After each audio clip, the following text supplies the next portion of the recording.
Well, hello everybody. Welcome. It is the Rainbow Six Invitational last chance qualifiers for the APAC region. I am not your regular host when it comes to this region. I'm not Robert J. Monday. I'm not Mr. Manic, but I'm probably better. Let's be honest. I get the opportunity here and I get the big day ahead. We've already got 6 teams. We started with 8. It actually began yesterday in terms of the last chance qualifiers. Unfortunately, 2 teams already knocked out in Enter Force along with 4am. That's right. China is in for APAC and they've been making some waves. We'll get to that very shortly. But I want to introduce, of course, the 2 casters that we've got for the morning shift. It is nice, bright and early. Has Daddy and Sunburnt Spartan, 2 regulars when it comes to the region. Welcome on in, you beautiful people. It's good to have you alongside me, quite literally, as I'm in the middle. I'll go to you first, Has. Obviously, LCQs, so much importance. A lot of pressure on these games. Best of 3s, but you kind of only get one chance from here, especially for those in the lower bracket. Yeah, absolutely. And of course, we've got the 2 lower bracket quarters to start things off today. Teams that go out there done and dusted. We already saw, as you mentioned, Interforce and 4 Angry Men being eliminated yesterday, and the bracket is up there to see it. Most of the things that start off, at least with the first 4 games, seemed like everything was going pretty normally, but the games that happen afterwards, especially that upper bracket semi-final, some crazy results there, considering how you look at most of these teams where you would think that they would be going through. And Spartan, welcome on in as well. Good to have you here. Thank you. Yesterday, of course, as we kind of kick-started things, we've got the graphic now as to what lies ahead. Surely, at least for me, I kind of want your view on this in terms of the game that has your eye. It's got to be that upper bracket final. Daystar, obviously, against the Chinese team in All Gamers, who have been making the waves in that upper bracket. I'm not going to say that the winner of that wins the LCQ, gets their spot at SI, but it sets them up nicely into the grand final. Oh, most definitely. I mean, the fact that, we've seen Daystar play time and time again. They have that experience. They've been riding it, and they did take down KAG yesterday, making it to the upper bracket final. But All Gamers is just a new ball in the ballpark here. Completely new styles, new region coming in with new players. We do have, obviously, some familiar faces with the coach, with the analyst side of things. But it's really interesting to see how they are, taking the fight to the teams that we've seen time and time again and actually standing up and making it to the upper bracket finals. So I think it could really go either way because All Gamers could bring out something we've never seen before. Obviously, for All Gamers, Saz, they've got MC. He's, of course, got the experience having been playing in the Southeast Asian region, originally from Jihu, then went on to Elevate. So they've at least got someone there on the roster that has that breadth of experience when it comes to the top tier. But you kind of look at the other 4, leaving the coach Phenomena out for a second, but you look at the other 4, they're from China, they've got no credentials, this is their first real glimpse. It's actually a really good sign for the region if they end up, already just making an upper bracket final in comparison to to their compatriot team in 4am who have already unfortunately made way.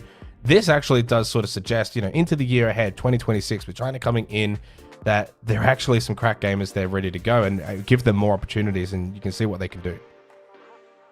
Yeah, no, absolutely. I mean, what we've seen so far is a team that just probably doesn't really have a whole lot of expectations behind them going into this tournament because everyone knows so little about them. But as we've seen, they've already won that first series. They go through 2-1 against Soul Hard Esports. They were down, and it seemingly looked like ex-Chiefs had their number, at least in the first map. And even after they lost the second, they were up 4-2 on border. It looks like they were sort of making it through. And All Gamers just locked in. They take that one in overtime. All of a sudden, they are just one game or one best-of-3 series away from making it to the grand final. I mean, for the Chinese region as well, if they were able to get through to the SI qualifier, through to SI in their first attempt, that would be some absolutely crazy scenes there. So good luck to them. Of course, that'll be the later game today. But yeah, they have just been looking very solid so far. And of course, I can't go past the Aussie teams. I kind of have to. A little bit of bias in that, Spartan, where you've got LFO being, of course, ex-Chiefs, an amalgamation of Chiefs, and then Team Anios, which is an amalgamation in general. Chef Jeff's team, which he always seems to find a way to be able to put a team together. For me, it's a genuine line ball. It's not the full-strength Chiefs roster. Team Anios were able to knock out Enter Force. While they did lose to Daystar, clearly Daystar are playing quite well right now. I think genuinely any of those 2 teams could win between LFO and Anios. Most definitely. And we've seen both of them play against each other. Obviously, all the teams, all the members of each team have played and know each other quite well. well. We do see ex-Chiefs playing with their coach Nate at the moment, so I do think they are on that slight disadvantage, particularly if they know each other's styles, what they like to play, and how they like to play. But I do think, because obviously they've played together all the time, it will be a very, very close match no matter what.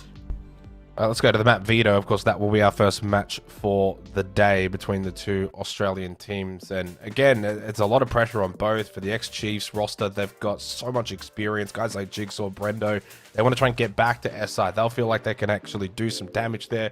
For Anios, well, they've never even been able to probably go too deep into that qualification process in a region that's consistently been dominated by the likes of Enterprise and by the likes of Chiefs. We go to our map vetoes. Consulate and Bank will be the first two maps. We will see those if necessary, as we will go to Chalet.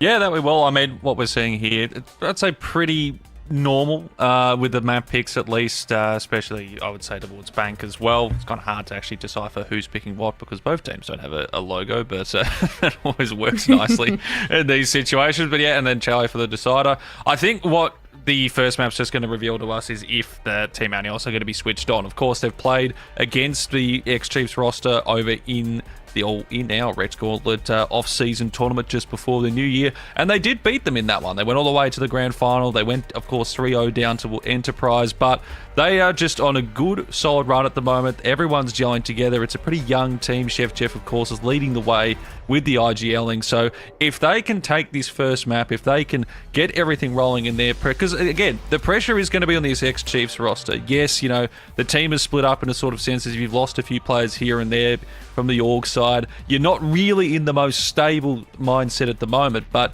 you're still expected probably to take this series. So if they're in trouble early, things are going to get very difficult for them.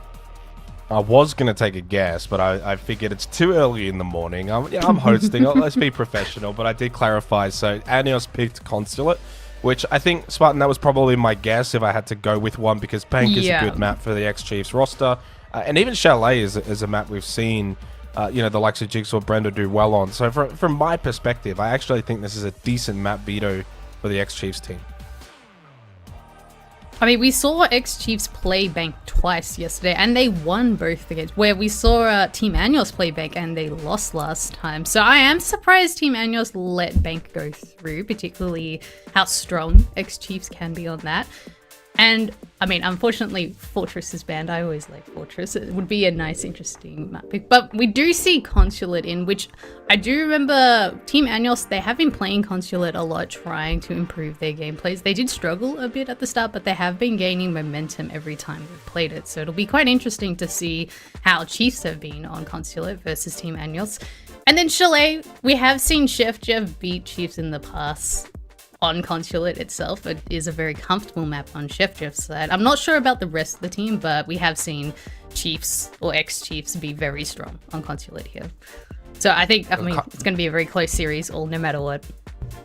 I'm glad you mentioned Fortress, because of course I do want to reiterate for those watching, it is in the map pool, of course, and I actually got the pleasure of the APAC Cup of casting it. It was the unfortunate pleasure that it was only a show match, and I had to watch Pengu go and drop double digits and feel like he's not washed anymore. But so far no Fortress actually throughout the last chance qualifiers. It did not get played at all yesterday. I wonder, does a team pull it out, a lower bracket final, grand final maybe? I know we don't have best of fives. It's hard to probably get it in there.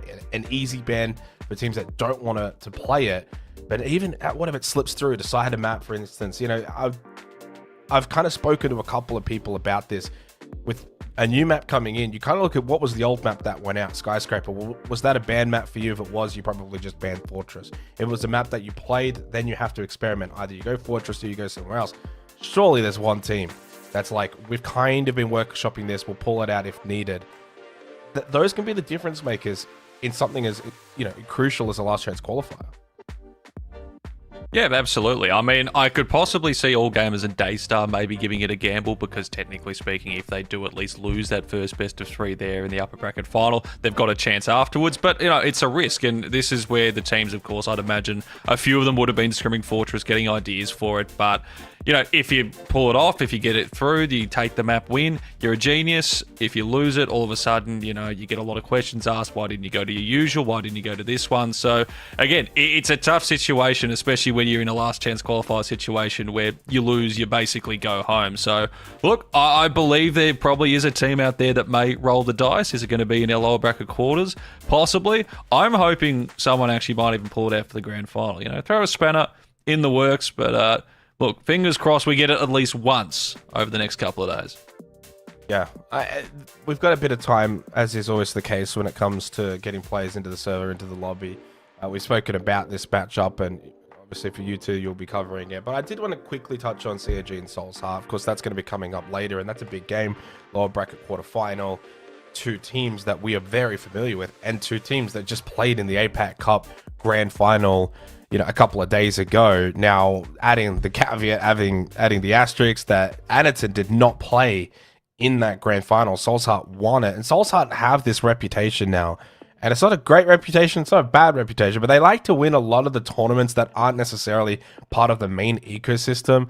And then when they do get to these main ecosystem tournaments, they tend to struggle. They lost to All Gamers, who are clearly showing they've got some really good form.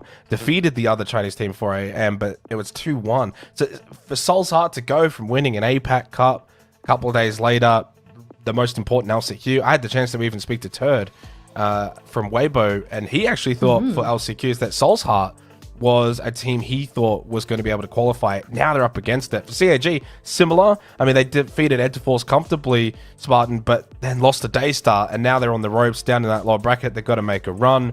And CAG is always that kind of team where if they're not perfect, if they're not clean, think, regional finals, then I'm not too sure if they've got the capabilities to claw in that lower bracket. Which we, obviously, as you mentioned as well, Anaton wasn't playing in the grand final last week in the APAC Cup in Japan, but it doesn't change the style that they would be playing at. Obviously, Anaton can have a very big impact. We have seen him be a playmaker before, but Soul's Heart, they have been consistent and slowly creeping up on CAG's skill. Within the first day, they did verse both the Chinese teams, so two different regions, a new region with two new teams with players they haven't played against. So maybe that got them a little bit uncomfortable, but now they're up against CAG, which they have obviously played last week. So they should know the styles and the speed of what CAG go against, but we are now up against full strength CAG. So I think it'll be a very close match, but CAG might pull it back and kind of have a little bit more redemption against Soul's Heart here. It's going to be definitely fascinating to see how that's going to play. And really all of the games that we've got today you kind of look at all three that we've got available right now to look at, and we're pretty blessed. Like you've got, Chinese team in the upper bracket final. Daystar have, I guess, throughout this 25-26 calendar year been a bit of a darling team. You think back to them knocking out Elevate many moons ago in the regional playoffs and being able to qualify for the major qualifier LAN. Then you've got the Aussie teams, and one of them has to miss out, one of them goes forward. It's a really good day ahead that we've got today. I kind of want your generalized prediction as to how you think maybe the matchups will go, because I don't know really who's the favorites in any of these games. Maybe, I actually don't know, genuinely. And that really sets everything up.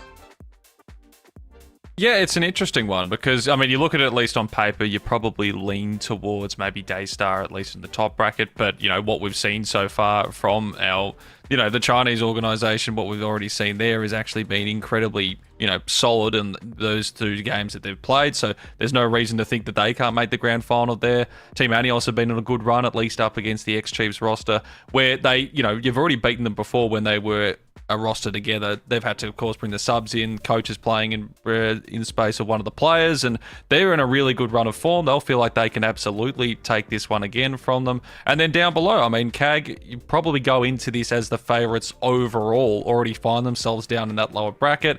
You would imagine they probably go in at least favorites against Soul Heart Esports, but as we saw, even if you take away the, one of the CAG players, of course, missing the grand final for the cup, you know, Soul Hearts Esports are a very solid team. They've got an international experience there. They have managed to show results, but as you've said, they're in that narrative where they'll win the Tier 2 tournaments, but when they get to this Tier 1 stage, when they're on the brink of trying to go really international, make themselves a solid way forward, they can't break through. So they'll want to try and break that narrative. But, yeah, I mean, across the board, they're all absolutely fantastic matchups. And, well, I know that Prod don't want any overtimes, and I know they want to get things done early so they can go to bed, but I've got a strange feeling we're going to be seeing a few of those today. Yeah, it's going to be a long day. We already have 4 best of 3s that we will be covering today, and I imagine quite a few of them should go the distance. I mean, not all of them, and sometimes you get these close matchups on paper that just don't play out in the fashion that we expect it to, but I definitely feel like we're quite blessed with today's action. A reminder for those watching along at home, of course, tomorrow we will then have the lower bracket final and the grand final. So a little bit more short to the point tomorrow. Today's the big day. And Spartan, that means that, you know, if you're playing early today, you're going to be playing late tonight, then you're going to be playing tomorrow. And we know that for this region, that's not something that's, I guess, all that uncommon. So they've got to lock in. They've got to get off to a good start. Let's kick things off. Okay, well, thank you. We are going straight into the first map, which will be Consulate, as we saw, which we did mention. This is Team Agnos's map pick, and ex-Chiefs will be starting on the defense. So, exciting things to look forward to, Has. Yeah, first game of the day, picks, bans, everything will start to come through, and we get to sort of have a feel of where this match and series will go. Remembering our first 2 games today, they are the lower bracket semis. Loser is eliminated. Winner moves on to the lower bracket grand final. Or I should say, actually, the semi-final. I've closed from it there, and we'll have the opportunity to continue that lower bracket run. Everyone's locking in. I feel like we're going to be seeing a lot of text chat between these two teams because, hey, all these players have been in the same region up against each other for so long. Look, it's going to be good banter across the board. It should be a fantastic series. I'm hoping this goes all the way in the best of 3. Spartan, we start to get the picks. We start to tick down. Day 2 is upon us. We are going to be saying goodbye to a few more teams. And I would hope or think we're about to get this rocking and rolling.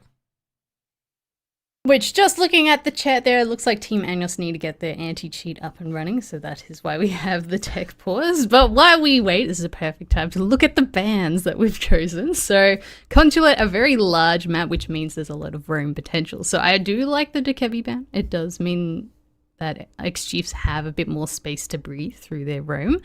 And the Ying ban. So it definitely seems like ex-Chiefs have been looking at Team Agnos' style, how they like to get aggressive really fast and execute into the site. So very smart bans on Chiefs' side.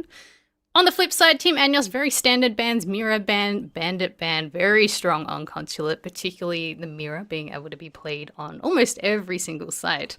So I don't think anything unexpected in those bans here. And it does look like they want to go to the top floor. But the chat, as we'd love to see in the OCE region, is never ending, Has. That it is. Well, there's a lot of talk that usually goes on. Whether or not any of it actually shows in the server is sort of 50-50 half the time. But look, I mean, we look at most of these players across the board. There is international experience across that ex-Chiefs roster. I mean, Jigsaw, Brendo, Wettables, these are names that have been there, done that. They will want to try and get themselves to the SI for another shot. But you look down the bottom, Team Agnos, you've still got players that have been around that Tier 2 scene in OCE, have actually started to push into Tier 1 playing stages. Chef Jeff is absolutely a fantastic IGL, one that wasn't really thinking that he was going to be in this situation, if he would be completely honest about it, because realistically, he was sort of done. When this team sort of came together for the Rec Gauntlet, it was more just for a bit of fun. Now they're in China, because why not? I mean, I definitely think it was unexpected how they've come here, which I think Chef Jeff and the team will be very proud that they can actually make it to a international event coming together with only like a month's work together, which is kind of insane to think about. But the OCE region, they all have that experience. They all have that knowledge. It's just getting a team together and being consistent with their work and prep, which obviously Team Agnos have been there. So round is starting, and they will be starting top floor, which Chiefs, they do have a lot of like site and location denial. They have the castle and they have the Denari on the board to make sure that all the windows and all the entrances are covered. first round. Won't reveal all. I definitely get a feeling of how both these teams are starting the day. How momentum might go throughout this series. I feel like Team Anios will most likely have to take this map pick, considering that Bank does follow this as well. And how good this X-Chiefs roster has been on that. Would be pretty hard to see them dropping those signs there, but we start to break in. Proxapan on the outside. Drones are coming through. Information being passed across. Who is going to take our first 1v1 fight here? Which Team Anios putting pressure through that admin side as we see the Grimbees going off, the util coming out. 3 people on XGs have been Grimbeed. And there we go. Team Anios have made their way into admin, but Jigsaw playing tucked has a little peek onto the Lion there, but no, nothing confirmed yet. Damage done, and it looks like they're falling off on this admin side. Jigsaw holds, start to creep forward. He should be handed almost 1 or 2, but no. Proxapan locks him down. Beautiful shot. Jigsaw is done. Nate low. Wedible's also taking a fair bit of damage early on here. Team Anios are making their way forward nicely here, and Shaz will find Brendog, and almost a second. Wedibles will shut it down, but Anios are switched on early. They've got the 4v3. I wonder if they realise how close Nate is there. His pressure is on, and up close, he just manages to get away, but Team Anios looking the goods here in round number 1. Which Proxapan has made their way into the default spot in meeting. There are still 3 smoke canisters on the board as we see Cairo chucking the first one, starting the denial in that spacing. Nate doesn't have a C4 anymore, but he is tucked in that catering area, which I'm not sure Team Anios are aware, which is very dangerous, particularly as the warden. But Chef Jeff just shut him down, and the plan is going down, Has. I feel like they should be able to deny this, and Proxapan's the one dropped, and Wizard as well! Cairo gets 2 off it, no way! Diffuser has been planned in the meantime, though, which means it's Wedibles now in a 1v2. Has to try and bring this one back, gets a look for half a second, can't confirm the kill. It might come to him, though, on the second one, as time's already ticked past that 10 seconds there. It's down to 25, needs to try and isolate these fights, but Chef Jeff does not give him the opportunity. And Team Anios will take the opening round here. Solid start to this one. As they, well, put it all together. Chiefs. I mean, well, the fact that there was 2 that came off there, almost stopping the plan as well from the canisters. That could have been disastrous, but they lock it in. And now we get ready for round number 2. Which that was a very ballsy plan by Wizard there. So they were getting smoked out through that smoke canister, but they determined they had enough health to get the plant down, but then they would go down after. So making that call to put the plant down and leaving it in a 2v2 rather than pulling off, having that 3v2 but the plant not down. It is a risky play there, but obviously Team Anios had it locked with Chef Jeff on the DMR as well, making sure they couldn't swing out. Wedible's really close on that kill, but they had that extra play. So I think a beautiful execute on Team Anios' side. They did exactly what they needed to. Their timing was good, and they wasted all the util that X-Chiefs had for that execute. So really promising on Team Anios' side. On X-Chiefs' side, looks like they're switching things up, going down to the basement. It was a close round, particularly that was their primary side, so might be a little concerned, but also first round of the first map. Nerves are always there. But in basement, it looks like they're going for a bit more of the anchor if possible. They have the Tuberel on the board, but we do see... Actually, I take that back. We have 4 people offside, and they are lurking all across the map right now. So looking to possibly just get Team Anios caught off guard, possibly early on. Jeff drones out, already spotting. Bit of utility towards downstairs there. In the end, and actually ended up with 3 kills in that first round. So locked in on that side. Wedibles does have sort of an escape for that side. And speaking of Chef Jeff, he has been done and dusted very early on here. Jigsaw and the Roams are doing the work here for X-Chiefs, responding after losing that opening round. They've already got this down to a 5v3. We haven't even gone 60 seconds yet. I don't think they've managed to make it into the building at all, but X-Chief realizing they wanted to go for that back push, opening up that reinforced wall, and then putting that pressure to make sure, hey, you're not safe outside the building, let alone in the building, I think is very important on Consulate. As there's so much space to clear that if you can't even get in the building or you're struggling to get in, it means it's going to waste a lot of time and they will struggle on the second half of the round. We do see them doing a lot of vert with the ram drones as we see here. The pings are going out, but X-Chiefs playing really far back, prepared for this vert play, and not giving any free picks to Team Anyos here. Yeah, and with Jigsaw, another one there as well. And this is the thing, they don't really need to, push forward on any of these ones. They are going to start lurking a bit further upstairs, but they can play back towards the site. You've already got the 5v2. You've got domination basically across the map, and it might just be a clean sweep. Brendo gets Proxapan. It's all left on Shaz. He will at least get one. You'd imagine that's all there. The pistol comes out, and he will be shut down by Cairo, and X-Chiefs responding big time in round number 2 there after they lose the opener on their primary site hold. I mean, the round, you'd almost say, is completely over already in that first 50 seconds. They've already got the 5v3 without Team Anyos even getting a look in. And realistically, they didn't even get a sort of entry or look around at the sites. X-Chiefs all over them there. Yeah, X-Chiefs really are locking down the entire site, which is quite hard to do on Consulate being such a large map. But the one thing I really liked was with their roam game, they had 2 people in the same locations, going for those refrags if they needed. In that case, they didn't, but having, showing that they have those fundamentals completely down, completely prepared, and executing it quite well shows that this is going to be a very high quality match, and it's going to be a lot harder now on Team Anyos as Chiefs are now starting to get into the groove, get into the vibe, for Team Anyos to actually get in the building. Now we are going to the tertiary site, which it does look like X-Chiefs, they want to hold above mainly, which we do see the castle on board again to castle off the admin across side. And it does look like they also have 4 players upstairs, which I think is extraordinarily important, but it does mean that going directly into site might be a little gap that Team Anyos could exploit here.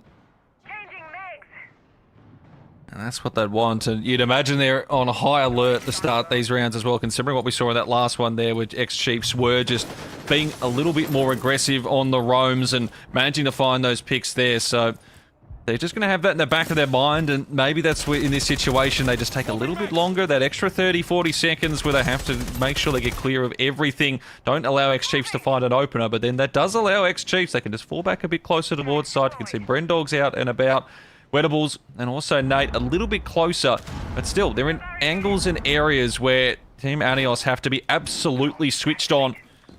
Angles up and above there from Shaz, waiting, watching, see if he's given anything here. Creating openings for the rest of his teammates, but as it stands, 60 seconds done. Round number 3 here. Yet to see any firefights from both sides. Team Anyos focusing on taking that vert control. We do see Eraser now getting into the admin side, but his position is known with the little proximity beepers that we have here. But Proxapan on the sledge, a really good counter pick against the castle. Can't stop anyone proceeding through with the castles, with the sledgehammers through the castles. But it does look like Team Anyos, they have admin control, they have spiral control, but he hasn't shot the default. Okay, he did shoot it now, but they are completely aware there is someone on the spiral stairs here.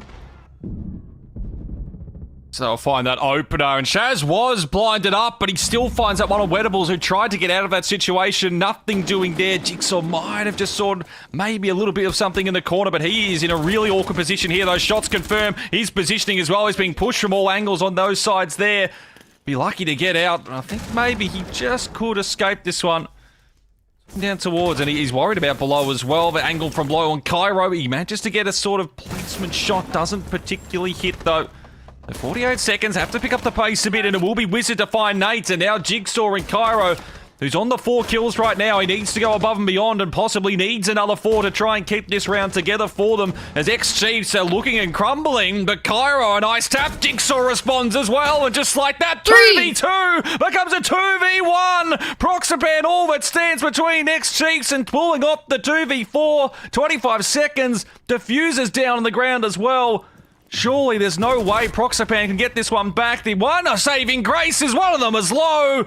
Jigsaw doesn't even give him that fight, and Ex-Chief, they managed to flip the script perfectly, and they will take that second round, and Spartan Team Anios, that seemingly was all working out in their favour, but they just lose those Angels that they absolutely could not afford to.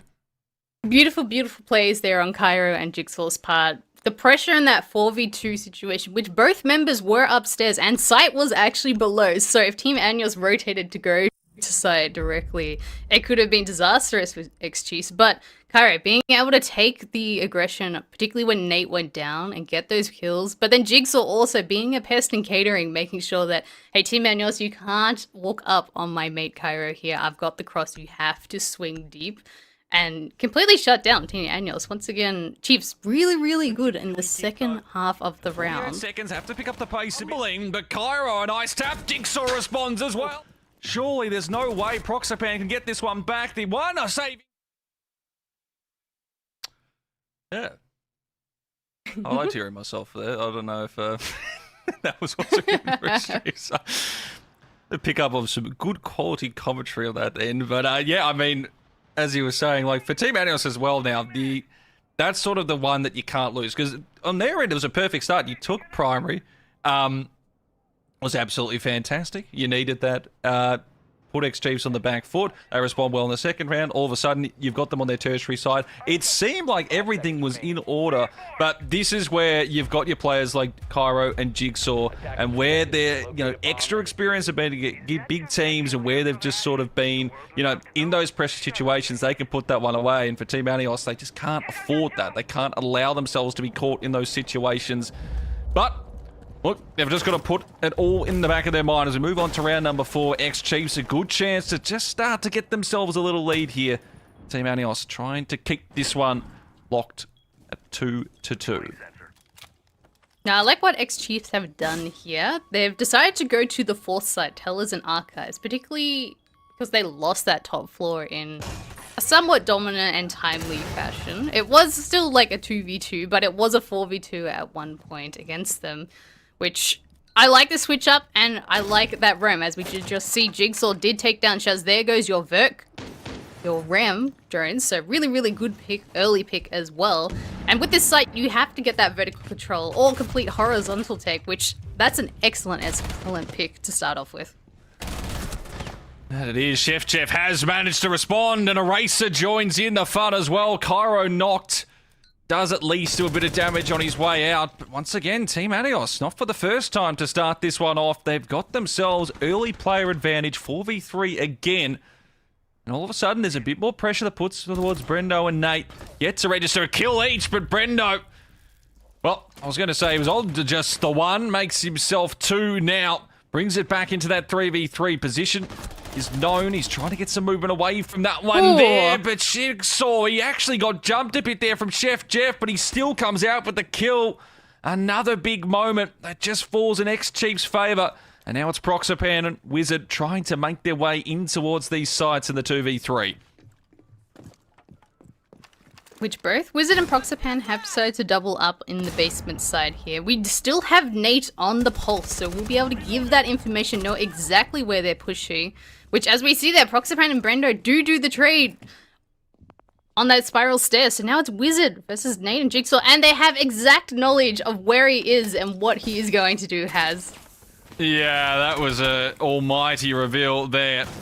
As Nate gets all the information he could ask for. Jigsaw is low, so again, this one isn't done by any means, but with only the 34 seconds, Wizard, you'd imagine, just has to go and hold this plan, or maybe you can just draw one out. There was a foot there maybe for half a second, but Nate's holding this angle well, comes on out, but dropped 1v1. Good shot from Wizard, and now 20 seconds, and there is more pressure on Jigsaw. He does have this vertical, jumps on down. Now timing is absolutely perfect. Wizard not ready for it. Jigsaw locks it in. These rounds have been reasonably close. 3 of the 4 so far. And it is X-Chiefs who are taking them now. They get themselves a little bit of a buffer, 3-1. We move towards the end of this first half. And, well, this is sort of the make or break, isn't it, Spartan? Because if Team Anios, if they can't at least make this a 4-2, there's going to be some problems here. Now Chiefs are going back down to basement, which this is the round they almost got a flawless against Team Annuals. So I think the pressure's on Team Annuals' side. Attack can be quite difficult on Consulate. We do see the Grim and Azami ban out in the previous round. I did not mention that in the past, but just something to note.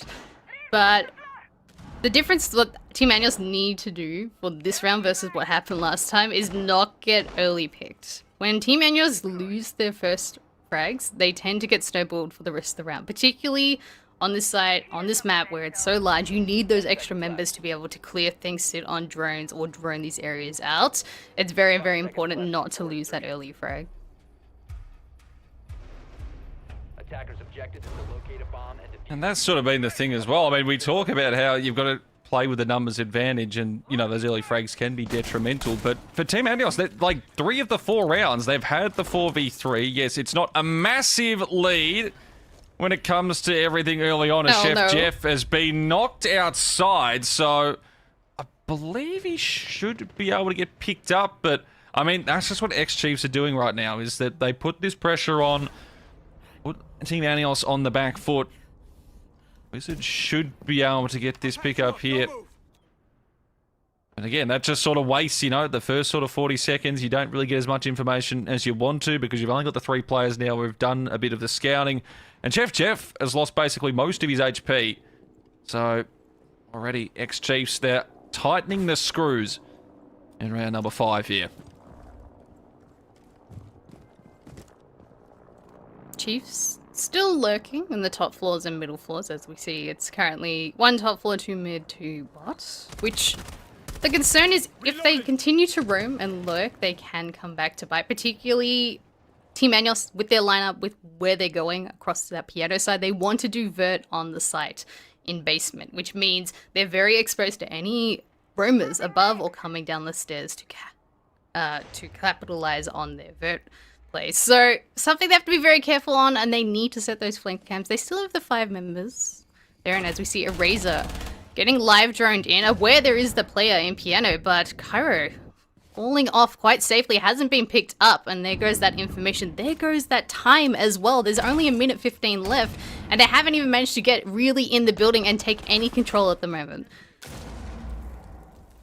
Yeah, and Cairo, again, he can just delay as much as he can here, gets the ability to fall back. Maybe an opportunity here for a Razor. They just look away at the last second.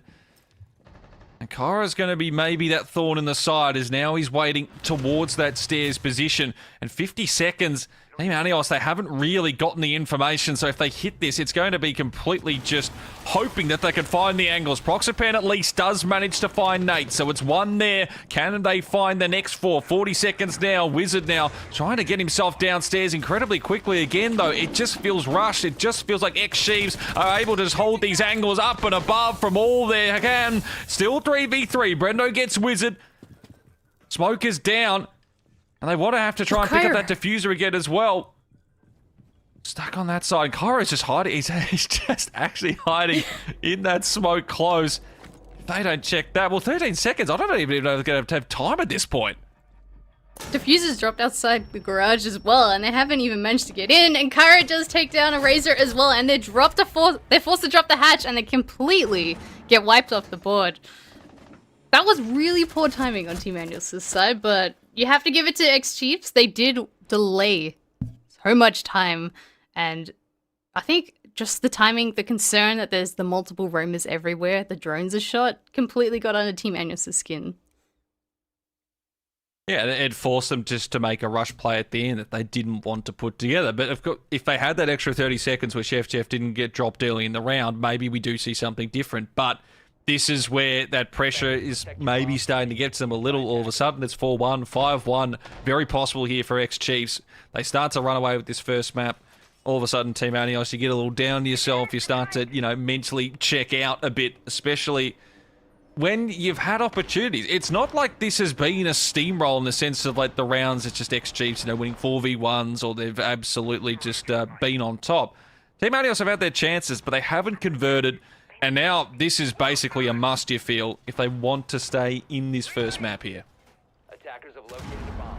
10 seconds seconds left. Which we are going to Piano and Expo. So in this time, Team Anuos last time went across the top floor and then got stuck. But they did have the man advantage, that 2v4 clutch with Cairo and Jigsaw last scene.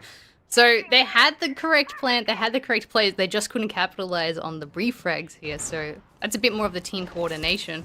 Jigsaw though, going for an early run out, just causing a little bit of pressure outside the building once again.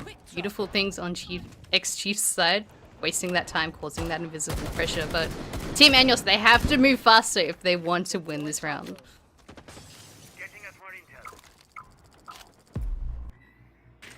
In trying to find some more information early, and the opener is one thing. They've had 4v3s, they've had the 5v4s, is converting off that next one there. And again, trying to clear out these roamers, trying to get control of the areas that you need. And you're looking towards one of these players just to get a big round in here. Team Anuos, no one's particularly gone above and beyond so far. You've got your 2, 3, 4. No one really getting the big kills where you need it there. Razor does get Cairo. Brendo is there for the backup, though, to immediately put that back into the 4v4. Information for that one to be handed across. The drone confirming he hasn't quite left that one yet. And Shaz does get Wettables. Razor, in the meantime, has been down. Maybe could be picked up, but he's in a pretty awkward spot there. While ex-Chiefs can't immediately knock him down, it's essentially just left at a 3v3 at this point. Which, Eraser was down actually in sight as well, so he managed to sneak through the ex-Chiefs, at least entry plan, but once again, the vert control able to make sure that they can't just walk in. And here's where ex-Chiefs, they're just playing off each other, making sure they're not giving any free kills or any free space in that top floor here.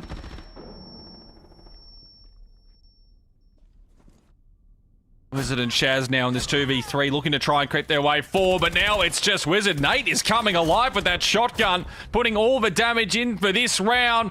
While Wizard is able to knock one, that is all he'll get dropped, and that is a 5-1 half. Ex-Chiefs have come out swinging. The two OCE teams left in this SILCQ. And they are absolutely putting their foot down here, saying, we're the number one, as they find themselves now just 2 rounds away from locking in the first map here. And, well, it's good to see that the Team Anuos boys still chatting and chat. Keeping things lively. Unfortunately, it's not happening in the server.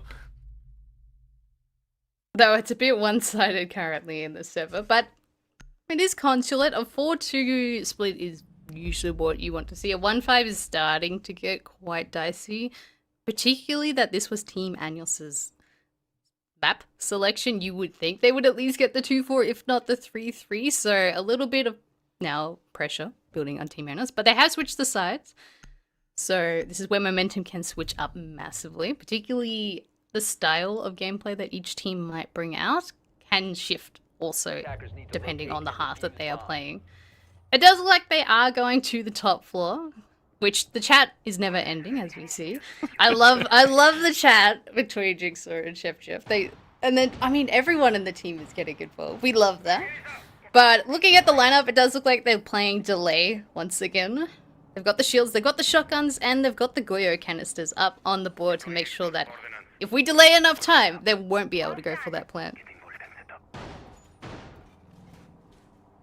And, well, I mean, it's basically every round you're going to say it's a must-win, but especially when you're starting on your primary defensive site. If they can't lock this one away, ex-Chiefs all of a sudden, 6 map points could be theirs, a 1-0 lead. And real headaches for Team Anuos if they weren't already pretty apparent. And look, they're after Nate a bit in the chat, my man. He had a bit of a slow day yesterday. He's, the coach, well, was the coach of it, the Chiefs roster, which of course is now the ex-Chiefs. So, I mean, he's doing his job though, especially that last round. He set up the assists. You get it, Jigsaw, Brendo, Cairo, all looking the goods so far. You put them in situations, he's not going to mind too much what his scoreline reads. When the scoreline on the board that really matters says 5-1 in their favour. Ex-Chief looking to go through an admin and Visa side take, so going completely across the map on both floors, it looks like. So This is something we've seen X-Chiefs do before on Consulate. They're very good at clearing the space and taking the space and not giving it back, where in Consulate, if you have that roam potential and able to retake that space, that's where your attack completely falls apart. But Chiefs, they have managed to lock down things in the past. We do see them doing something very similar, once again, with their drone work, with their repel work as well, as we see Brendo, for example, cutting off on the break push up there so they can't retake that space. But this is where the Azami is very powerful, able to cover off their rotates, their fallbacks, those different angles, and waste a lot of util, which, please note, half the round has gone and they have not entered the building in top floor until just now. And Eraser taking down Jigsaw. There goes your Nomad. I'm pretty sure all the air jabs are already down, but I mean, it's a huge take, it's a huge man advantage, and there's only a minute 15 left, and there's Goyo canisters still up on the board. There is, and that C4 on the back of Eraser as well could come into play.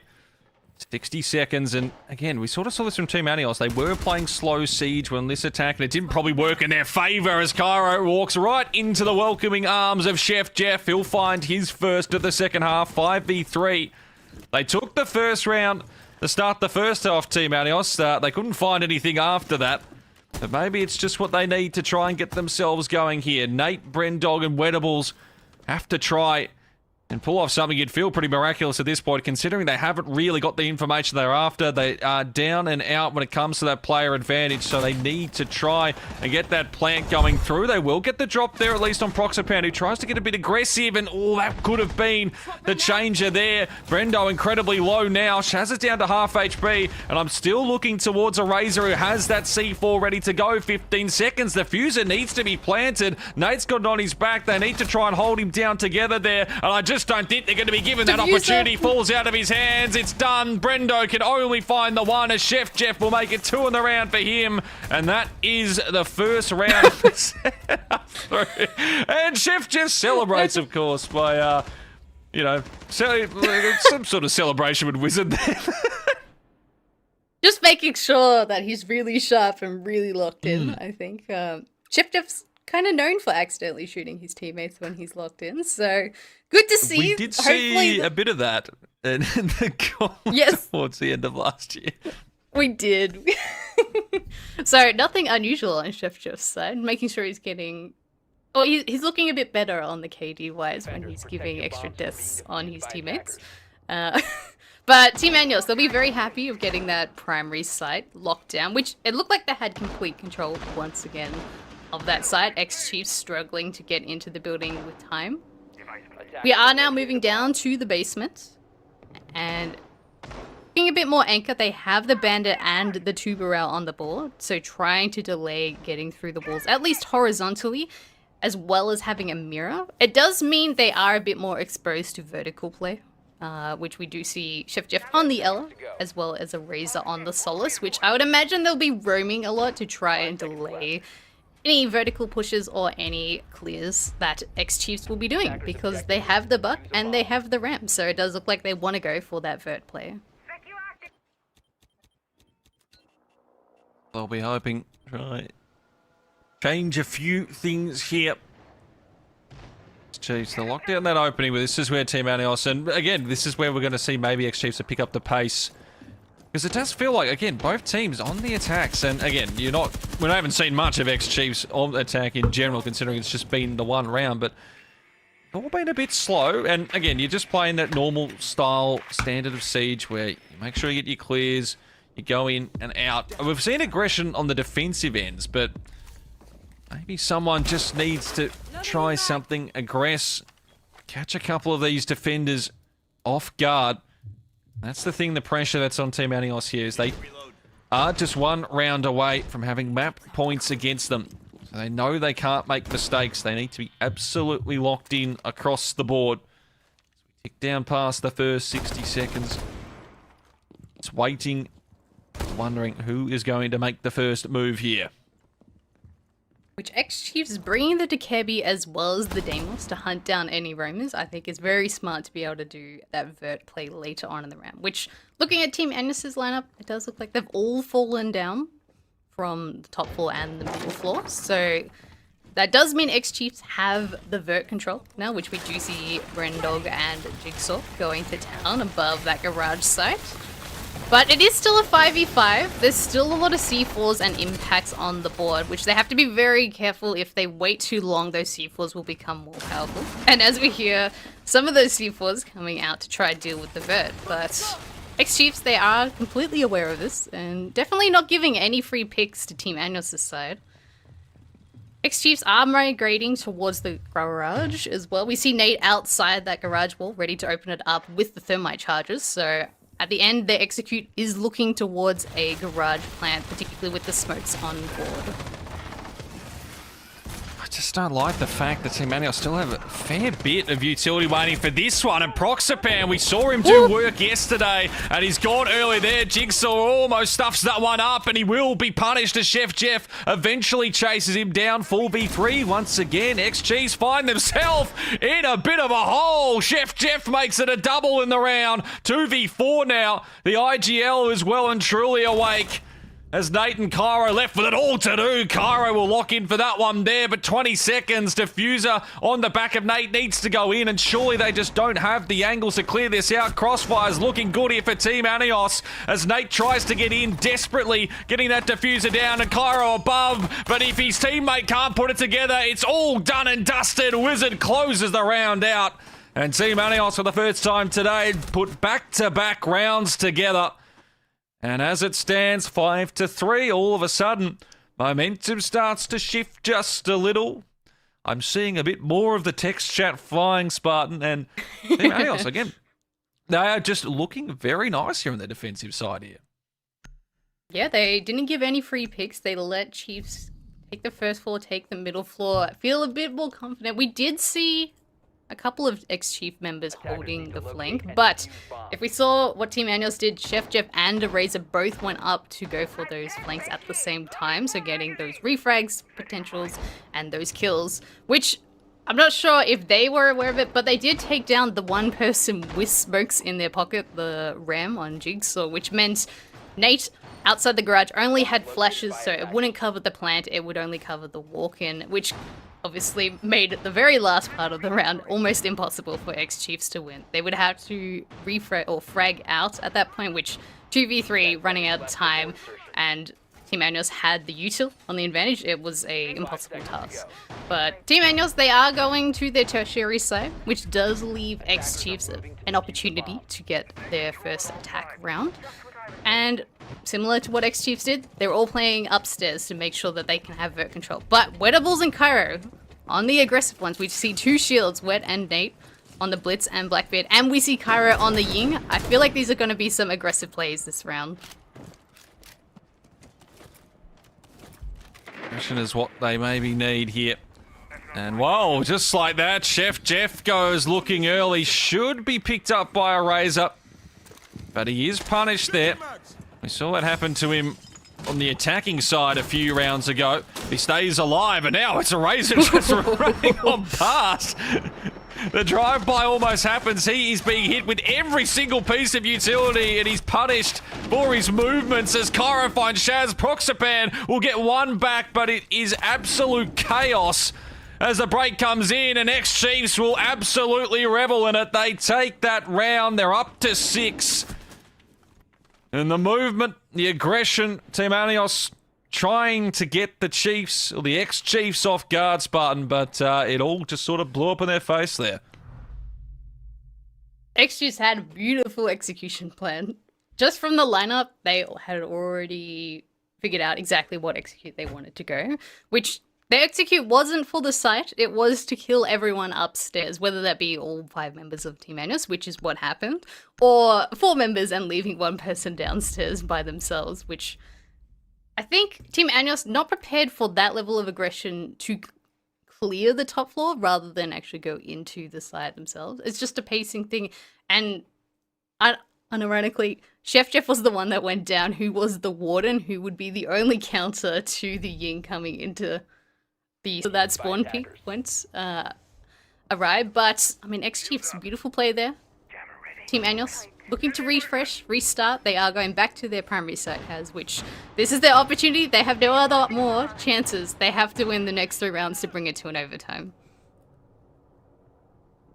Of course, it's a lot easier said than done, but I mean, the first 2 rounds of the defensive holds looking pretty nice here, but have X-Chiefs now got the information from what happened earlier on that they can work their way through this, 10 seconds take left. this opener, put Team Anios on the brink of elimination.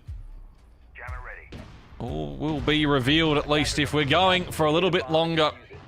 If this first map is done here as we start round number 10. And X-Chiefs close it. Alright, Team Anios going to take us on this wild ride of a first map, just for a little bit longer.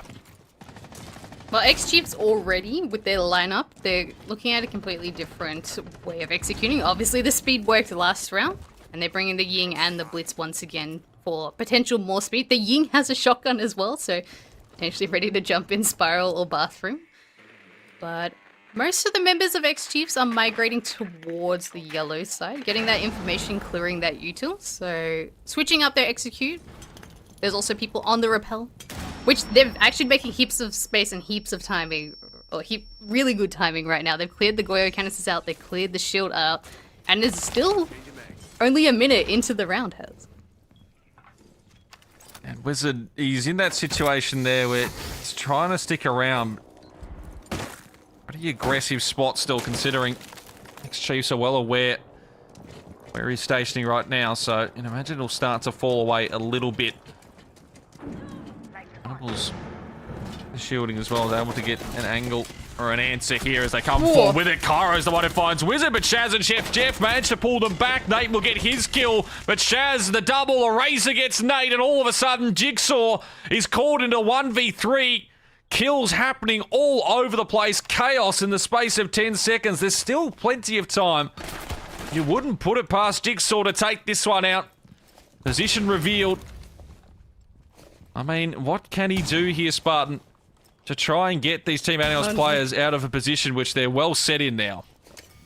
Which he has a shotgun and a pistol as well, which all of Team Anios playing really far back on the diffuser as well in CEO. They've all got their crossfires. It's going to be a very, very difficult ask. He does have the Incandelas, so might be able to distract or flash some of the crossplays. As he's making his push through into the front office, does spot one, does take down Proxfam, but there's the refrag from Shaz, and they are able to pick up their 4th round. I think a little bit of a breath of relief there on Team Anios' side. Yeah, look, puts him Jigsaw to take that one out, but it is Team Anios who find it. They will keep this one going, 6-4 now. So look towards the second. Still just typing good banter at the moment. But yeah, look, I didn't actually mind that from X-Chiefs. I think early on they seemed to actually get a decent read on a couple of those picks. But Team Anios, they played off the complete chaos that then came with the crossfires. I mean, as we saw, it was like 9 kills all happening in the space of about 10-15 seconds. And then off that, the 1v3, Jigsaw just doesn't really have a chance because, of course, he doesn't have that long-range rifle. He's got to get close to the shotgun. Crossfires are there for Team Anios. But now they look towards this secondary site. Can they hold this? Can they take us to OT? I mean, look, that seems like a reasonable way to start the day, wouldn't it, Spartan? 10 seconds left before insertion. I mean, we love to see the OTs. The production's probably crying if we do go to OT for the first game, for the first match. But yet to see. We still have, obviously, 2 rounds to go. Which, last time X-Chiefs were able to take top and middle for quite quickly. Which, we do see a bit of a lineup change. We have Chef Jeff once again on the Ella, but we see a Razor on the Scorpus. So there to cause issues with the row and then be able to fall back off safely later. Which, Scorpus is the only operator who can do that, get away quite safely, causing issues, but then can get away scotch-free. No issues whatsoever. So, X-Chiefs have to be a little bit more careful and really hunt that down. Which, all of X-Chiefs, it does look like they're going to the roof, so looking for another top-down roam clear with the Ram, with the Buck on the board.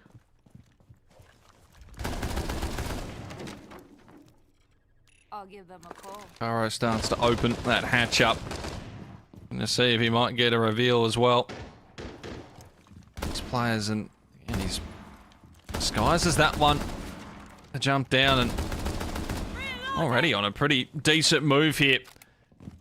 Different sort of pace it feels like from X-Chiefs for this round. They're getting momentum early. And comes out, again, getting as much vert control as they possibly can. And it's getting Team Anios moving a fair bit here. Especially early on, they're just second guessing where a few of these could be coming from. And they'll be hearing a couple of these footsteps from the upstairs region. And they've sort of all just been forced back downstairs. Already X-Chiefs, I'm liking what they're doing here, Spartan. Yeah, the pace is great. We do see the Nomad as a switch up, so making sure they're covering the flank angles, making sure they can't just walk up for free, which is what got them killed last time, so I like the adaptation. But we do see X-Chiefs now trying to clear the mirrors, clear everything out of the garage, including the bandit batteries off the garage wall. We see there the ping to open the hatch up, which the hatch is now open. The tuber rail gadget got shot, so now the garage wall is open. So a lot faster pacing that we've seen Chiefs do last time. And now they're starting to get the calls, go for this potential execute. Still under 40 seconds. Nate's starting to put down those smokes, looking to go and try and plant that diffuser. Shaz is having absolutely none of it, though. Knocks him down. And now there's just a few issues here for X-Chiefs. Cairo, though, kill onto a Razor is absolutely sharp. 25 seconds and counting. They've got these angle upstairs, but they just need someone to get that diffuser planted, so then they can actually play off this great positioning. But as they try to keep going in, Chef Jeff is not having that one with Brendo. 3v4 becomes 2v4. Shaz gone, and it's Jigsaw to finally get one back, but the diffuser, it's lost at the moment. Wedables needs to try and find something for a plan. It's not happening. And Team Anios, the smiles are there. They're starting to get up and about. This one is closing in, and all of a sudden, Spartan, we have had to go all the way, at least in regulation, 6-5. I mean, you can't get much closer than all the way to overtime. So, we are only one round away from overtime. You never know how things go, but we are now going to the tertiary side. Expo and Piano, which this is where Chiefs almost got a flawless round, clearing up the top floor there. But Team Anios, they would have the read on what they did last time, so I think they'll be a bit more switched on for any early aggressions. But X-Chiefs, they have been alternating with their attacks. They're not doing the same thing over and over with their executes, so I do like that they like to switch it up, like to take advantage of the different rounds, as well as looking at the util that Team Anios have set up and how they're going to play into it, rather than just being like, this is the execute we're doing, and we're 100% doing that. 10 seconds to go. Well, here it is. Final round of regulation. Either X-Chiefs take this 7-5 or OT is where we're headed. It's the one round that they've managed to take. Was on the tertiary in this half. And they do it again. If Team Anios managed to put this one together, momentum follows them into OT. Just need to hold out for one more round here, Chef Jeff. First of the players, along with Shaz, on Team Anios up to 10 kills. The IGL leading the way and getting his teammates, as we saw on the cameras, pumped up. And there's every reason for them to be here. If they can get this and really start to get inside X-Chiefs' heads, there is going to be problems for them. Nice little angle there for Nate, who's, well, he's been copying a fair bit in chat so far. The man is the coach stand-in.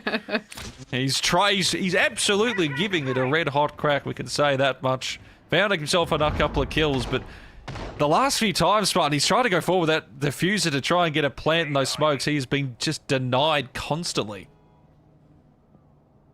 Oh, absolutely. But we do see a little bit of a different lineup. We see the flashes going out above, causing the pressure on Spyro, but the rest of the players of X-Chiefs are more towards the yellow side.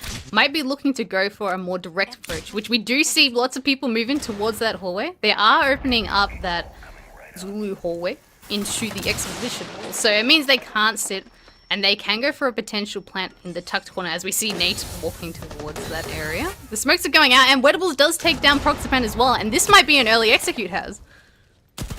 Finally might work out for them here. This kill is massive in this fight right now. That hasn't been put through. Finally it is, and that just might be how she rolls down. All of a sudden, it's just Chef Jeff. He can cook up a mean meal, but he is not going to be able to get them out of this one. And ex-Chiefs, they have to go the distance, but it is a 7-5 in the end. They lock away map number 1, and most importantly, they take away their opponent's map pick as... Well, this is some speed That running sounds good. stuff. If you ever wanted to hear us at 2 times speed. You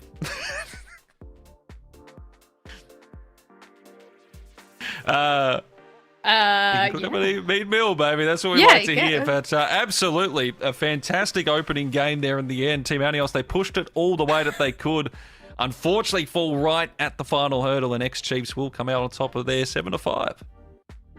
Which, I mean, we saw Chiefs have that area control quite quickly. Their attack, they did lack a little bit, but once again, consulate, very difficult to take. And once they got their momentum going on their clear plans, particularly their fast executes, taking that space really quickly, making sure that Team Agnes couldn't retake, they really thrived in.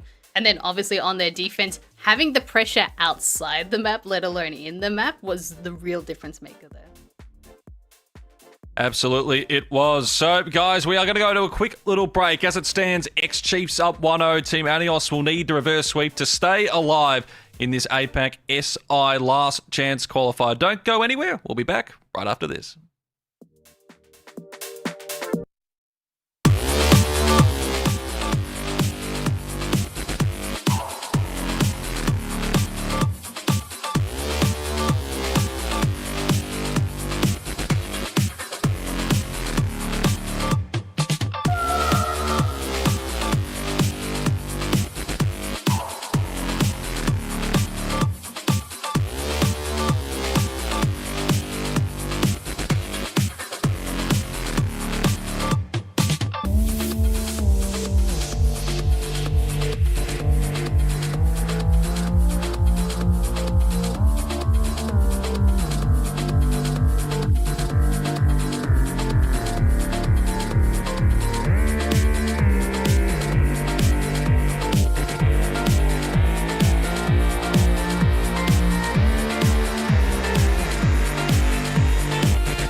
So X-Chiefs take the opening map of this lower bracket best of 3, stealing away the map pick of Anios. It seemed like it was maybe going to be a routine victory. Anios, though, were able to bring it back, but not enough to get to overtime, where ultimately X-Chiefs were able to close it out, taking that map pick, knowing the fact that Bank is coming up on the next map, sets the X-Chiefs boys up into a really good position.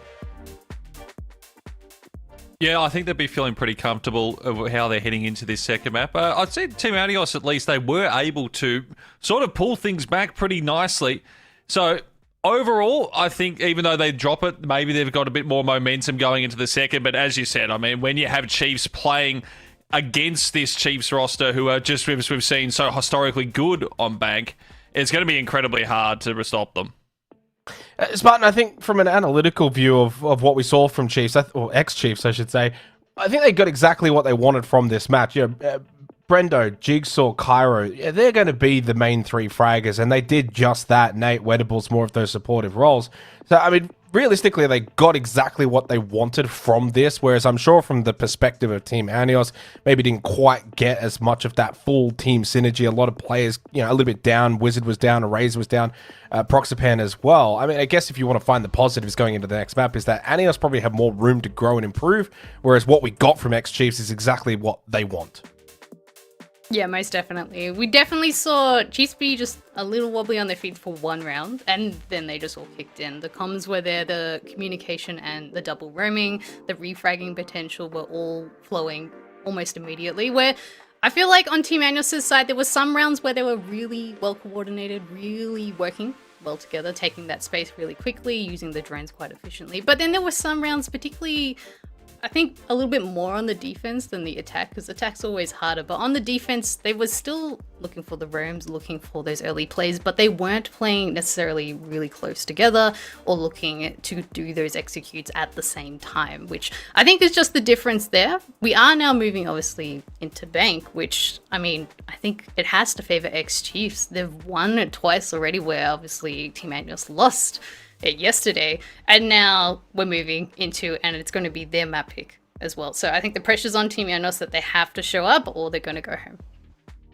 I think it's a really good point you brought up, Spartan. I want to kind of bring it over to you, Haz. It's not just the fact that they've won Bank, it's the fact they're winning a lot of the attacking rounds on Bank. And when you look at this X-Chiefs lineup, as I just saw, Brendo, Jigsaw, Kara, they're attacking flair kind of players. This is the kind of map that I think will suit them really nicely. When you look at that 12-7, 13-7, 13-7, that's all you really need. Wedables with 7, you don't need kills from Nate, let's be honest. He can play that more Fisher guy-centric role as a, you know, the support. I know that Wedables plays a similar sort of role, but Bank, I think, is a map that played to the strength of that core 3 fragging power. Yeah, it does. And the fact that they've already put on the scores like that from the first map, I think, is a big worry for Team Anios, that they're absolutely locked in there. And you can see Wedables, he's probably even a bit freer to actually, you know, frag out a little bit more, because Nate is sort of that control where he's going to be, you know, not worrying about frags at all. You have the diffuser, you do setups, you get everyone the frags, and, you know, it's the background work and it's the stuff that no one particularly talks about a lot of the time, but it is absolutely essential. And then, of course, you look across to Team Anios and you've got everyone there sort of around the same spot. Wizard was probably the slowest, but I'm looking more at like a Proxapan. He absolutely went wild yesterday in their 2-1 victory over E36, which kept them alive in this SI, where he dropped 17 kills in the last map. They need someone like him, someone like Eraser, just need to get going a little with Wizard. I mean, Chef Jeff, he's actually fragging out pretty well, but he's also the one who's going to be mostly doing the IGLing, so he's probably not concerned with his kills, but he needs to look to see how he's going to be able to set up the 3 behind him there, just to, well, come in and try and take this second map, because again, this is their tournament life. They need to absolutely lock in, and it's such a hard map to do it on. Looking at some of those numbers though, Spartan, I think one of the key ones was Eraser. 4-1 on the entry, got 6 kills overall. I mean, it's a pretty big ratio where you've only gotten 6 kills, 4 of those being opening kills. Especially on a map like Bank, I think that's going to be super vital that he's able to have more of that impact later in the rounds off the back of getting those opening kills, and not just being kind of one and done, get that opening pick and then not contribute as much later in the round. So there is, again, the consensus that I look at coming into this map is room for improvement for Anios which is pretty good to say considering they only lost 7-5. So they've got to go into this still with a bit of hope. At the end of the day, SI is on the line now for them. They're facing elimination. So if they can find the positives from, yes, a map loss, it was their map pick, it was close, and have the right mindset, I still think they can definitely get the job done on Bank. Most definitely. And we've seen in the past Proxy or Proxapan, Eraser, even Shaz and Chef Jeff, they can lurk quite well and get into these little nasty angles, which Bank, there's a lot of little lurk locations and lurk potential. So having that now on the board, I think will either be a make or break situation. If X-Chiefs have the read on how Team Annuals are going to enter the building every round, it's going to be game over quite quickly. But if Team Annuals have that spark and be able to catch X-Chiefs off guard by looking in quite quickly, catching a break in their defense, I think it'll be quite a close match. But the other thing to note as well, has like it's 8 hours until what would be the next game for the winner of this series. You probably want to get it over and done as quick as possible, right? If you're X-Chiefs, win this quickly and then have the rest of the day to prepare for what would be then a night game later, which I think for them, at the end of the day, you're waiting 8 hours. One extra game after this probably is not the end of the world, but you also want to save as much as possible in terms of not showing your chalet and things like that. So for me, X-Chiefs come into this particular map probably wanting to win this as quick as possible. Yeah, absolutely. I mean, any time you get to sort of break away, whether or not you go and do more of just a study on the teams going to be coming up, whether, just go have a nap, you just refuel, you get everything set up for the next side there. That's what they're going to be thinking of. They have to be careful, though, they don't get too forward in that thinking, because that's what Team Anios will be betting on, is that they're already sort of thinking forward to that lower bracket, the sort of grand final, whether or not they're going to be playing Seoul Esports and CAG.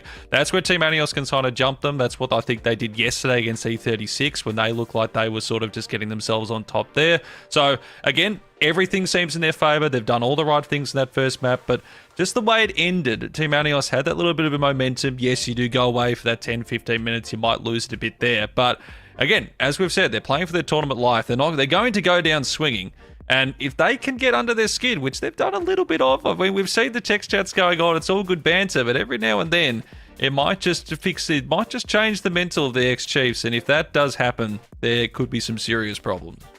That's a good point, though, that I want to touch on very quickly. I'm sure we're not too far away from getting into the game, but that momentum, Spartan. I know that ultimately the X-Chiefs were able to win the very last round, but the momentum was clearly there for Anios. Slow to get going, eventually had, able to string off a good couple of rounds together in a row, almost forced OT, and we've seen this situation so often that had they actually gone on and forced overtime, there's a good chance they probably would have gone on and won the map. That's probably their frame of thinking going into Bank. Let's start early, let's keep that momentum going. I definitely agree with that, particularly if they would have been on the defense side, I'm assuming on the consulate, because obviously they started defense, they didn't have the side selection, so they would have gone the defense in the overtime. So definitely the momentum would have continued. It's just obviously X-Chiefs pulled out a very quick and different execute, which that's what I was also mentioning during the game, is that X-Chiefs, they come up with different executes, not necessarily complicated ones, just the different basics of, hey, we're going to go from the west side or we're going to go from the east side. Not we're going from the west side every single time, so then the teams kind of know how we're going to play it. Which Team Anios, they will have to think about, I think, once again, trying to lurk into the building, take those opportunities and find those gaps, because with Bank, you have to be quite quick to get into these gaps. Otherwise, you can just get collapsed on, particularly in that middle floor. Take it away and enjoy. It's the second map of this lower bracket series. X-Chiefs 1-0 up. They are. Thank you, Xenox, and welcome back, everybody. If you, weren't listening to all that beautiful chat, here we go. Second map. If you are joining us for the first time, it was X-Chiefs taking away Team Anios' pick 7-5. And now here we stand with X-Chiefs, the possibility of getting themselves through to the lower bracket semi-final. The map win here, Team Anios, of course, Spartan. They will need to try and get the reverse sweep going. We've got every chance it could happen.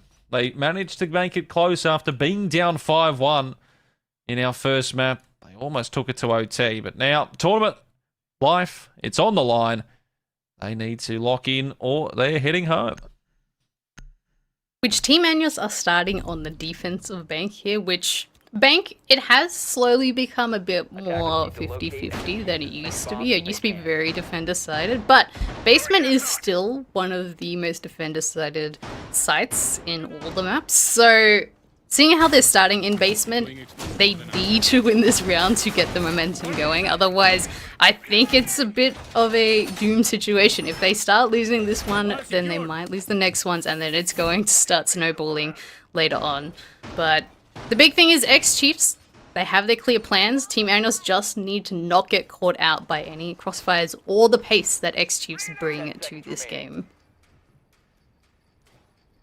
And that pace may be a difference maker. We didn't particularly see a massive amount of it on that first map. It was a lot slower from both sides for most of the rounds. But when the aggression seemed to come through, that's when X-Chiefs were well on top. So they'll be feeling, especially if they can get this opening round here, that they'll be able to control the momentum. It's their attacking rounds of what we've seen on Bank throughout the years that these players have made a name for themselves through it.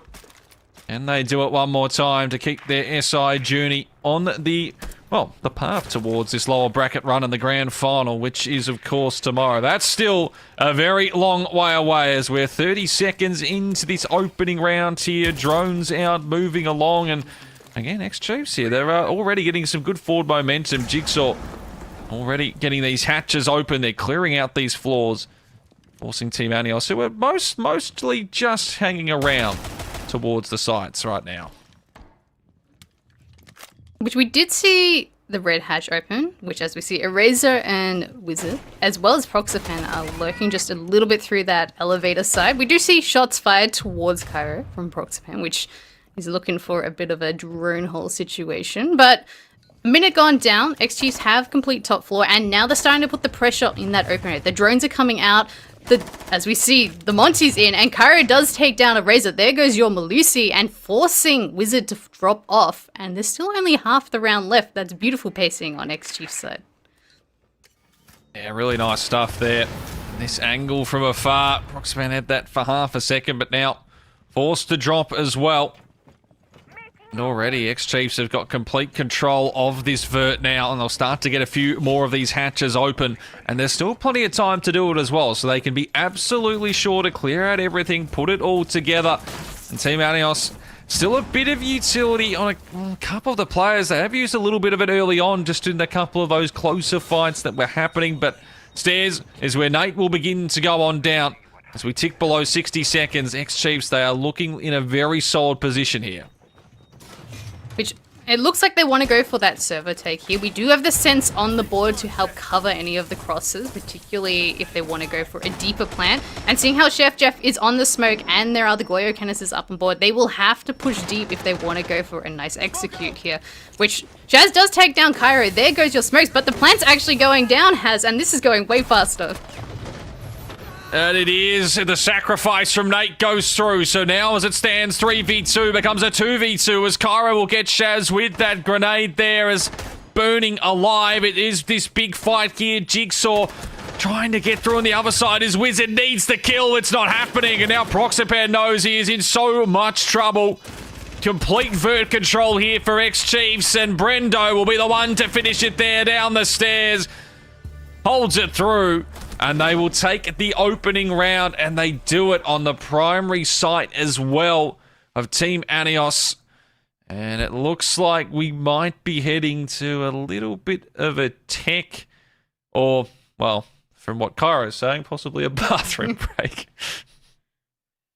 I mean, they had all the time in between the games to potentially go there, but yet to see what it actually is. We'll just keep on going, but looking at just that first round, I think it's looking quite dangerous for Team Agnos here. X-Chiefs, they were able to clear the top floor and have their quick plan executed quite efficiently. So they just cleared the top square part, then they started to collapse on in the open area, not exposing themselves to the elevator player.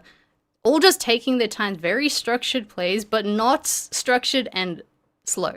Structured and taking the space when they could, not delaying. They had the live drones going, and they were just able to clear all the spaces, top floor, middle floor, and then go for that execute quite quickly, trying to catch Team Animals off guard, which they successfully did. The sensors covered the garage angles there, and the smokes hadn't gone out because they had just walked directly in for the plant. They hadn't like preempted that they were going for that execute.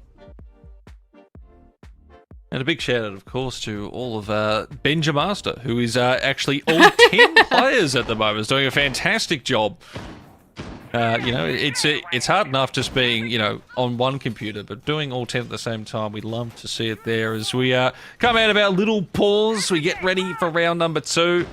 And look, for Team Adios, again, it's early on. I don't really like how it's looking early just from that opener, especially when you're in the primary site of the bank end. Look, and they've had their own decent rounds when it comes to attacking, but they can't let this go to a 5-1 again, well, what we saw in the first map. Yes, they managed to bring it back, but they just need to keep it close. You need that 3-3-4-2. Yeah, even take the lead yourself. It's a tough ask, but it's just what needs to be done. And now you're looking towards, again, we talked about coming into the second map, who is going to stand up for them. Is a Razor, Proxapan, Wizard, Shaz, Chef Jeff. You're looking probably more towards a Proxapan or Razor to be set up to find those kills, which they didn't really have in that first map there, especially towards someone like, Wizard, who I think would be pretty disappointed with the way he played in that first map. Not that he was doing a massive amount wrong, but fights that he feels like he would have or should have been winning in most situations don't come out in his favour. But 30 seconds into round number 2, we're yet to see any major gunfights, but you feel, Spartan, if X-Chiefs get this one to a 2-0, even a 3-0 start, it's a long road back. The pressure is on Team Animals' side. They have opted to go to the top floor. We do see the Echo in play, so they have to be quite careful of the Echo drone. Particularly that Cairo is on the Monty. The Echo can disrupt that shield. But X-Chiefs opening up all the walls that they need. The Canto wall is open. They've opened up all the windows on site as well, and they're starting to move into lobby. So this is where X-Chiefs, they keep the pressure up, they keep the pace up. They droned it, now they're taking all the way up to Rafters. The line drones are going off, and then boom, Waitables take down Shaz, and here we go. 1, 2, 3. There is a trade back. It is a 4v3, but they've taken all of elevated control, and it's only halfway through the round, Taz. And all that utility that goes down with it as well. Wizard and Shaz gone. Eraser will join them as they watch their teammates try and pull this back. Proxapan and Chef Jeff, surely there's no way. Asks for Proxapan to find himself a couple of kills. He gets 2, but that's all there. And now Chef Jeff, he gets the 1, but the trades, the angles, they're all looking the goods here. X-Chiefs, they make it a very nice 2-0 start. Already looking nice on that end, but yeah, Team Adios, it's just a tough one here. Again, they didn't do, I would say, a massive amount wrong, at least with the early picks, but doesn't come through. And now already well on the back foot. So they've lost their primary site. They've lost their secondary site. They are going back downstairs, which I think is a very smart option, not going to their tertiary site. As they haven't locked down their first 2 yet. But they do know now, X-Chiefs, they like to play with the Monty. They like to take space with the Monty. And they like to be quite aggressive on their drone and roam play, which this is why I think X-Chiefs have won Bank yesterday, and why they're quite good, and why this is almost their number 1 map pick, so if not their number 1 map pick. So I am surprised this actually got through. But Chief, they're just completely walking over Team Animals at the moment. Team Animals, they're aware they're coming with the drones. They know they're putting the pressure with the shield, but they're still getting caught off guard from these crossfire, these long DMR angles that X-Chiefs are bringing to this game.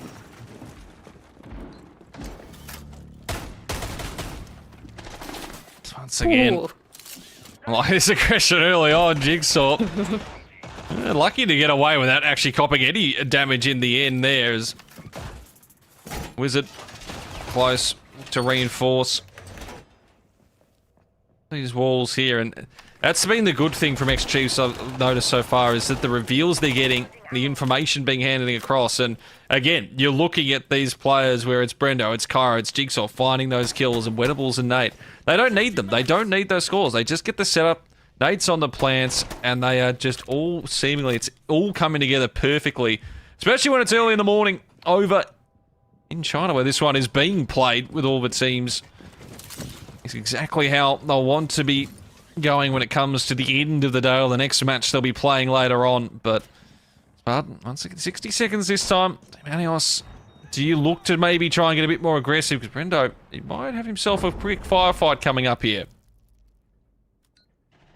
Which they do have the Yig, and the Monty has just dropped, and now Razor is stuck in stuff. We see the Fenrir trying to run out, and they do get the kills. 1-2, just like that. There goes your Glads, as well as your Monty. Diffuser is dropped, and that's exactly what Team Anos were looking for, getting those early frags, but they can't throw away any kills, as we know. Brendo, Kyra, and Jigsaw, the 3 top fraggers of the last game, they can take these fights if they want. They can win these 1v1s. But Team Anos, I'm liking the patience that they have. They've got the picks. They're not giving up the space necessarily, but they're not forcing any fights. Which, now, X-Chiefs stuck in a 3v5. The pressure is now building on. They don't have that backup now. Nate and Wedible's both gone, but all 3 of these players remaining absolutely can pull this off. So Team Anios, this round, they would know is far from done. So they need to make sure they clear it all. They don't see him. They have absolutely no clue. A Razor. Oh, no. I was going to say the freest kill. No!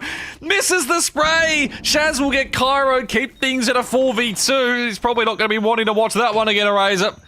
But his team is still on top. 30 seconds.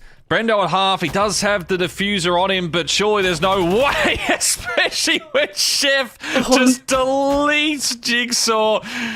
The one tap is filthy, and that should be the round. Brendo is not finding anything here. As the time will tick down, he might try and take this fight, but, well, they are going to finally finish him off as Chef comes forward, makes himself, or gives himself the double. Having a good chuckle about that one. And they will get themselves on the board as we now see the score at 2-1. Now, the difference we saw between the first 2 rounds and the third round is Team Anos got the opening picks. X-Chiefs tried to do a similar execute, or at least a similar clear, going from square across, going into open, but Team Anos, they had the read, and they punished X-Chiefs with that. It was looking a little dicey at the start. If Jigsaw got that pick onto the Melusi at the very start, things could have completely opened up. They weren't prepared for that pace, but because X-Chiefs slowed down and went back to the same routine, Team Anos read them. I do like the Monty ban, because obviously Monty's been very prevalent in the last 3 rounds, winning them a couple of those rounds. But, I mean, X-Chiefs, they still have the pace there, which they have to be very careful about. And particularly, as we saw, the little rats that we had in open area. Razor just missing the shots, but it did waste a little bit of time to distract them a bit. If he got the kill, it would have been better, but they still won the round. That's the main thing. We are now moving to the secondary side again, so top floor, which the lineup, a little different. They're not bringing the Echo, they're bringing the castle, to make sure that they can't just freely get angles into the front office area or into site, as we see where the castle barricades are. But my concern is X-Chiefs, they're really good at getting those cutoffs along the rappels, along the lobby rappels, as well as pushing through the skylights areas. So that is always the concern with top floor defense, and Team Anos have to make sure that they're aggressive and not giving free space to X-Chiefs here.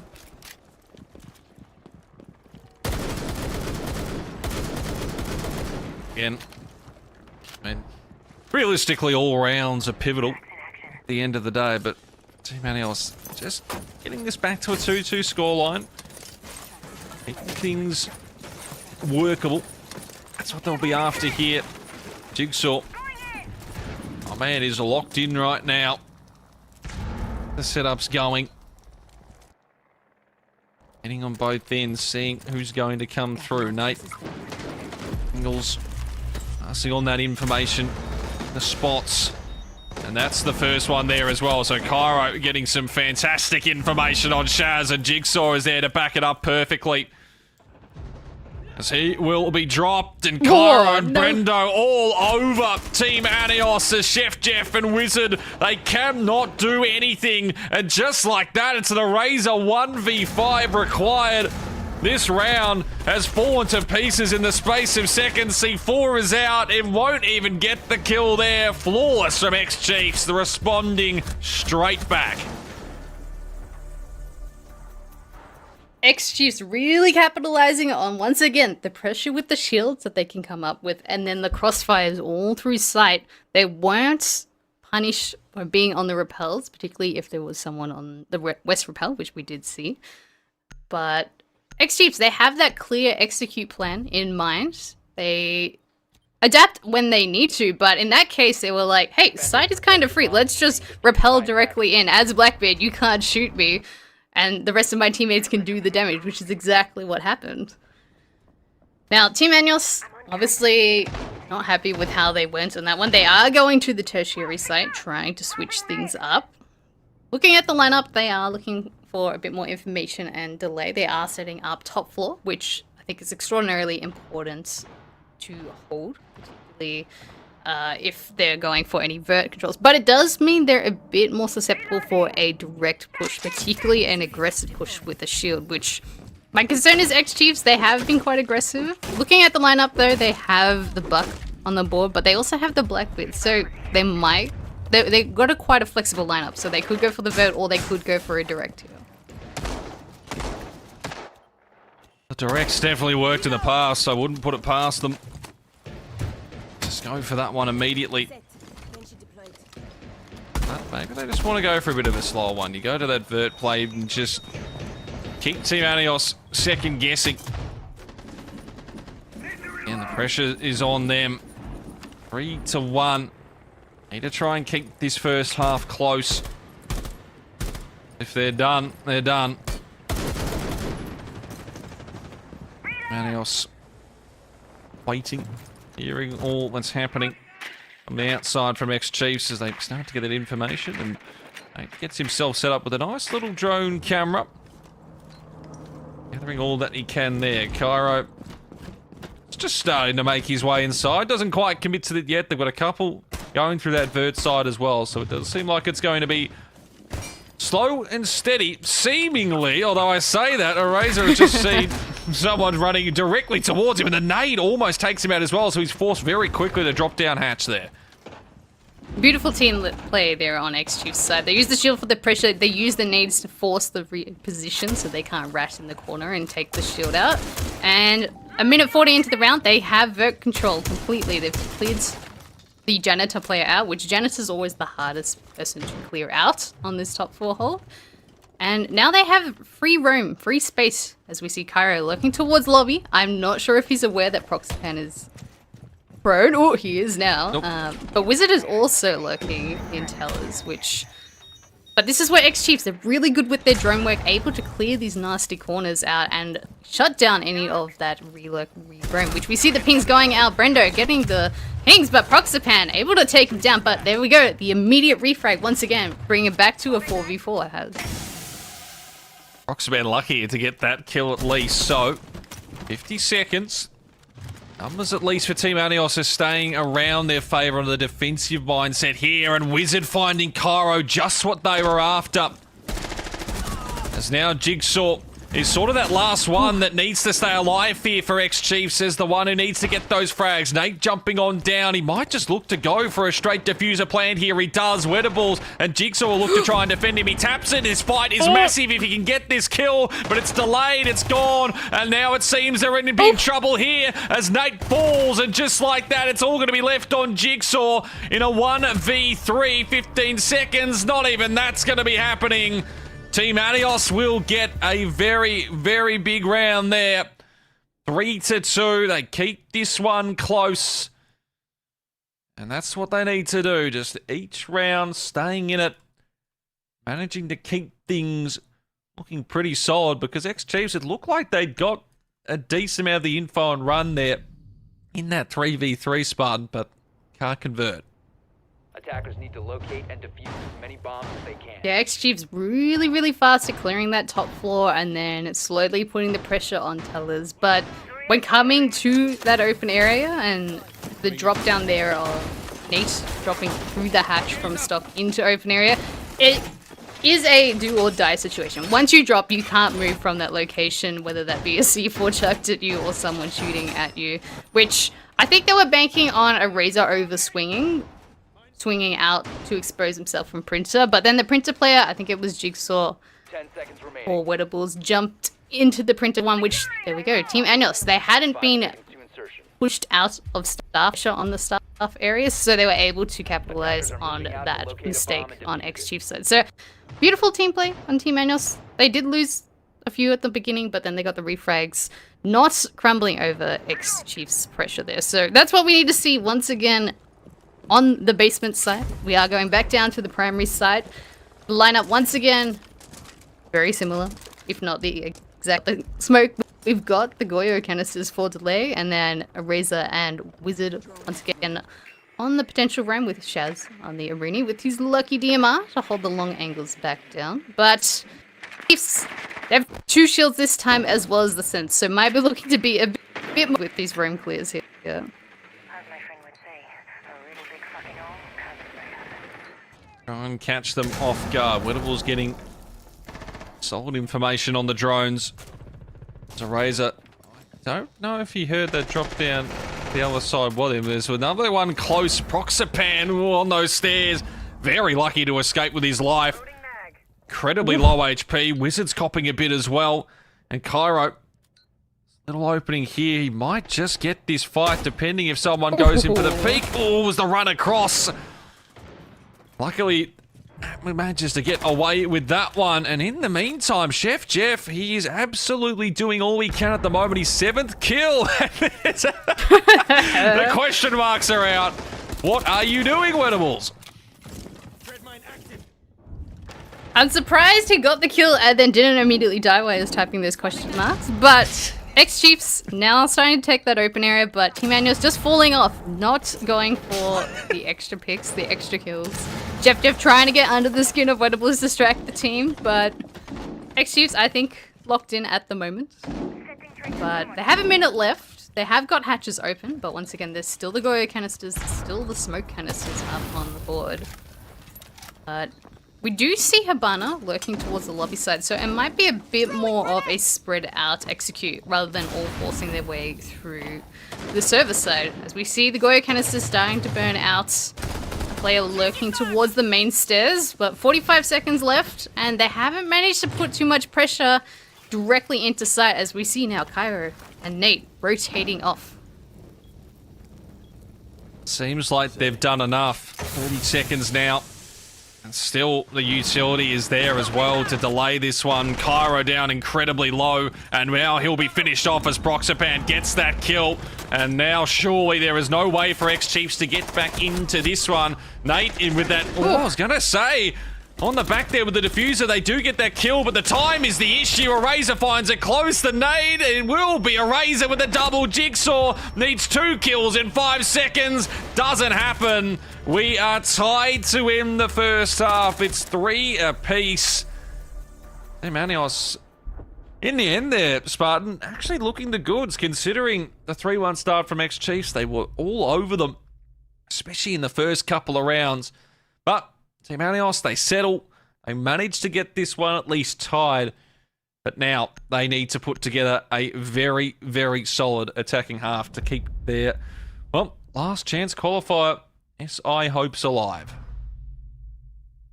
Which Team Magnus had the momentum there, as Xenox was saying. They have the momentum now going into the side switch, which is always a positive, particularly in going from defense to attack. It's always harder to attack in a game like Siege, which I think that momentum, that energy will need to continue, particularly on the attack with the speeds, the lurking of what we have seen Team Magnus do in the past versus what they need to bring now against X-Chiefs here. But side switch, it does mean X-Chiefs gets a bit of a reset, complete change of game style, gameplay that they want to bring. And I think they will be starting in the basement, as all teams like to start. Yep. And we are seeing the Goyo canisters as well as the Echo drone in play, which, unless Team Anos are aware of the Echo, that could be monumental towards the end of the round. That's what they're hoping for. Well, next Chiefs. This is if Team Anos, if they can somehow manage to take this basement site. Absolutely. Be up to their necks in this one, but again, we'll see how they sort of put this together, because they had a pretty lackluster attacking half on their own map pick. They only got the one round, so that's probably just playing the back of their minds a little. And ex-Chiefs will also be thinking that as well, and they'll be looking to try and exploit that as much as possible, especially if you try and keep these lurks around early, put the pressure on, get an opener, and just don't really allow Team Anios to have any sort of safe entry. But at the same time, Team Anios, if they can just find one or two, get rid of the lurks, force ex-Chiefs downstairs as quickly as possible, then they'll know they've got good opportunities here. In fact, they've already made their way pretty close to the basement side here. They're doing this pretty nicely and quickly, Spartan. Yeah, they've already got rid of the Goyo canisters here, and they've opened up the wall. The concern is the hatch is still open, so they're always in danger from some vert play. Brendo does take down a Razor, but I think the plant's about to go down, has trying to catch ex-Chiefs off guard with this speed. The Echo drone is in play though. And there goes the C4s, and boom, just like that, the entire plan is scrapped. The plan was solid. Unfortunately, it does not come through, and Jigsaw, well, my man has put the pieces together there. Absolutely devastating 4K. And that double with the C4. Well, it's ex-Chiefs putting their foot down to start this second half. I mean, I didn't mind, like, Team Ados, they actually got a really nice plan there together, but unfortunately, the Echo camera, they weren't ready. Well, they might have been ready for it. Couldn't really stop it, unfortunately. I think there was that very slight delay in Team Anos's going for plan versus rotating up on the blue stairs, which maybe if they went directly for their play, they could have caught ex-Chiefs off guard just slightly, but I mean, they obviously had the information that they were opening up the wall, they had got rid of the Goyo canisters, they were going for that plant, which Nate luckily getting the Echo drone to deny the plant the first time, and then Jigsaw running over with the C4. But I do like that play on Team Anos' side. It shows they're really looking to do those aggressive plays and try catch ex-Chiefs off guard with these not so much standard executes that we've seen obviously ex-Chiefs do in their half. But we are now switching sides, so this is where things might go back to standard play. And we are going to the top floor, which I do like. We have the Solace on the board, so they might need to deal with it, otherwise it might cause all issues once again. If they go for a quick plant, go for a quick execute, Jigsaw will cause all sorts of issues below the site. Issues like we saw from the last round there, up to 11 kills just like that. Again, you just look towards the Team Anios. I mean, Chef Jeff has had a fantastic game, but he just needs someone else to go along with a ride with him. Have a 3 or 4K round, get that momentum, and that's sort of been the thing, that yeah, there hasn't been that one round from any of the Team Anios players that's seemingly sort of lifted them, got them into a better position, and really allowed them to start a roll. But again, it can just be one moment, it can just be 1, 2, 3K, even just the one kill can absolutely change all things here. Team Anios feel like they've got to try and get this round, keep it even. The closer ex-Chiefs get, the harder it is, of course, to see their road in, especially when we know how good ex-Chiefs are at holding teams down on their defensive end, especially on bank here. They are particularly good at if they have a man disadvantage, but it's the end of the round, not to overswing or go for those overpicks, able to isolate those 1v1s and deny the plan. It's something that ex-Chiefs has brought time and time again, something with their communication with their team player. But will they be able to replicate it? That is the question here. Team Anios, they are starting to surround site as people do on the top floor, able to clear out a lot of the util, getting rid of the Kiba barriers, which we did see that nade try to take down some of the cube barricades, but this is the power of Azami. You just chuck another one, and another one, and another one, which they are aware of his position, but Jigsaw on the other side, able to take down Proxpan. There goes your Flores, and just like that, they're trying to get into the side, and Kyra has a complete read on Eraser. I mean, they did everything right, at least with the flashes. Jigsaw is absolutely alive right now, and X-Chiefs, they have started to take a stranglehold on this one. A flawless round there, 5-3 now. And this is the X-Chiefs now starting to crack a few smiles. They are closing in. And now they're returning serve. It's Wettables typing out predictable in all chat there. And well, if you're Team Adios, you can't really reply with much, unfortunately. So, X-Chiefs completely read them. Attackers need to locate and defuse Completely bombs. read them like a book, which Chef always having. EDD primed. X-Chiefs now going to the... EDD mounted. Let them come.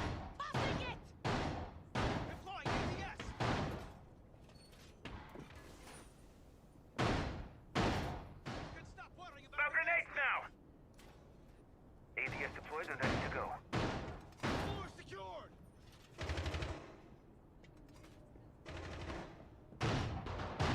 That should be able to catch them off guard if they go. 10 seconds to go. EDD mounted. Let them come. Ambush And we stand 5-3. X-Chiefs closing in on map and series Attackers' points. objective is to defuse a bomb. I'm reloading! And they get this one done. But Team Adios, have they got something to reply with here? First two attacking rounds, especially that second one, absolutely nothing to show for it. Not even, it was just the kills and both dominating from X-Chiefs, but is there a way in? Are they able to find a few more of these reads here? They've seen for the first couple of rounds, and this is the problem as well, where you've got to think and change things on the fly in situations like this where you don't have a lot of time to work with. It always is going to make things more difficult as Cairo downstairs, running, moving. They might have a crossfire coming his way as Team Anios. They've gotten themselves at least the upper floor movement pretty early on here. Seems to be going nicely. Which Team Anios using the drone work quite efficiently. So as we saw Cairo playing a really rat spot off that square wall. Not getting caught out by that. And as we see the shield starting to put the pressure on square, forcing the fall off on X-Chief's side. But a minute has gone, and they're just starting to put the pressure on the top floor here. So the concern is time is ticking, and they're not going to be able to capitalize on it. But Chef does take down Nate. There goes your cap can. He has placed down all his util in the past, though. So yes, no, but what a beautiful shot there on Jigsaw, straight through the wall onto Eraser. And there goes your Ram, the most important util for a vert take here. Oh, that is a devastating kill, and Jigsaw is having himself a map here. 14 kills now. And just when Team Adios would have felt they had themselves a nice little advantage as this round starts to tick away, that's been ripped straight from them. And as you said, Spartan, they lose that Ram possibility. Things become very, very difficult for them here. Jigsaw has the read on where Chef is at the moment. Not sure if Chef knows Jigsaw is there. As we see the shots fired out. And Jigsaw once again with another wallbang. Getting 2 in 1 round so far. But Team Anios now left in a 3v5. They're starting to put pressure on site. But Cairo with another answer onto Proxpan. They're falling like flies. That they are. Their hopes and dreams shattering right now as Wizard is all that stands in a 1v4, 30 seconds, diffuser down, and he knows in the back of his mind that this is all done for this round now. Jigsaw's on fire, as are X-Chiefs on their defensive holds. They have themselves 3 map and series points to move on to the lower bracket semi-final. All of a sudden, Team Anios will need themselves 3 on the trot to force OT just to keep their hopes alive here. Well, Jigsaw has been activated, I will say. 16 and 4 right now. He has the answer for everything that Team Anios is throwing at them on the attack here. Team Anios, obviously, their last-ditch effort with their timeouts. They have no more opportunities. This is do or die. If they don't win the next 3 rounds in a row and win, they are going home. This is the last opportunity they have. So pressure is on Team Agnes's side. They have to try and get a read on X-Chief's aggression and lurk here. As we see, they take the space and then X-Chief lurks back into it. They try a different angle and X-Chiefs has a read on it. So Team Agnes, they have to think a bit more where they're putting their drones and what space they're keeping safe and how they're going to play off it. Final bans possibly for this series will come through. Azami and Blitz are the ones taken away. Azami, I think from Team Anios, I mean, it sort of had to happen. At least will force that one change, and maybe they can find a way in through X-Chiefs here, but we're back to basement. And this is going to be, I mean, and that's the difference maker there. Jigsaw, that kill on a Razor, insane in itself.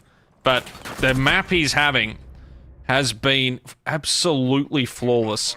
That was where Team Anios, that was that look in, that was that thought, okay, they've actually got control in this round. They've got a chance to work through on this, especially when it's the tertiary site. And in a matter of seconds, everything is ripped away. Everything that they were trying to plan there. And now they stand on the brink of elimination. Chef Jeff, he needs someone to come with him. He's the only one positive. Can they get this going? Or are X-Chiefs going to make this a flawless second half and finish them off in a 2-0 fashion? Well, X-Chiefs on their primary site. They are on the lurk as well, as we see the same lineup that they had last time. Jigsaw, Cairo, Wettables all on the lurk. Team Annual and Brendo as well. So 4 people off site. Team Annuals have to think about covering all bases if they're going for that top down, which it does look like they're at least outside square at the moment.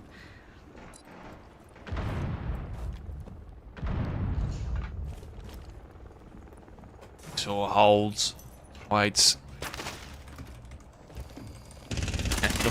And oh, I was going to say the drone there. That will get him forced away. Impact grenade, he's still just keeping the movement. And the longer he stays alive, the more chance we are going to be seeing X-Chiefs take this one. He's the difference maker at the moment. Still got to look at across the other side as well. I mean, Kara and Brendo, they've still had themselves very solid maps so far. As it stands right now, as Wettables will get that kill. A Razor is gone, and they are all starting to fall to pieces now. Wizard with the refrag, bring him back to a 4v3, but there he goes, straight down. Jigsaw with another answer, brought to 18, and everything is left on Proxipan. He knows exactly where Jigsaw is, but can't take it down, and Brendo will finish it off. And unfortunately, Team Anyos will be going home, and Chiefs will be continuing on their lower bracket qualifiers. That it is. Team Adios are done. X-Chiefs will move on. Their run will continue in the lower bracket. And Xenox, you've, I'm assuming, been watching with a keen eye. I think what we discussed before we went into this game, it all sort of came to fruition. I literally was going to mention that, yeah, broken clock strikes at least 1 out of 2, but I think that was always the evidence going into Bank, not only the map pick for X-Chiefs, but also the attacking flair that we saw from them on Consulate, I think set the tone, and we pretty much got the exact same version of that, even stronger on Bank. Jigsaw certainly even unlocking his higher, greater potential. It's disappointing though, Spartan, of course, for Team Anios and Chef Jeff's team, a great little run and excitement that comes from it falls short. 2-0 loss as well to an X-Chiefs roster that clearly isn't at the peak of their powers either. So ultimately disappointing for them, but massive for X-Chiefs as they move forward. I mean, most definitely. I mean, I think another thing to note is Team Angel should be very proud that's the first playing together and going to an international, where X-Chiefs, obviously they have that experience with the roster, but we did just see a almost execute. And, well, I mean, flawless attacking half there, or defense half on Bank. So, Chiefs still complete control over Bank at this stage. They haven't lost it yet throughout these last chance qualifiers. I mean, that's a really good observation, right? Has moving forward, whether it's CAG, whether it's Soul's Heart, surely you've got to avoid taking or allowing X-Chiefs to get to Bank. It just seems to be that way. I mean, yeah, as Spartan pointed out, they have won it every single time. 7-2 against 4 Angry Men, 7-3 against All Gamers, and now again 7-3 here on against Team Anios, who, look, again, unfortunately, when it comes down to this series, when it all came together, it was just their attacking rounds. They only found one over 2 maps, so they just couldn't put together the calls they were hoping for. You also just say X-Chiefs just played very solid defensively across both maps as well. You can't put it past them there, but again, and as we saw, I mean, some of these highlights, Jigsaw was an absolute mastermind throughout. I think ending up with 17 kills in the end. Absolute difference maker. He's looked on, and X-Chiefs, I mean, they'll go away. They get that break as well before the lower bracket semi later today. They've got to be feeling pretty good. Yeah, they do. I think it's an intriguing dynamic, this roster, though, Spartan. You know, this is a qualification process for Six Invitational, and over the last couple of years, you know, we've started to sort of analyze the best teams, and the best teams don't have carry players, so hard support players that don't contribute. Now, in this instant, yeah, okay, Nate only dropped the 1 kill, that's fine, and in fact, I did look back over the games yesterday, and Nate was performing incredibly well, but also when you kind of take into account the key to success in this series for X-Chiefs, Jigsaw, Cairo, Brendo, well, that's great at this level, and having the mind of someone like Nate in the roster, helping with calls, we've seen a little bit of that with CAG and DD, and Weddable's playing that more supportive role. I think the one shortfall in that could eventually be the demise of this team, whether it's in this LCQ run or even if they manage to make SI, is it's not that sort of core 5 where all 5 players are able to stand out. Now, admittedly, Enterprise is similar with that. You know, Fisho guy's not going to top frag, although the irony in that is Fisho actually performs incredibly well overseas in terms of his fragging power, so he does step up. 2-0 here, but they're going to need more, you would imagine, than just the core 3 against the likes of CAG or Soul's Heart. Which I've noticed something on the X-Chiefs side is they've all shared their entries. Jigsaw, Cairo, Brendo, and Wedables. Nate obviously on the back burner there. But it does mean all of them are still trying to get active. I think Wedables does need to turn it up a little bit more in that mid-game aspect. Obviously trying to help refrag or go for the aggression. I mean, Jigsaw, Cairo, Brendo, we all know they are very aggressive, can take those fights when they need to. But I think, as you were saying, I think Wedables needs to step up just a little more. Obviously, the entries are working well, but he needs to work a bit more in the middle game there. I want to quickly touch on Cairo here, because we've followed his career now for quite a while, and at various points, Cairo's either been the main guy, the second guy. It's been a hot minute since he's the third guy. I think he relishes this kind of role. The pressure's off on him. He knows he's got Jigsaw and Brendo. They will perform, and I think that's maybe the best fit for someone like Cairo, is to be that kind of third fragger. And while I say that, clearly the numbers won't necessarily suggest that, but I think it's an aspect of him having Brendo and Jigsaw alongside him. Yeah, and that's just the plus, I guess, that if X-Chiefs, you know, if they're going forward with this roster, if they are looking to keep it, the fragging potential really works in that favor for Cairo, where he doesn't, again, probably have to put as much pressure on himself because he knows that Jigsaw and Brendo are there to back him up. And then you look on the other side as well, when you do have someone like Wedables and Nate, where they're able to just also, you know, play those roles where it is more just the setups and everything works perfectly. I mean, this is a prime example of everything for X-Chiefs going together exactly the way they want it, where it's just you've got your 3 fraggers doing what they need to across the 2 maps, you have your backup on the other side, and you just don't allow the other team in Tanios really to get a look in when they want to. And yeah, that'll be, you know, I think tested a bit more when it comes to Soul Hearts Esport or CAG. That is going to be, you know, them playing those two. We'll of course find that for later on this evening. But yeah, look, they'll be happy with that one. You go away, you just try and again keep that together. And for Cairo, look, I mean, we see him again, as you're saying, as that third best, but absolutely, you know, in the next series we could see it, he could be the top fragger. Jigsaw the MVP, as we saw his stats, it's not the first time, it won't be the last time that he was the best in the server. X-Chiefs move on in this lower bracket. Short break. When we come back, it's CAG versus Soul's Heart.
Well, we return to the last chance qualifiers for APL on the road to 6 Invitational. Ex-Chiefs move forward. Their opponent later tonight decided in this coming matchup, CAG versus Souls Heart. And well, barely less than a week ago, these two teams played off in the APAC Cup Grand Final over in Japan. Souls Heart winning that one. There was no Anaton though, if you want to add the asterisks and point that out. But guys, neither of these two, I guess, performing they would have expected to, considering they're both in the lower bracket already. The fact that one of them has to go home and their SI dreams come to an end has, I think, for both teams, that's already a failure, right? So now you're just trying to climb this mountain, get to that grand final from this lower bracket.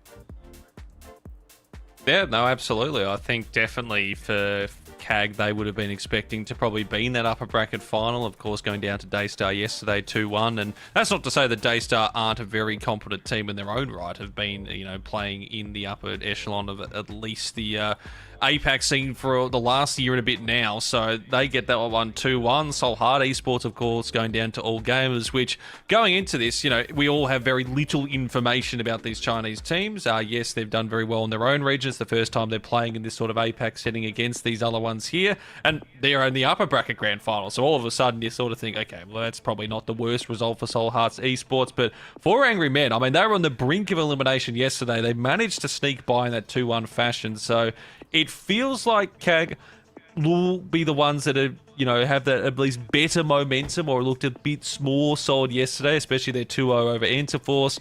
But, as you said, Souls Heart Esports, again, they beat CAG in the APEC Cup land.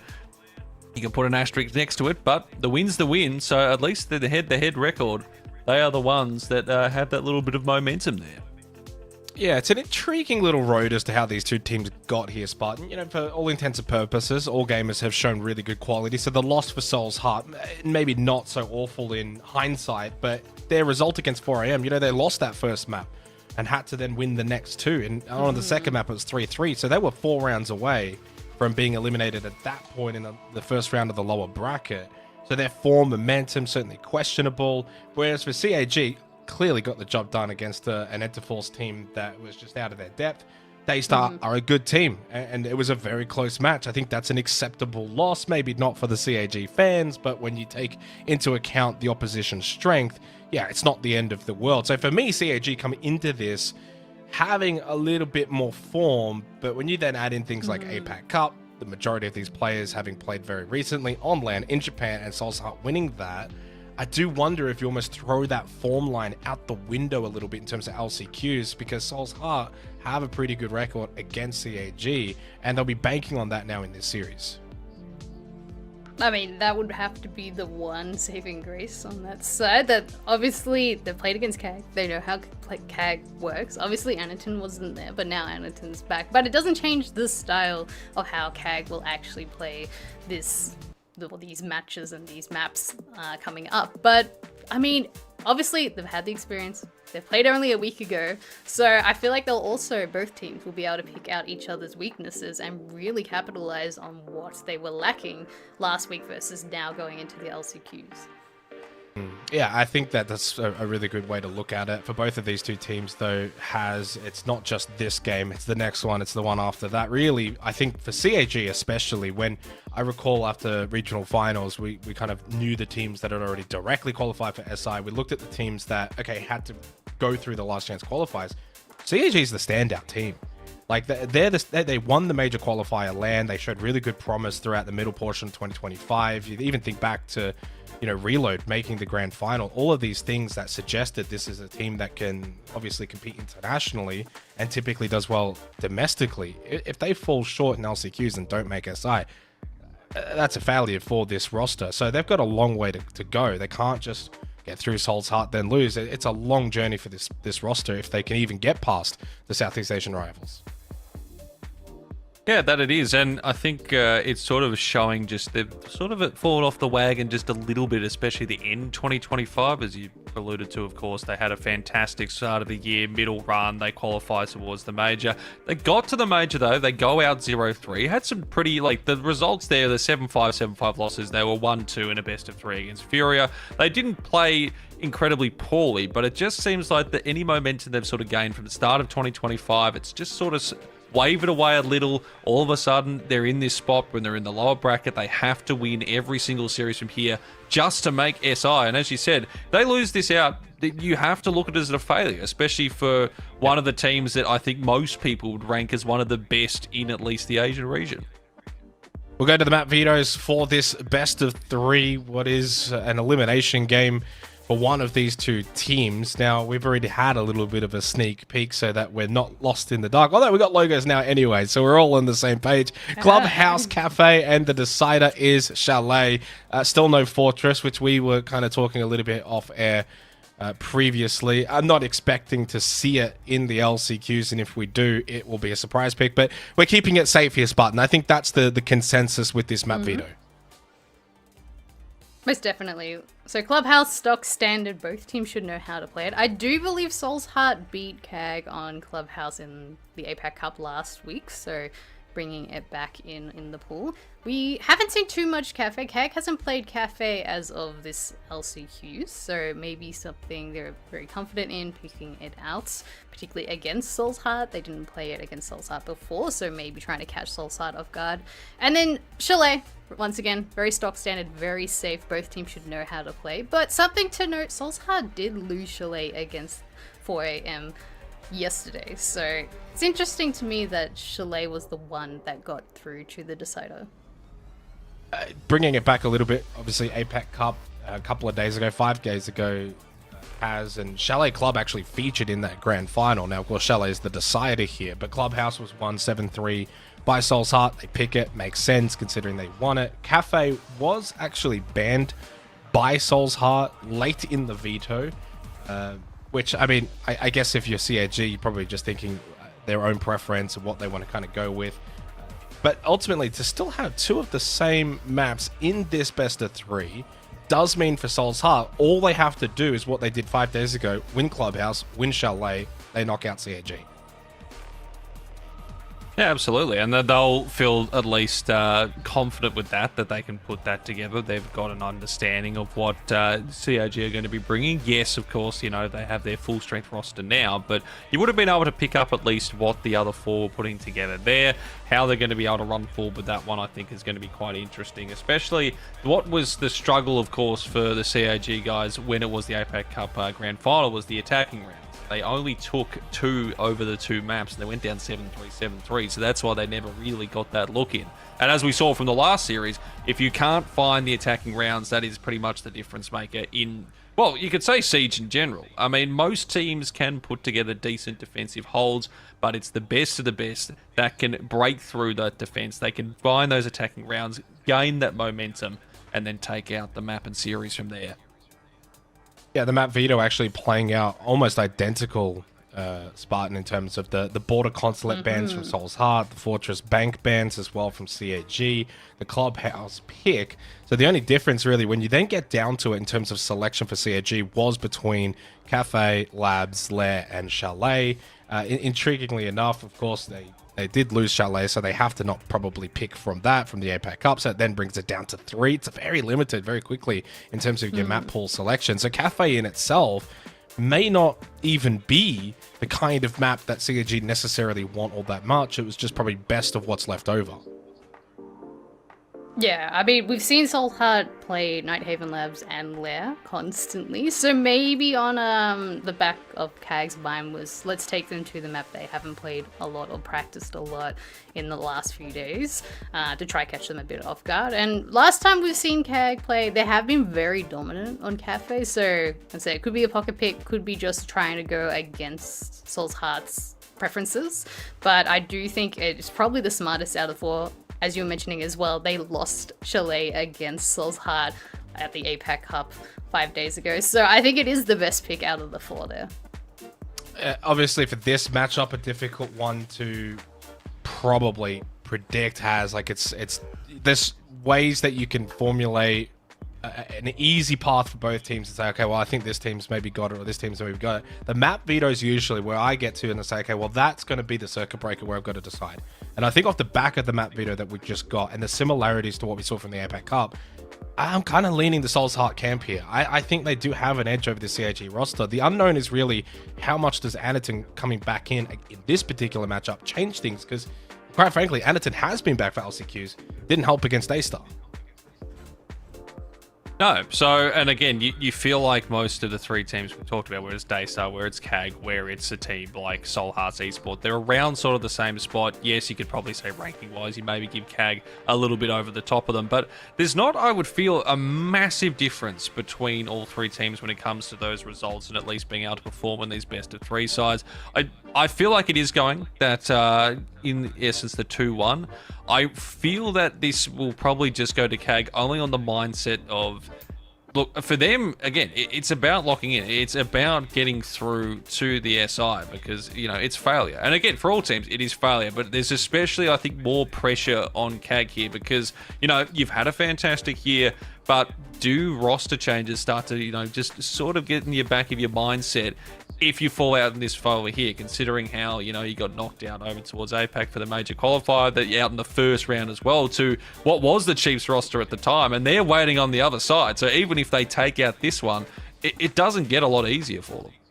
And they'll be waiting a little while as well, because after this series, then we shift back up to the upper bracket. So there's a gap as well, of course, naturally for whoever wins this series. They do need some kind of a break, but it means for, yeah, ex-Chiefs, they'll be waiting until probably about 6 hours from now if it's going to be a long day. But ultimately, Spartan, who have you got in your mind for this series? Are you backing in the experience and the veteranship of CAG, or do you think Soul's Heart and their recent form over CAG, is that enough to sway your opinion?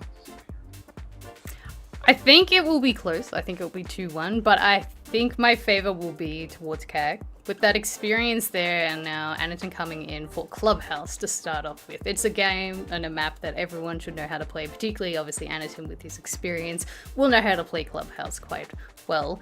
Now, Cafe, it is the random map in the selection, which we have seen CAG be very dominant on. We haven't seen a lot of Soul's Heart play, so it'll be interesting to see how Soul's Hearts add up to that. But then Chalet, I do think it could go either way. So if we do go to the third map, I do think it will be a very close match. It could go either way, but if CAG get the momentum on Clubhouse, I think they will dominate on Cafe. I could see that. I think if CAG do win Club, it sets them up nicely then going into Cafe, but you kind of mentioned it there, Cafe being that sort of wildcard map. There's every chance has that then ultimately we get this inverse, which happens every now and then. It's not uncommon, it's not rare, where teams take each other's map picks, and I think this actually could be a case of that potentially happening.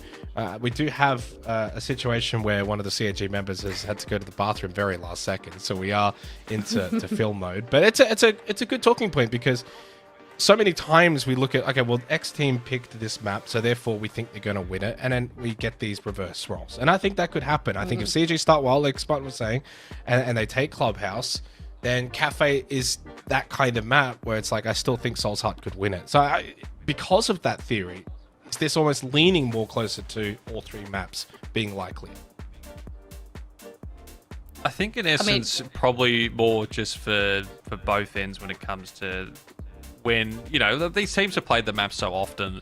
A lot of it, I think, will just come down to more pressure side, where, you know, you're in this situation where if you make a mistake, it just becomes a lot more magnified because you know that you're on the brink of being knocked out. If you suddenly are in that situation where you're forced to, you know, play something a little bit differently, or it's one of these teams is probably going to gamble on something a different pace, whether or not we're going to see maybe, you know, teams play forward on the defense.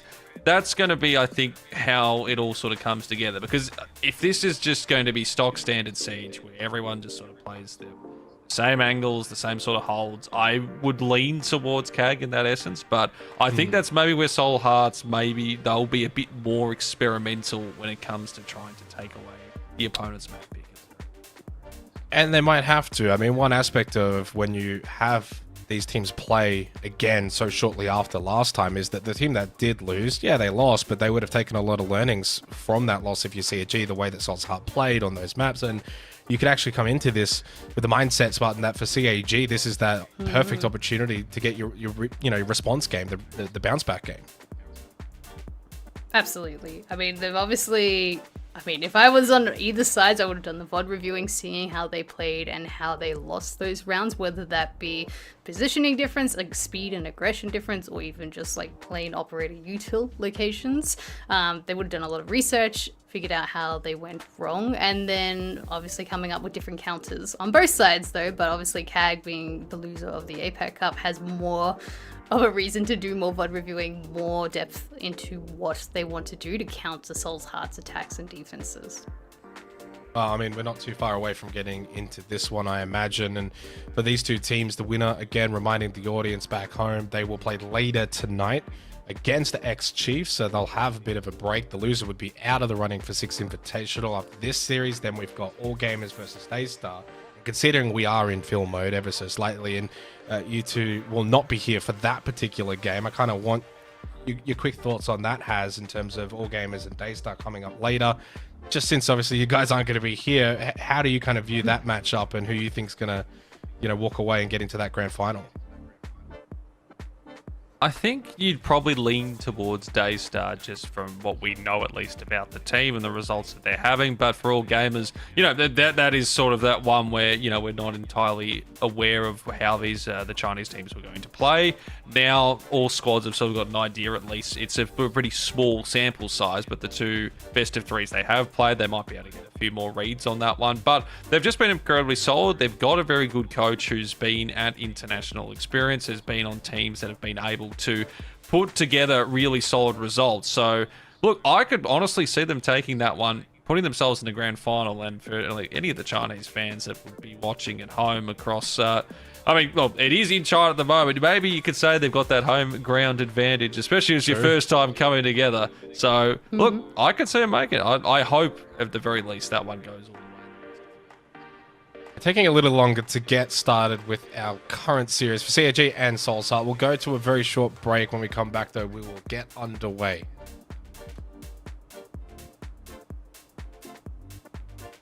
We won't.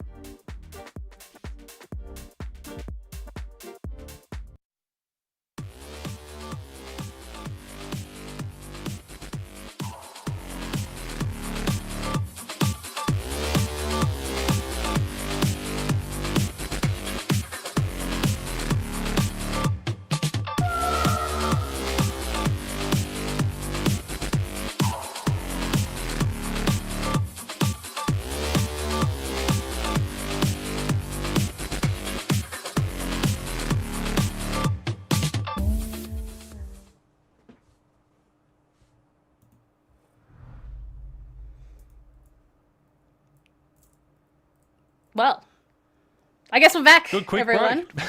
Welcome back, everyone. Hope everyone got their popcorn, their very quick cup of tea.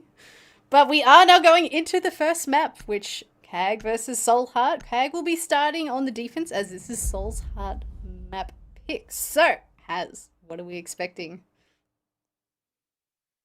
Well, I mean, from what we've discussed so far for this one as we head into it, I would imagine, look, we would think that Soul Heart will take this one here. We're thinking they're 2-1. We're thinking both teams will probably take the map pick. But, there's a world where they could reverse it. Soul's Heart have at least have that the best of head-to-head in their favour. Of course, though, you said, switch next to that one since CAG were short one of their players. You had one of the analysts stepping in and playing for that one. No. So, overall, we're hoping to see a close one. We won't be seeing anything too quickly yet, it seems. We do have just a possible little tech timeout, which, we need to make sure, Spartan, that everything is locked in, it's all ready to go. But look, I think the first half of this one will reveal a lot of things. In fact, the big thing is going to be Soul's Heart. Their attacking side need to, at the minimum, get those 2 rounds. They need to make it to 4-2 if they're going to take this one. And if we know that they are, a 3-3, anything that's at least them in front or a medium, they're going to be pretty happy with that. But Racing buddies. seems like, well, okay. Well, we got through the first map without one, but the beautiful rehost comes for us finally. Well, the admins haven't said yes, so I guess we keep going until something happens. So, We hold. well, obviously, Cat will be starting in the basement, and Nope. everything is gone now. Okay, so we have successfully Wow, what a rehosted. round win. That is amazing stuff. Oh, damn. He floated That looked above good. everything. Well, a very quick game. Hope everyone enjoyed. So, obviously, rehosts are inevitable in this game. Particularly, obviously, pressures on any tiny detail that might be wrong. People will call that rehost to make sure they can get right. But yeah, I don't know what we can talk on. I mean, we did have some of the bans, but we can obviously go through them when it pops back up. And obviously CAG, they did start on defense, they did start in the basement, but there is no guarantee they have to go back to basement when the game starts again. So we'll have to wait and see. That we will. And this time we are going to go to an actual quick break. This one might be a little bit longer than the last, but don't go anywhere, guys. When we return, our first map of our lower bracket quarterfinal, CAG and the boys on Soul Hearts Esports. Don't go anywhere. We'll be back after this.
Welcome back, everybody. Our rehost is complete, and round number 1 will be getting underway shortly. It seems basement is where we're going back to again. Spartan, the changes for at least the picks here might be slightly different, but this time we are ready to rock and roll with our first round here. Remembering everybody, the loser of this one is done and dusted from SI for the APEC Last Chance Qualifier. If you're joining us for the first time, Team Alios were defeated by the ex-Chiefs roster, so they are out.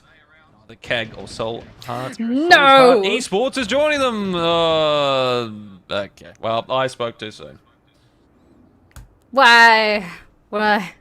We've now got Curse. Well, seeing why we're waiting, we can talk about the bans, because we have the bans up on the board. So, CAG banning out the Ying and the Thermite, making sure that they can't get through the walls and can't rush into sight. Very, very common things here.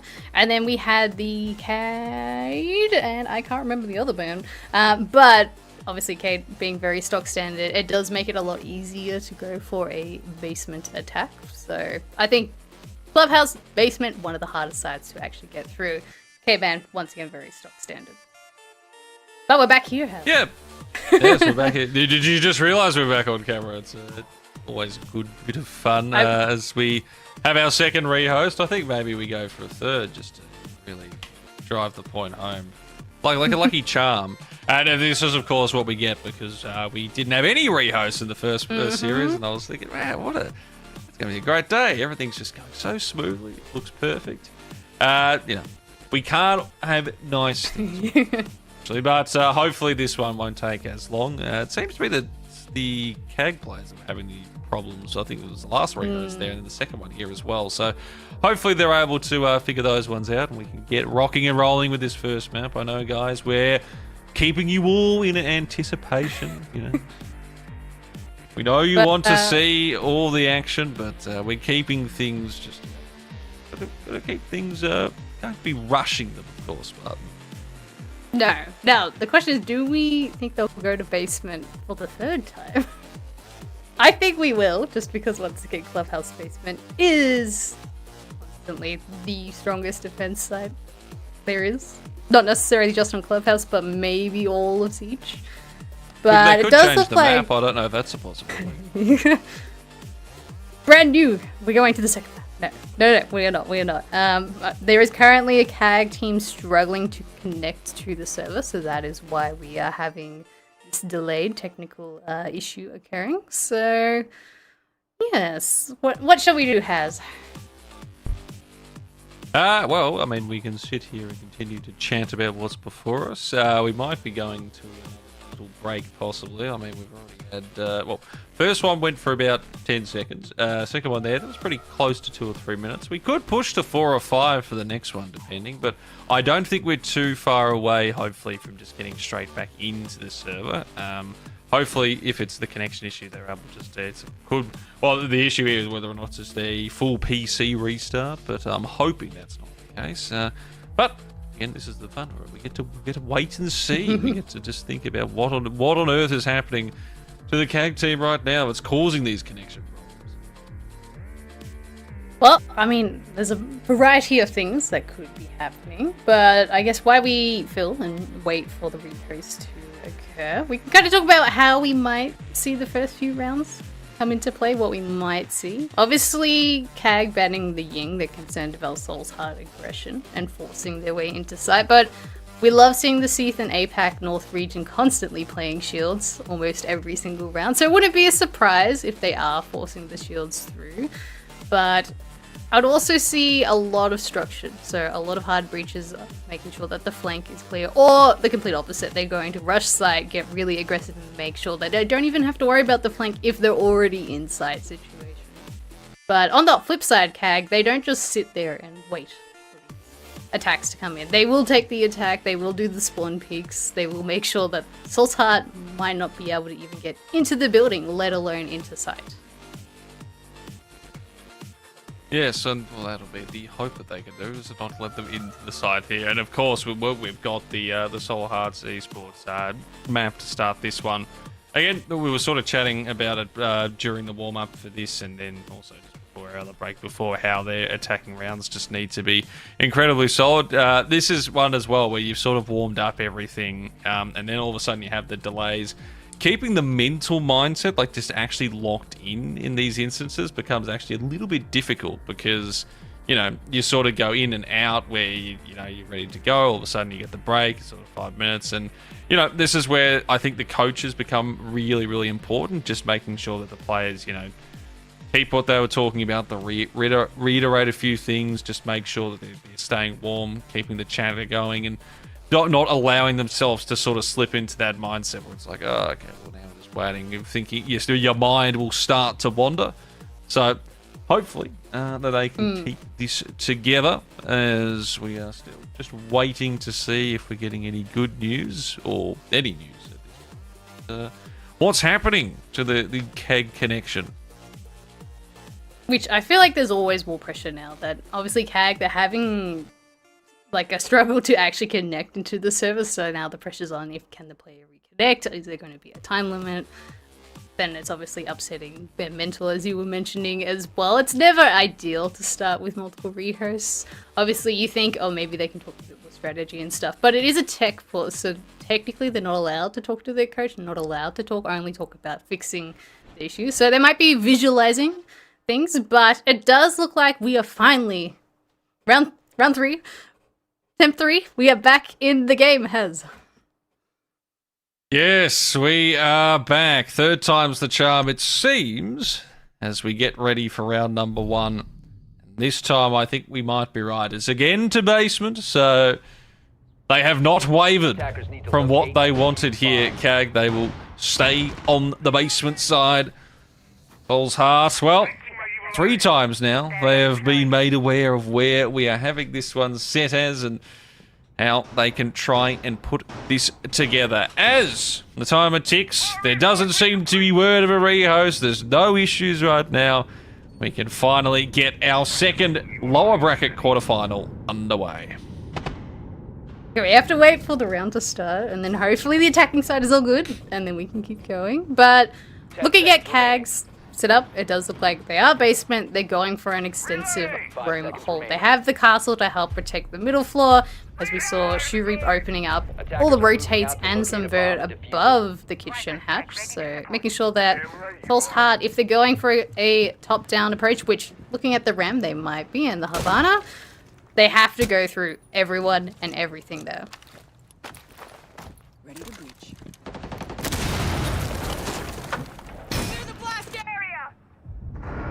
We start to get everything set up. Openings. We're playing towards that CS side. Sherp as well. Close to him. The opposite end there. And plenty of movement early on. A couple of, most of it downstairs in towards basement side. So not a huge amount of roamers, and they're starting from the very top here, Soul's Heart. They're making sure they are clearing out every single angle as I-9. As the drones out and about. And they're getting at least that information. Mostly the top 4 in that first 60 seconds. As it's ticked by, we haven't seen an exchange of damage just yet. So now seems like all of CAG have got themselves locked in to the basement side. Soul's Heart taking top and middle floor quite quickly. Within a minute, that's quite decent. Particularly that CAG had that roam setup idea in play at the back of their heads. They use util up on the roam and then they've fallen off. It is basement site though, so they can afford to fall off, but this is where Soul's Heart has the time to use all their util, clear out the spaces that they need as much as possible, and then figure it out and execute. We do see them opening up the hatches, using the ram drones to get the vert. A little bit of self-damage there, but we also see Scatman on the opposite side, not towards Secret, towards Blue. Once again, getting free information, not using the drones too aggressively, because you can still get a lot of information just from sound, from the util there is, without actually droning directly into sight here. But it does look like they're starting to put their pressure towards this main stairs and church side. Well, they've got control of that. Some openings coming through, and it will be Scatman to get himself the opener here. Akuli is taken out. 5v4 now, 40 seconds. They've still got a bit of work to do to make their way into the sites, but they know where all their defenders are going to be with these corners. If they can get any more picks of them just before the end, it'd be nice there. Ansem, he wasn't there for the APAC Grand Final. He comes in for this series here in the LCQ, and he isn't able to find anything in the opener. Jibisu does get at least Scatman back. 4v3, 20 seconds. The delay is there, but they should still get the diffuser plant, it seems. DD Man trying to go forward. He will just almost find it. Not quite there. Jibisu will get himself the double, triple kill in the round. And now Shurip, though, is the one who has to pull this off here in the 1v2. Mr. Punch. He will get the shots. Makalele will get the final kill, and Soul's Heart got a bit chaotic towards the end there, Spartan, but they lock in the opener. Alright, 5v5 with a minute remaining. Everyone's on site, so they have to force their way through, and a beautiful play there on Soul's Heart. With they're able to get a couple of openings from that across map pressure through those secret stairs, and then obviously snowballing directly into site. It was a very interesting plant spot there from the Blackbeard towards that, not the vending machine, the music box in that corner, as we see right there where Mr. Punch plants. It's not a usual place you cover because you can be shot from across the map, but I think they were also where there was a player still in that church. They had to make sure that was protected, and we saw, I think it was it Chibisu prone on the ground with the lion there. So, I mean, beautiful player. That would have been DCH, not Chibisu. But, I mean, that was the primary site. That was basement, and Soul's Heart take that away from under the grasp of KAG.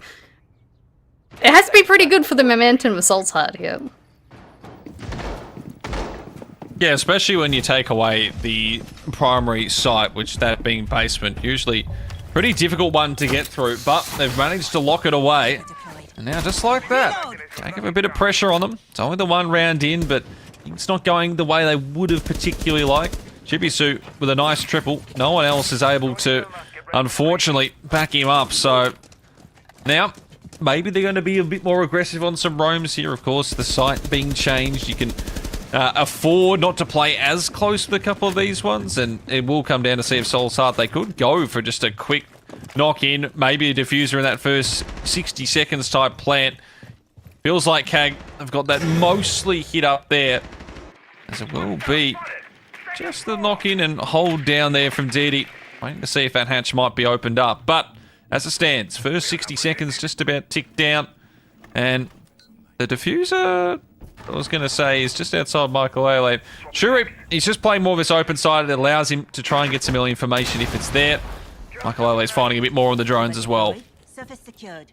It also means if they try force their way through with the blitz, the clash is the direct counter for that. So I think it's really good positioning on Shuri, but we do see the blitz is actually posted outside of the spy wall, so on the opposite side, which I think maybe Soul's Heart, they've got that read that there's a Wamai, there's a clash on this CC side. We've opened the wall and they're gone directly into sight, just like that. They found the gap house. Michael Aylade with the double. They have at least managed to keep this in the 3v3 here, KAG. He's still to work with here. Michael Aylade start to plant that diffuser, and I don't know if they're able to really stop that. Arculi, though, does get punched, knocked down just before it's gone through, so player advantage with them. But surely Soul's Hearts can feel they can maybe fly a bit further back, but because they lose that opener just before the end of it there, it means that they want to get a bit more aggressive, so it's all left on I-9. And Knighton will have absolutely none of it. A triple in the round. And KAG, things got a little bit, well, pressured there, but they will take the round, and that there is just no head on that character. Don't worry about it. Yeah, I don't think the camera's meant to go around that far. But, I mean, Soul's Heart, they made a really good call. They saw, hey, KAG have a lot of util placed across the map. Let's go for a direct hit, which is what they did. But KAG able to lock it down, prepared with Soul's Heart's aggression, which I think might have been, once again, they've seen how Soul's Heart's played. They've played against Soul's Heart before. They know they can make these calls and rotate quite quickly, which then they countered with the refrag, preparing for those late flanks as we saw there. Mr. Punch getting taken down. I think it was a beautiful counter from KAG though. Yeah, and that big one was just in that 3v3. If they had stayed with that as the diffuser had planted and they were able to get more defensive positions, Soul's Heart would probably favour them in that round. But because they lose that player just before diffuser's planted, it feels like the pressure was put on the rest of the two that are remaining just to be a little more aggressive, see if they can bring it back to a 2v2 quickly. But they missed the shot. All of a sudden, CAG just get that 3v1. That's basically round over. I9 can only do so much. So, as it stands, 1-1. They took away the basement site, Soul's Heart, but Cav have responded. Now this third round, a chance for them to take the lead for the first time in this series. Okay, going to their tertiary site, which is CCTV and cache. Which, something to note, they haven't brought an Azami, which is usually a stock standard operator to bring to play on the rafters. They have brought the Clash though, obviously to counter the Monty, or the shield play that we know Soul's Heart love to do, which I'm pretty sure the Clash might be lurking on rafters. We'll yet to see where exactly she is, but Soul's Heart making their space, opening up the wall. CAG happy to give the wall away, as we see. But yes, Shoe Reap on the Clash, playing the rafters, happy to have that moving shield around, but it does mean it's going to be a lot harder for Soul's Heart to push up into that rafter position with I9 on the Monty.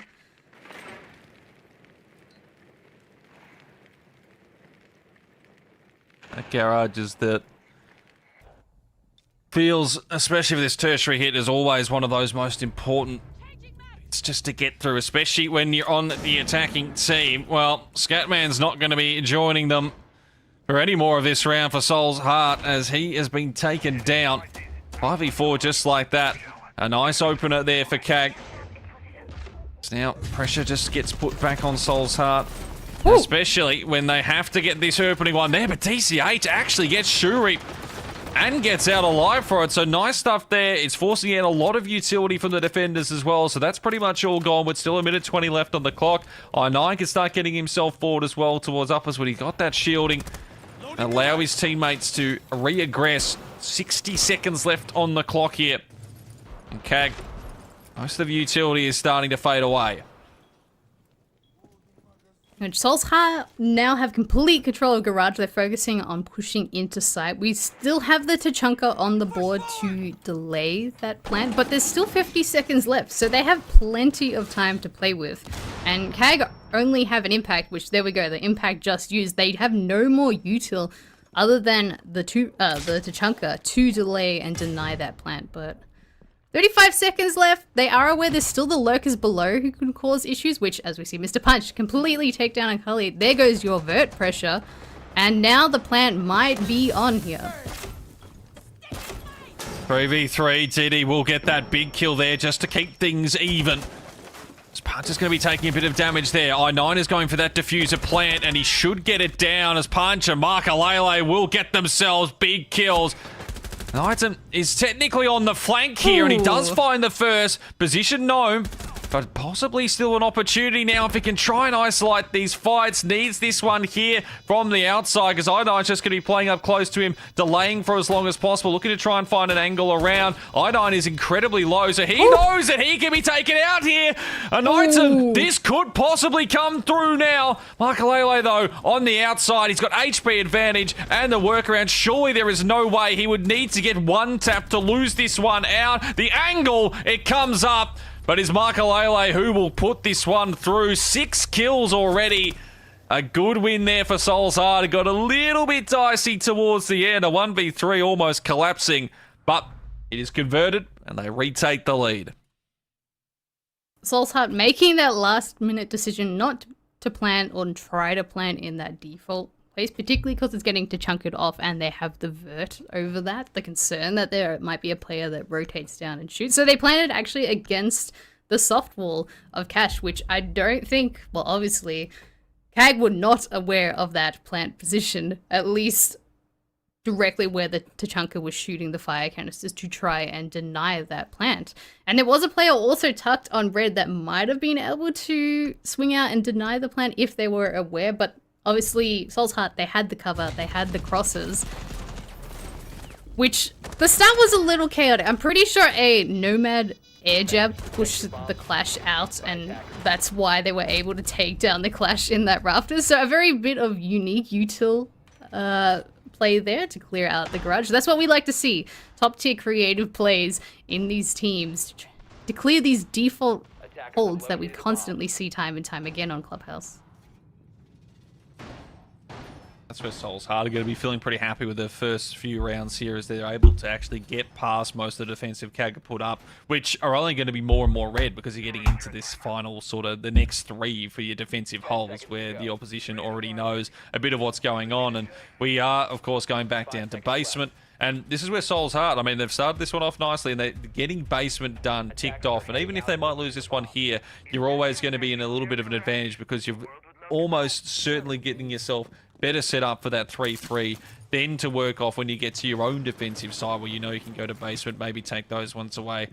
And that's where you get into the mindset as well. You start to really peer into what CAG would have been thinking, because in their mind it's like the 2 basement rounds, you don't put them away, but 90% of the time you're thinking, yes, we should get those. Those are our 2. How are we going to then hold the secondary and tertiary? But now they're thinking we could possibly lose basement side twice. So that's going to be playing in the back of their minds. Which, it does look like they're opting to stay up on the top and middle floors a little bit more than falling off really quickly that they did the first time, which did lead them to the loss. So I do like this change of plan, but Soul's Heart definitely aware there are the players still lurking in the stock, in the secret area, in the lounge area that they have to be aware of and either go for the kills or avoid. We still see a couple members of CAG also on the top floor, so they have to be very careful they're not going to get rushed directly onto site, which I think they might have been thinking just then. Another Soul's Heart open up. 5v4 just like that, and it's sort of how this one fell apart. The last basement hole as well for CAG. They're losing that early player. They managed to bring it back to a 2v1 for an after plant, but it's still, well, it's getting even worse now as it will be punched. DCH as well. Oh, wow. All of a sudden, just 2 members remaining here for CAG. They're down in basement, so at least they can still try and keep this one held, but they know that they need to just absolutely hit shots back to back. And if Soul's Heart play together here, Spartan, this should be a very easy 5-2 victory they take, and now and possibly that 3-1 lead. Which I like Soul's Heart, how they've slowed it down. They're using the drones, they're not over-aggressing and over-cooking, which some teams do, or some players can get quite aggressive in that. So it does show the discipline, it does show the teamwork really there. But as we see, the Solas, or Anaton on the Solas, has the information of where these players might come from, where the diffuser is, so they're aware they're going to go for probably a motor and main stairs rush here, but it's 5v2, they have the shields, they have to have a miracle or find these picks really quickly to stop them from going for a round win here. He's hearing all this, and now the damage hit. Their life surely is just about done, and now their orbit remains. The Knighton's gone, and a flawless round from Soul's Heart. Perfect start to finish, especially on basement. You don't see that too often from the attacking side. They are absolutely locked in here on their map pick, and CAG so far, it's been a pretty lackluster defensive hold on even the one they took, Spartan. Yeah, it's been very close. Like, Soul's Heart have had the read over CAG in their setups, which, as we were kind of talking about before, Soul's Heart did beat CAG on Clubhouse 5 days ago. So they did have the read then, and it does look like they're still continuing with this momentum, particularly on the attack as well. They're now 3-1 up, which Clubhouse 3-3 is okay. 4-2 towards the defense tends to be more, which I think CAG will be feeling the pressure right now, but I mean, APAC, North, South, Seas. We love this region because they can be very aggressive and be more attacker-sided despite the map tending to favor the defense. So it will just depend how the teams are coordinating. And Soul's Heart currently have been very dominant so far, working with their teams, all their calls working together, going for the executes. And even in that last round, CAG felt a little disconnected with what their plan was.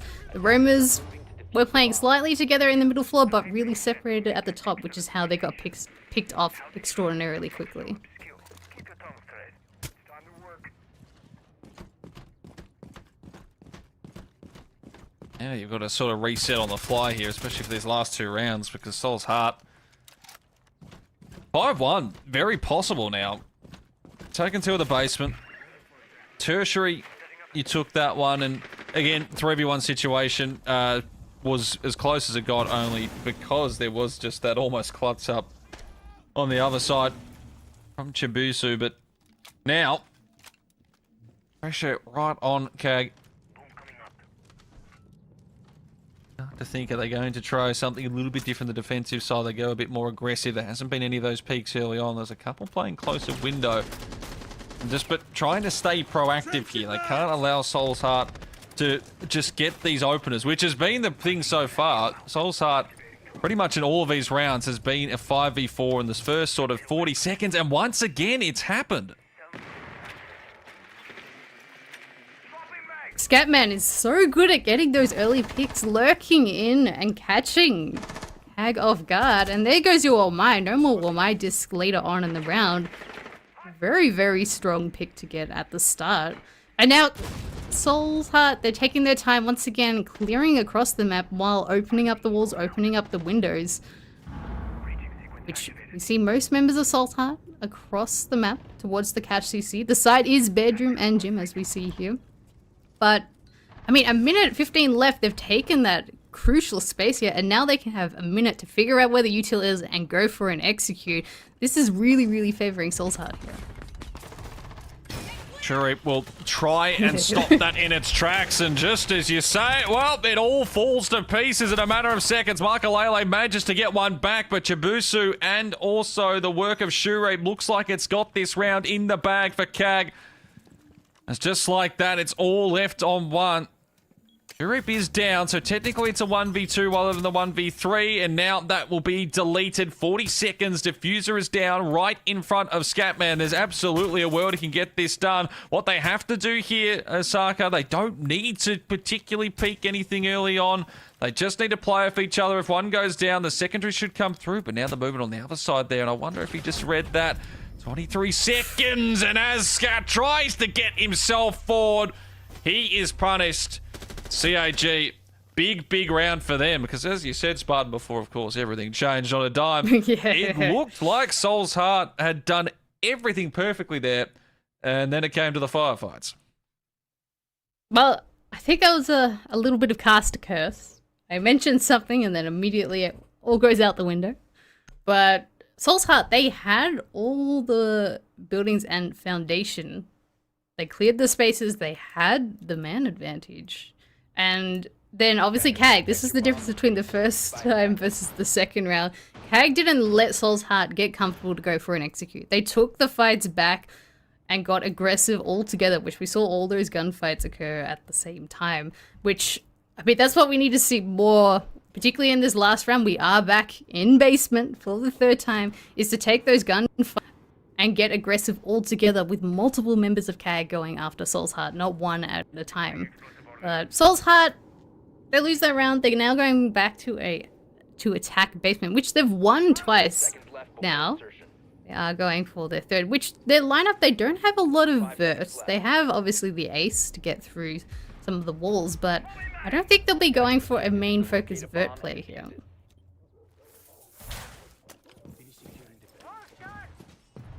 And this is a chance to sort of salvage the half here as well. I mean, 3-3, you still, of course, are leaning in Soul's Heart's favour, but considering that 1-3 and what we thought was going to happen last round, this was looking almost like it could be heading towards that 5-1. It's still a 4-2, and a solid lead here for Soul's Heart is available to them. As his first fight early on from the outset, and Shuri decides to take that battle. He comes off second best, though, and it will be DC. Mr. DCH to lock it away. Shureb done, and another opening kill for Soul's Heart. Beautiful, beautiful read there on Soul's Heart's side. I'm not sure if the game has frozen for you, but it has for me.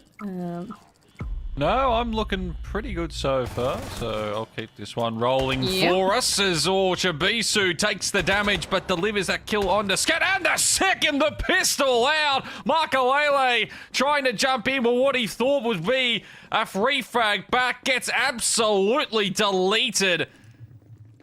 And just like that, the last couple of rounds, a couple of pivotal moments have allowed CAG just to get momentum back on their side. 4v3 now, 90 seconds remaining. I9 has gone and re-picked up the diffuser. A CAG off the back of a nice double. There from Chabisu has been their standout so far. He has been able to switch this one around very, very nicely for them. Well, CAG, they still have the man advantage. There's a minute left, and they have 3 smokes up on the board. They're aware where Soul's Heart is going for the take. This is exactly where what they need to focus on here. And they still have the Goyo canisters on the board for later things as well. They just have to be very careful not to lose their lives, lose a pick. Because that could be a monumental flaw for their defense here. Whoa, which timing there. DC does take down DD Man, and it's back to a 3v3. 30 seconds left, and they're going to have to go for this execute real soon, Has. That they are. They've managed to bring it back to that 3v3, but time is with CAG here. It feels like they should have done enough. They've got a few bits of utility still to use. That C4, especially on Anton, will be pivotal if he gets a chance to throw that towards a diffuser plant, if that even comes through. Although I9, the timing's perfect there. Triple. Chabisu gets that one back, and a triple. Chabisu having himself around, and I9 needs to come through in the clutch. 4 seconds, there's just no time remaining. He runs into the waiting arms of the remaining CAG players, and they will manage to, at the very least, tie this up at 3-3 on the switch. Could have been a lot worse, but now they need to show a fair bit on their attacking half here. Well, CAG, a much stronger defense on the basement. They're able to get the man advantage. And, I mean, it was getting a little dicey. They did throw away their man advantage, trying to go for the re-aggression, try catching Soul's Heart off guard during that last part of their execute. But 3-3. As even as you can be, which Clubhouse 3-3, pretty stock standard to see. So I think both teams will be happy at least, or not happy, but at least okay with the 3-3 half. Now they can now focus on the second half, which we do see the bans coming through. Thermite and Ying, same as before. Cade and Mira, same as before. So both teams having the exact same bans from the opposite side. So obviously reading into each other's plays, which must be quite similar, to have banned out the exact same things. Yeah, so we just have a look as well towards what we saw at the end of that round there. Chabisu, that first kill, good enough, but that second on the fall away as well, running with that pistol, escapes and just completely changed the complexion of that one, because he goes down, Soul's Heart have a 4v3. They're most likely getting a 4-2 in that half, so massive plays for himself. He's up to 9 kills. He needs a few of his teammates to start going along with him. Meanwhile, over towards Soul's Heart, Makalele has 7. Scatman not far off behind with the 6. So they're, you know, 10 seconds to go. like even enough across the board. In the end, I think Soul's Heart to be kicking themselves a little, considering they would have felt they could have had the 4-2 there. Absolutely. Even the 5-1. A couple of those rounds, neither K those last two, they definitely weren't smooth sailing, but got a little bit of momentum as we switch into their first attacking round. What are they able to provide for us here, Spartan?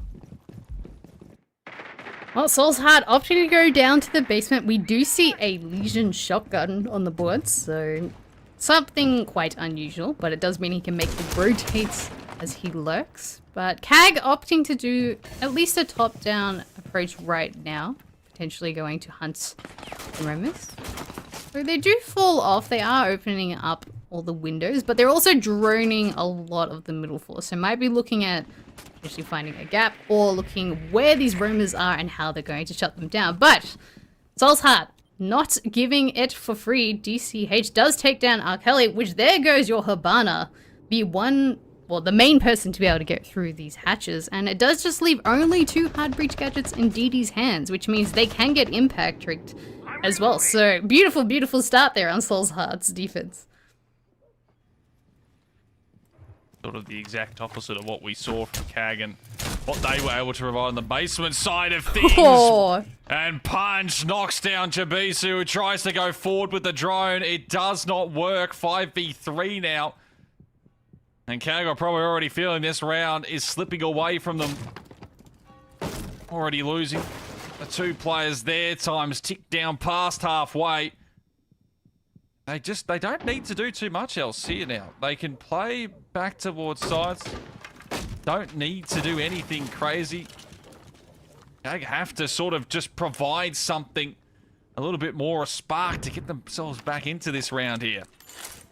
I do like the patience on I9 there. He is still lurking upstairs as Oryx, but he's not making a move until probably when the execute is going to go down.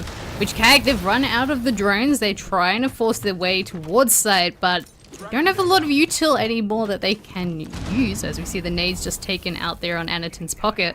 And they're going to be forced into these gunfights, a 5v3 situation. It's never really going to favor the man disadvantage here, particularly in this basement setup. 30 seconds remaining. They still have not been able to find much here. I9's changing position as well. Constantly on the move. And he needs this one here. They know it. They're just wasting so much time just to find this kill. They eventually will. For 10 seconds. I don't even know if they get the chance to even plant the diffuser at this point as they're trying to make their way in. And they are having absolutely none of that Soul's Heart. An emphatic start to their defensive hold here. Solid from start to finish. CAG, they just never got a look in there. No, completely shut down from the very start of the round, and then Soul's Heart playing very patiently and safe, making sure they're not giving away any of those ones, which it is something, once again, on basement site you can really, really capitalize on. You get that man advantage, and then as CAG, they will have to walk into as many crossfires as there are through basement, through the church hold, the blue hold, the back arsenal hold. It's almost impossible if you haven't 5v5. So a 3v5, it just is really, really pushing it there. But Soul's Heart, beautiful hold on their defense, something that CAG was struggling to do.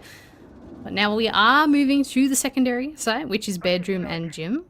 And it does look like they're going a bit more for that roam game once again. They've brought the Oryx, they've brought the Legion. They haven't brought any wall denial of any sort. No mute, no bandit. Cade's obviously off the board as well. So it does look like they're happy for CAG to open the walls and potentially walk inside, but Soul's Heart will have an answer with their guns and their util. Attackers are moving to defuse a bomb. The CAG, this is the big one here. You feel the confidence, at least with the tertiary side, that you have at least the good, or at least a better chance to hit that one, take that round. It's this secondary site that needs to come through for them. And after what we just saw from the previous round, I'm not feeling incredibly confident of what they're going to be able to do on this attacking half still. And just find an opener, which is something they've struggled with. It feels like Soul's Heart, if not 100, it feels like about 90% of these rounds, they are the ones who have gotten the opener. Started again here on the defensive side. CAG will know, at least on the attacking, and if they can get that into the 5v4, it absolutely doesn't give them the round, but it does force a lot of movement, at least from Soul's Heart's defenders, to get in set into better positions, forced to use more utility early on. Start to get ready for what could be the first gunfight here to start this round, and they finally do break through with an opener. So Kelly will drop down Michael. Beautiful read there on CAG's side. Finding that there was the lurker in the garage, which for site being bedroom and gym, there's not a lot of cover, but they haven't checked I9, hiding under the stairs. And just like that, fade away once again with the Reaper of all guns. And that is something they were definitely not prepared for. I9 finding that gap in CAG's attack, which Bringing it back to a 4v4. They are starting to make leeway into sight, but it's gonna come bite them later in the round. They're starting to make their wall forward here with RQ. They've got 70 seconds left. They've got decent movement here. Clearing out a fair bit of these angles. Actually, some nice little angles as well as they start to get this information passed across to the rest of their teammates here. DD man, been the assist man so far. Wants to keep that rolling. This fight comes through is oh so important. Do that from outside. Utility starts to drop. He's been covered from a lot of angles though, so he knows that his time is limited. He can find just one. Keep it 3v3. That's what he's going to be hoping for. And those angles around his feet need to be watched as up from above here, DD man. It's almost see. He knows where one of them's sitting right now. The spray, the hit. Scatman is dropped. He's not completely out, but you doubt he'll be seeing any more action here as CAG 20 seconds. Still need to start this hit coming through, but it seems like they've run this one beautifully. DCH doesn't even think to check. Punch gets one back, but the trades are there. It's all working out for them. And now it's I9 trying to hold this one together. Pistol comes out. He can't stop it. Diffuser should be planted. And this 1v3, it'd be a miracle if I9 was able to get this one here. He's hoping maybe to stop the diffuser plan. Doesn't happen. True Reap will get that one. A Scatman will finally perish as well. And CAG, a very, very good response here. Keep this one at 4 apiece. And, well, again, they finally got an opener, Spartan. Again, it doesn't decide the rounds. It definitely does help a fair bit, though. I mean, it brings the momentum into the round. Obviously, I9 brought it back, but they still managed to have the confidence to clear that space, move up. Obviously, the concern is always I9 on the lurk again, but I9 realizing that, hey, if I'm off-site, CAG can go directly into site, going all the way through the basement back up on the main stairs was the call they needed, but CAG had the cutoffs through the window, had the pressure, and were able to isolate. I think it was it DCH on the Fenris, stuck in that gym behind the Kiva barrier, not able to move, and they just used all their util, isolated him, and then snowballed the rest of the round. So CAG, really good counter to what just happened in the first round of this half. But we are now moving to the tertiary site.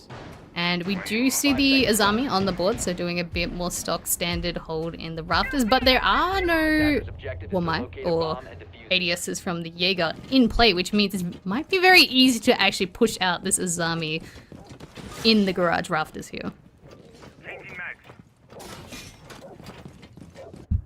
They're heading straight away to it. It seems sort of crazy because, I mean, Seoul's hard. It feels like they've been on top for this entire map, yet the scoreline reads 4-4. Like, CAG, they've had a few rounds which have been a bit disastrous, but they're keeping this close. They're doing the jobs right now. They'll start to make the openings here. Bring this information. Oh, hard for... I mean, leading this one from start to finish so far. All of a sudden, there is a good chance here for CAG to take this lead. And at that point, all of a sudden, the map pick for Seoul's Heart comes into immediate question. So they know how pivotal this is to try and hold down the tertiary side.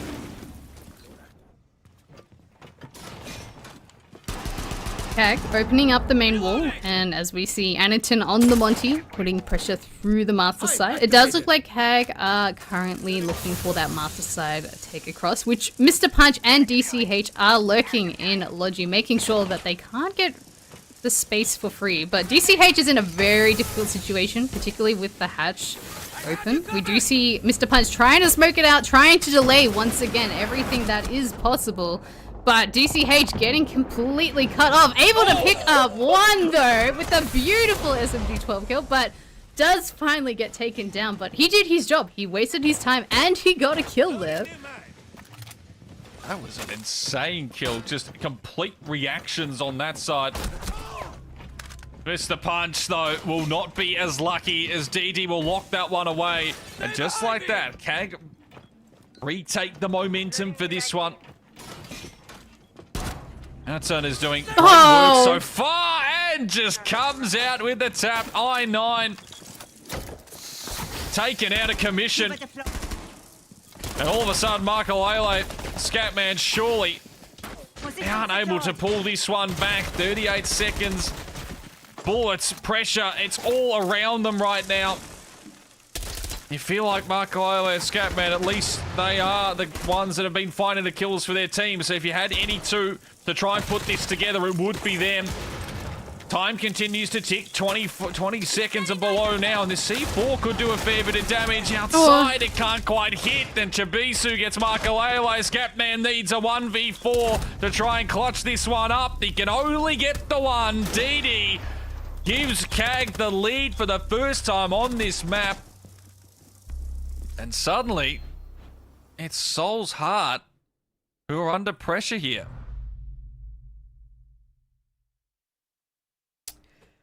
I mean, there were a few mistakes on Soul's Heart side. Particularly, I'm going to point out I9 being on camera exposed to construction where you know that Mr. Punch just died from there. I think a little bit of the pressure's starting to maybe work into the souls or the hearts of Soul's Heart. But CAG, I mean, they isolated the players that they needed, used the util and worked all together to clear those two lurkers in Logi. And then, even though they got the pick on I9, and it was a 4v2 situation, they didn't rush it. Once again, they spent the time, figured out where the players were, used all the util that they had to go for that push into site. Okay, once again, beautiful play there on CAG. Beautiful fundamentals as well on CAG's side.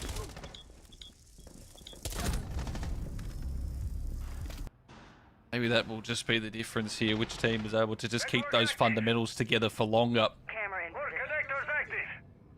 Now back down towards basement, and this is where Soul's Heart, their only defensive round so far. This was an incredibly solid start. Bomb located by attacker. And that's what it seemed like. Okay, they took that one there. Secondary, tertiary, if they can take one of those to keep the momentum through. But CAG have just, they've already figured it out, at least with those sides. And, you know, they would probably be having an idea of what this basement is going to come through again.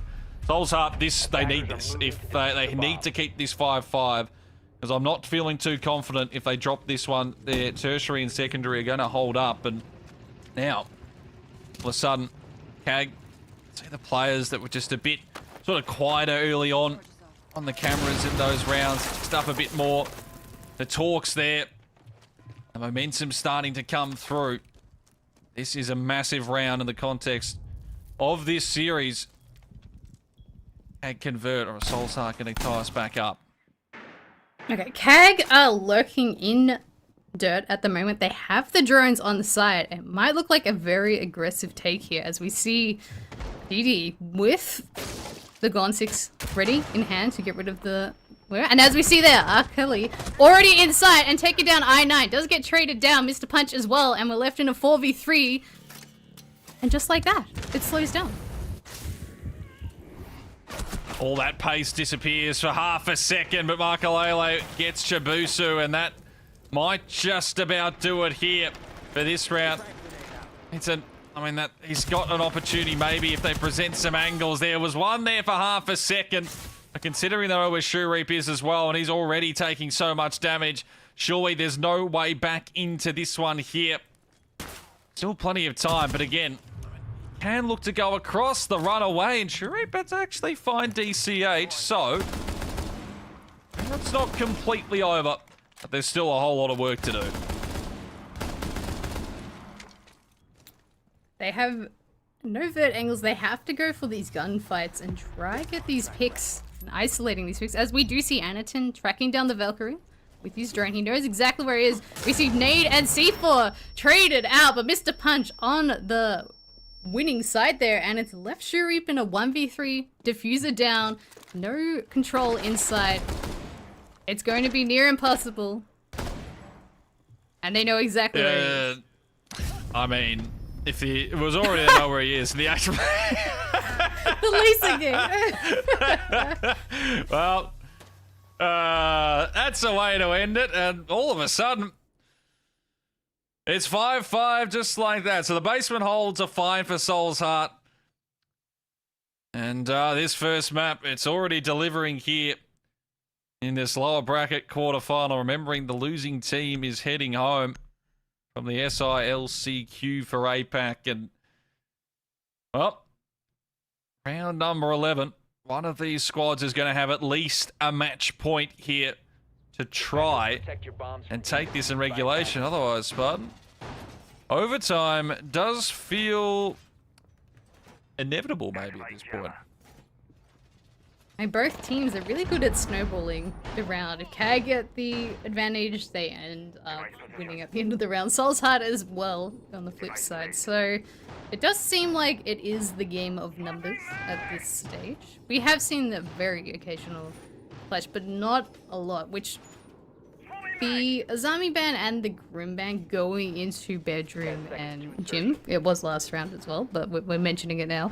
The Azami was one of the key factors of Soul's Heart's defense. So I think that key factor gone. Soul's Heart has to be a bit more aggressive or a bit more flexible with how they're going to hold the site, which we do see the Bandit up on the board to help protect the CC side, but we also see Valkyrie on the board to make sure if they go for a plant later on, they can deny from below. So CAG have to be very aware of those lurkers below and how they're going to get through this. New camera feed up and running. Reload. Gage. Hang around garage at the moment. I'll pop out on that side there. He's having to move just a little bit. Some openings were made.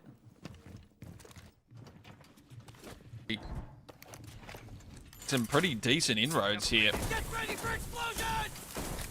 Late garage control. I'll have to look in towards that one there. Again, you could look for that player. Yep. Do you go for the smokes? Do you go for that quick diffuser? I mean, again, the information not really there where all Soul Hearts players are. It could be a decent way to catch them off guard here. Which it definitely seems that we're aware of the Bandit because they brought the Maverick to cancel out the Bandit tricking, but I'm not sure if they're aware of the Valkyrie, which could be very crucial, but I do mention that. But Shuri, definitely aware there's the lurker below. Mr. Punch has an answer straight through the wall. Punch straight through the wall into Shuri's head there.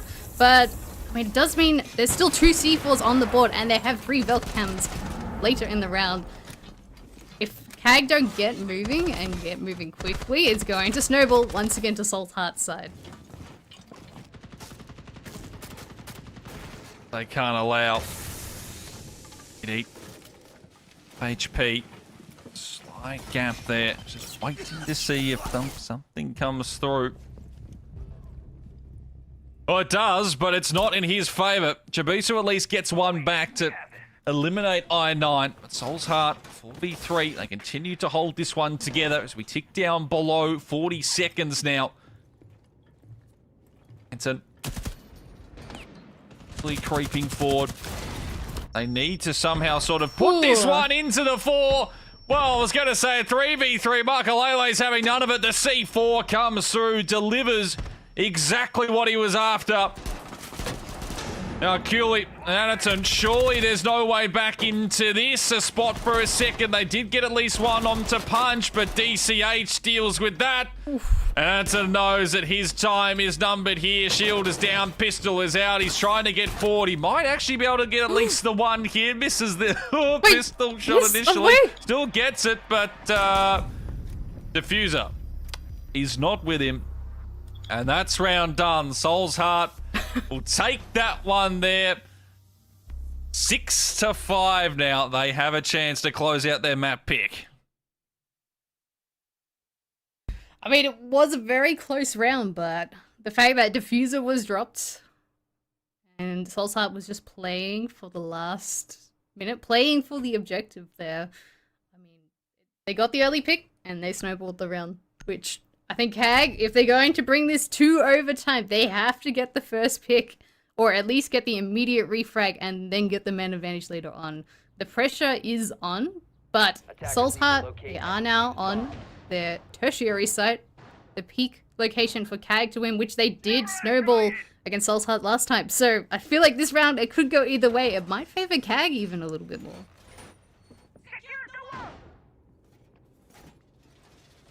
What they'll be hoping for. They Try to force OT here. Soul's Heart. Opportunity to close out their map pick. And they've had to work for it. They still might need to go a few extra rounds here. It's CAG now. 10 seconds left. How do you try and change this around? They look decent on the 5 tertiary. seconds left before insertion. One they took beforehand. Attacker's objective is to locate a bomb and Now defuse. they have to make sure that they, again, as you said, Spartan, it's the opener. It's the momentum. It's trying to get themselves in the right mindset early on. Soul's Heart, they know they just have to disrupt that. Don't allow them to get their setups going. Keep yourself moving, active. Get ready for the breach. And they find themselves at all-important 7th. Or are we heading to OT on map number 1 here? CAG opening up the main walls and opening up a little bit of garage side, so putting the pressure on. We do see the sense in play here, so might be looking to go for an aggressive play into site or to cover their jump-ins, but nothing as of yet. Just taking their time. We do see the impact tricking on the main wall as well, I believe, which has stopped some of the ace charges from going off, so they have to use the extra one to open a vault hole into the breach. But CAG taking their time, trying to get the information that they need, how they're going to execute here.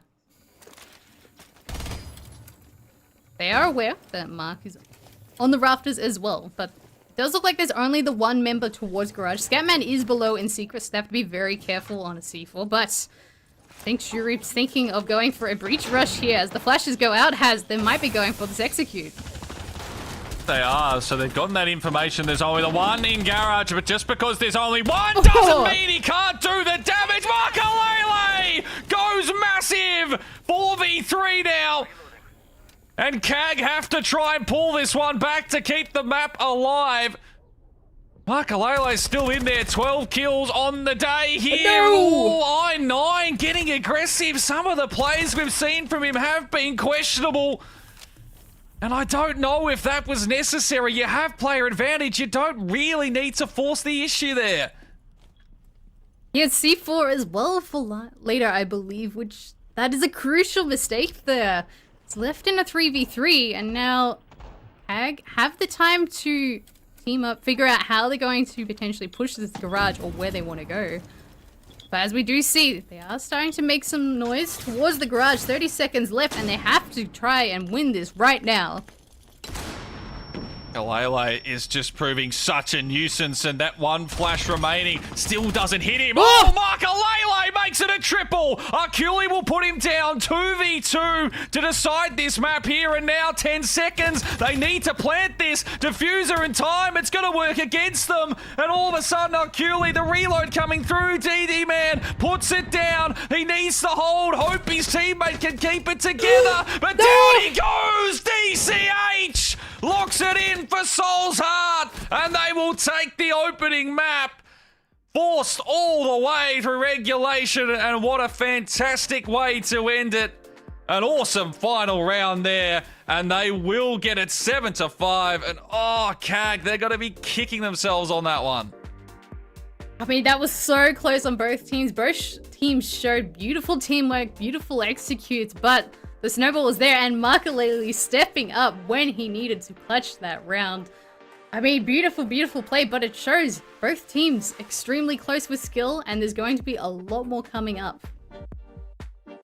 That there is, and guys, off that fantastic end there, we are going to go to a quick break. As it stands, Soul's Heart one map away from progressing in this LCQ.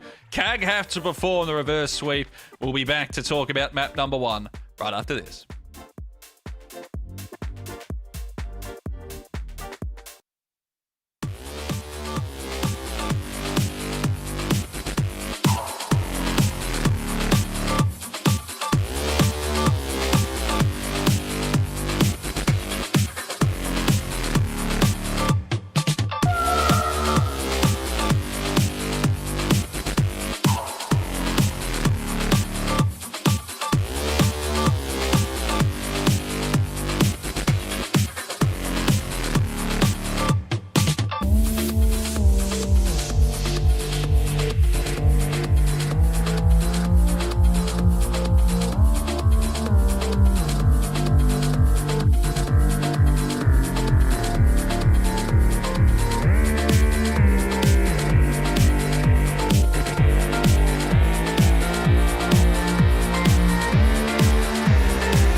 Soul's Heart just keep on winning against CAG, technically making it 3 maps straight now against them after APAC Cup. Guys, they get the job done on their map. We moved to Cafe to follow. This was the kind of wildcard map that we were a little bit unsure of in the map veto. Well, now it's CAG's last hope. Yeah, that it is. And it was sort of a strange one as well when you look towards how the first map went, because Soul's Heart, I feel like, deserved the map win, but it was sort of just CAG. They were around. They were there. Every time I thought Soul's Heart were about to just get out to that 2-3 map round lead, it's sort of over. They wouldn't go away, but as you said, now you go to that second map where it is a bit more, I wouldn't say a risk for Cafe. I wouldn't put it past Soul's Heart to take this in a 2-0 fashion, and CAG, well, that's the thing as well. Do they have that mental fortitude to reverse sweep this? Because if they do that, there's a lot of pressure and time taking off, and they've also got the series, if they were to do it, to follow this as well. What really kind of set this game up, Spartan, in my mind, was that first half attack from Soul's Heart. Getting out to a nice early lead, getting the attacking rounds on the board. I thought Mark was sensational to begin with. You know, you go 3-1 up on the attacker club, it just really sets the tone nice and early and puts CAG in the back foot, which ultimately they just couldn't recover from. Yeah, most definitely. I mean, we saw them be really strong, really aggressive, but then also not overcommitting. I mean, both the teams, we saw the fundamentals quite strong on Clubhouse as teams shine, but the patience on Soul's Heart not giving away the free kills, I think, was the difference between them winning that extra couple of rounds versus them losing. There was the fight back, though. Ultimately, in the second half, CAG kept it close back and forth, and to be honest, as it was getting to a point where it certainly could have gone either way, and it by no means did CAG lose this map convincingly, and it was a close one, but they did lose it. They are now 1-0 down in the series. They have to go to Cafe. It's a lot of pressure on a team that probably is already feeling the pressure, being in this position that I don't think they would have expected to be in coming into these LCQs. No, from the 2-0 against Interforce yesterday, everyone was sort of thinking, yep, that's, a normal sort of proceedings as we expected. Then they get knocked down to the lower bracket. It's like, okay, well, they're still most likely going to be able to put this one together, but now all of a sudden you're down a map. You need to get this one done in reverse sweep fashion. Do they have that mental fortitude? Have they sort of finally just run out of what seems to be a fantastic run for them? Because again, it's just the results towards the end of the year. It was sort of showing that they were just starting to falter a little, and this might be the accumulation of everything sort of collapsing as they just need to lock in, and you have to look at which of these players is going to be the one to do that, to lead them forward. Only 610 from Sharif, Spartan. That's a lot of firepower that you're missing. 0-2 on the entry as well, a 42% cost. Had a tough time on Clubhouse, but you can take that mindset and say, well, if they can get the best out of Sharif going into Cafe, you only lost 7-5. That could be enough to maybe turn the tide a little bit. In fairness, though, I9, 5-11, 0-1, he too is also capable of big performances. So it does kind of feel like both teams probably have left a little bit on the table still going into Cafe. Yeah, there was a little bit of disconnect on some of the teams, or just a little bit of, their aim. We have seen them aim and frag out of their minds. Obviously, as you're mentioning, They were just a little bit quiet on Clubhouse. So I do think because Cafe, it is very structured, but there's a lot of different angles, particularly the rappel plays. I think every person needs to be on the board for them to win these rounds, particularly on the attack of the top floors in Cafe.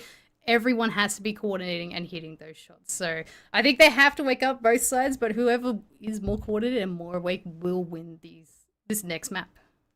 Have to also remember has that Chalet is after this.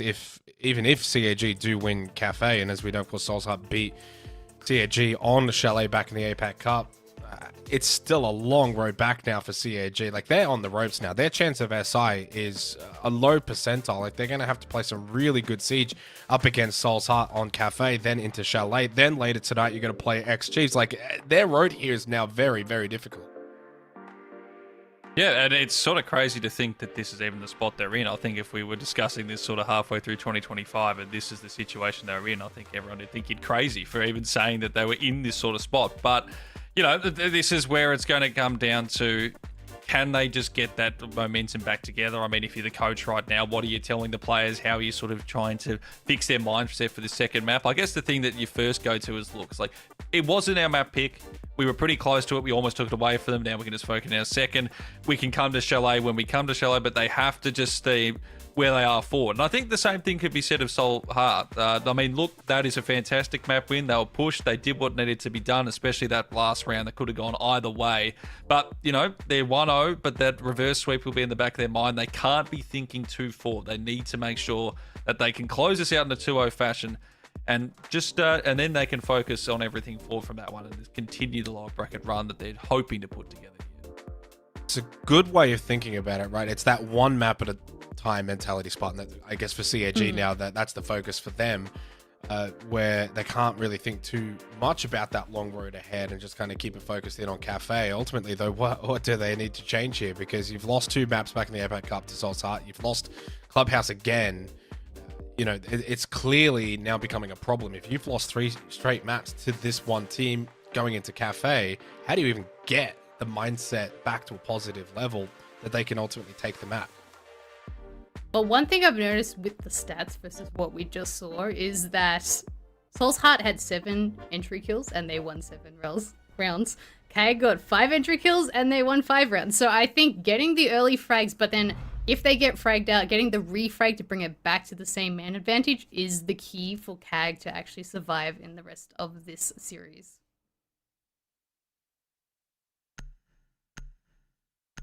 And well, speaking of said series, here we go. We are just straight into map number 2 here. Thank you, of course, to Xenox for joining us to discuss the first map. He'll be back to possibly discuss the end of this series, or maybe just what was map 2 and where we're going for the third. But for KAG, it's pretty simple. They need to reverse sweep this. 2 maps in a row needed. Soul's Heart need just the one. They can shut it down all here. Cafe is where we are. They'll be on the defensive end. KAG on the attack. We are going to the first floor to start this one off. Spartan, it is all to play for. All right, the pressure's on KAG, but I mean, Soul's Heart as well. If they lose the momentum and lose this map, then they have to go to the decider. Once again, playing for a longer period of time, which if they win, then they have more games to play later on. So, I mean, the pressure's on both sides, obviously more on KAG. People would have expected a little bit more, I think, but same with KAG themselves, so they'll be feeling it right now. We are going to Kitchen as the first site. Just mentioning the bans, we do see the Castle and Ying bans, so it does make it a little harder to hold in the sites through basement or kitchen side, but also 3rd floor. And then we also see the Vera as well as a Grim ban, so stock standard, pretty standard in both sides actually. So nothing unexpected. We are now starting the potential last map for KAG that we see in the tournament, or the continuation of the lower bracket run. But looking on KAG's side, it does look like they might want to go for a little bit of an aggressive clear. We do see the Blitz in play, but we do see the Ram also looking to do some vert later on in the round.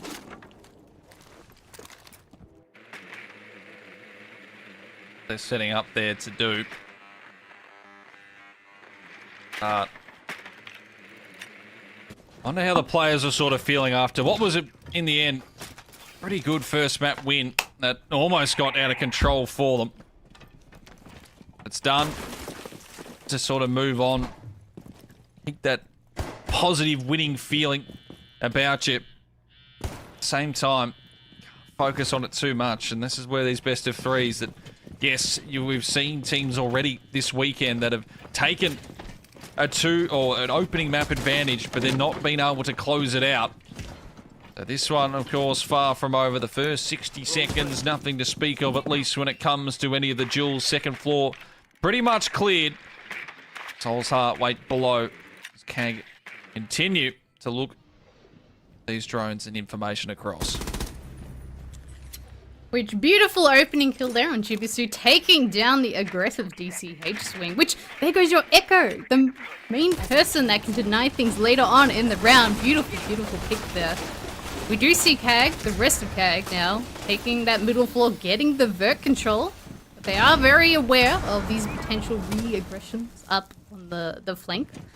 But they have a minute left to work with, and they have the man advantage. They just need to figure out how they're going to get into sight and go for an execute here.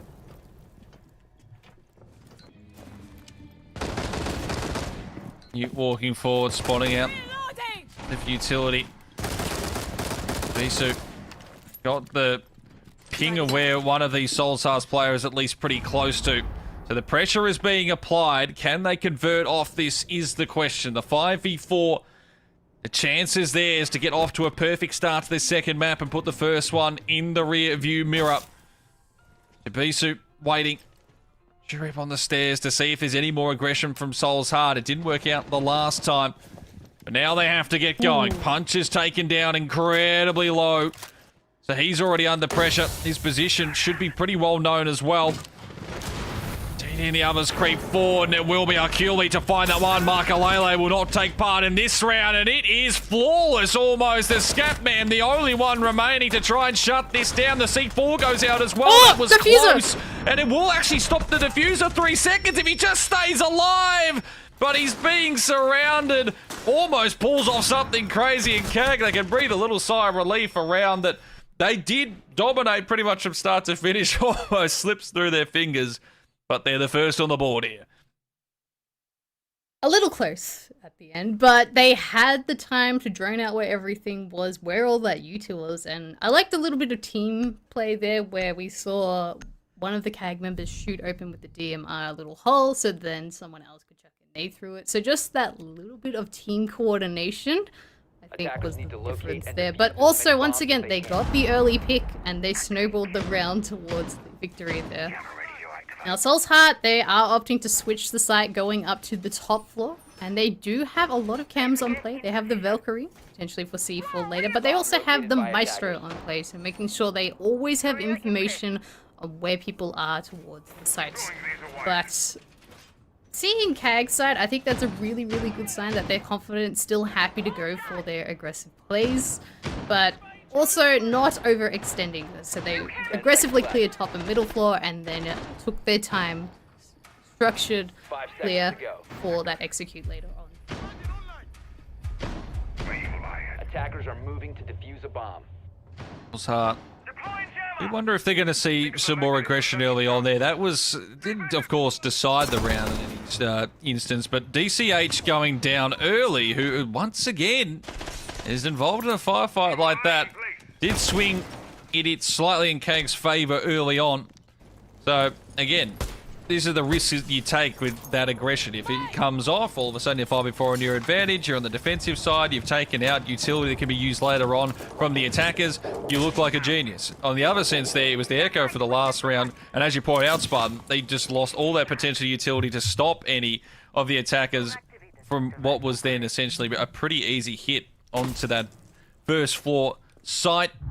So now, let's just play maybe a little bit more on eggshells here. Jury looking to lurk and potentially catch Mr. Punch off guard, as we see him already in train, which I'm pretty sure Mr. Punch is completely unaware of.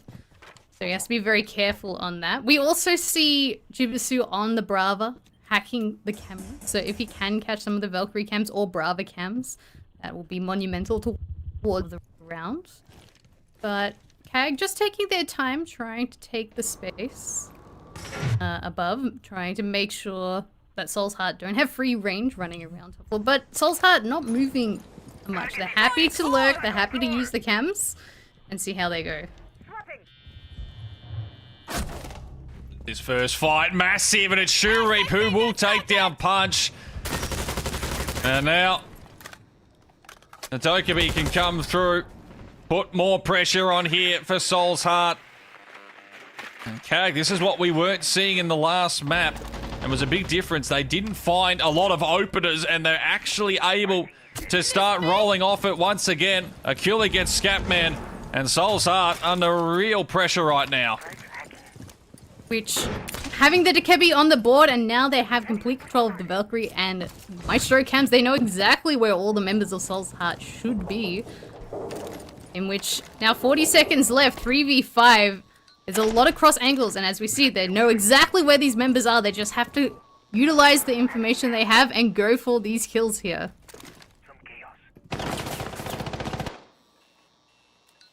This all absolutely perfectly right now.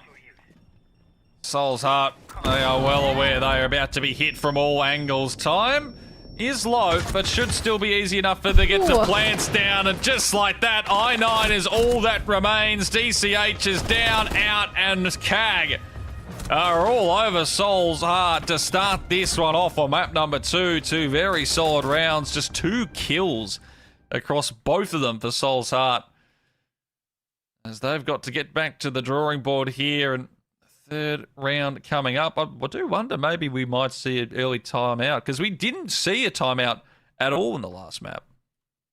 No, it was a close match though, so I do see them not bringing the timeout. But I'm a genius, guys. You are a You'll genius. thank me later.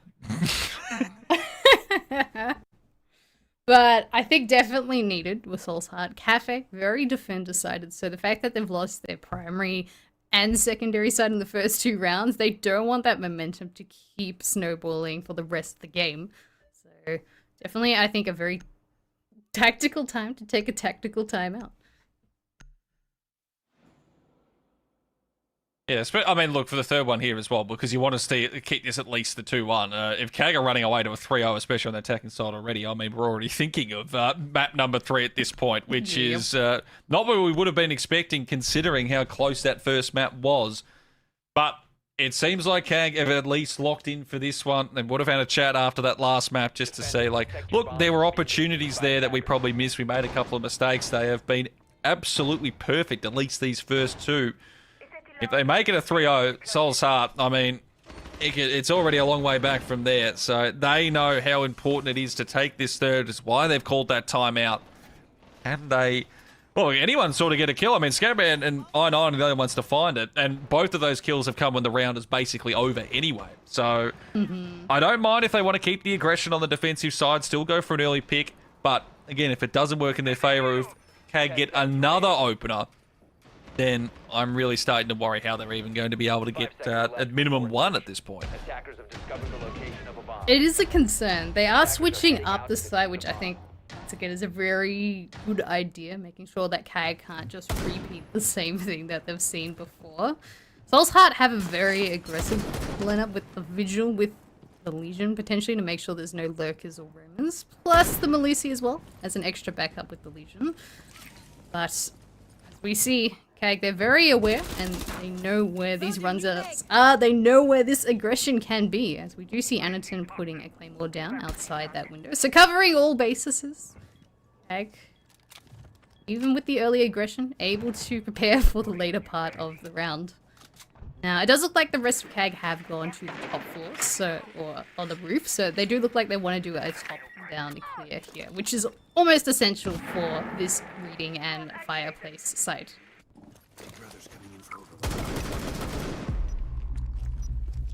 Bisu aggressively straight on in here. To take one of these fights early on. I was trying to see if his head was spotted out there from a second from Makalele. Pivotal in that last map. But he hasn't still been able to find a kill yet, but finally it's an opener. Scatman will shut down Shurip, and he might have a second here presenting itself, but Chibisu will bring that back. to the 4v4. Kag being at least pressured, it seems a bit more in this round here, Mr. Punch. Waiting on the opposite side, he knows one. Possibly around that corner. Michael is still hanging around. Up above on the second. Next kill, so pivotal in this round. Taking their time to drone, but we do see the lion scan going out. Rappelling into heaven here, they want to clear all of top floor. But we do see Makalele has fallen down from the laundry hatch, and they have given up all of top floor. There's a minute left, which is not a lot of time for Kag to do any vert control and then go for that execute here. So I think beautiful play on Soul's Heart, making sure they're not giving away any picks. Particularly that they have the smoke in play for the later part of the round and 3 canisters still that will deny a basic plant. So Kag have to either get creative or get really deep into sight and really aggressive here.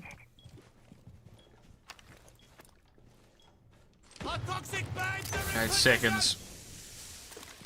I9 still got utility just to delay even further. And Kag begin to realise that they need to find something here, and it's happened. DCH is dropped. That's it with that kill. Just what they were hoping for. I9's only got one more canister to sort of delay here. Punch. Seeing, passing information across the spray. He can't connect, and then Anton jumps on top of it. A double in the round. Make it a triple. He is locking him now. It all is left on Makalele. He will get 2. Diffuser planted. It's left in the 1v1. Can he find himself this triple? Akui spots the head, hits it down. Kag will take the round. It swung back and forth in the space of seconds, but they have made a clean start to this one, 3-0. And Soul's Heart, a better round, but they can't find their first. Kag are starting to get carried away here, I think. Just 3-0, complete domination in the first second. The third one, obviously the tertiary site, so usually considered the weakest. Soul's Heart trying to be a bit more aggressive. They finally got the first frag on Scatman, but he immediately got refragged, bringing it back to a 4v4. So there goes your man advantage. And just the end of the round, Kag, they have that information through their drone work, and they all collapse on site together, not giving away free picks, going for those refrags. I mean, it's looking dire here for Soul's Heart. Yeah, I mean, really, it's just Makalele coming through, putting up a massive performance there. Almost pull off the 1v3, but that was just to give them a round. Doesn't quite come through. Punch, DCH, still yet to register a kill. So neither is DD, but in that essence, Kag, that's not really a problem. He is that IGL. He's just setting up the others, and everyone from Kag is finding kills now. They're all over Soul's Heart. A 3-0 here. Souls know they need at least 2 to try and keep this competitive before their own attacking side. So it starts with possibly this one here. Makalele, aggressive angle, holding towards outer. He won't take it. And Chibisu, in the meantime, he has gotten rid of Scatman, who went looking himself, and Soul's Heart, once again, some early aggression is punished. They're trying different things, trying to stop Kag from getting into the building, getting the control, but I mean, Kag have an answer for everything right now, and we do see them looking for a potential aggressive play. Shurip on the Amari, ready to jump into that ticket window. They're taking their time to drone, but Soul's Heart starting to crumble once again. They do have the Velk to play back on later, if the Valkyrie can survive, or the C4s can survive, but I do think Kag just getting the information and ready to go for an aggressive play here.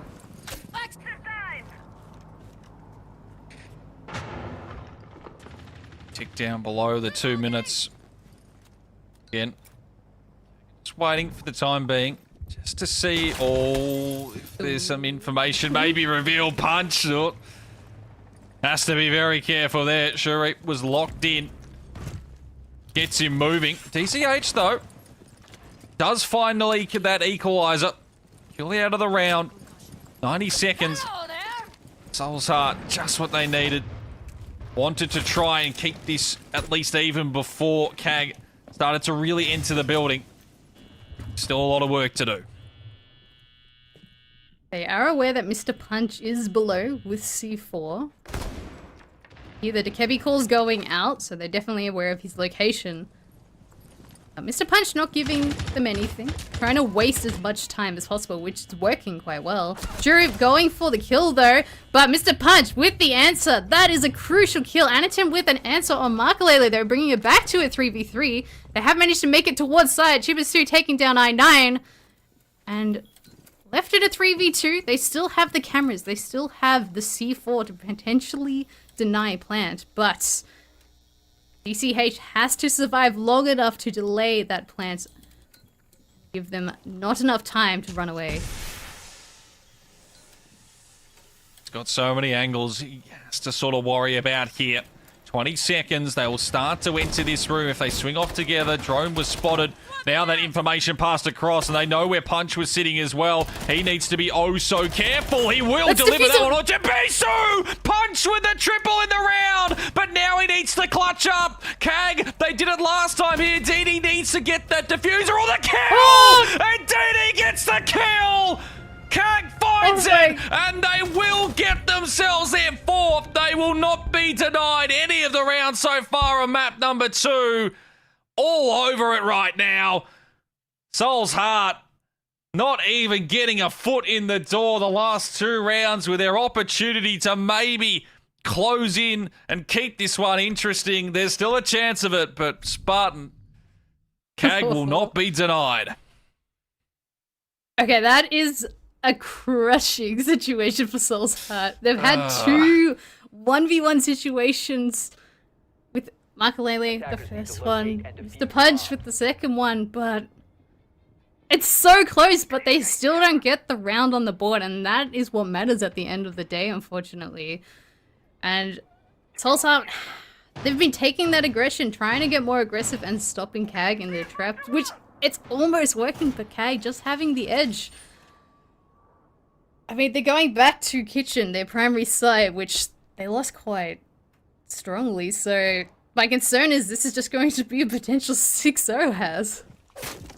It really could be, and then this is that mindset where you look at Soul's Heart. Are they thinking of map 3 already? It's not probably a positive one. You'd hope they're still thinking they can come back through here, but this could be the decider. If this is 5-0, you're probably just looking towards what you're going to be able to do on Chalet.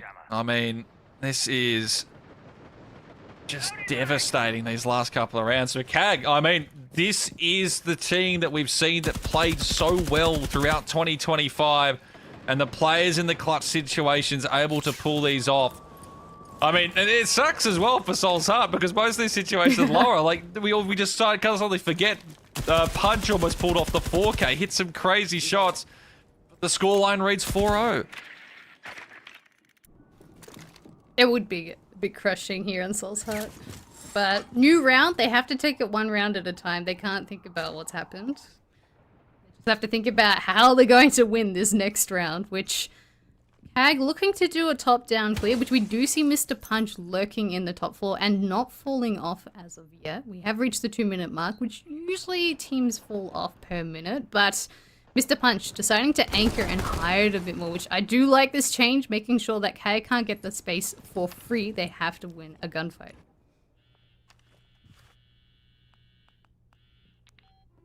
Getting a 42. 40 now. Starts to aggress this one forward. B-Suit, very strong here. Been delivering good kills. As Michael, at the very least, is getting some decent information about the progress that CAG are making upstairs. It doesn't matter, though, when Chabisu keeps finding openers. Punch, though, we saw him warm up last round. He gets one, but only the one. Once again, CAG, they just remain on top throughout all these rounds. The opener, a 4v3, they just seem to be one step ahead, Spartan. Yep, the man advantage once again in CAG's favor. Bringing it back and then also getting that extra kill. Now they have free range to do the vert. they have the Dekevi with the cameras now, which is actually huge because now they know where the Echo drones are. And the line, obviously, to stop them rotating later on. This is going to be huge. And we do see the diffuser starting to head over towards Bakery. So it does look like they are focusing on that Bakery push, which DCH and Solus are aware of. And I don't think they're aware of what DCH is. There goes down one. But Anton with an answer. The gunfight's going up, but DCH with two, leaving it in a 2v2. 26 seconds, he needs the third, it won't be delivered. Scatman now 1v2, surely not again. Soul's Heart, C4 out, it won't find the damage. He's after the shotgun, comes out just a little too late, and it's 5-0. CAG are cagging, they are absolutely putting Soul's Heart to the sword. One round away from making this a flawless first half, and a 7-0 is now a very big possibility, which after what we saw on the first map, I don't think anyone was expecting this. Yes, we expected CAG to bounce back, but man, in this way has been quite surprising. I mean, complete dominant fashion so far. I knew CAG was quite comfortable on Cafe, but obviously Soul's Heart, I mean, they've been very close, but just haven't got that edge that CAG does. DCH really trying his best to save that round. Once again, I feel like Soul's Heart, all these players are trying to step up, but they haven't been working together, playing together, getting those refrags when they needed to, particularly at the end of the round. That's what CAG have been doing. They're getting those refrags and just snowballing the round.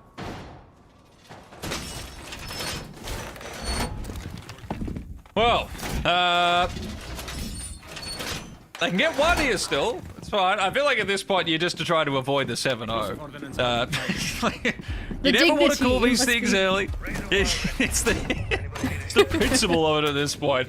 I mean, this has just been fantastic from CAG. And like everyone's stepping up as they needed to. It's funny, we talked about Shureep sort of during the break, and Xenox noted that he sort of had a pretty quiet map, but he's still having a quiet one here. But he's really just backing up his teammates at this point, because we look at Chibusu, Akili, and that's sort of been, I think, the best thing for them. Everyone has had that impact. And if they can convert that again into a 6-1, you're already rolling forward to their Soul's Heart.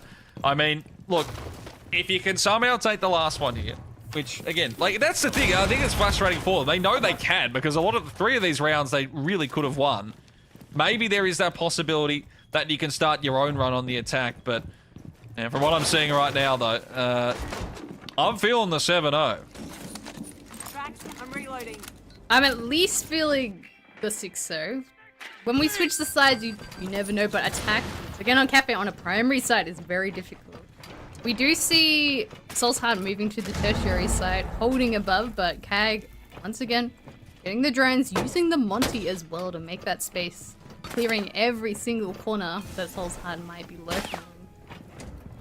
And they're making decent timing with this Monty right now. Taking all of Piano, now putting pressure towards that white wall. The free information there, and there is the person on the rappel that might be able to capitalize on that info.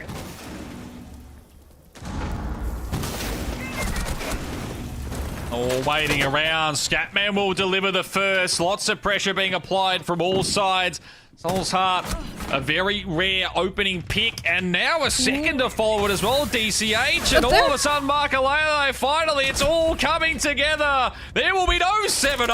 Soul's Heart just get a flawless round right at the end, because why not? That's how you turn things around, guy. Now the run, now we're seeing a 7-5. They completely just, like, sweep it on the other end. We've seen the future as we swap into the second half. Well, a lot of Soul's Heart fans will be saying, where's that been the entire first half? I mean, flawless round after a 5-0 situation. You don't really hear that, but you also see in a 5-0 situation, Soul's Heart's mental might be like, okay, this is the last round. Let's just do what we do.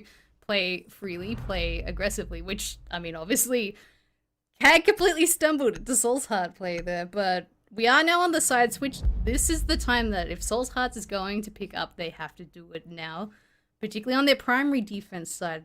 It's going to be crucial. Otherwise, they're going to be on 5 match points. It's going to be a monumental ask to actually be able to climb that. And make it to overtime, let alone actually win the map.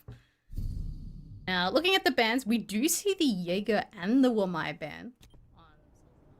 So I do like that. It Attackers means need to they'll be able locate to and clear defuse things as many very bombs as easily they with can. nades or any explosive. Nothing getting caught out. Where Kag, the Ying, the Grim, making sure that people can't just jump into windows and get information. So I do like these bans, particularly Soul's Hearts, but we'll see how the rounds go. We are starting actually in the middle floor. Kag, so their primary side is reading and dining. So an unusual pick, but it does mean they're very flexible with their text. They can hold above, they can hold below, they can roam all across the map and 10 still have seconds left impact before on insertion. defending this site. 5 seconds remaining. Reloading. Well, this can go either one or two ways here. Attackers are moving It's out locate a going to bomb and end defuse it. in about 2 rounds' time. Or Soul's Heart are going to be pulling off one of the greatest comebacks that we might have seen, at least in the LCQ so far. But, look, because I know that some of the CAG fans, they'll be looking at this, and even at 5-1, considering they're just not, they're not sold yet. They're not completely confident, and I think that's fair enough. It ain't over till the fat lady sings, so they have to make sure that they close this out. Don't allow Soul's Heart to get any sort of way back in. Don't give them hope. Just finish it here and now and send us on to the third. Soul's Heart making their way up to the roof, so it does look like they want to do that top down, or at least clear some of the top down players. But we do see Scatman bringing the Nomad, making sure that Kag can't jump out all the time. But Akeli's on the Solus, so he will be able to get around where these air jabs are, or at least have the information on where they have been. But a minute gone through. Soul's Heart yet to get through or into the building yet. Getting all the information that they need. Tracks deployed. Tracking is deployed. Yes. But, I mean, time is ticking and they haven't even managed to put any pressure currently. So my concern is they might go for an aggressive play here and Kag will be prepared for this play. Well, they're prepared for Markalele, and that is Anson who's getting outside. DD finds punch as well. The C4 delivers. And just like that, 5v3. And that 6th map point is within touching distance here for Kag. Soul's Heart, Scatman, DCH, and I9 left to do a very difficult job. I mean, still a bit of time left here. I feel like I9 needs to find at least one if he's going to be pushing forward there. Doesn't, they have to regroup together. 50 seconds. This seems inevitably going towards Kag here. I mean, there's still members above the site that can hold the vert and the entry. We do see I9 trying to get aggressive, but I don't know if he's aware that there's a couple of members just sitting here. He's prepared for a gunfight, but there we go. He's starting to do the vert completely unaware. There's 2 members still holding above. 25 seconds left in a 5v2, and both Soul's Heart players are separated. There we go, Anderson taking down DCH. Scamman does take down 1, but now player location known. 15 seconds left, nowhere near the site, and no diffuser. And that is round done. He might be able to find a few exits and, padded the scoreline he has. Kag know they don't need to face this one. And they are up to 6, so it ain't a 7-0, but they're closing in on the 7-1. 5 map points to take us to a third. Apart from that, whatever the last round was of the first half, it has been Kag locking in all the way. Some dominant rounds, some clutch, just solid across the board. And now Soul's Heart, well, it's pretty simple stuff, Spartan. Just 5 rounds in a row, force OT, win it out 8-6, 8-7. I believe. Yep, just win. That's all you need to do, right? Nah, it's gonna be extraordinarily Attackers need to locate and difficult, but defuse as many bombs as they with the can. side switch as well and them on the attack. And now Kag are going down to kitchen, their secondary site. I don't think it's possible, Has. I mean, if we do go to 6-6, you could throw that back in my face, but I don't think it's possible right now for Soul's Heart. I think they're probably thinking, yep, let's finish this map and focus on the third, which is Chalet, and they have beaten CAG on Chalet in the last 5 days. Explosive order. I'm reloading! Yeah, and I mean, like, it was going to come down to that first round of the second half there. If they'd managed to get that, it's 5-2. It's like, all right, maybe we'll keep this thing, keep ourselves interested, but now you wouldn't really blame them for already looking towards that third map. Have to try and keep it going. What are they able to do? Someone has to sort of go be above and beyond and open it. Would definitely be helpful. But how are they going to break through this Osaka lineup here?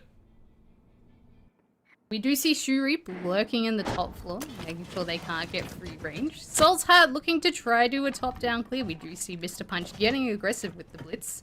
Already in reading, clearing out space. But they aren't aware there is the player above. We do hear the drones going out, but the question is, I do see I9 has dropped top floor as well. But there's a couple of roamers. There's actually another roamer on red stairs as well, making sure that Soul's Heart can't get free space that they want to control. A minute already ticked, and they're just starting to make their way through the top floor. Obviously, Mr. Punch is the only one directly in the building. Which, time ticking, it always favors the defense, particularly with this momentum right now has. And just like that, Achille puts what might be the first of what has been 6 daggers into the back of Soul's Heart for this map. Another opener and a second presents itself. Shurip knocks it down. Soul's Heart are an absolute rabble at the moment. They have absolutely nothing to say in this one. And Shurip, I was going to say Punch, is he aware that he's going to be in that position? Well, now he is, and he will be able to deliver that one.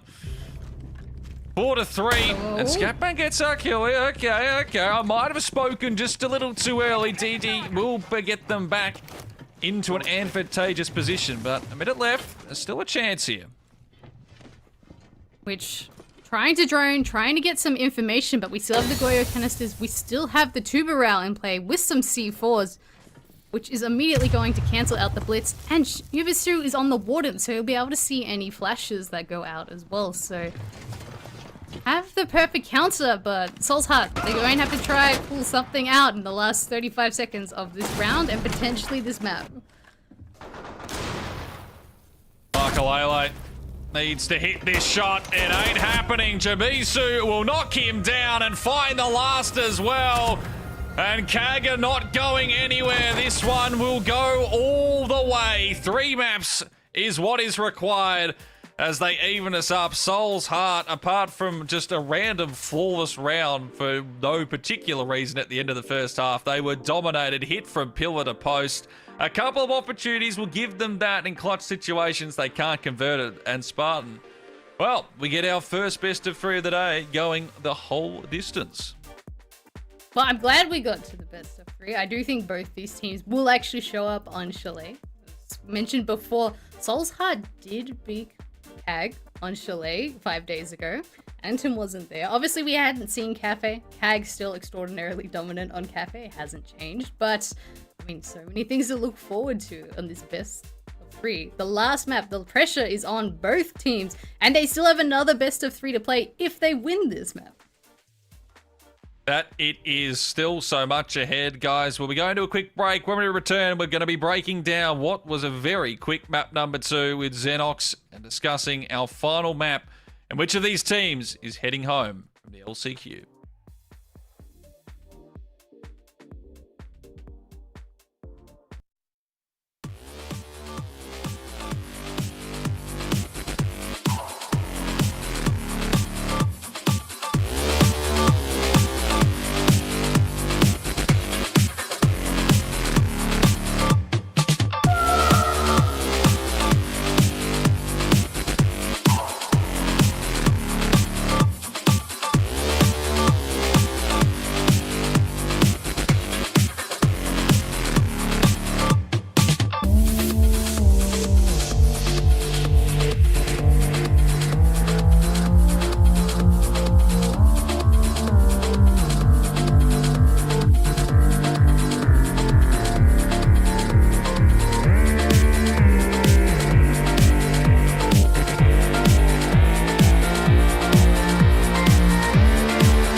Well, the more siege, the better, our great man once said. We get all 3 maps here in the last chance qualifiers for APAC. CAG do what they sometimes do, and they just flipped the script. They were absolutely dominant on Cafe. We were a little bit unsure as to how Cafe was going to unfold.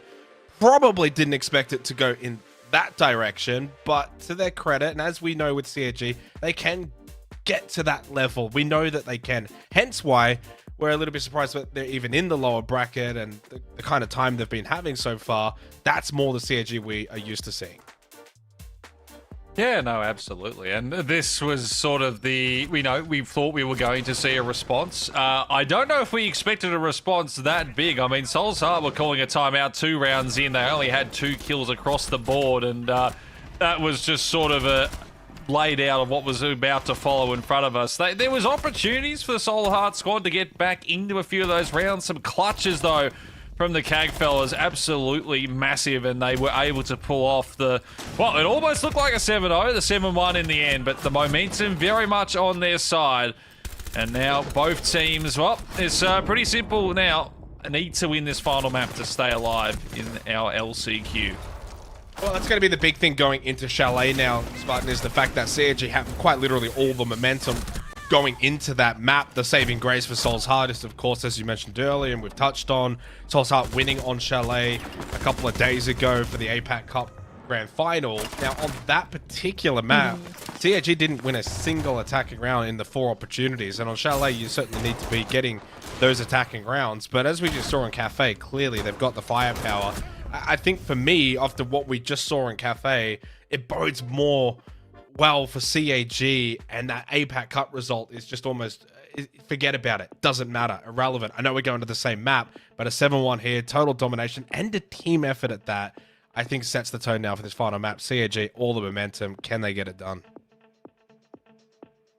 I mean, they have to, as you were mentioning, the attack is the difference that they need to make from the APAC Cup to this match coming up, the do or die situation, where Chalet, it is a very 50-50 sided map, attack and defense. So if they want to win, they have to win those attack rounds, which they are starting on attack. They do have the momentum. This is all favoring CAG, I think, at the moment, but it is a new map, and this is where Soul's Hearts needs to reset and take that aggression that CAG have been giving them and returning it in. Well, it looks like we're, I think, getting into things as we go through the veto process. I'll leave it over to you to enjoy. CAG, Soul's Heart loser, is out of the running for 6 Invitational. As we get ready to see how this one will unfold, Xenox will be back after this map with us to discuss the result. One that we're not sure about. I'd say most people are probably leaning towards CAG after what was a very dominant second map win. But you've had your break. It's all reset. Have Soul's Heart been able to push out what just happened and lock in for our final map here, Spartan? Our final series of the day as well. We can only hope it's a good one. So overtime? Attackers need to locate Overtime? bombs. Yeah, We would I'm sure love that's it that's what the overtime, prod team right? wants. Definitely. But quick chat on the bans. We do see the Clash and Azami gone, so making sure they have free range to use the shields, but it also means they can use the windows quite effectively for their cutoffs and crosses. Where Soul's Hearts, they don't want to get rushed, I can see all that aggression they really don't want to deal with, so they've got the Blitz and the Ying out of play. It does mean Blackbeard and Monty are still in play for the shield plays if they want to bring it, but 10 seconds left. I mean, CAG, they have to continue this momentum now, otherwise I feel like it's going to slowly fall into Soul's Heart's favor. Attackers' objective is to locate a bomb and Well, here we go. The action begins. The final map. The loser is out of the LCQ for the 6 Invitational. Is it Soul's Heart or is it CAG that are moving on? A question about to be answered over what possibly could be the next 15 rounds. We only had 8 in the previous map. And this first one, while it won't indicate the winner, it might indicate how at least this first half could be heading. But Soul's Heart, they need something here. The map number 2, what we just saw, it was a tough watch. But maybe, just maybe, if they can find a few openers here, get momentum back on their side, Might be able to take this one out in a 2-1 fashion.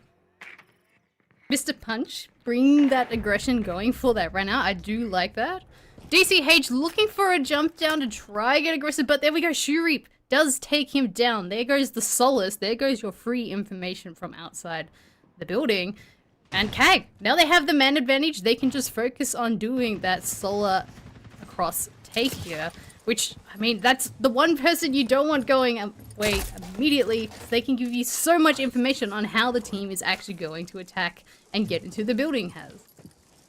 Yeah, and again, this is DCH, and like, again, this is what Soul's Heart were doing on the first map, and it was working, was the early aggression on the defensive side, and they were getting round wins on top of it. But we saw in that last map, that CAG had reset, they were punishing them for it, and that doesn't seem to have changed. So once again, they find themselves in the 5v4, and this is where I get worried for Soul's Heart, because if they allow CAG once again to get a dominant run, especially on the attacking side, this is going to absolutely fall apart for them.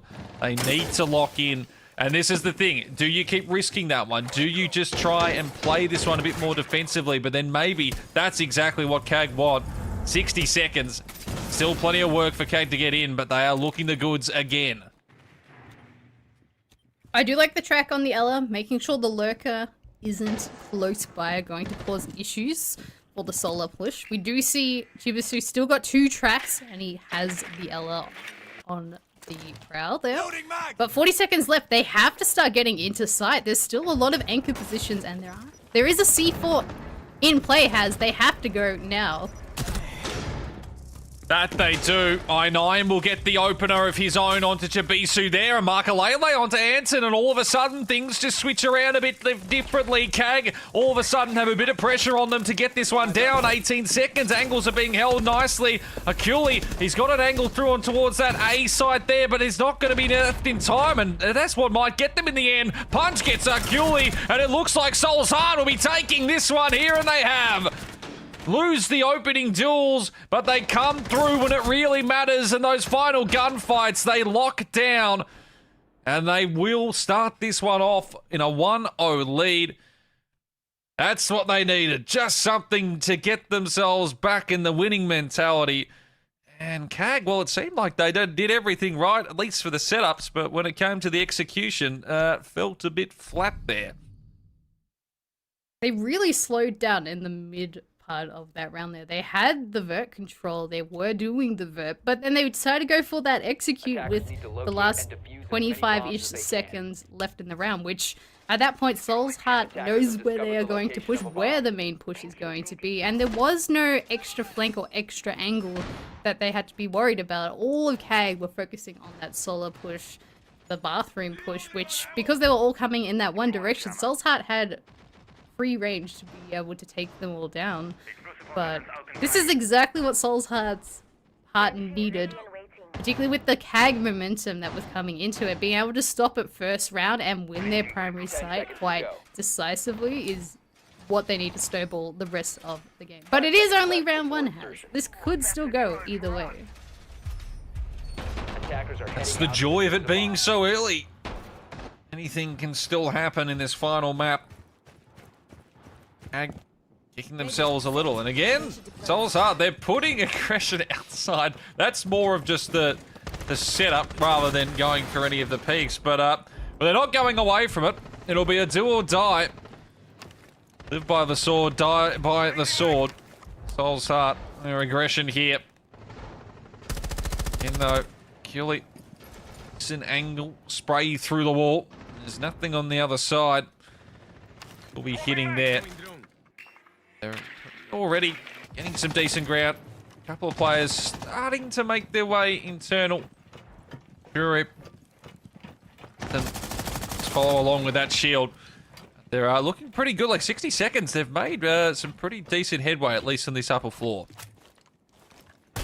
Yes, they've managed to clear all of library side across, and now they're looking to try put some pressure through the office side to make sure they don't have vert control over the dining kitchen area, because site is actually kitchen and dining below, so they have to make sure no one's got the vert control, and then they have to force their way into site to go for the plant, which the Monty is quite powerful there, but there are quite a few C4s on board to potentially deny that plant later on in the round. which on this site in particular, and going for this execute, timing is the biggest issue. Breaching sequence activated.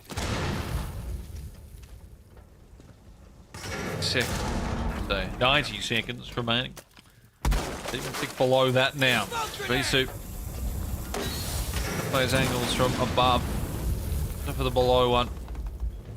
Imagine if you get a fair bit of utility out of Soul's Heart early on here. I say that, there's only 60 seconds left in the round, but it's managing to get rid of a few devices, but you start to feel okay, they might need to pick up the pace a little bit more there. That first fight coming through, it doesn't connect, and now 50 seconds starts to lean in Soul Heart's favour. Which they are starting to push out the top floor, but yeah, 50 seconds left. Diffuser is purposely dropped outside the main window. There goes your shield. Traded immediately back 4v4. But now we're getting the kills going out, the gunfights at the top floor, but site is below and they're running out of time and they do not have Diffuser in hand. With Chapizu going down as well, that is going to make things even more difficult. And Soul's Heart, the second round, is within touching distance here. DD and Akuli need to lock in, and that Diffuser being down, well, that's not what's a problem, and now it is basically just in the back of DD's mind. He is aware this one is done. I9 will find that final kill. And Soul's Heart, first two defensive rounds have locked in here. And all of a sudden, that second map, the momentum, it's all out the window. It's a new start here.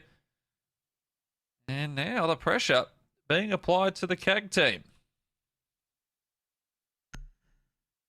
I feel like this was a little unexpected as CAG 7-1 last map. Now they're 2-0 down on their attack, which you'd say they're on attack. It's fine, but Attackers need to Chile, locate and defuse as with many that bombs momentum they as can. well, they should not be 2-0 down. This is quite dramatic change from CAG that we just saw before.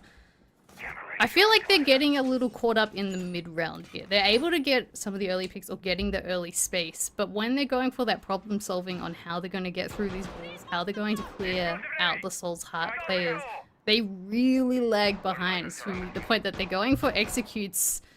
Well, they're not even able to go for that execute as of last round. They were trying just to clear the top floor, which the site was below in the last 50 seconds of the round.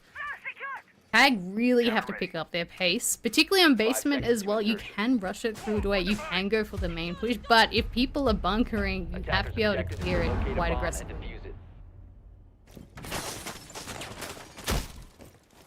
The DCH copping a bit of damage. The round was sort of starting there. Not sure if it was something they were setting up. It's just gone a little bit awry, but hopefully doesn't affect anything too mightily here for Soul's Heart again. This is where CAG, as you said, like the pace might need to just be a little bit quicker. We saw in the first round that they got the momentum, they get the opener, maybe didn't apply the pressure then that they probably needed to, and that allowed Soul's Heart to get themselves more set up. This time around, maybe they're able to change things up a little differently here. Going quick, plant, you can see that Dropper's trying to get this sort of set where he can get the look down from above from that first floor. I mean, for them, surely they can't make this a 3-0. I mean, it'd be quite devastating if it's a 3-0 currently. But CAG taking their time, clearing the room as they are aware of where Mr. Punches and the nade does go down. But DCH does have an answer on Akali. There goes your ace as well. I'm not sure if he managed to open up the main breaches for site. So that is a huge, huge pick if they haven't. But there's still lurkers upstairs and mid-floor that CAG are really trying to find. And they're looking a little scared right now. 20. Oh, plenty of util.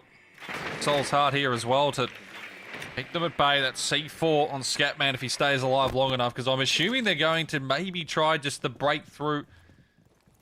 Then the charge, you go for the smokes, maybe you just apply for that diffuser plant there, so that could be ripped away instantaneously. But 60 seconds again, it just feels like the pace needs to be a bit quicker here from CAG. Yes, you want to make sure you're clearing everything out, but Soul's Heart, they've got the angles and the hits here. They are sitting in a very nice position to make this 3-0. using the util up early. They are aware where these players are. They still have the capital to help get some of the things up, but they haven't opened the boiler wall. That's your main crossfire. Someone can play at the back of pillar and delay as much as possible. This is a crucial issue right now. The nades are going out trying to clear this player. And we finally see the Mav getting there, but it's 25 seconds left and they haven't managed to clear anything, has.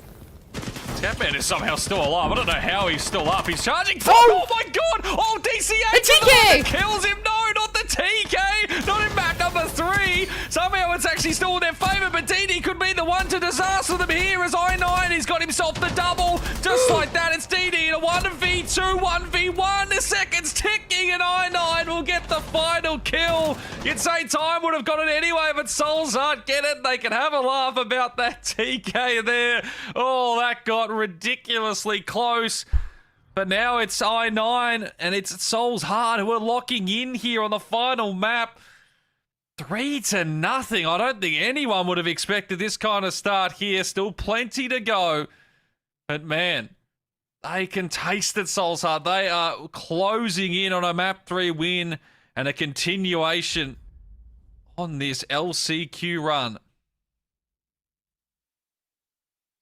Absolute chaos in the last part of that round.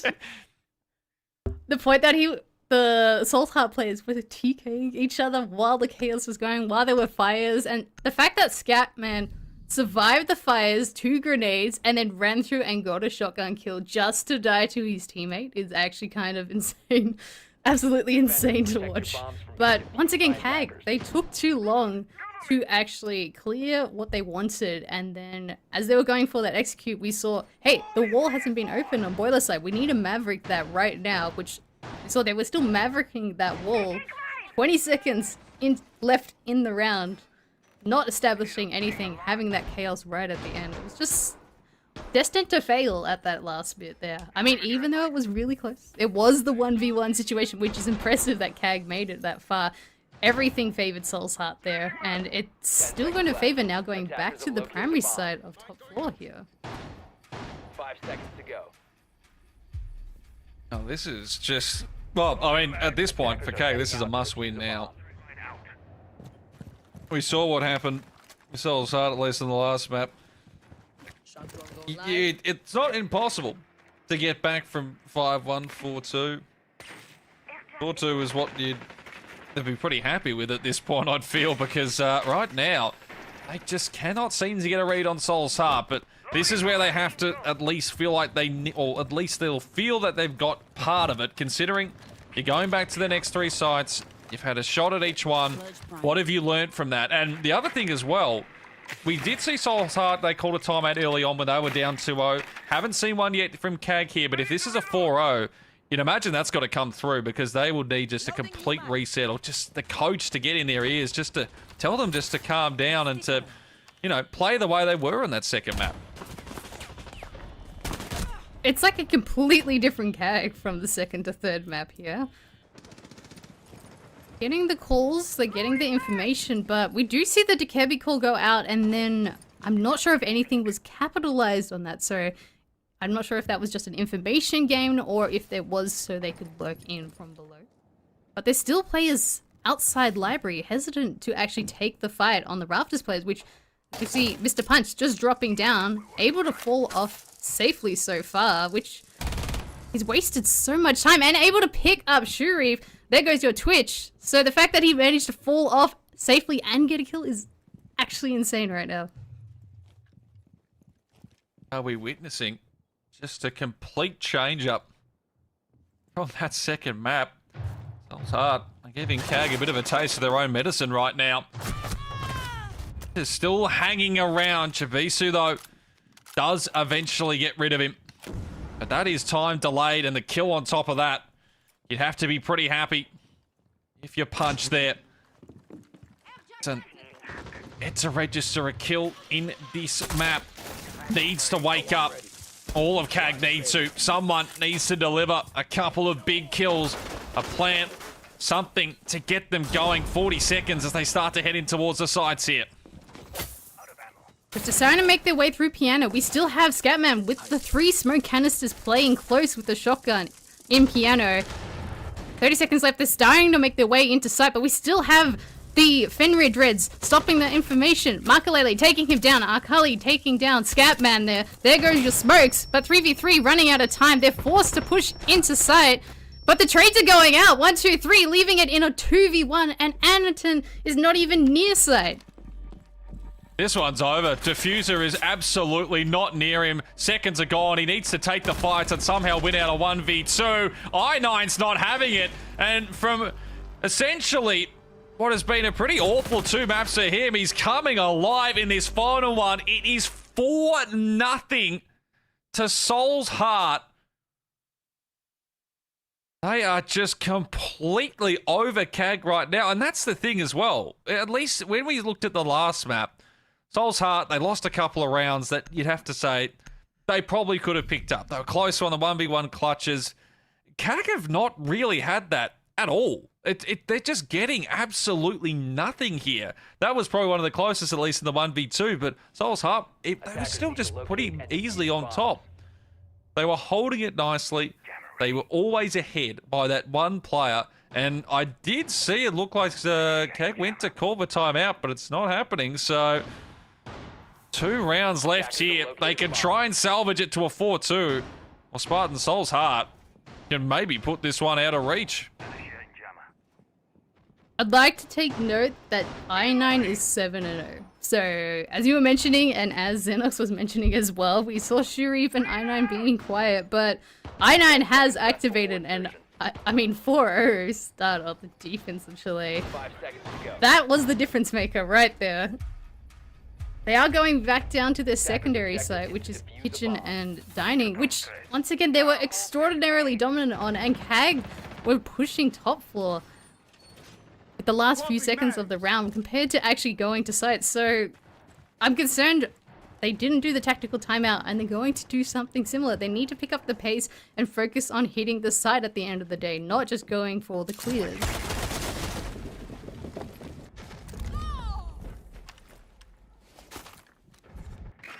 Big thing so far for CAG is they've had just no openers in their favour.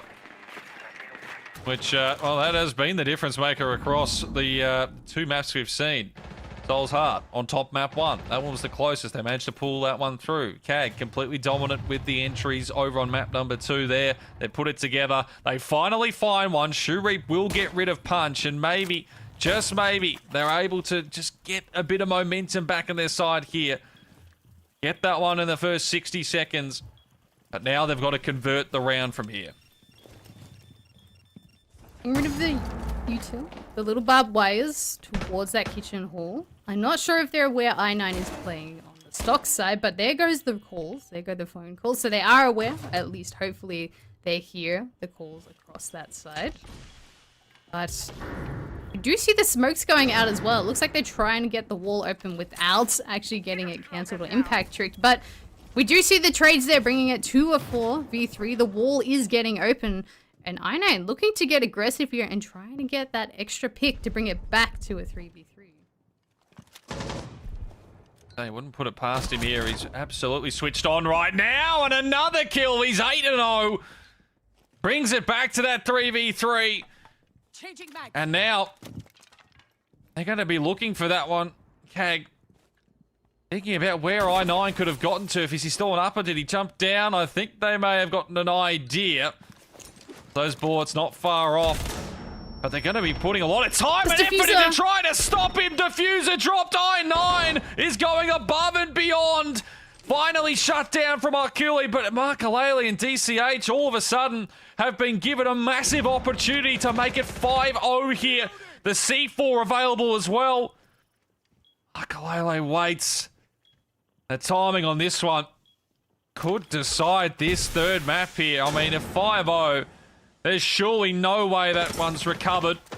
He holds, he waits, he throws, he hits! Arculi is knocked down! And now Anaton is left in a 1v1. No kills coming into this round. Now he needs to find it. The spray doesn't connect, but he does get the kill! Makalele can't get his shotgun into the right position, and it will be Anaton. Oh, CAG are hanging on there. They avoid at least the 6-0 disaster that could have been coming. It's one round.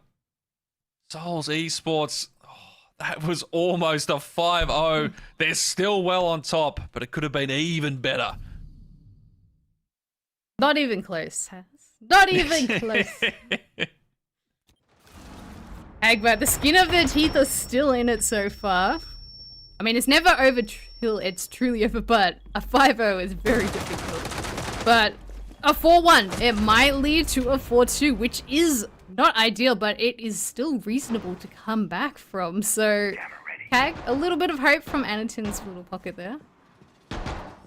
But Soul's Heart, I mean, they're still having complete control. The difference, as you pointed out as well, Kag actually got the opening pick in that round. And, I mean, they did end up winning it. It was a 1v1. It was extraordinarily dicey. 10 seconds But to insertion.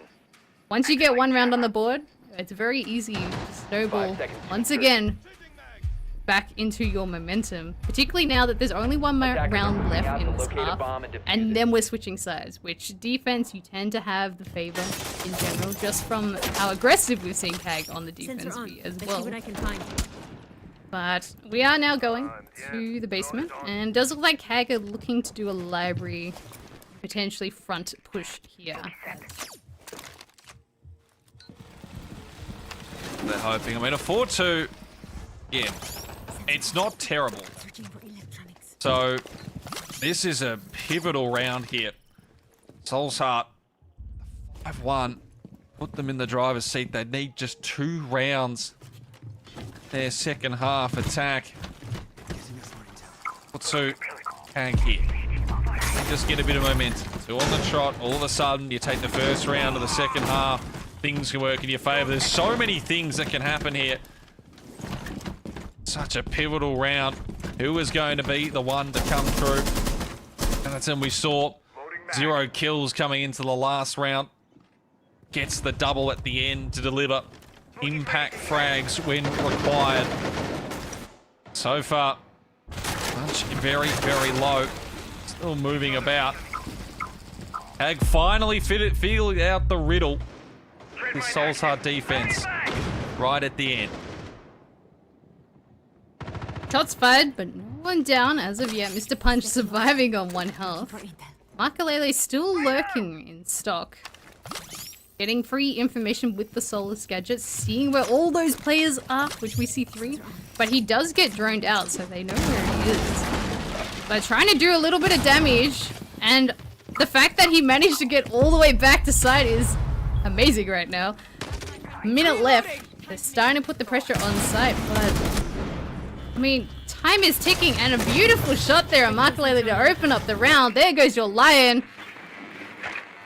And this is just chaos right now. People going for the flanks, the falls offs, Kag not covering the crosses that they should.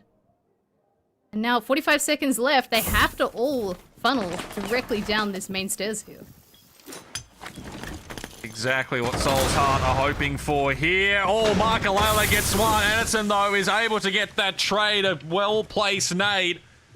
But it's still Soul's Heart who hold the player advantage. Akuli, they weren't ready for that punch. He was already low, but now 3v3. 20 seconds, Soul's Heart, and have positioning here. They just need to hold out. They need to get these angles done as the diffuser is attempted to plant it. Akuli doing the work, but DCH and I9 get the kills required. Shurik needs to go wild here, and he's just not going to be given the angles. 3 seconds and counting. And a 5-1 half. Soul's Heart are 2 rounds away from eliminating CAG Osaka from this APL closed qualifier. A 6 invitational road may be ending, which I don't think anyone would have expected to happen this early. And it might still not, Spartan, but they have a lot of work to do here. Kag. Okay, side switch in. 5-1 down. I mean, Kag, if I'm in Kag's position, you have to take it like this is a fresh game, 0-0. You have to take it 1 round at a time, just focusing on what Soul's Hearts does and how they're going to win that next round, which we do see the bans coming out. Ying and Monty banned out on Kag's side towards Soul's Heart, making sure they can't force their way through. It does open up the Blitz and Blackbeard. But on the flip side, Soul's Heart banning the Mirror, banning the Azami, making sure they can't anchor and get those covers across the long angles. So similar thinking that Soul's Heart did compared to Kag on their attack. But, I mean, the pressure is on for Kag. If they lose this round, it is 5 match points, series points, last chance to actually go to SI points. And I feel like it will just be the end at that point. We are starting in bar end games, which we haven't actually seen Soul's Heart do that defense there. So Kag completely flipping the switch, doing something completely different. Hopefully planning to catch Soul's Heart off guard here has... And it is, and... 10 seconds left before. Oh, I mean, this is it's sort of a double-edged sword here. You talked about Kag, they're under the pressure, but Soul's Heart now have pressure on them as well. Because they're so close, they can almost taste it. But they need to finish the job. And as we've seen on this map before, you can get yourself a lot of defensive rounds. It is a lot of work for attacking teams to get their way in here. But Soul's Heart, they need just 2.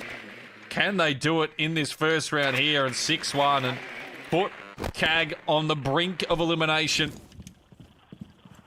Someone needs to go off here for Kag. Just together as a team. You look across the board, the players that we saw all starting to what seemingly was warming up on that second map have once again gone cold. Soul's Heart droning out Library, droning out Mez, seeing what the util positions are, as we see. Little ping there where the laser gate is. The biggest thing to holding this side is having the shields up in Mez or up on the blue stairs, holding those critical positions. We do see the flashes going out towards Library. Trying to maybe fake a swing out of there, reposition. But as we see, Kag is very solid with their positioning. They're not moving, they're just holding still. They're not exposing themselves to anything they don't need to. But I mean, as I mentioned, that DCH takes down Enerton. There goes your Tuberel, there goes your C4. They're still in a pretty decent position, even if they've lost that opener there. But it's the next kill that is so very important. And DCH coming alive with a double. DD needs to respond. He can only get the 1. 3v2 now as Shoereap joins the party. But right now, him and Chibusu are left in a 2v3. And Soul's Heart have gotten control here. Still plenty of time as well. 60 seconds on the clock. They haven't gone for the plant yet because they still need to get rid of Chibusu, who finds 1, the double as well. And it's a 1v1. Either match and series points, or it will be Shoereap to keep Kag just in the... away from this one. Here, spray from I9 is so very close. He's got the read, almost the kill, not quite though. 38 seconds, Diffuser needs to be picked up, flashes out, he almost hits more of himself, and in fact, pretty much all of himself. Shoereap is so very low, all the pressure, everything could be decided almost here and now. 5 points, match and series on the line. Can he hold this out? Shoereap is going back and forth, he needs a headshot, he's so low, and he finds it! Kag will not go quietly into the night! What a shot! 5-2, and he takes down I9, who has been on a tear so far through this map. And that could be a momentum and game-changing shot right there. Jury stepping up when he needed to, being quiet the first 2 minutes, but when all the pressure is on, there he goes, wins the 1v1. Absolutely intense game, and beautiful execute, but all the refrags. Chibusu making sure it wasn't left in that 2v1 with the trade there, but I mean, this game is on, Has. Oh, that could be a heartbreaker. I mean, they've still got a 3-round advantage, and that was your main side there. Soul's Heart It was so close. Chibusu, I mean, we'll talk about that 1v1, but those 2 kills were absolutely pivotal. If he just goes down with only the 1v2, Soulsard take that. And I9, such a map he's having, and he got it so close. 2 opportunities to finish him off. He can't quite find it, and he gets punished. And this is the thing, CAG, they're not going to go away. This is a very, very high-quality squad. They've been together for quite a while. They know how to come through in these situations. And if you let CAG start cagging, and that could be either a good or bad thing, depending, it sort of goes both ways, they will absolutely punish you. Okay, so CAG opting to go upstairs, trying to keep the momentum, keep the winning, even though it was very close. Soul's Heart, getting their free information, their drone work still very, very good. We see we do have I9 on the Deimos, looking to lurk below, hunts below. That is such a beautiful camera inside as well, getting that free information. But Soul's Heart currently looking towards library at the moment. They are opening up and putting that pressure towards the solar and main Windows side, but that's the power of invisible pressure. You open those up, then the defense are always thinking, is there going to be someone towards that side, even if all 5 members have rotated across to the library. As the openers come through, it's a trade between Punch, Chibusu. Punch and Arculi out of the round. They'll watch from the sidelines. 90 seconds. Chibusu, ball away. Self set up in another position, and one that Soul's Heart, they'll know they'll need to keep an eye on that and try and get rid of him if possible. Laying down below. 9-9. Set up in his own way here. He's going to be coming in from that other end, so could be a thorn on the side here for CAG if they aren't ready for it. 60 seconds again. Such a pivotal round of moments. Who is going to come out on top? Flashbang out. Soul's Heart making their way towards that office wall. They are aware of the flank, I think. Shuri just lurking towards the game. He could waste a lot of time here if he can. He might even be able to get a kill. But 40 seconds left. They have to focus towards site. He does get taken out, so there goes the man advantage, or the man equalizing. But now they have to execute onto site, and they don't have a decent amount of time. But on CAG's side, they don't have a lot of denial. They don't have any C4s. They do have impacts, but if they manage to get into the site, they have to swing out into these crossfires have. Anderson's got to stay up because he's the only one with that utility. The impacts could be massive. 15 seconds and counting, and they will get rid of him. And now there is no denial, so it is just going to be aim duels. Chibusu has got himself a double in this round, and now he needs to go nuclear, and it's just not going to happen. Soul's Heart are up to 6. I9 is loud. The boys, they are so close. They're within touching distance of continuing on. And CAG, they have to try and pull this all the way back to OT, which means 4 rounds in a row. A dominant showing there on Soul's Heart, able to read the CAG flank, the CAG lurk. With Shurip. Once again, a pivotal moment in that round. If he managed to pick up one or get the diffuser down just before that execute, the round could have gone completely differently, but Soul's Heart with the read, with the dominance. And now they're going to kitchen and dining, the site where, I mean, CAG, it is the tertiary site. It does punish teams that are slower, but Soul's Heart, they've had the speed, they've had the executes. It's going to be extraordinarily difficult for CAG. Well, I mean, it was always going to be difficult at a 5-1 half. They've got to be perfect. And from what we've seen in this map, they've been anything but that. Again, I'm surprised they haven't, I mean, no OT, or no, sorry, timeouts have been called throughout this. There was one they looked to do in the first half, but it was a bit late. Didn't go through. And now, well, they're probably not going to use it at any point from here unless they need to have a chalk when they've got this to a 5-6, but that is a long, long way away. Soul's Heart are right there. 4 opportunities. They just need to convert one of them. So move on. Play X Chiefs. The lower bracket semi. And I'm getting some information of where that util is with the new Thatcher. Or at least aware. We do see the early gunfight, which Makalele does take down Shuri. There goes your Solace. There goes your man advantage. And things are starting to fall apart on Kag's side here. The highest rated team coming into this last chance qualifier. A lot of people's favourites. They are on the brink of being eliminated. For a team with such lofty goals that they've set for themselves after a fantastic 2025.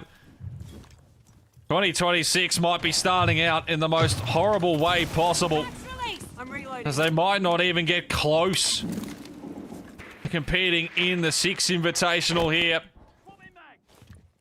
Drones revealing more information. 90 seconds remaining. Can Soul's Heart convert this 5v4 and move on? They've managed to open the office wall, but they haven't cleared it out, which means DD has vert control over the plant site here. Kelly does take down Makalele. There goes your diffuser as well. We see flashes going out, and there is gunfire going down on the main site. But Scatman able to sneak into side, I think, off through the trophy side. And outside of trophy. There we go. But there's only one player on site. There is someone also on the trophy stairs, but they are spread out, which means Soul's Heart have the chance to isolate these players. 45 seconds left. DD still has the vert control. They have to be very careful, but they are aware that he's still up there. And this is the crucial gunfight. 1-2 down has, and it's left in a 1v3 now. Anderson, the last all to do. It's a 1v4, he's knocked one, and now he needs to go nuclear, and Soul's Heart can taste it. They can't stop the diffuser plan, and he knows in the back of his mind that this one is basically done. Shots firing around. How is he supposed to isolate 3 different fights here? Soul's Heart don't even need to look at him. They can just fall further and further away, and Soul's Heart are moving on. Kag and Osaka are eliminated. Their run here in the last chance quali for APAC is done, gone, and the Soul's Hearts boys word celebrations across the board on all their cameras. They will play X-Chiefs later tonight. What a performance on this final map. Wow. Absolutely insane, right? CAG, they baited us on Cafe. They gave us the true CAG experience, got our hopes up, and then just dropped the ball. Credit to Soul's Heart. I mean, they played absolutely sensational there on Chalet from the get-go. And, you know, Smart, we were kind of talking about maybe the CAG momentum going from Cafe to Chalet, but Soul's Heart just didn't allow any of that straight out the gate. They just were dominant, and I felt like after the 4-round lead, after the first 4 rounds, that this is probably over. And what was the struggle again for CAG, like the APAC Cup, was the inability for CAG to get attacking rounds. Yes, they really did struggle, particularly with their timing. They managed to clear things properly, but really, really slowly, leaving the second half of the round completely to fall apart, as we saw time and time again. Even the last two rounds when things were getting a bit closer, they were still on the slow side. Certainly were. In the end, for Soul's Heart, though, deserved victory across the best-of-3 series. Has really... Cafe was the outlier. That was the kind of blip. I know that for Clubhouse, it was close, competitive, but obviously Soul's Heart kind of always had the edge. And the big thing for me that stood out in this game, I-9, you think about the first 2 maps, I think he had 5 kills combined. And then he just goes and drops, what was it, 13 or 14 in this one. Little Deaths played sensational. He was a difference maker for Chalet to close out this series.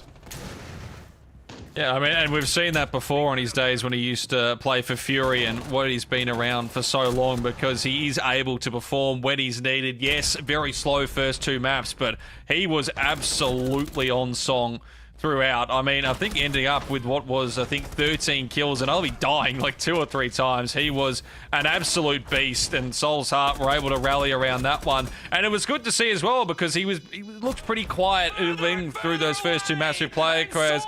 But then at the end there, he's up and about. He's cheering his teammates. They're absolutely up and about, and that's what you need. You need sometimes that just to come through, but man, I really just don't know what to think about CAG at this point, because that's a pretty devastating result for them. That's the brutal reality now, Spartan, for CAG. Their run is over. This calendar year for Siege is done for CAG. Where to for them moving forward? Do they think about roster changes? They had an up and down. They had high highs in the 25-26 campaign, and also now some low lows, not even qualifying for 6 Invitational. You got to remember, like, this is a team that still had to bring DD in from coach to playing full time. Do they go back to the drawing board and think about, do we need to bring in a new core 5 going into next year? I think the first thing would be, obviously DD is very strong as a coach, not so strong as a player. Obviously he's trying to IGL and coordinate, but having obviously a dedicated player in that position, I would be looking and focusing towards for CAG in the future for sure. Yeah, I mean, I think that probably has to be the way forward for CAG. Evaluate the roster. I don't know what their plans are necessarily, especially with someone like DD, who I would say, since filling in the role that he's had to fill in, I think he's done a good job for probably the expectations on him for the team. But moving forward, if you want to be a great team, a team making events like 6 Invitational, they probably need to rejig the roster a little bit.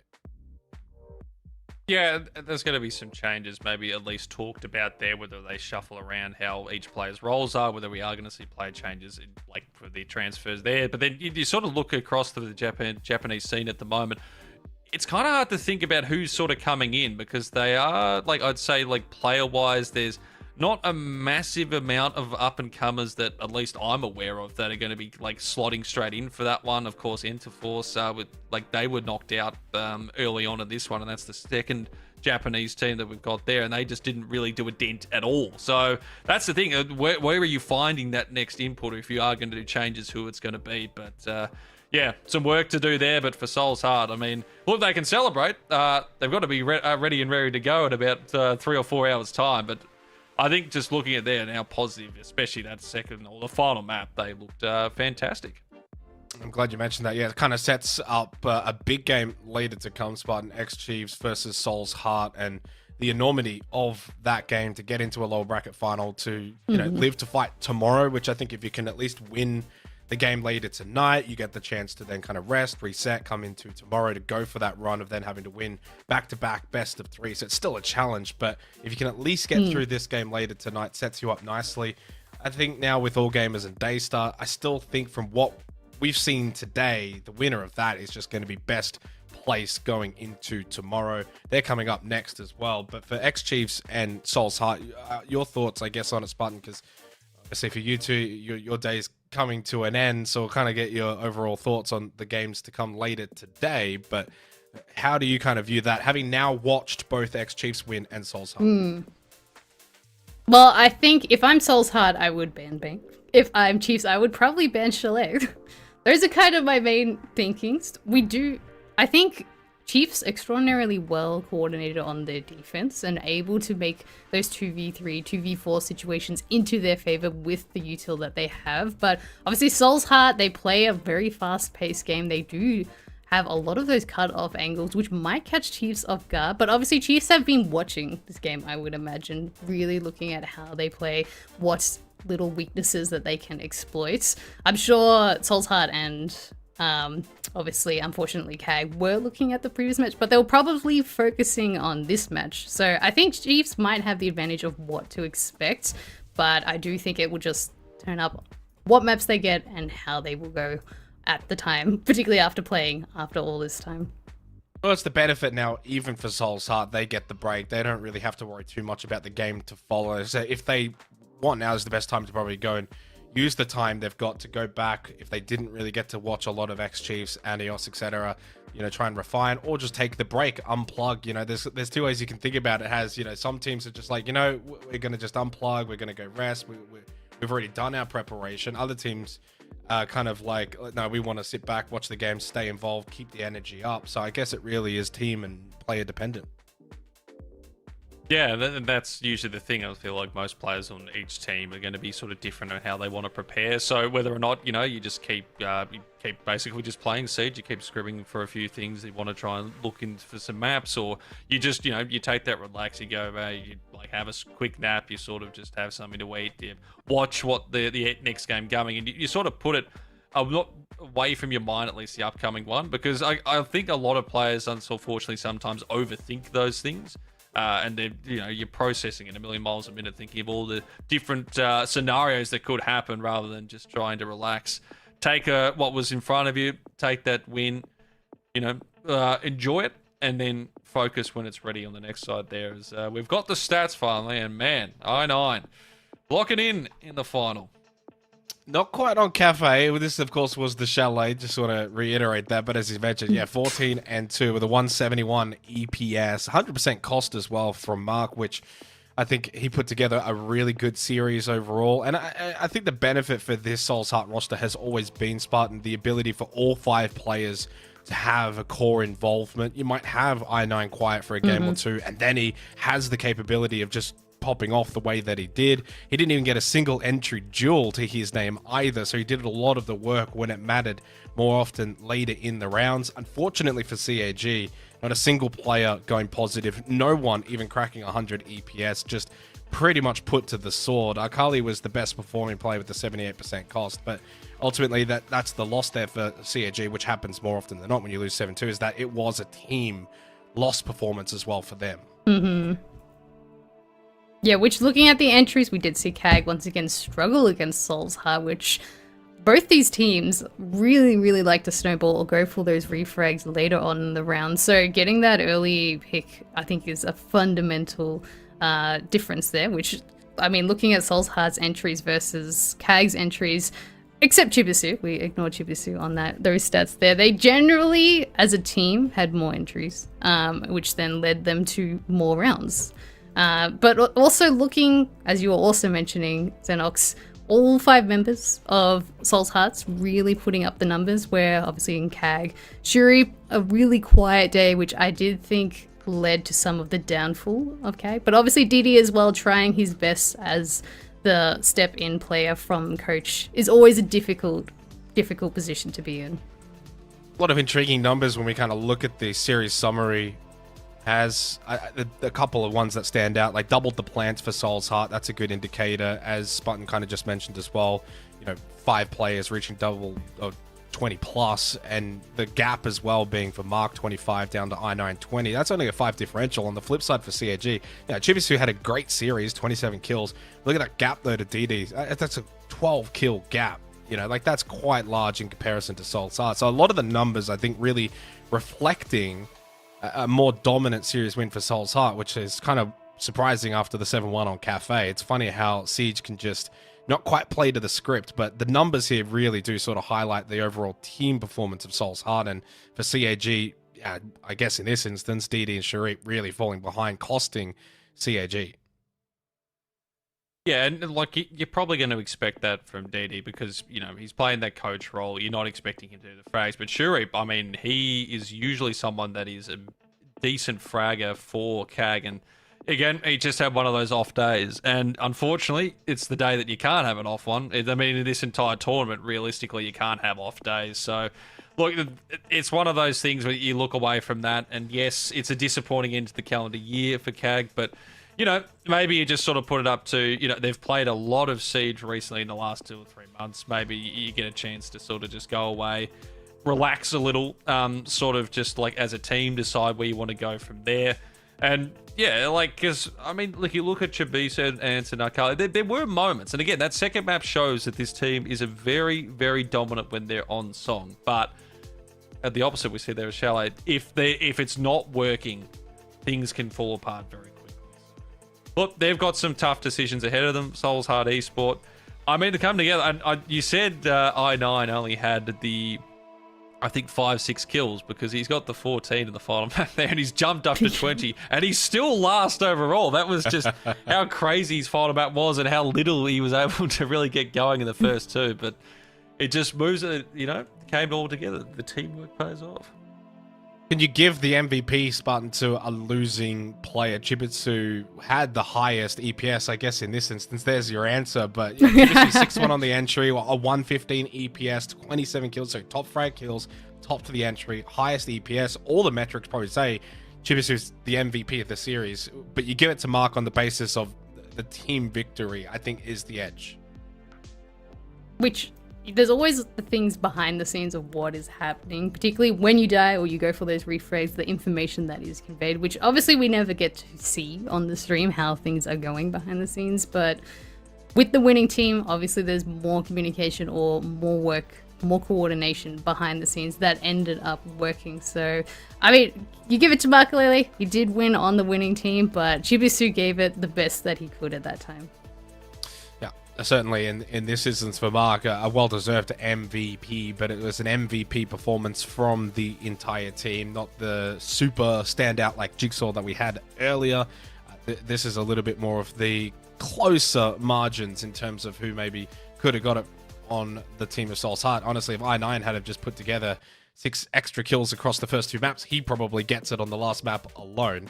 Moving forward, though, of course, with this series done, coming up soon will be All Gamers taking on Daystar, upper bracket final. That's going to be for a spot in the grand final tomorrow. And then, of course, after that, X-Chiefs taking on Soul's Heart. Very quickly, Has, Spartan, you guys have been tremendous today. I know we're going to be bidding you farewell after the break, but I just want your very quick predictions. Has, Spartan, I'll go to you first. Has, the last 2 games for today, how you seen them play out? I probably lead towards Daystar in the upper bracket side. I think All Gamers probably take that all the way in the best of 3, but 2-1 Daystar there. And then, look, I've got to look. It's biased. It's Aussie biased, but I'm gonna have to say X-Chiefs take that one over Soul's Heart Esports. I'm feeling both series though. 2-1, all 6 maps, which I know that it's probably not what production and Xenox yourself probably want to hear, considering you've been with us here from the start. But hey, got to be entertaining. Spartan? I definitely agree with Has there. I think both the next best of 3s will go to the 3rd map. I do think in the upper bracket it will favor Daystar with the experience and with how strong they've been playing. But I think in the lower bracket it could go either way. It will just depend who has the better read, X-Chiefs or Soul's Heart here. Well, obviously for you two, thank you so much again for coming on today. We'll see you tomorrow. We are going to a break. When we do come back though, the upper bracket final, it's the Chinese All Gamers taking on Daystar. It's sure to be a big one. You don't want to go too far.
Alrighty, ladies and gentlemen, we are back. This time, Cthulhu and Vinny on the mic, returning for some more Siege goodness.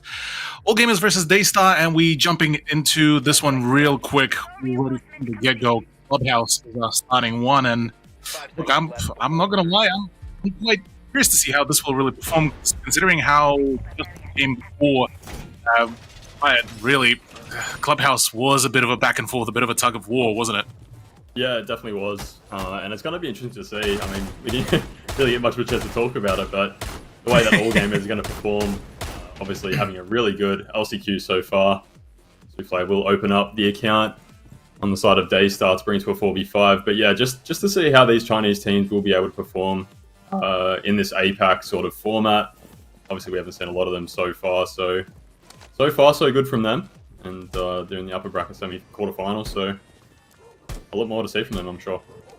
Oh yeah, plenty to see, and considering that quite a fair few high-caliber teams already have been bumped down to either the lower bracket or already eliminated, for All Gamers and Daystar, this is actually going to be a pretty full-on game as well. Whoever does make it through, that's a grand final spot, and just after that, just one more game, and that's it. Whereas for whoever drops down, it's lower bracket finals, and well, from there, it's, well, still have to go through all of that kerfuffle, but from now on, looking at the, quickly just to touch up on the bans as well, Cade and Mira banned out on the side of All Gamers. Daystar chose to get rid of the Monty and a Blackbeard as well, two shielded operators, quite potent as well in their own right, and seeing how frequently, especially Monty, keeps on getting used, especially on a map like Clubhouse, feels like it's almost like a very valid overban as well. Yeah, for sure. I mean, the shields have just proven to be so strong. As we see this XU coming in towards blue, using the Yin Candelas to try to blind that player, but MC were able to find one. The Yin Candela will come out, but it looks like the defender has vacated this side of the map. Taking a lot of this blue control so far. And yeah, minutes still left in the round, so plenty of time for this XQ to come in. 4v4. We see a lot of hard breach on the side of All Gamers too, so not leaving anything to chance, just allowing all these hatches to get opened and really be able to dictate where they want to push this execute towards the end of the round. Yeah, that's one thing that I will definitely be quite keen to see how that further progresses as well, with how All Gamers get to really showcase their performance against the rest of APAC here further down the line. And against Daystar, I mean, look, going into this whole bracket, I kept my hopes for Daystar relatively grounded, but after seeing, you know, they managed to get the better of CAG as well, they managed to really still survive through the whole initial gauntlet against Team Anyos as well. This is actually a pretty solid turnaround, with already Railgun getting the better of Souffle. 4 versus 3, Azuki now not really feeling particularly too healthy, and neither is Jogor, as it's all down to Azuki and Pikanzu remaining to do anything. And as of now, well, the push for the plant is actually starting to go down. Yeah, it looks like Railgun will be able to get this plant down. Back to a 2v2 though, trade in blue, and we're down to the 1v1. Railgun will get the plant down, leaving Azuki on very low HP. One smoke canister still in pocket, so should be able to isolate this gunfight. Maybe tick down Railgun if he's able to find the right spot. Well, that could be big. That gas grenade is actually huge, and the timing is absolutely devastating here as well, as Railgun does fall to the hands of Azuki. First round to go into the hands of Daystar, and that is actually a pretty solid turnaround, albeit, look, still a 1v1. Not something that you want to start your defense off the back of, but regardless, a point is a point. So, for now, Clubhouse starting off really, really smoothly. Yeah, and it's really promising signs. Even from the side of the Chinese team. I mean, the idea throughout the round was really solid. Able to take that blue control and then work their way through blue, and then use all that hard breach they had to get as many avenues into the site open as possible.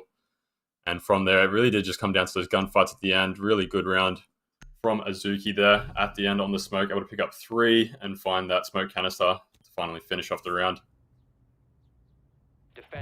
Solid play to conserve at least one more of the gas canisters for the late game, and that paid dividends in full. Now moving up to the gym bedroom.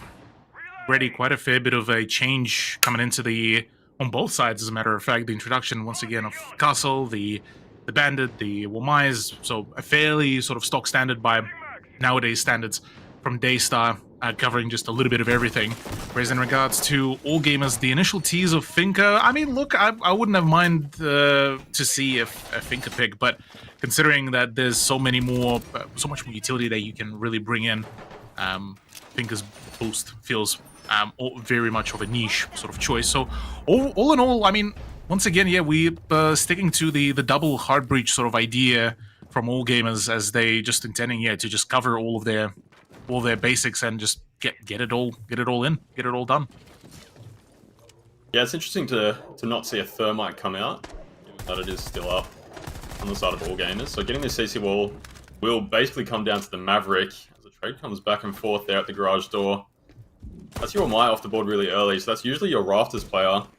A lot of utility off the board immediately, so taking that garage control should be a lot easier now on the side of the attack. But in retrospect, Maverick also off the board, so with those bandits on the CC wall, it's going to be quite difficult to get them off. In the meantime, as well, whilst we are sort of in the quieter time of the round as well, we do get the full view of the vetoes as well. We starting off, well, the clubhouse, as you see in front of your screens, ladies and gentlemen, is the pick of Daystar. After that, the pick of Labs is coming on in, and right after that is the Cafe as the decider should we need it. So a pretty full-on lineup, considering as well the size and the scale of the maps as well between the Labs and the clubhouse. Labs definitely feeling a whole lot more of a expanded sort of field of play. Yeah, for sure. And just to point out, this is All Gamers' pick as well, so this is the map they're probably the most comfortable playing. As we see a few shots raining out there from the balcony onto the player rotating through connector. Nazuki will get taken out by MC. But yeah, as you mentioned, we're going to go to Labs after this on the side of Daystar. They were able to pick that map up yesterday against CAG, so one of their strong maps as well. And both of these maps play out fairly similar, so a lot of solid fundamentals on both these maps. And it'll be a really good test for All Gamers to see how their fundamentals stack up against a team of the likes of Daystar, who have a lot of experience. Obviously, Pika, Souffle, and Seal, three of those names have been around for such a long time, back even when I was playing. 45 seconds left. They're going to have to get a bit of a move on this execute. Yeah, with already AG, though, still managing to bleed the defense. Finally, some pressure starting to come on through. The trades are all on in. Seal is the last man standing in the UMP. Look, whilst in some hands it may be the weapon of greatness, but against the Blitz rushing you down, I don't think that there's much that can be really sorted out here. Already full flood onto the site means that this is a full and firm control for Daystar. This is going to be most certainly very much of a forfeited round, and yet at the end, this is all that can be sorted. So 1-1 scoreline to get started with our first BO3 here. Well, rather, first for both of us, third BO3 of the day, and straight away a timeout. Wow. Okay, right. Wonder what is the reason, or whether it is more so just them trying to settle maybe the nerves. What do you reckon? Yeah, it's hard to know exactly how a timeout this early would pan out for them.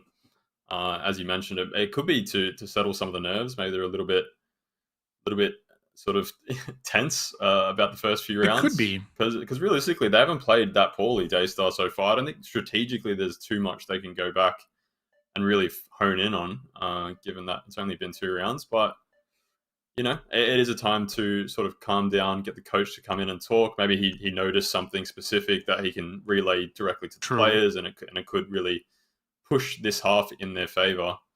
And certainly yeah, could be. Mid.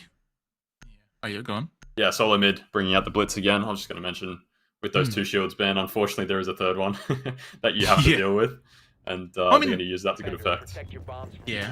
Still, I'd say, for the most of it, the overall role that the Blitz does bring in, it substitutes the Monty fairly well, but yeah, you do have to play very much up front, not really giving too much space to defenders for Blitz to be, as effective, I would say. For the time being now, CCTV Cash to come on through, this time the introduction of the Rooney. I'm looking to really, try to at least slow down any further utility use, but I feel like with AG, they sort of covering this part pretty well as well. So in case they do need to do any sort of utility burn, they have plenty amount of the utility to bring for that. Whereas for Daystar, feels like they're trying to play their own game, but the problem being is that playing your own game doesn't really equate to always a win, especially considering against all gamers who I would imagine have only recently started really messing around with the rest of APAC. Yeah, exactly. And yeah, it is interesting. The picks they've got here are definitely indicative of a lounge hold, as we can see here, the castle on the front double door. Trying to hold this control. They've got 2 C4s on the board with Valkyrie for information, so bit of a niche sort of CC hold. Not a whole lot of denial in terms of on the site itself. As you can see there, they've shotgunned out the bottom and top of this wall to make it harder for Maverick to really make a clean line, and he's going to be pressured as well from the player on rafters, so start of the attack, they should be opening the garage single door and trying to put pressure on this player as well, not allow him to get these free shots off. I wonder if this is enough of a space to finally get the Maverick trick in. It doesn't look like it just yet. It has to fall back a little bit further. But in the meantime, still, it's a 5v5, though the pressure's starting to slowly mount up. Souffle trying to still keep control of the main stairs. Presence around the red stairs as well. So for the time being, it is very much of a calm before the storm. Maybe, yeah, this is the main stairs is going to be, in fact, the first point of the pressure. Solomid already trying to engage using the Ying, but using the, as well, the pipe burst should be enough to just at least cross over. Yeah, so still unable to get that CC wall open.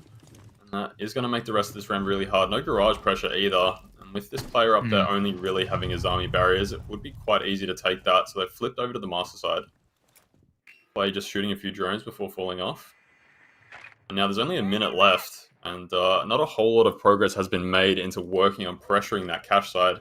There's a bit of information downstairs on this Valkyrie, but Azuki seems aware of it. Able to fall off, maybe take this fight. 45 seconds left. A lot of this round's going to depend on where this C4 goes.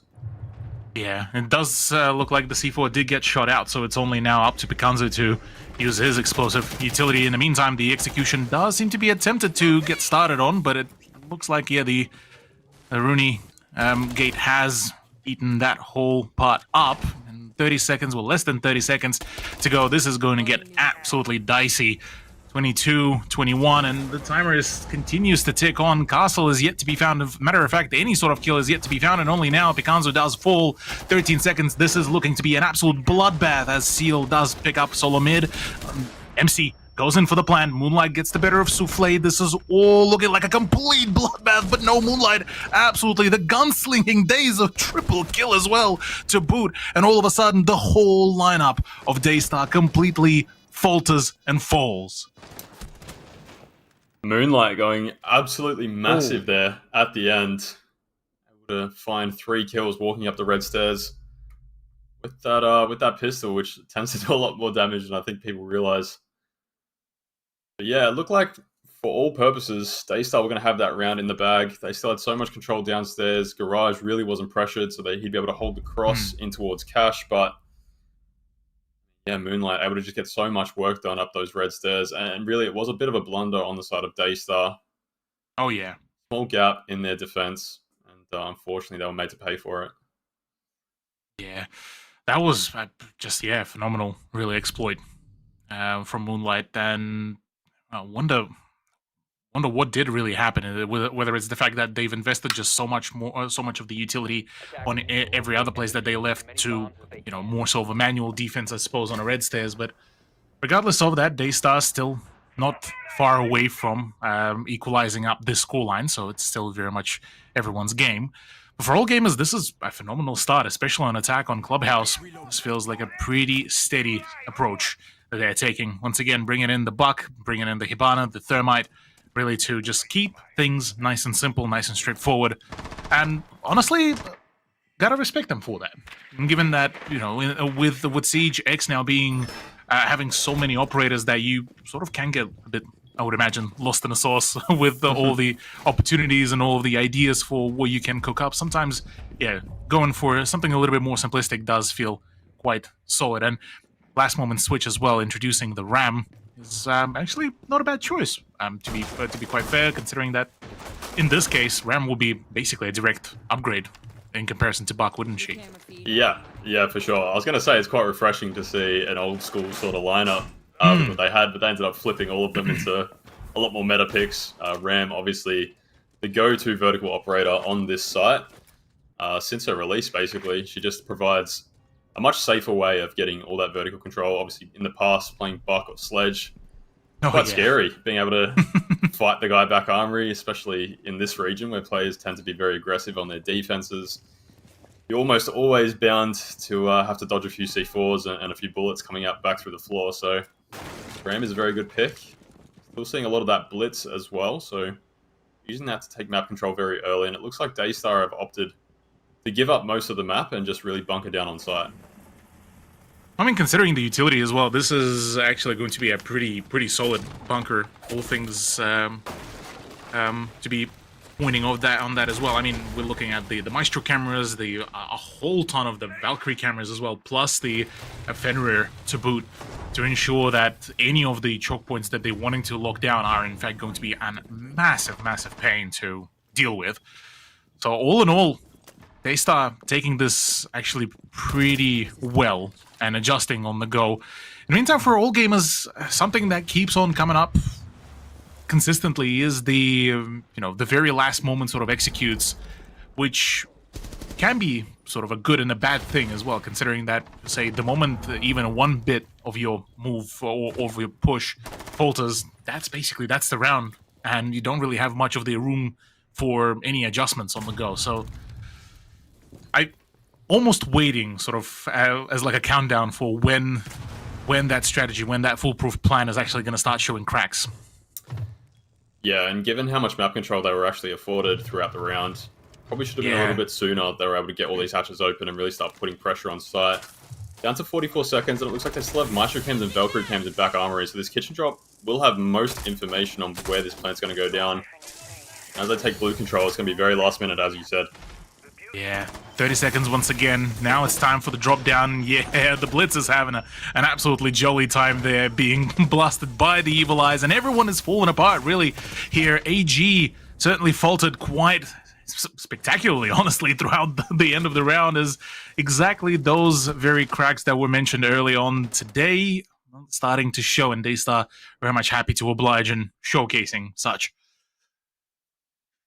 Yeah, I mean, we mentioned it throughout the round. Just didn't have enough time in the end to really start clearing those things on site. They had all the utility to get the hatches open. They've got the Blitz and the Grim, but no explosives meant they weren't able to deal with the Maestro cams, and a lack of IQ.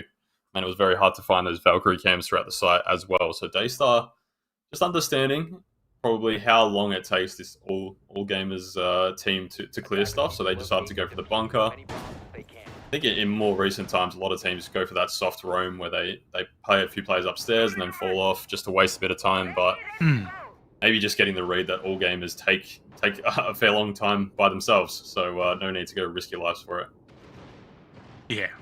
It feels like the way how all gamers tried to sort of approach this almost felt like, a hyper aggro, sort of almost like a mixture of, I suppose, the OC plus old Japan sort of playstyle, remembering the old, I suppose call it the golden days of Norengo and all of that. Trying to adopt that sort of last 30-second rule, I mean, has its own pluses, but certainly not against Daystar, who certainly do show that they have been making and doing their due diligence in the prep as well. In the meantime, looking at the overall lineup, the introduction of Echo is the one that I'm quite curious to see how that will really pan out, especially for the way how they're setting up their hold with, at least from what I saw, a bit of an expansion into the master bedroom as well, wasn't it? Yeah. I think they're definitely expanding over towards this cache side from the master room. And all gamers actually picked off the IQ after starting on it, so finding those echo cams will be a bit more difficult. Hellgun's going to make pretty quick work of this wall. Once again, putting a few shotgun holes in the wall does slow this down a lot. He seems pretty aware that there's a player in garage that's trying to maybe contest the holes a little bit. Souffle's actually going to move this echo drone towards strip. Probably drive it out this drone hole just to get some information about who is on the balcony. spot one on the roof, but nobody for his team to peek so far. As you can see, these windows are already prepped, so he's just waiting for the right moment to give his information to his teammates and go for an aggressive play out there. I assume it'll come as they start to make their way into CC. It does relieve a lot of pressure on the players that are fighting within That's cash. a lot of info. Yeah. Yeah, I mean, there's basically no way to know that Echo Drone is there unless you just happen to walk past as it jumps up. Yeah, once again, a long time committed into this round so far. Only really this Jacuzzi wall and the CC wall open. Moonlight as well, creeping around the kitchen area, waiting for just the right time to really start applying the pressure. The moment they do make their way through the breach will be perfect. But yeah, there's so much information, so much indication as to where the push might be coming around is actually quite huge here. And with the drones now out of the equation, Souffle does get to use one more. Does get to actually slip the drone back into the gym. So even the plan time is actually going to be an absolute pain. Frag grenade starting to fly in, and now it's time, well, high time for the action to begin already. Precious to them to start coming on through. Solo mid taking a bit of the damage. Already a jump in as well coming in, but already the disruption is severe. But Solo mid still manages to sneak in the shot. So is Moonlight. 3 versus 2. All of a sudden, Daystar, the team that had so much prepared, such an intricate denial plan, all completely falters, fell apart, and basically deemed null. As now it's all down to Jogo to try to isolate those 3 gunfights, but even he might not be fully aware he is in fact, though. Yaz falls. One more to try to shut down. That's done. Now one more remaining shotgun as well in the hands, and in fact he does line it all up. Finny, Daystar, the moment we start doubting them, they just rock up. I mean, it's so disappointing for all gamers, isn't it? They did everything right. That Jacuzzi execute was really well done. Took all the control they needed. And then I think just not understanding where Jogor actually was around the map, probably not having the information on that flank from the connector side. Just called out one of the players in con, and even where that plant went down, I think a gym plant would have been much safer. Yeah. Maybe being a little bit scared of the player within CC and being able to play outside on the balcony, but Or even great clutch playing there by Joe. Yeah, even going for a plant closer to the actual bomb chassis, slightly deeper into the side, would have forced the gunfights to be a little bit more favorable there for Daystar, or rather, no, pardon me, what am I saying? For all gamers, considering that Google would have had to also clear out quite a substantial amount of area before he could even move into the master bedroom. But regardless, such is the game, and well. 3rd point for Daystar. They'll be hunting for the 4th point to make it a 4-2 nonetheless. Whereas for all gamers, look, they started off pretty well. It was a very well-paced turnaround, but the moment Daystar caught on to the overall principle of how all gamers were operating, yeah, anything from there felt like it was just easily counterable. It's probably the best way to describe it. Yeah, and it looks like they've returned to this sort of lounge hold with the castle, Rooney Gates. So just looking to take control of that bottom floor, not allowing all games to take too much space. Obviously, they have to be a bit more aware of Moonlight's flank up the red stairs this round. I think the last time they played this, just given the way they were set up in lounge, they probably weren't expecting somebody to come up those stairs. They don't put barb there, they don't put any beepers, so it comes as a bit of a shock when he was able to make his way up the stairs, and it looks like all gamers have decided this time to really focus on this garage clear side of the defense. Not a whole lot of defensive utility is there to help that Rafters players as they expand out towards Master. And quick work done of the CC wall. Indeed, so Azuki trying to hunt down for the last drone before needing to fall back, as it seems like the pressure will start mounting pretty quickly. In the meantime, on the side of AG, just a quick highlight as well, the introduction of the Capitao as well for this one is going to be a pretty curious choice, despite the fact that he will be almost one of the key operators as well to take the catwalk. For the time being, already just nearing that half-round marker, and AG still just trying to find those pressure points to really emphasize off the back of. But for Daystar, it's a very intricate sort of dance where they're just trying to not really give that much of the engagements, really. for all gamers. And even then, with Souffle falling, there's still plenty of space to really work around with as Moonlight falls, and this is an excellent cover. This is a second one as well as MC goes down 2. All of a sudden, 3 members of AG all completely separated. Solomid and Yaz are the last men standing as Pikanzu just continues ripping through the opposition. For Daystar, this is a solid day to play Clubhouse. Maybe not just yet. All gamers still in the play. Yeah, just a little bit poorly timed on that execute. It looked like with the Capitao bolts going into rafters, they look to enter lounge and really clear out these players, take a bit of that pressure off, but really it should have been a push through the garage. Possibly the CC breach. Yaz and Solo mid still in the 2v3. Joe Gore is alive with that DMR. It's a great use in the previous round, and they seem pretty aware that he is still in this rafters position. No Capitao bolts left to clear him out, but a couple of smokes maybe to close off a few of these angles so they can isolate this fight. One will go out. That first fight will come through. A lot of shots raining out, and they will clear him out. Solo mid taking out that kill. Joe Gore will be relinquishing that position. 15 seconds left. And Peak is in a really solid spot here. They're not going to clear him out. Anybody jumps through that CC window, they will get taken out, but Piku will find that. Just leaves Yas in the 2v1, and I mean, this crossfire is pretty much unbeatable. Time will run out.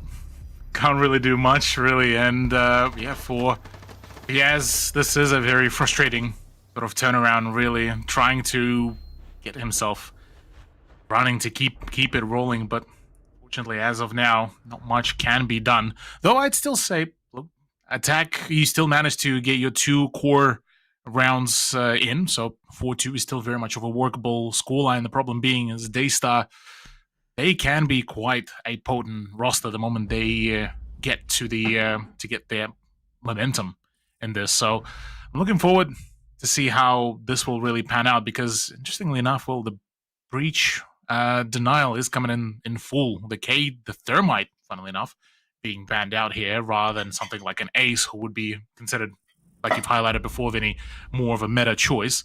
And then Azami, oh, well, speaking of, there's the Ace as well. So now down to Maverick and Hibana as the primary hard breaches, and then you obviously have the separate lineup for all the secondary hard breach, but all the shields are back into the play. And this is, I feel this is going to be the big highlight as well to sort of note once Daystar do get to play into their own groove. Locate and defuse as many bombs as they can. It really falls on Daystar now to work around these hard breach bans. Obviously, Hibana and Maverick still up. Still basically everything they need for a church push. It will mean that at least opening the church wall will become a lot more difficult, but opening that kitchen hatch and the hatches around the map will still be quite easy with the Hibana. So all gamers may be sort of playing into the fact that with the hatches open and unable to really get that church wall open or put much pressure on church, they can basically predict that a kitchen attack is going to come through, and they can set up for that. True. It looks like they're looking for maybe a bit of a roam here. 2 Jaegers. Jaeger gadgets going up onto the rafter side, and Vigil on the board as well as with Ella. So a lot of roaming operators looking to give too much map control here to the side of Daystar. Seeing Jaeger nowadays to be introduced to the lineups, it feels like, you know, a bit of a blast from the past, and considering just how flexible Womai makes it all in comparison. But it's always a good choice, and keen to see how really AG will be able to tackle this. Because I was about to say as well, considering that they still have 2 operators, well, actually 3 operators with the impact, they could go for the impact tricks as well, considering that Hibana to a certain degree would be one of the easier ones to get rid of. But yeah, the roam could be a solid idea as well, considering, you know, just deny the outright of the plant of the breaching charges. So I suppose that could work. Curious to see how Daystar will really be able to play around the Blackbeard, because we've got to see throughout a couple of years now some really impressive Blackbeard plays and some of the absolutely lowest plays as well. So it feels like there's never, you know, a stable ground, you know, a stable Blackbeard play. You either have a phenomenal one, or you just absolutely just outright, you may as well just ban it internally. Yeah, but it does provide a lot of information on the side of the attacking team, and of course is able to take fights as well, which is What the difference between that and Monty? Railgun's actually going to find 2 on the main stairs, trying to work their way down and get a 3rd with the barbed wire. Round is basically over. 4v2. They're going to try to take blue control in the meantime and drop down the moto hatch, but so much utility on site now to deny their entry. Yeah, with barely much of the man force to really play around with, Daystar a little bit stuck here between a rock and a hard place. Though, Railgun does finally fall, and that opens up the approach for Pecan as well to try to reinforce Souffle. Still an opportunity to make it all work. 52 seconds, and we did see Daystar bring back with a clutch before, so it is all still not over yet. Though the Vigil might prove to be a little bit more problematic, and considering that Yaz as well got the TCSG-12, things could get a little bit more dicier. So it is up to Souffle to potentially make that opening happen, and in fact he will be. Pulled down to Solomid and Moonlight. Right now, one holding the 90 hallway. One might need to go in for a bit of a rotate as well, so far, so good. All gamers just need to pace themselves. Bit of a calm before the storm. Souffle does go in for the plan. Is there going to be denial? No. Solomid is the last man standing. Shotgun does ring out. That's 1. Is there going to be 2? Pre-fire galore. Solomid does have the SMG-12, a much more preferable weapon, but no, it's the 88-12S. Brings out Daystar, managing to bring it all back from a severe deficit. Yeah, I mean, in the 5v2, I thought for sure the round was over. It looked like with that roam, they sort of baited the side of Daystar into trying to rush down the main stairs directly into the shotgun of Moonlight, of Railgun, sorry. But from there, able to clutch out the 5v2. I mean, AG really just had to hold their crossfires and let them into the site. Not allow them to isolate any of those fights, and unfortunately that's exactly what they did. And in that 1v1, I mean, the amount of times I've seen someone proning at that vending machine in a post-plant, I wouldn't even be able to count them on my 2 hands. So, great round there for Daystar, making it 5-2. I mean, that's a massive round for them, obviously on their attacks.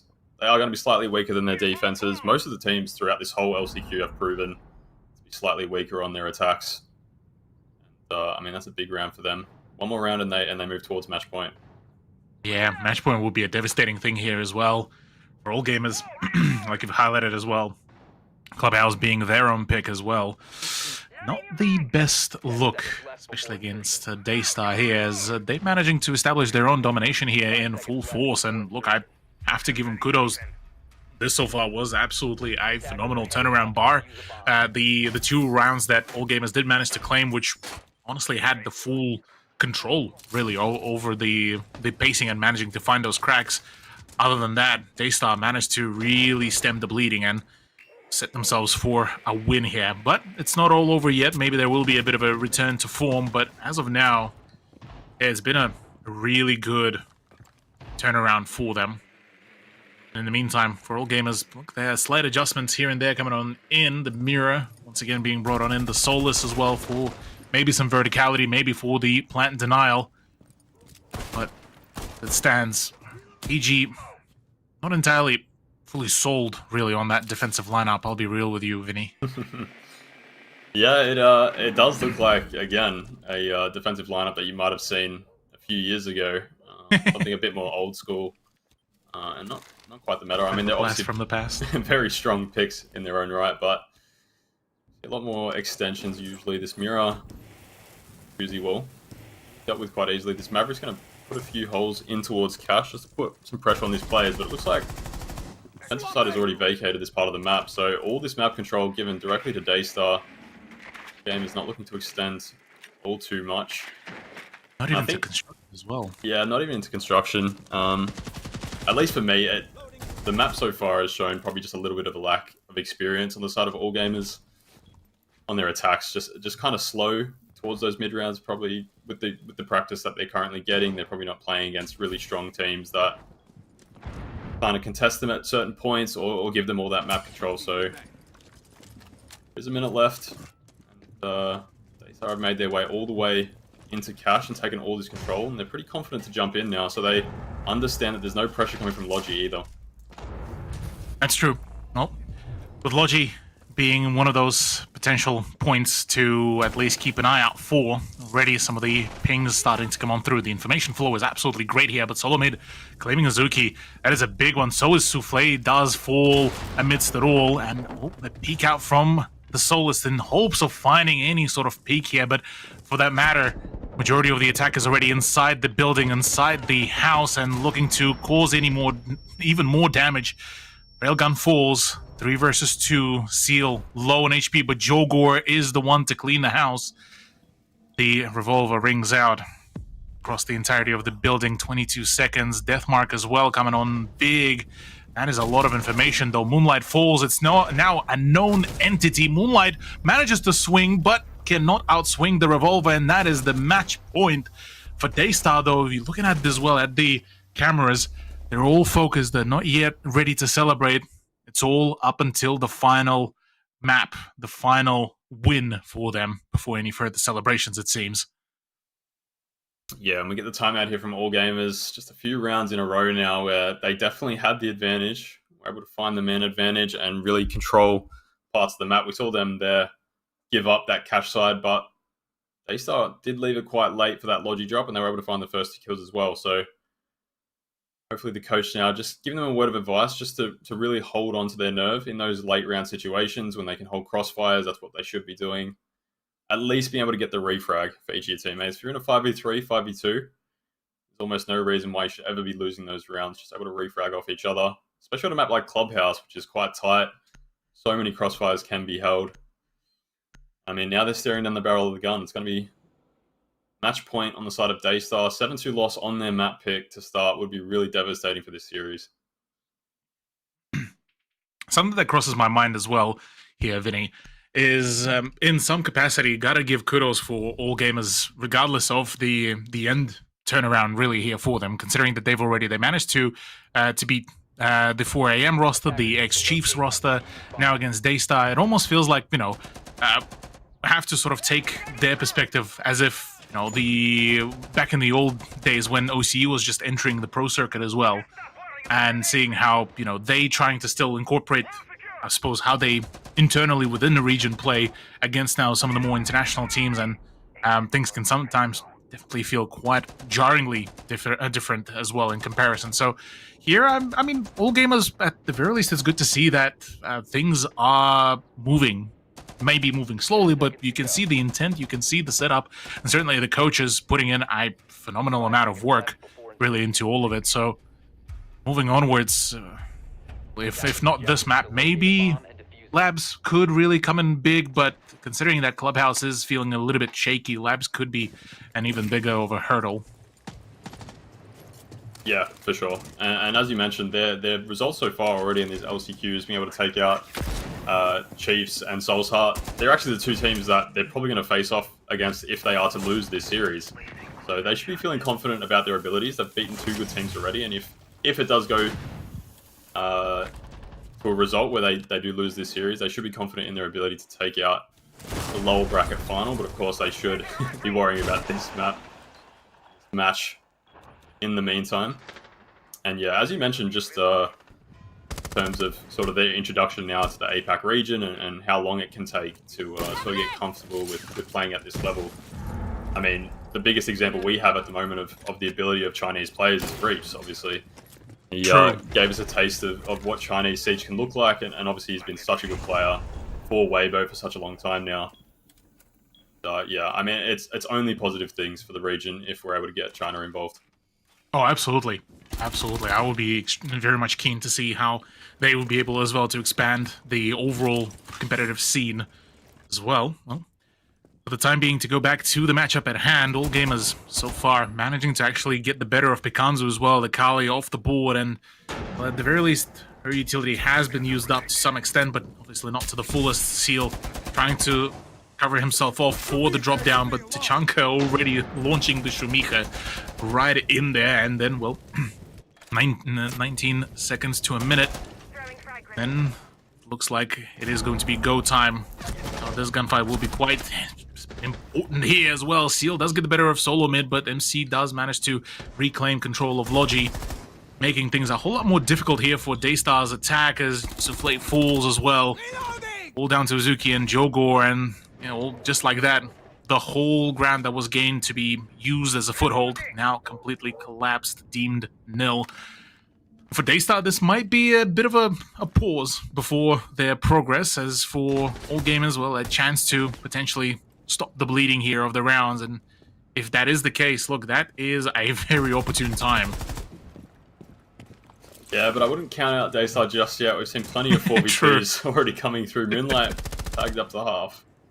But there's so much information now on the site. Only 20 seconds left. Take a monumental catastrophe for all gamers to not find this round. A really good setup from them at the start of this round to hold onto this master side. Jogor will be taken out, and finally MC will finish off the round, taking out Azuki.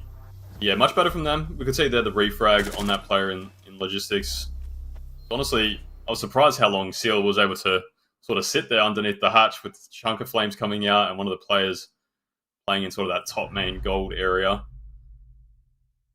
The third ban now. I think those hard breach bans played a fairly big role in the early map control of Daystar. Unfortunately, all gamers weren't able to close out a few of those rounds with advantage, but yeah, here the Grim ban. So it's something that Daystar played a fair bit, just looking at those late executes. They were trying to get information on the players on site. Side of Daystar taking out the Fenrir. Obviously, a really strong operator at denying site entry or entry into different parts of the map, and it makes it a lot easier to hold map control. Absolutely so. Certainly the tech timeout played a phenomenal role there. You could see as well the coach going as well there for a moment, basically giving the whole spiel to the rest of the team and getting them hyped as well, and it certainly did the job. Third point now accumulated for all gamers, far from obviously being over, but nonetheless still being able to break such a huge streak of rounds against Daystar is a pretty solid beginning to the run. Now the question being is, can they keep it up? And I suppose this round can at least in partial answer the said question. But for now, for Daystar, I mean, we're looking at the lineup. It's back to, almost feels like back to basics. You know, the old, the Hibana, the Buck, now the IQ plus the recruit, and then the Blackbeard to add it all up. Well, as a matter of fact, actually a change to a sledge for Bikan. So doubling down on the soft breach destruction, Azuki being the sole user of the hard breach, unless Seal does introduce some as well for himself. But no, instead it's Souffle who will be doubling down as the the hard breacher. So all in all, not a bad choice, not a bad lineup. No matter of 2 minutes and 36 seconds, we may see either Daystar completely wrapping it all up, or all gamers getting to stick around a little bit longer in the map number 1. Lineup-wise, once again, we're seeing kind of a bit of a hybrid, isn't it, Vinny? Yeah, it's interesting to see the Sledge and the Buck at the same time with no Ram, given that Ram is still in play. I mean, it looks like they've opted really to bring as many nades as possible, so maybe they were interpreting that the defensive side was going to bring more utility they'd have to get rid of. Possibly could have been to clear out this player on the main stairs, who they obviously ran into last time. Railgun was able to pick up a triple, but yeah, still, all gamers just affording to give up a lot of this map control, not wanting to expand too far, playing this anchor, and taking a leaf out of Daystar's book, who had a very similar setup. Time already, the breach is starting to come on through. The last moment setups, the Wamai continuing to dispense the magnet charges as well, and in the meantime, 30 to go. For now, AG looking to try to hold on as much as possible to their positions. Certainly, one of the advice seems to be that just play as safely as possible. Do not challenge, let them come to you. Certainly that has been so far working pretty well, at least within the past round. So looking right now at the push opportunities, yes, there may be some mainstairs presence. Yes, it's probably going to be a motor hatch as well. It will be the main drop, but with Jogor being present at the main staircase, this should make at least it a little bit more doable. No, it's actually a full-on charge. going right on in as the plant is actually attempted to be done right just like that. Jogor is going to be full on ballsy with it as well, and nobody's contesting. There's nobody even watching that position as well at all, and now it's time for the push. They're completely lost in the sauce as to where the plant did go down, and that is the ultimate, the perfect play here. But Daystar now get to really sit back. They have the perfect position to play off the back off, and all of a sudden, the whole lineup of all gamers and they're holding back, sudden backfired here. 23 seconds to go. Solo mid fell. MC trying to fight back and in fact does claim Mizuki. That's another one falls. 2 versus 2 all of a sudden is workable, but 14 seconds to go is not looking particularly too favorable. Dire straight with a vertical game to come on through it, and that is it for map number 1. Daystar claim the first point. Yeah, fantastic map there from Daystar, able to close it out. A really good adaptation on that attack. I was thinking without the smokes and with only the nades and flashes, it might be quite difficult to go for the kitchen hatch drop, but I mean, you can see there, if all else fails, just send the Blackbeard down downstairs and let him go plant, and yeah, worked out perfect.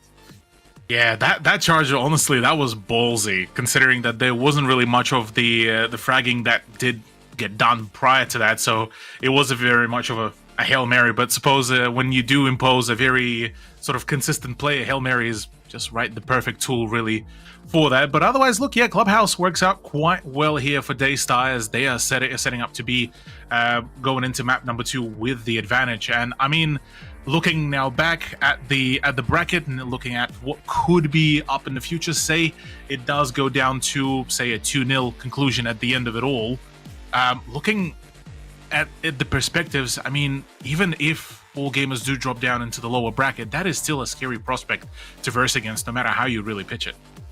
Yeah, for sure. I mean, as I mentioned during the map, obviously X-Chiefs and Soul's Heart are the 2 teams remaining in that lower bracket semi-final, and they're the 2 teams that all gamers have beaten. So, I mean, for them, it's kind of hard to know who they'd prefer to play out of Daystar and all gamers.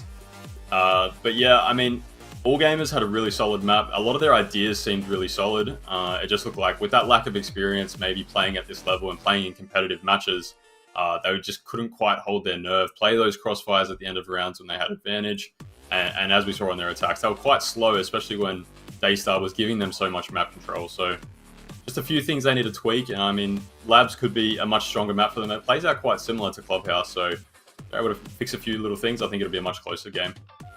Yeah, well, with all of that in mind, as we are prepping in for Labs to come on in, we are going to be going on a short break to get Xenox as well back in to get some of his opinions on the matter, and otherwise, we'll see you in just a little bit.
Well, a dominant second half from Daystar sees them take out Clubhouse, the map pick of all gamers. Vinny, after I would say a routine first half, that 4-2 half split, things probably going about as expected, but clearly Daystar had another level that they were able to go to in the second half, attacking out the map. They take it in a pretty good fashion. 7-3 on Clubhouse is always a really good statement win, and now they get to go to their own map pick as well of Nighthaven Labs.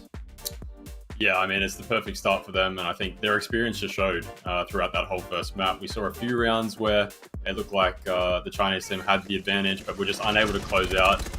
Two of these man advantage rounds, as you mentioned, their next map is going into Labs. It plays out quite similar, and obviously their map pick is something they're really comfortable on. So perfect start for them, and all gamers have a few things they do need to work on for the rest of the series.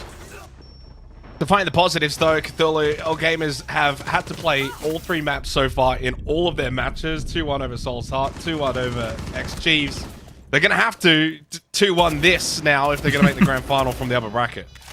Oh yeah, absolutely. I'd say there's still a pretty solid pattern here. I mean, we'll look back at the first matchups as well. The very first map always ended up going in the hands of the all gamers opponents.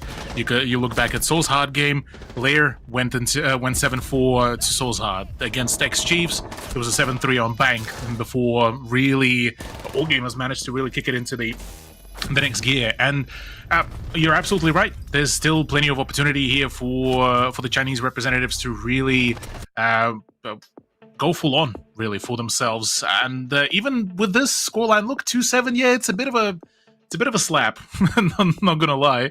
But you're looking at the overall performance, most of them still managed to perform, at least to some capacity, still managed to get their impact kills, still managed to hold their ground pretty steadily. It's just in regards to Daystar, they altogether function way more as a well-oiled machine. Yeah, it's quite interesting statistics-wise for all gamers, Vinny, when you kind of look at the cost. I think is the one thing that I kind of really look at, and I'm like, are we sure these guys lost? But ultimately they did. I think the big thing for me, though, is going into Nighthaven Labs to follow. And as Cthulhu mentioned, all gamers in both of the earlier matches that they played yesterday dropped their map. One of those even their own map picks. But we did see Daystar. They beat CG on Nighthaven Labs yesterday, 7-4. So they've got at least, already a bit of familiarity when it comes to that map. Now, of course, naturally coming into this, we're not as familiar with what all gamers like to play or not play. But in the two series that they played yesterday, neither time did they ban Nighthaven Labs. So it says to me, it's not a map they're afraid to play. Yeah, and I think that's a really good point, because I think when we talk about vetoes, we often talk about the maps that are picked, but not the maps that are banned or not banned, right? So yeah, I think it's a pretty good idea that they probably do like to play Labs, and it's something they can bring to the table. And of course, the decider is going to be on Cafe, which both of these teams have played throughout the LCQ so far. Team Anyos lost to Daystar 7-1, and all gamers beat Chiefs or X-Chiefs 7-3. So if it gets to that third map, at least on the side of Daystar, they'll be really hoping they can close out the series in this map coming up. Yeah, and I think also for all gamers, they've already shown enough Cthulhu to suggest that, they have that bounce back potential within them. And so therefore, for Daystar, they have to make sure they go into this fully expecting that response from all gamers, and also expecting the unexpected still for a team that we don't know too much about. That's true. Yeah, that's the beauty of it, I suppose, here for all gamers, considering that they coming out of a region that we really haven't yet gotten much of the the content for, or the following for, and with them they can also come into this next map and switch things around. Something that as well Daystar did really show us is that they can adapt to a certain degree, but an occasional momentum shift and an occasional momentum break can really turn things around in a very ugly way for them. So my understanding here for all gamers is that, and this is probably more so will be a job for the coach, is to really direct them for what really needs to be done, how they need to approach each and every side with what kind of momentum, because applying that same 30-second rule that they've tried to force throughout majority of the clubhouse will probably be more so of a detriment than an advantage for them.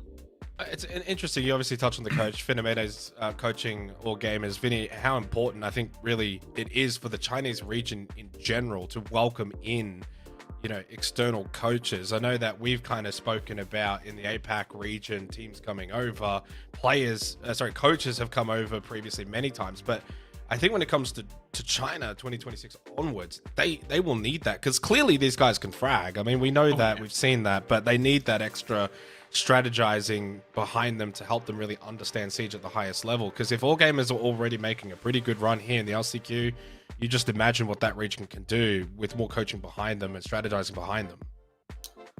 Yeah, and it could be sort of an indication of how they've played so far. Obviously, we've said throughout their series, throughout the LCQ so far, they usually lose the first map, and it could be simply that they don't understand the play style of the teams they're playing against.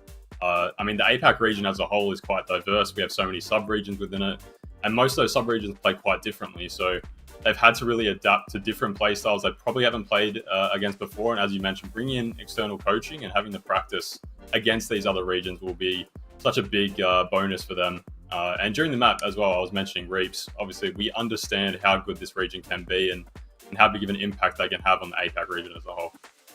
Nighthaven Labs, though, Cthulhu, it's an intriguing map. Of course, you've got top floor, that superstructure, hard to break through, but then the rest of the map kind of opens up a little bit, especially when you get to tertiary, basement, etc., playing the roam game. It's really going to test all gamers in comparison to Daystar, who have so much information on this map, how to play it and how to properly utilize it. Is for you going into a map like Nighthaven Labs, is that the biggest thing to watch?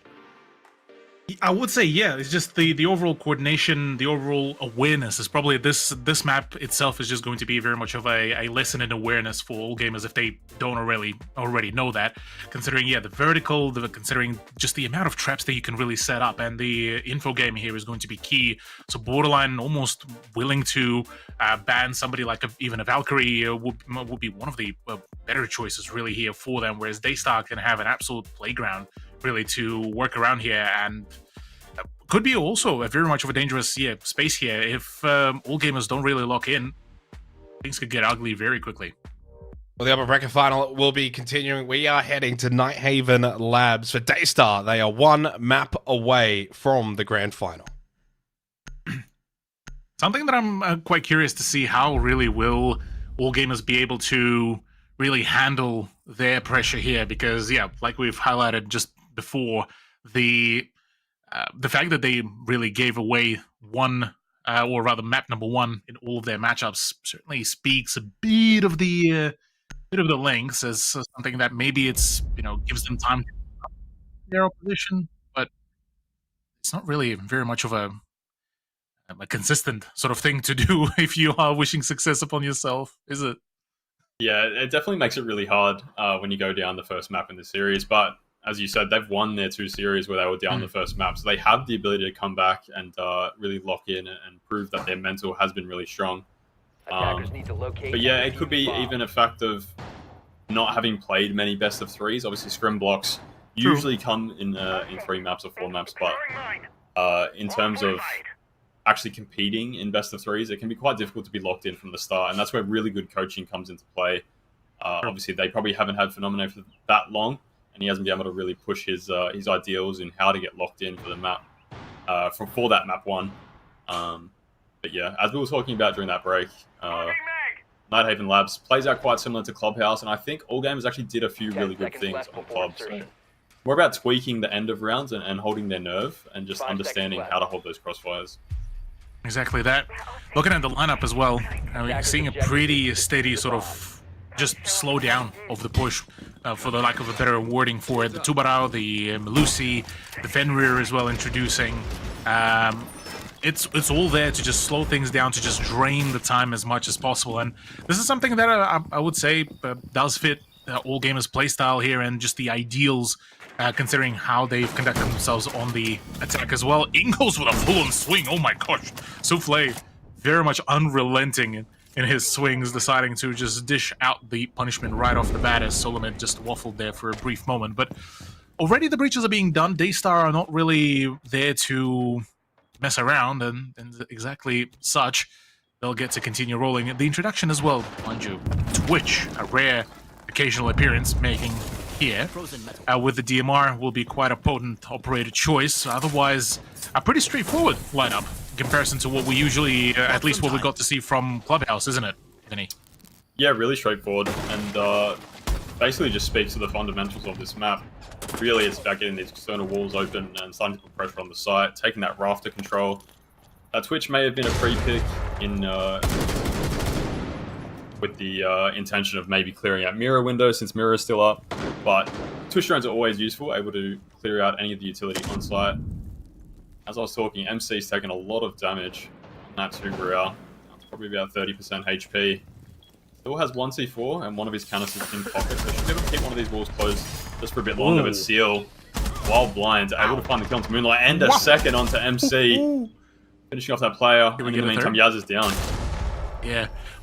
C4 as well, unfortunately misses the mark. With already only 2 players remaining, 1 down. Yaz will be very much just a cannon fodder at best at the moment. Solomid will have to hold his position, but even that does falter through. Azuki can just pull through and push through for the win, but instead it's Souffle that finishes the job. Flawless round to boot as they start off for Labs is one heck of a way to get things going. And yeah, for all gamers, things did not look particularly too great. I mean, you look back at the very beginning of the round as well, before any of the swings, before Souffle got to really jump on poor Solomid as well.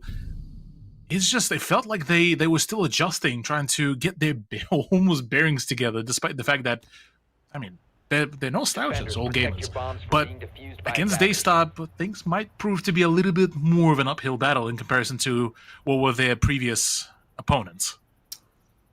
Yeah, I mean, you said it. Daystar was not messing around. They did all the initial steps they needed to. They got all the external walls open. They would put pressure on the site immediately, and all gamers really sort of boxed themselves in. A lot of their setup was around the site, really sort of compact and trying to force Daystar in. But realistically, when Daystar has so much time, they can really isolate some of those fights.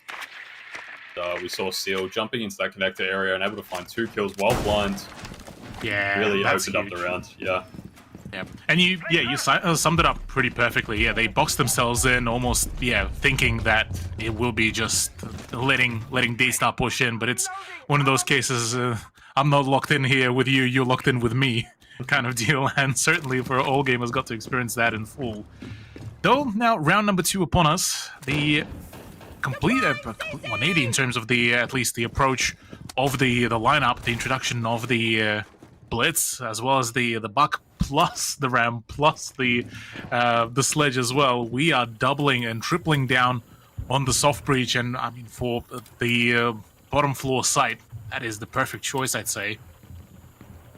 Yeah, but no hard breach on the board. I think, the striker, the striker of Azuki has 2 of those hard breach charges, so probably can only get 2 of those hatches open, which means that none of the external walls into the site will be opening, and that does mean more than likely we're going to be seeing a blitz sort of rush down these stairs, but he will be met with the clash immediately. 2 ADSs. Keep her safe. Reload! Yeah, I'm curious how Daystar will really tackle this, because they already used one of these the secondary hard breaches to pop open the wall as an entry, I believe, into one of the sites, and C4 coming on through. Azuki gone. Well, no more for the hard breaching, I suppose, so now I have to really force it all through. Still, now rotations back up to the first floor, starting to come on through already.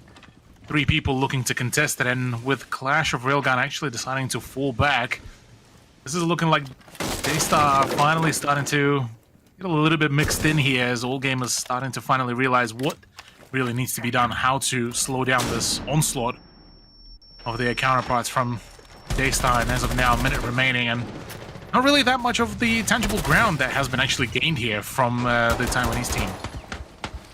Yeah, but still all 3 vertical operators on the board, so they'll be able to get plenty of sight lines down into the site. Realistically, they need to find 1 or 2 kills before they start to make their way down. That blitz will be able to provide some form of entry going down these stairs, but 5v4 it becomes really difficult. There's so many crossfires that can be held on the defensive side. Exactly that. Looks like a bit of a Hail Mary drop down straight into the Animus, as, well, Jogor for now will be left all alone. The push needs to come on through if there is any intention for the support, as, Clash is now starting to work around as well.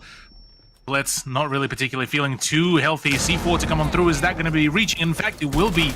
MC gets the better of Jogor. It's all down to Seal and Souffle, but the clash is still being a thorn in the side, and Souffle is nowhere yet to be seen as he will need to claim the kill here. In fact, he does. 7 seconds, 6 seconds remaining. They need to reclaim the diffuser and get it planted, but as of now, this is all dire straits. Unfortunately for them, all gamers already had the plan B all the way to Z prepared, and the denial was there. It was there, and unfortunately, with that hard breach utility off the board, a whole lot of room for entry on the side of the attack. Daystar just sort of leaving themselves a little bit short. Quite late as well in the time they were trying to get that vertical and really start to put pressure on the site. So all gamers able to just sort of bunker in, work off that clash information, and another plant each time. Defenders, that. protect your bombs from being defused by attackers. Moving onwards, round number 3. Once again, it feels eerily a similar start to Clubhouse, isn't it, Vinny? With all gamers and Daystar equalizing the scoreline in first 2 rounds, and then question being is, will all gamers be able to really find their recovery point? Because, I mean, round number 1 was, lack of a better word, very chaotic and almost unprompted in every possible way, whereas round 2, they managed to really lock it in. They managed to really play beautifully around Clash, and almost making me feel like Daystar will want to ban her out once the opportunity does come.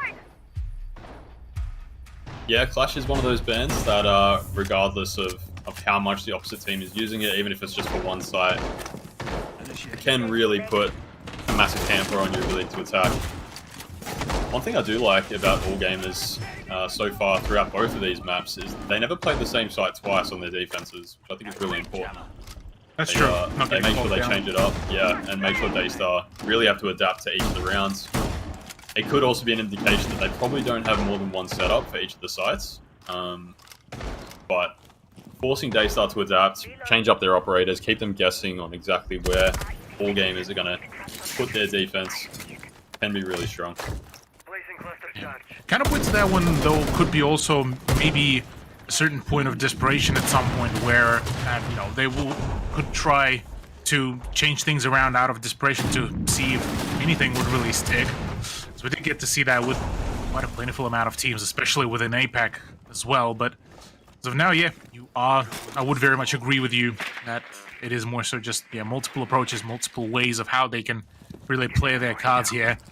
And looking at the lineup, I mean, not really as much of a change. Yes, there is the Ella introduction, the Malusi is still being brought on in, but for the most of it, it is a way to allow for the Clash to actually have a little bit more of a safer ground. But I say that Solomid is in fact not safe, and that's the smoke gone and vanished here, with the site actually wide open now, at least from the ground floor. Yeah, you said it perfectly. Site is now open. They've put a lot of emphasis on holding this top floor area, working off vertical, but it does leave a lot of space downstairs for Daystar to work into. They just need to find a pocket of space where they can plant. MC's been taken low as well. Moonlight will trade one back. Azuki will find him, but now it looks like there's going to be a massive war on the top floor. Yeah. Brings us to a 2v2. Azuki's actually taken out, so it's now to a 2v1. MC quite low. I think he's got a lot of work to do. Oh, 1v1. Already a jump on in, hoping to find the cutoff as well for the push, but Yaz has managed to read into the play correctly here. Now, well aware, or maybe not, still questioning and hoping that the drop down will happen. So at this point, Picanzo has the element of surprise on him. Try to make a play, but still unaware if the rotation did actually come on through. 33 seconds, might have to drop down. Does not have the diffuser either, which is going to be very much of a problem. 25 seconds to go. He has to make a move, and that will give away his position. Yaz, be very cautious. That SMG can be quite deadly in the front lines, and sneaky snake coming on in, trying to bait out the swing, but absolute nerves of steel, and exactly that is what is needed for AG to make their play. Yaz is not faltering and not falling for that one. Absolute carnage on the top floor. Looked like Daystar probably had a pocket of space where they could find their way into the site, but they decided to try clear out that top floor, and I mean, it really did work into all gamers setup. Able to find a few of those kills and just bring it back to the 1v1, and I mean, as you said, nerves are still on both players in the end. Surprised that they both were pretty aware of where each other were. I mean, those are the kind of rounds that all gamers need to win, right? They're the ones that Daystar were taking in that first map, those clutch situations where the nerves really high. Just those small moments are really what prove to be difference makers in a series like this. Exactly that. Curious to see that during the ban phase for the third ban, it was the Valkyrie that was taken out, courtesy of Daystar. On the side of the All Gamers, they got rid of the Blitz. Funnily enough, the operator that they had, basically the counter all set up for, but as you've mentioned previously, Vinny, multiple strats, multiple lineups, all ready to rumble, and now the Denari being reintroduced here by Moonlight, as well as that, the Pulse to be brought on in, which I'm actually quite curious to see how that choice will really work out, because once again, yeah, Labs does bring in a plethora of opportunities for the vertical play, and even just the cheeky C4 from down below could cause a lot of damage here. So 10 seconds. see how that will really pan out. Interesting to see that Picanzo actually decides to opt out completely out of a Deimos, 5 seconds remaining. and instead it's a choice to bring a Nomad for a bit more of a, I suppose, flank watch in some capacity. But otherwise, Daystar looking to approach this once again at a pretty straightforward play, though this time introducing 2 instead of 1 operators with the secondary hard breach. Yeah, and I really like this adaptation from all gamers. They realized that the last time they played this site, just bunkering down wasn't going to get it done. Daystar are too good at doing the fundamentals early on and working their way onto pressuring the site. Bring the Denari, probably just to deny a few of those jump-ins around the site, especially that connector window where we saw Seal do so much damage, and then obviously Railgun now on the pulse downstairs. Should be able to give a lot of information about where the main point of this push is going to be coming from. Nomad on the side of Daystar probably indicates that they're going to be looking for a push across the map rather than going directly into sight. As you mentioned, not a whole lot of hard bridge to work with, so they have to be really specific about what they want to get open. Yeah, so Flay as well making already the entry to the building, pushing into IT. Balcony as well, looking to try to really put the pressure here as much as possible. That area has been given away pretty easily, really. It seems like all gamers are also almost trying to sort of lure them into the sense of the false security. In the meantime, some presence down below from Railgun is looking to really throw in a bit of a spanner in the works, though the C4, unfortunately for him, does not connect. Azuki gets a little bit more time to utilize his drone, but as of now, well, that's the Twitch drone as well done and dusted, and so is the normal drone. Now it's time for the action, minute remaining. Is, though, the presence of Pulse will really make that big of a turnaround, though? Fortunately, it doesn't look like it so far. He's had to fall off, getting a bit of pressure from downstairs, obviously without that C4 now. Not a whole lot of impact he can have outside of giving information to his team, but the team by now should be pretty well aware of where this push is coming from. Brings it back to the 4v5, so just trying to help his teammates on site. Exactly that. 45-second mark now is upon us as the Pulse is rotating finally back onto the side. In comes the push. That's the first blood drawn. MC gone.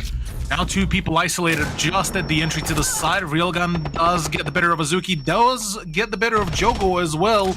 All of a sudden, 3v2 make it, well, just that, as Moonlight picks up the kill to Seal. Pecan and Souffle, isolated, have to really go through those choke points as well, and this is a problem and a half, though Picanzu does get the better of Moonlight. 1 player offside, 1 player onside, and with barely much of the HP to play around with, this could be a problem. Shots not landing properly at all. Souffle gets the better of him, and it's all down to Solo Mid, who is on a slither of HP here, and it doesn't look like much can be done, though. Could be the swing. He could potentially isolate it. No, but the DMR rings out the end of the round here as well, as Daystar claim yet another one, though. It feels like even with all of their advantage, still that round came at pretty costly turnaround. Yeah, I feel like a broken record at this stage, Cthulhu. Having man advantage and just not having the ability to understand where to position yourself on site to refrag with your teammate. We saw the Denari on site really trying his best to stop the pushing of those 2 players, but like Railgun probably made the wrong decision trying to look for another flank downstairs. I mean, from there, it's just been sort of the story of both maps. They seem to be doing the right things, especially when they're down a man. They fight back and are able to find an advantage back, but just can't really close out these rounds. 2-2 on Nighthaven Labs. They've already got as many rounds as they had on the first map, so definitely a positive for them. They are starting on the defensive side, and this map, especially in this region, has played out much more defender-sided, especially in recent history. So I think the pass mark for them will be one more round at least, but hopefully they need to. Yeah. 4-2 scoreline here will be quite perfect. We did get to see them Defenders protect manage the to bombs really from stem the being bleeding used by for at attackers. least a brief moment back on the clubhouse, so maybe this will be the round, in fact, to make that return to form as well. And you could see once again, yeah, a very, very passionate speech coming in from both of the coaches, as a matter of fact, as we got to see on the player cams. So hopefully plenty of inspiration as well to come on through for the All Gamers lineup. On the side of the Daystar, though, they don't seem to be wavering for too long. Yeah, they called in that initial timeout, what was it, round 2 back on Clubhouse, and I think ever since then they've been locked in pretty well.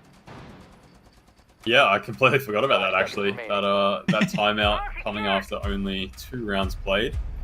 Attackers must locate and defuse a They only bomb. lost 1 round on Clubhouse from that point onwards. So Yeah. definitely the work of the coach is doing a lot there. We move into this 5th round now.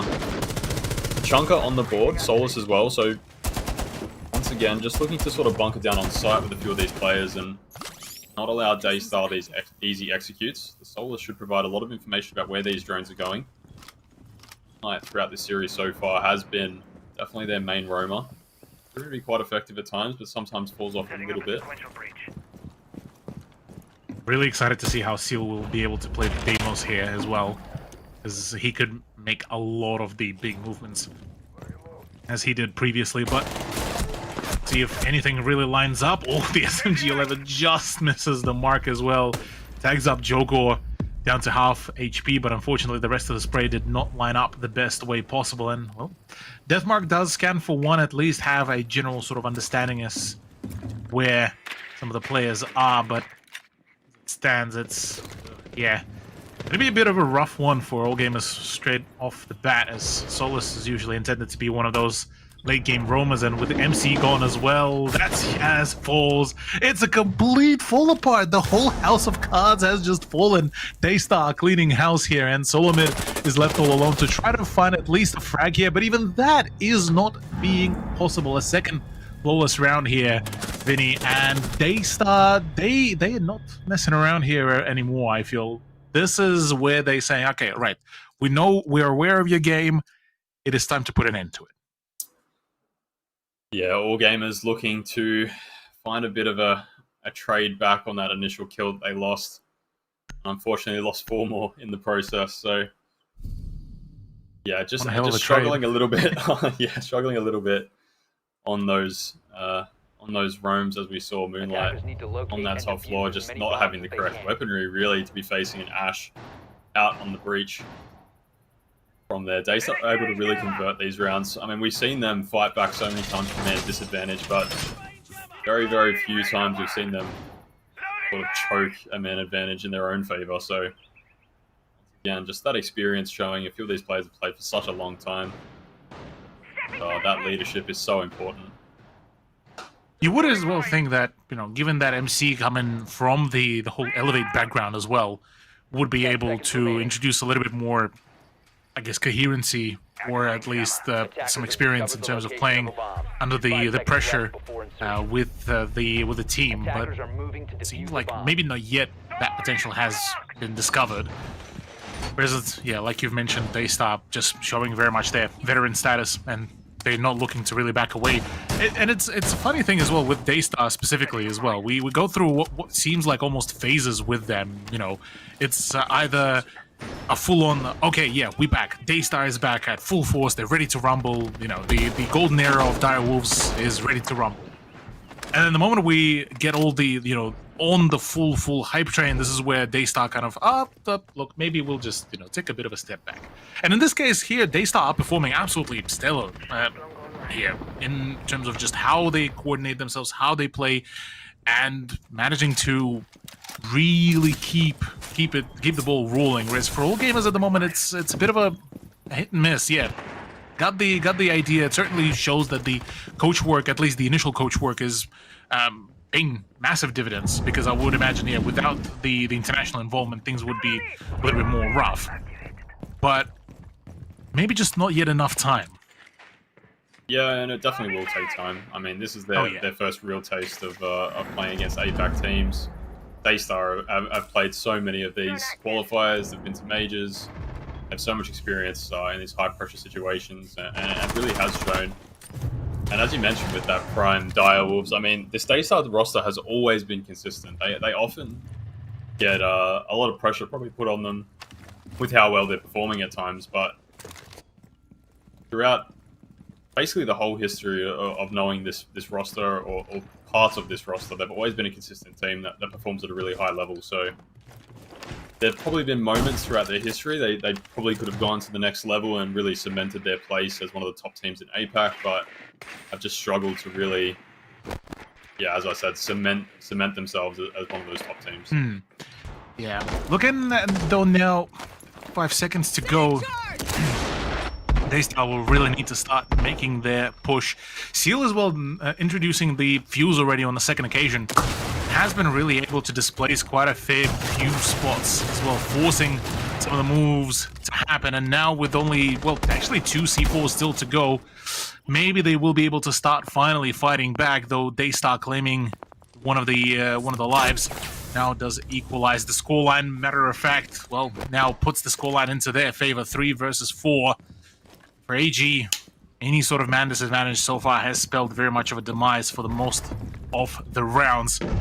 Though I say that, Yaz managing to get the better of Jogor as well. That's the Ash out of the equation. Another swing to come on through. Prepared and ready, locked and loaded. Azuki falls.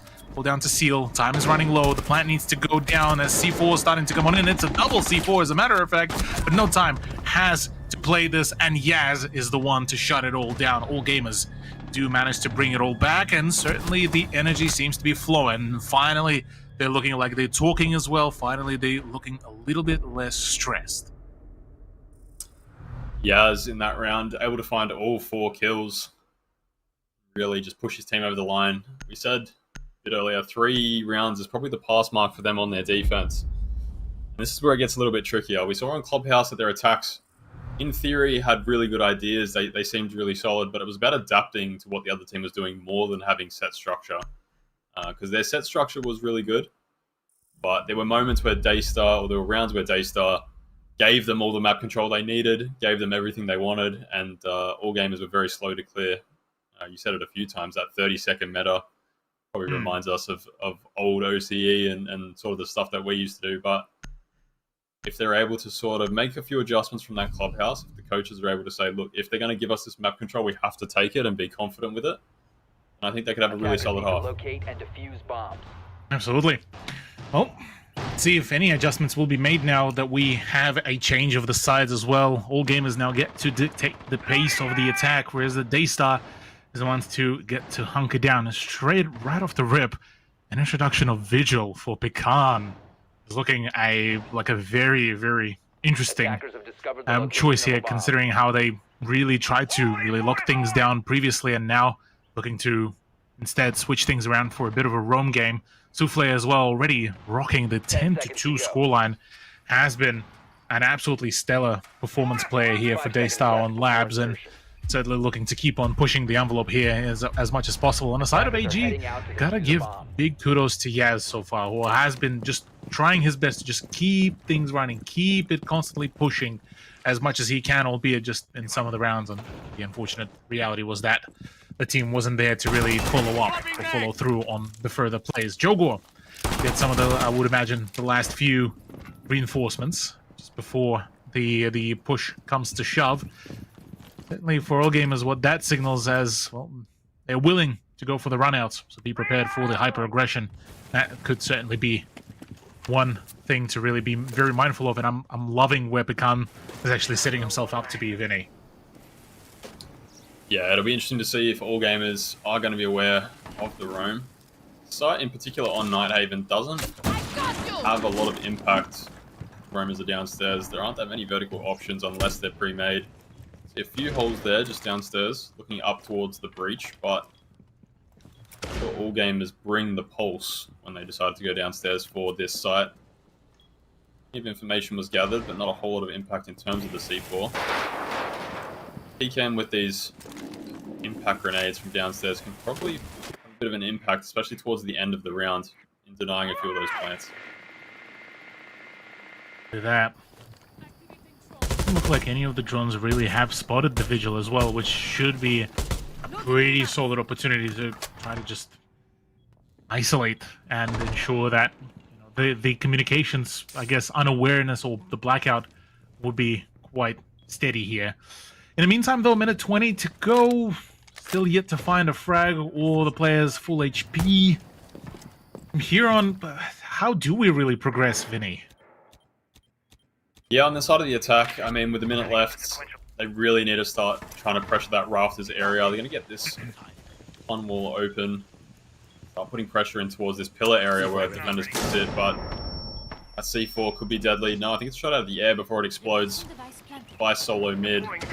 And now they really need to start putting pressure on rafters, start clearing out some of these positions. With 45 seconds left, they don't have the utility really to be executing onto site. Exactly that, with still quite a fair bit of utility on the meantime. Only defense, though. It is an absolute bloodbath. Entry from Moonlight directly onto the site does promise another set of frags. Double kill there, but it's a down. But it's a double for Souffle before he falls. 2 versus 2, 2 versus 1. Solo mid is all that is left here against Pikanzu and Azuki. Pecan being full HP. Does go in for the flank, coming into the catwalk. Is it enough of a distraction from the smoke as Azuki is down? Another swing to come on through, 1v1. 10 seconds remaining. Has to go in for the push, has to go in for the aggression. Otherwise, has to be flustered. No, completely unaware. Decides to go in for the swing. In comes the push, and the Boss G does conclude the round yet again in favor of Daystar. Ice cold veins for the players. Another clutch on the side of Daystar in that 1v1, just able to hold their nerve a bit better. Had information, I think, that player was rafters just off a sound cue, but unable to find that shot. I don't think anybody is beating the Boss G at that range.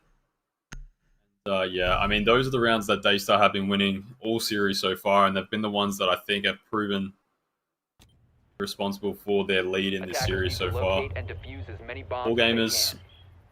Something that we've seen throughout the whole series has been how long it takes them to get in towards the site and really start clearing out positions, and especially in that position there, without a Ying, without smokes, that Capital or Grim, it's really hard to do those late round executes and clear out positions. So,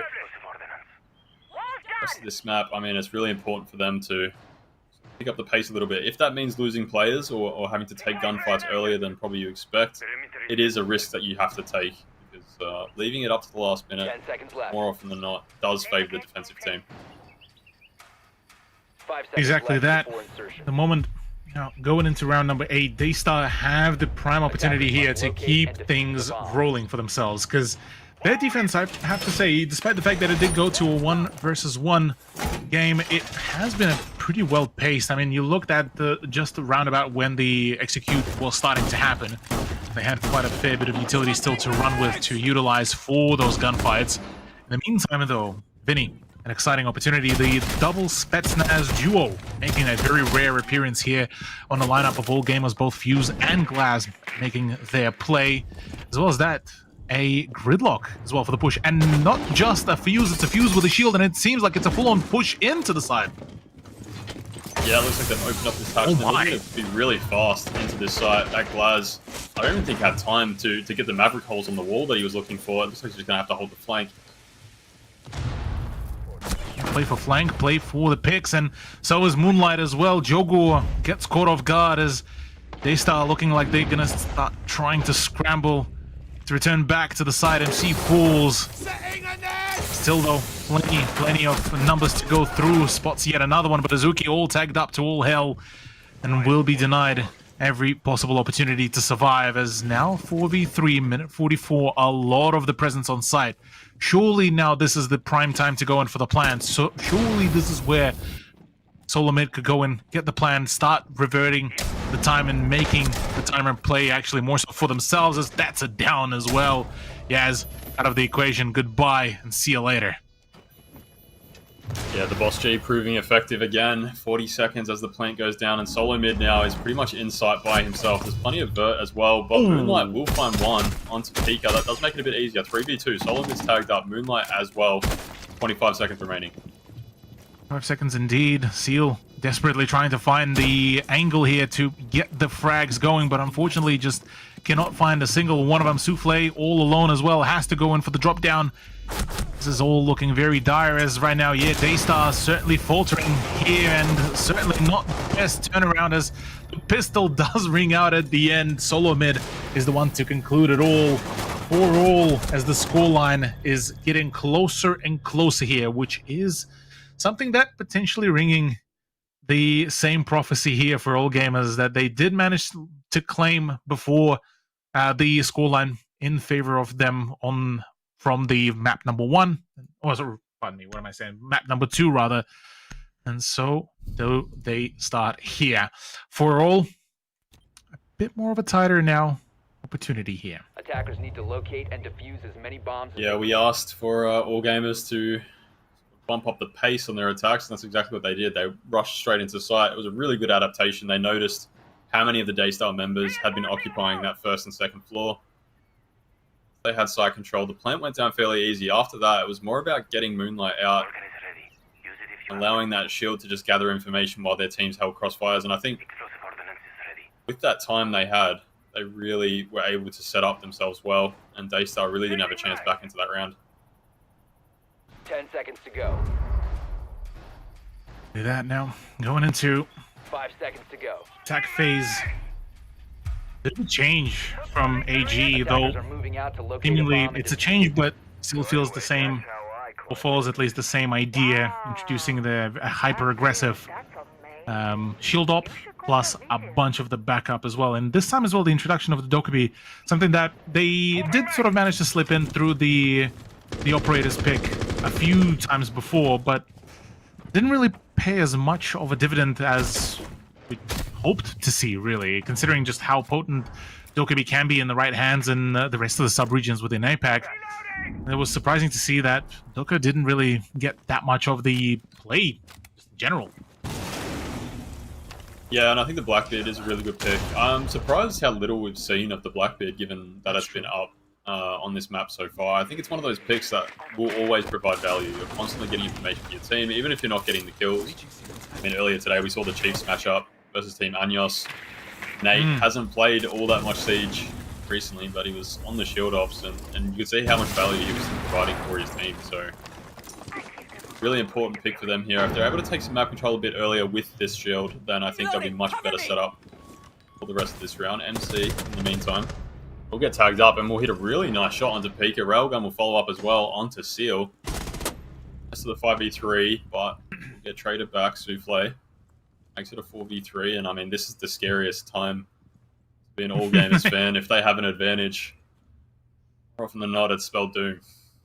Yeah, maybe it's complacency is the name of the problem.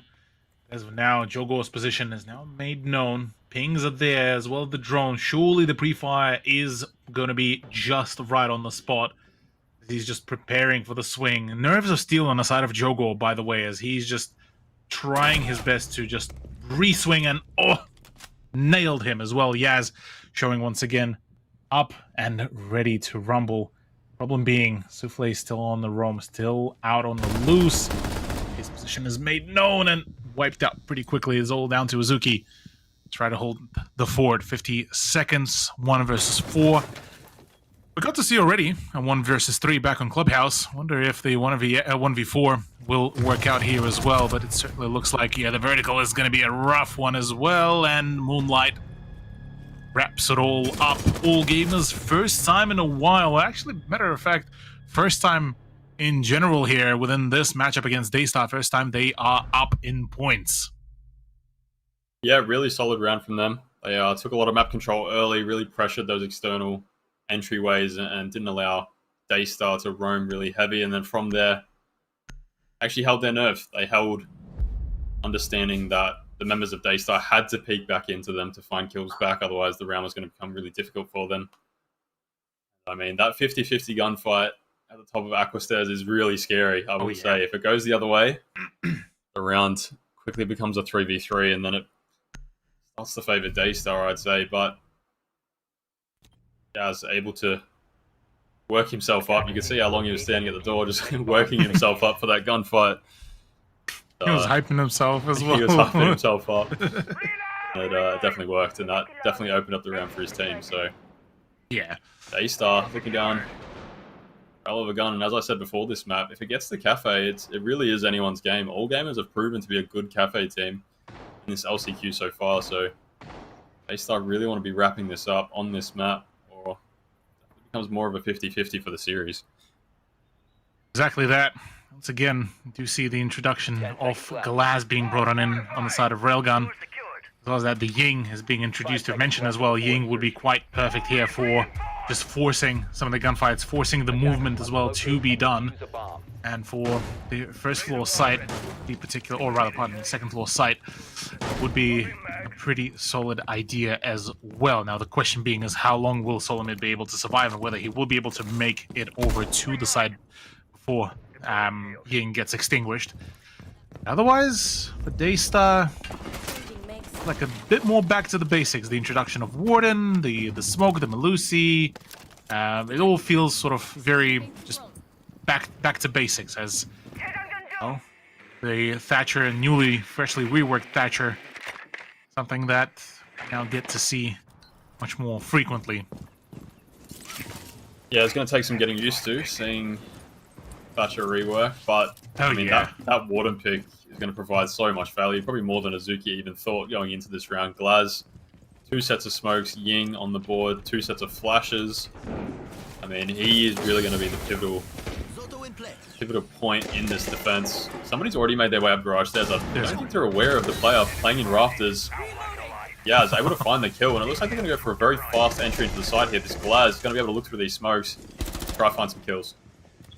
Already quite a fair bit of pressure as well. Already presence on the side, though. Equalized once again, 3 versus 3. Swing from the Glass, coming on in towards the catwalk, but the catwalk has been actually completely retaken. So is the, well, the IT balcony as well. All of a sudden, the whole momentum that all gamers had completely faltered. And hold on to Moonlight and Solomid, still 2 Candela charges in there. And Azuki is still at full HP, so he should be able to counter it all nice and smoothly. No more throwables here for Souffle or Pecan, so it's down to just raw gunfight power. A minute remaining. Considering how previously all gamers really played their cards, they tried to just hype them up before the swing, so it may go down to just the last few more moments. Again, preparing for the play. No more drones. In comes potential swing, awaiting for the play. Comes the glasses and the pre-fires. Not yet. Candela charges going in blind. It's Warden very much ready to rumble. No actual progress onto the side at all, as the pre-fires from Picanzo would be nailing one of the attackers dead to right, and the swing to bring on in. No, damage is just there. One falls, Picanzo out of the equation. Azuki needs to assist his teammate as well, as the swing with the shotgun could be pretty deadly, but seems like in all of that, well, the plant will in fact go down. 1v2. No, it's a team kill as well, but amidst it all, it's all a potential finisher. Shotgun in hand. Oh no, rather, pardon me, the assault rifle, the L86. Moonlight playing that game of tango. Trying to just force the engagement as just, it's a continuous risk. Is Souffle going to stick it? Is it going to be a play? Is it going to be a swing? And in fact, it will be. Moonlight was this time ready for that one. In and out, weaves and dodges, but at the end just decides to commit to the bit, and that is exactly what gets the match point rolling. Souffle is too sharp. He destroyed the guy at Con, and then accidentally killed his teammate, which ended up being the deciding factor in the round. The 2v2 looked like it was almost certainly going to Daystar. Player in the connector area really had to hold two different angles and try to hold for his planting teammate, but yeah, I mean, Souffle did half the work for him. Up to 15 kills, 15 and 6, and 16 if you include one on his teammate. Yeah. But yeah, just to talk about All Gamers' attack there, I mean, they're really trying to push the pace on these last few attacking rounds, and it's proven to be really good for them. It definitely has caught Daystar off guard. I think probably the only step they missed in that attack was opening the IT wall and just putting pressure on those IT players, just not allowing them to play in there and really have a good angle into the site. Obviously, they tried to sort of fast take Rafters, but there is too many angles to really deal with for that Rafters player. So they're really close, I think, to getting some of these attacks really strong. I mean, it's good signs for them so far, really. 6-4, match point. Defenders They're able to protect move your on to bombs Cafe, from I being think. defused by attackers. It'll be a very close series. Oh, absolutely, yeah. They have all the setup, everything basically ready to go to really make it a successful round for them. Matter of fact, just only one more point and make it all a map number 3 for Daystar. It feels like they let that tag timeout ring a little bit almost too late. Because given just how many matches I would imagine as well, you as well, Vinny, seen, match point timeout feels almost more so like a copium, if anything, isn't it? Yeah, it's not. I mean, it's obviously a time when the coach wants to talk to his players and sort of settle the nerves and probably just talk about probably some really little things. It's not really a timeout where I'd assume he's talking strategically. That everything they have up until now, they understand exactly what All Gamers are trying to do. It's more about just settling the nerves, just telling them that the pressure's on, but just be there for each other. Make sure you're refragging each other and not letting these rounds slip. All Gamers have all of the momentum right now, so maybe just stopping that momentum a little bit with that timeout as well.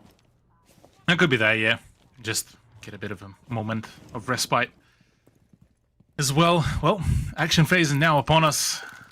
Castle, the Solus as well, making way. Kazuki introducing the Pulse. We've been investing quite a lot of things into the roam game here. Try to get as much of the early initial info to come through before any further attack is being commenced, which is an admirable idea here from, or rather, not All Gamers, but Daystar for their defense. Whereas on the side of All Gamers, I gotta give it to them. After what was a pretty mediocre run on the clubhouse, Labs is actually looking a whole lot more promising here for them. Like you highlighted as well, Vinny, Cafe, should it come to fruition, dangerous venture here as well to look forward to. Onwards though, already a roam clear to be done. Yaz is looking to try to put a bit of a dent here, try to find one of the gunfights, but actually decides to withdraw completely out of it the moment the element of surprise has been broken. Yeah, but a lot of pressure now on the defense. Once he takes out that Vapor and that camera, they no longer have info on that side of the map, so they always have to be cautious of where he is, especially with that Dokubi on the board. As soon as he calls, it makes it really hard to understand where he is.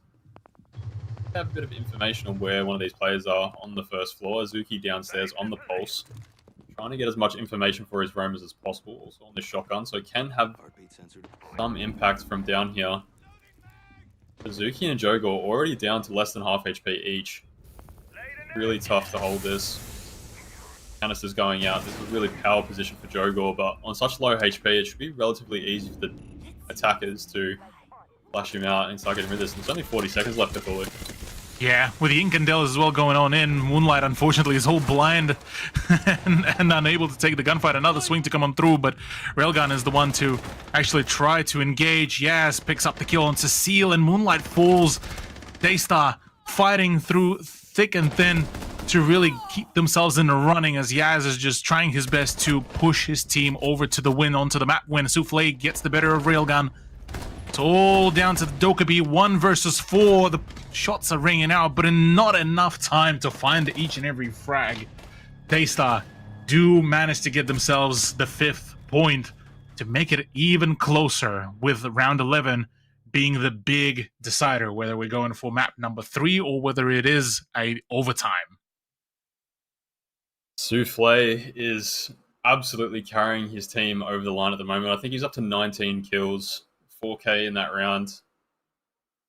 Completely unstoppable at the moment. All gamers just have not found an answer specifically for him. He's able to get off these roams and really find an impact. Yeah, all gamers just struggling on these roam clears. It looks like, based on their club attacks, that was more what they were expecting from Daystar, was with how slow they were pushing. But again, with 40 seconds left, they were just starting to clear out the staircases going into the site. I didn't even realize bottom floor was the site until that sort of final push. From there, Daystar able to just close it out. Souffle once again, 19 and 6. Yeah, 19 and 6 is a hell of a scoreline, really, to be brought on in. Souffle is certainly very much eager to see the matchup through in his team's favor. One more round to at least make it to overtime to delay the potential demise here and the potential further pains for Daystar, as they're going yet again into the action phase. This time the introduction from all gamers seeming to be just about same, but slightly different. The reintroduction of Maverick, the reintroduction of Thatcher as well for Moonlight, as well as that back to the basics with the Ying, with the Ram, as well as Zofia for MC as well. On the side of Daystar, then interesting to see that only now the Clash gets really reintroduced in the hands of Seal, whereas the rest of the team is looking to introduce something like, you know, the Denari, the Jaeger as well. So Daystar trying to go for what almost feels like a hybrid hunker down play, or at least maybe some sort of a response to the aggression further on, but whether that is going to be the actual solution to the problem, I suppose we'll get to find that out in the next 2 minutes, eh, Vinny? Yeah, it's definitely a decision you have to make when you're playing against a team that's attacking as aggressively as all gamers have been, especially on this site last time they attacked it. Whether you try to contest them on their entry point or you try to bunker down in sight and bring as much util as possible. And it looks like Daystar have gone the latter route. The Clash being introduced as well as the Castle, so just not allowing really easy entry into any of the site doorways. Souffle, that Fenrir as well, so allowing any easy entries. And I'm gonna make a prediction, Cthulhu. I reckon if this goes to OT, Souffle could break the kill record. Oh yeah, I'd wager on that one as well. Unfortunately for him, though, Souffle it does fall. So is Pecan. It is a very accelerated push here already from the get-go. Solo mid going in for yet another entry, as right now, yeah, things are looking very dicey. Shotgun does ring out for Jogo, but only for one frag. That's another one fall. That's another one bites the dust. AG just done that. All gamers are in fact gaming, and we are in fact going for map number 3. As look at them, they're all chuffed. They're ready to rumble, and maybe, just maybe, the trend will continue here as well. Yeah, I think I jinxed it, because I said if it goes to OT, Souffle will break the kill record, and the round ended about 15 seconds later. The very instance of that, you said it. So I apologize to all Daystar fans. I may have just ruined that series for you, but in saying that, all gamers had a really solid map, especially compared to Clubhouse. Their attacks looked way better. They were really pushing the pace on a few of those attacks and not allowing Daystar to be comfortable, especially with those bunker setups. So I mean, it's really good signs for them. We've mentioned it a few times already. Going into Cafe, it's anyone's game. Oh, yeah.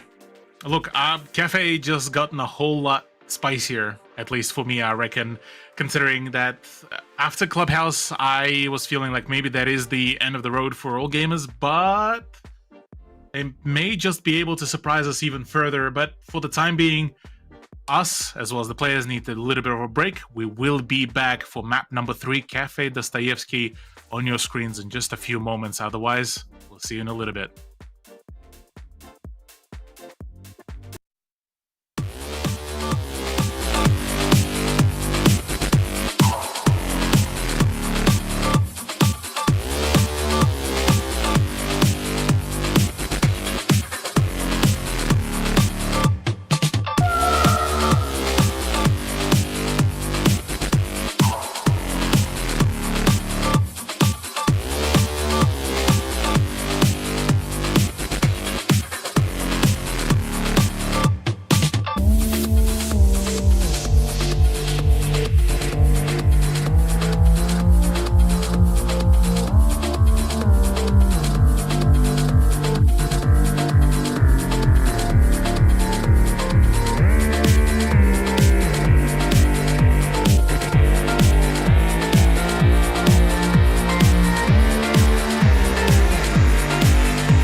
Well, as we were discussing before the second map, gentlemen, all gamers, again, a third map required, 2-1, 2-1, and it will be a 2-1, just a matter of who takes it out to get to the grand final for tomorrow. A really solid comeback, Vinny. Ultimately, probably the Nighthaven Labs experience we maybe weren't expecting, but at the same time probably should have expected, considering these two teams, especially one of them being really new to the game. But you have to give credit to all gamers, because it wasn't looking particularly amazing in that first half. To have that determination to keep the game alive into that second half and ultimately get the win, that's a big testament for this roster.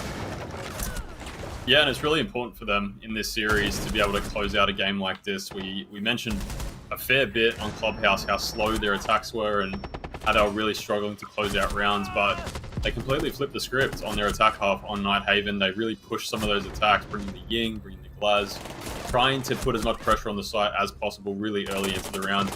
And I mean, it paid massive dividends for them.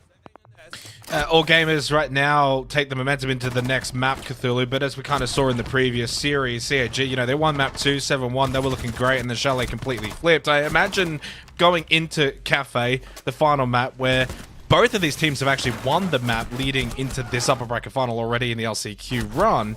I don't think there's a whole heap of momentum either way, so it puts emphasis on who can start the third map the quickest. Yeah, you're very much correct here. Yeah, momentum play is going to be key here for either of the rosters in any possible capacity, because from here on out, yeah, it is in fact the finality of the matchup as well that will be playing a big role with the fact that there's no more maps after this one. You can't really, you know, dilly-dally anymore, and each and every round will really be costly here in every possible way of explaining it. And going into Cafe, yeah, look, I would say, looking at the overall stats, yeah, for Daystar, it's lesser of a story now that they're working all together really well. It's a story about how Souffle just nearly pulled a 20 bomb. It's a story that will get highlighted later on, that Jogor had a bit of a quiet game, whereas you look at the all gamers, Moonlight and Yaz really pulling in really well with 12 and 10 kills altogether. And just overall, it feels like it's a bit more of a consistent fragging now, coming out of map number 2, rather than, oh yeah, let's just coordinate everything together. When you're going into a map like this, Vinny, and I guess for this upper bracket final, you have to kind of look for every little margin. And one thing that I find very intriguing is you kind of look at, for Daystar, the two teams that they played to get here are actually now being eliminated. The two teams for all gamers are sitting and waiting to play after this. That probably says a little bit more about all gamers, and that might give them the edge for a team that has already won 2-1, 2-1 to do it again. Do you give them that slight edge, taking everything into account, what you saw on Labs? You know, it's not like Clubhouse was a beatdown either. Yeah, I think so. I think they've been in this position twice already in these LCQs, and they've proven themselves to work their best under these conditions. And of course, going into Cafe, as you said, they've already won that map before. Something for both of these teams is that they're actually better attacking sides on Cafe compared to their defenses. So I actually think that's something that's going to favor all gamers with just how sort of shaky their attacks have been across both of those maps so far. They've definitely improved a fair bit on Nighthaven Labs, but I think that will help them a lot in on Cafe. From what we've seen, Cthulhu, do one of these two, do they take it all the way tomorrow? Is that, like, I mean, obviously one of them is going to be in the grand final, but how are you feeling heading into this third map? Regardless of who wins it, we may even get a repeat in the grand final. Do you sense the ultimate winner is going to come from one of these two? I definitely think that, yeah, look, all gamers still very much have the potential here to just cause just an outright a massive upset, to just win it all out at the end. Considering just, yeah, look, they have been consistently performing. So far, the trend is very much there. You know, the last two maps certainly coming out as the win. And we did see in the past teams pulling out with just, you know, they keep on consistently performing in a very most, I guess, call it odd or awkward way, really, and managing to just pull out with the most outrageous sort of results. But yeah, look, in this case, all gamers very much have all the tools in their hands to really be that team to really claim it all. Whereas on the side of Daystar, look, if they manage to claim it all here, I think they would be, in fact, the winners of the grand finals and just call it a day, no matter who ends up coming out of the lower bracket finals. I'm going to throw you under the bus, Vinny, as we usually do. it really shouldn't be as much throwing under the bus. I just kind of want your thoughts and opinions on something. It's not often, when we see new players, it's usually one or two, that come into a roster. You're like, oh, this guy's from tier 2 or rank star or whatever. The fact that you're essentially seeing 4 new players for the first time today, who are the standouts for you in terms of, like, you're just sitting there in X-Pro, you're watching in terms of talent? Is there anyone that's caught your eye from All Gamers? I think Yas in particular across those 2 games, not just because his name sounds a lot like somebody that used to absolutely torment me, the Korean player Yas for many years. There's Yas, and then there's I think it's Yaz. Yaz, it's like Yas yeah. and Yaz. So Yaz for me has been probably the standout for his team so far. He touched a few of those rounds. It's one of those rounds where he got all 4 kills on one of those defenses, and it just shows how mechanically good he is. Moonlight's also another name that I think has popped up a fair bit today, so I think those 2 players have shown themselves to be really strong. I mean, all this experience is only going to do, wonders for this team. And as I've mentioned across the whole series so far, I think their basic fundamentals have gotten really good. I think it's just their ability to adapt in a few of those rounds and really close it out has sort of what's held them back, probably throughout the LCQ so far, and probably why they've lost so many of those first maps. The way that I look at this, Cthulhu, and this is an interesting prospect, when we get new regions into video games, they're always going to be naturally playing behind the 8 ball. That's just a given, right? It's been many years that EU, NA, etc., APAC and SAL have been playing this game. We get All Gamers, obviously for 4am didn't quite go the way they would have wanted, but All Gamers have been really good. They have a shot at their site. That's amazing. These are the best out of China right now. The reality is they're not going to be the best in China probably 2 years' time. Like, whoever's first up in a region, and we've seen this time and time again, they don't hold that mantle for very long because the next wave comes through pretty quickly. But if All Gamers can make 6 Invitational, they make that next wave happen a lot sooner. Oh yeah, absolutely. If they do manage to make it to SI, no matter what the end result is, whether they get absolutely slapped on the actual SI, just the fact that they are managing to make it, just the fact that they're getting this experience in and then bringing it back home and then getting to, like you said, launch that wave 2 even quicker, that is already a phenomenal turnaround. So here for them, whilst yes, even just the exposure to just these teams is already we can argue that those are one of the top performing teams or some of the top performing teams within APAC overall. This is already a phenomenal turnaround, and making it to SI will be very much I absolutely will send them over the moon, I would say. Well, I mean, especially with the year to come, Vinny, and what that could mean for the region. I still think even if they were to fall short, I mean, making SI in itself was already going to be a difficult task for any of the 2 Chinese teams coming from the region. But even if, like they say, make the grand final, or if it does maybe come to an end here, they lose this one, then lose, the next tomorrow, I think it's still a really good sign for the future, and maybe a wake-up call for the APAC region that, for a region naturally that already feels like, there's the top 4 regions, we're 4th in that kind of ranking. We don't want to end up 5th very quickly when China comes in, right? So, like, it's almost a wake-up call. Like, hey, these guys are actually pretty good. Now, obviously, we're in LCQ. They're not playing your Weibos and your Enterprises and things like that, but it could still be a wake-up call that this region is just almost like in the shadows, ready to come out. Absolutely, and I hope it is a wake-up call for a few of the sub-regions within APAC, because I think the progress as a region has stagnated a little bit over the last few years. We've seen a lot of sort of new players coming through, but not many of those older players coming in to sort of give coaching advice or be that role model for a few of these players. So, I mean, we've already seen what China is capable of within this LCQ so far. We've mentioned Reeps a few times already, just how talented that guy is and the sort of talent that can come out of this region. So if we take our foot off the gas, I mean, we very easily could become 5th. I mean, yeah, that's the unfortunate reality. I mean, not to be downtrodden about APAC.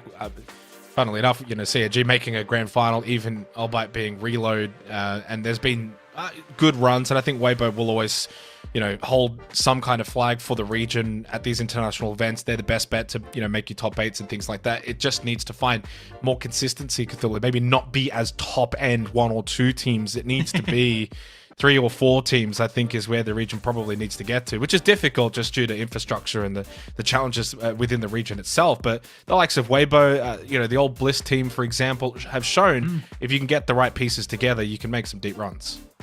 Absolutely, and I mean, you even look back at the, say a couple or even 1 year ago at APAC South. The consistent rivalries between what back then was the Fury, the Daystar, the Elevate as well. Having that top three, like you've highlighted as well, APAC South arguably had that already ready to go, and it's a pretty consistent rivalry as well. And if the rest of APAC can pull up, if say CAG finally able to find the remedy for missing Black Ray, if Korean region can find their sort of spark back in, just like back in the golden Damwon sort of days, if us as the OC representatives were able to continue the spark going alongside with the Enterprise, alongside with now ex-Chiefs roster. Quite possibly, yeah, we will finally be able to solidify just APAC as a whole, including now China as well, to be a pretty scary region, all things considered. Considering just now, if before we had technically 4 areas that would be, or 4 parts of the APAC that would be playing around and pitching in their slight bit of the meta. Now it's with China coming in, guns blazing. To be fair, it is shaping up to be a good day, or rather good year really, of Siege as well.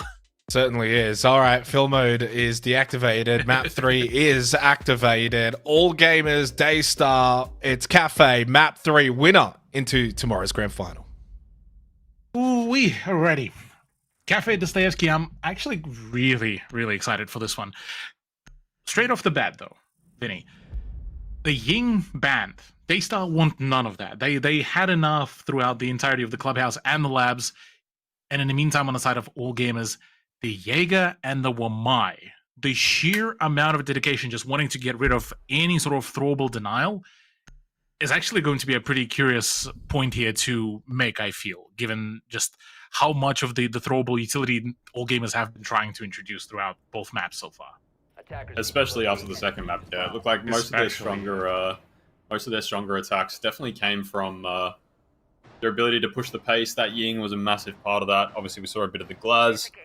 But yeah, getting rid of the Jaeger and the Wamaya pretty much makes it quite easy to know what their plan is going to be with these site attacks. As I mentioned before the match, both of these teams actually have higher attacking win rates, so Daystar should be favoured in this first half so far. It'll be interesting to see what all gamers bring out, try to sort of quell these attacking threats. It's like the castle, Rooney Gates are the first port of call. This is an older setup that I haven't seen for quite a long time. The old cigar hold, as we used to call it. It should be a smoke playing within cigar. Without the Wamai and the ADSs though, it does become quite difficult because throwing a couple of flashes down the hatch from the top of red stairs can sort of clear out most of those cigar angles and allow the players to drop. Especially with 2 shields up as well. And take that map control quite quickly. Yeah. Though a pretty quick riddance of the castle barricades courtesy of Jogo's sledge. Coming right on in to open up so many angles now to keep an eye out for. And the window play here is actually going to be quite key, I would imagine, for Daystar. Plenty of cameras now finding their demise as well. But Yaz, yeah, I'm keen to see how his position will really pan out. If maybe the rehashed older strats may actually have some weight to them. But otherwise, things may get pretty dicey if it is just the old strats that we're relying on. For all gamers, it is interesting to see that they very much sort of went for a bit more of a, well, not even to call it basic, really. It's a very sort of just straightforward of a defensive lineup. Whereas on the side of Daystar, the introduction of the gridlock, that is probably the biggest oddity out of it all, just to ensure that the flank is being watched at least passively. So, minute 35 to go. First push starting to happen, and finally the frag does come on in. MC tagged to all hell as well, and Yaz is the one to fall. No catch utility means that Yaz playing inside of that cigar shop was under threat from the very start of the round. Side of Daystar bringing 3 sets of grenades, 1 set of flashes, so absolutely no worries in clearing out that player, and it means they can really easily progress the rest of this attack now, especially with the second kill onto the Azami. More of those barriers. Railgun will find one back and a second onto Jogel. Almost finds a third. Will get taken out. Moonlight will trade one back and Azuki will find one more. Becomes a 2v1. Moonlight. Oh my. Moonlight unfortunately struggling for himself and just swarmed all over the place. Souffle is the one to finish him off with the shotgun.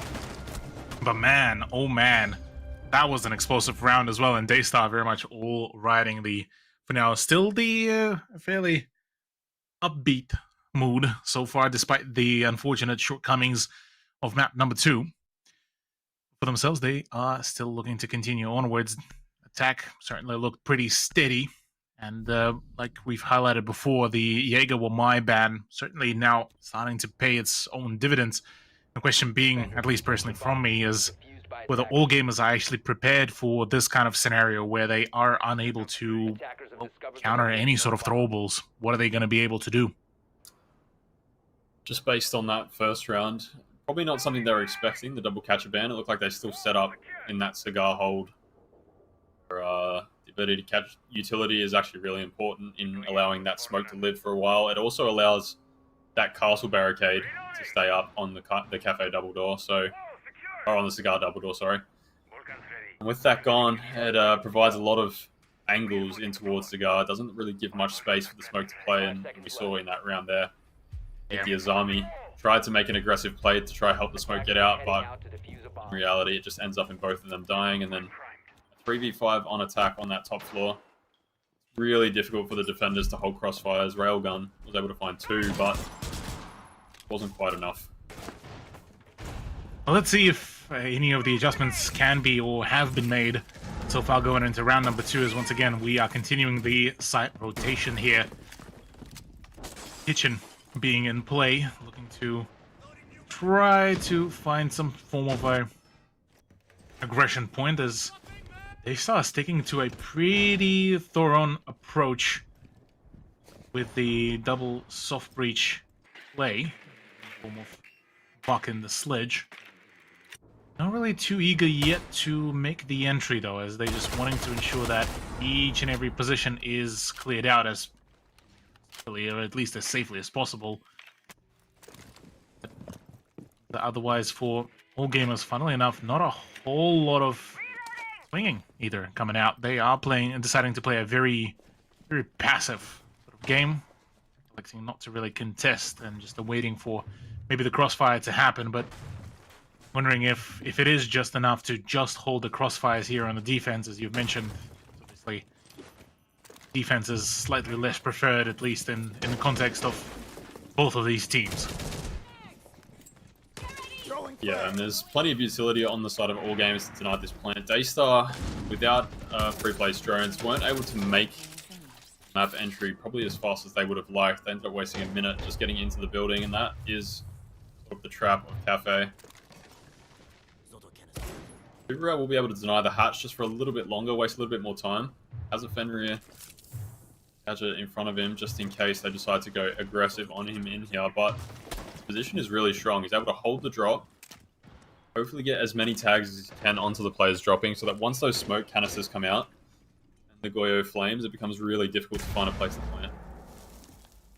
Yeah, and forced to push out into the open as well will be far from ideal in every capacity. 45 seconds remaining though for Daystar. They're trying to still find that point to find the initial frag, find the safe zone as well to drop into, but it doesn't look like that is going to be the place, as MC is already looking to put in the dents. Azuki falls.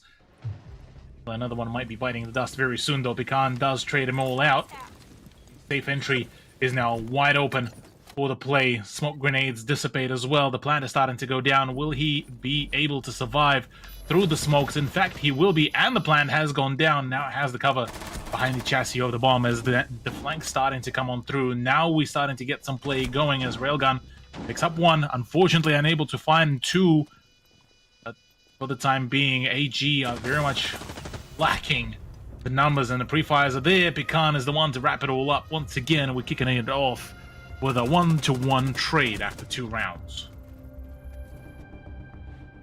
Fortunately, all that utility just could not find the mark once Daystar decided to execute Pika.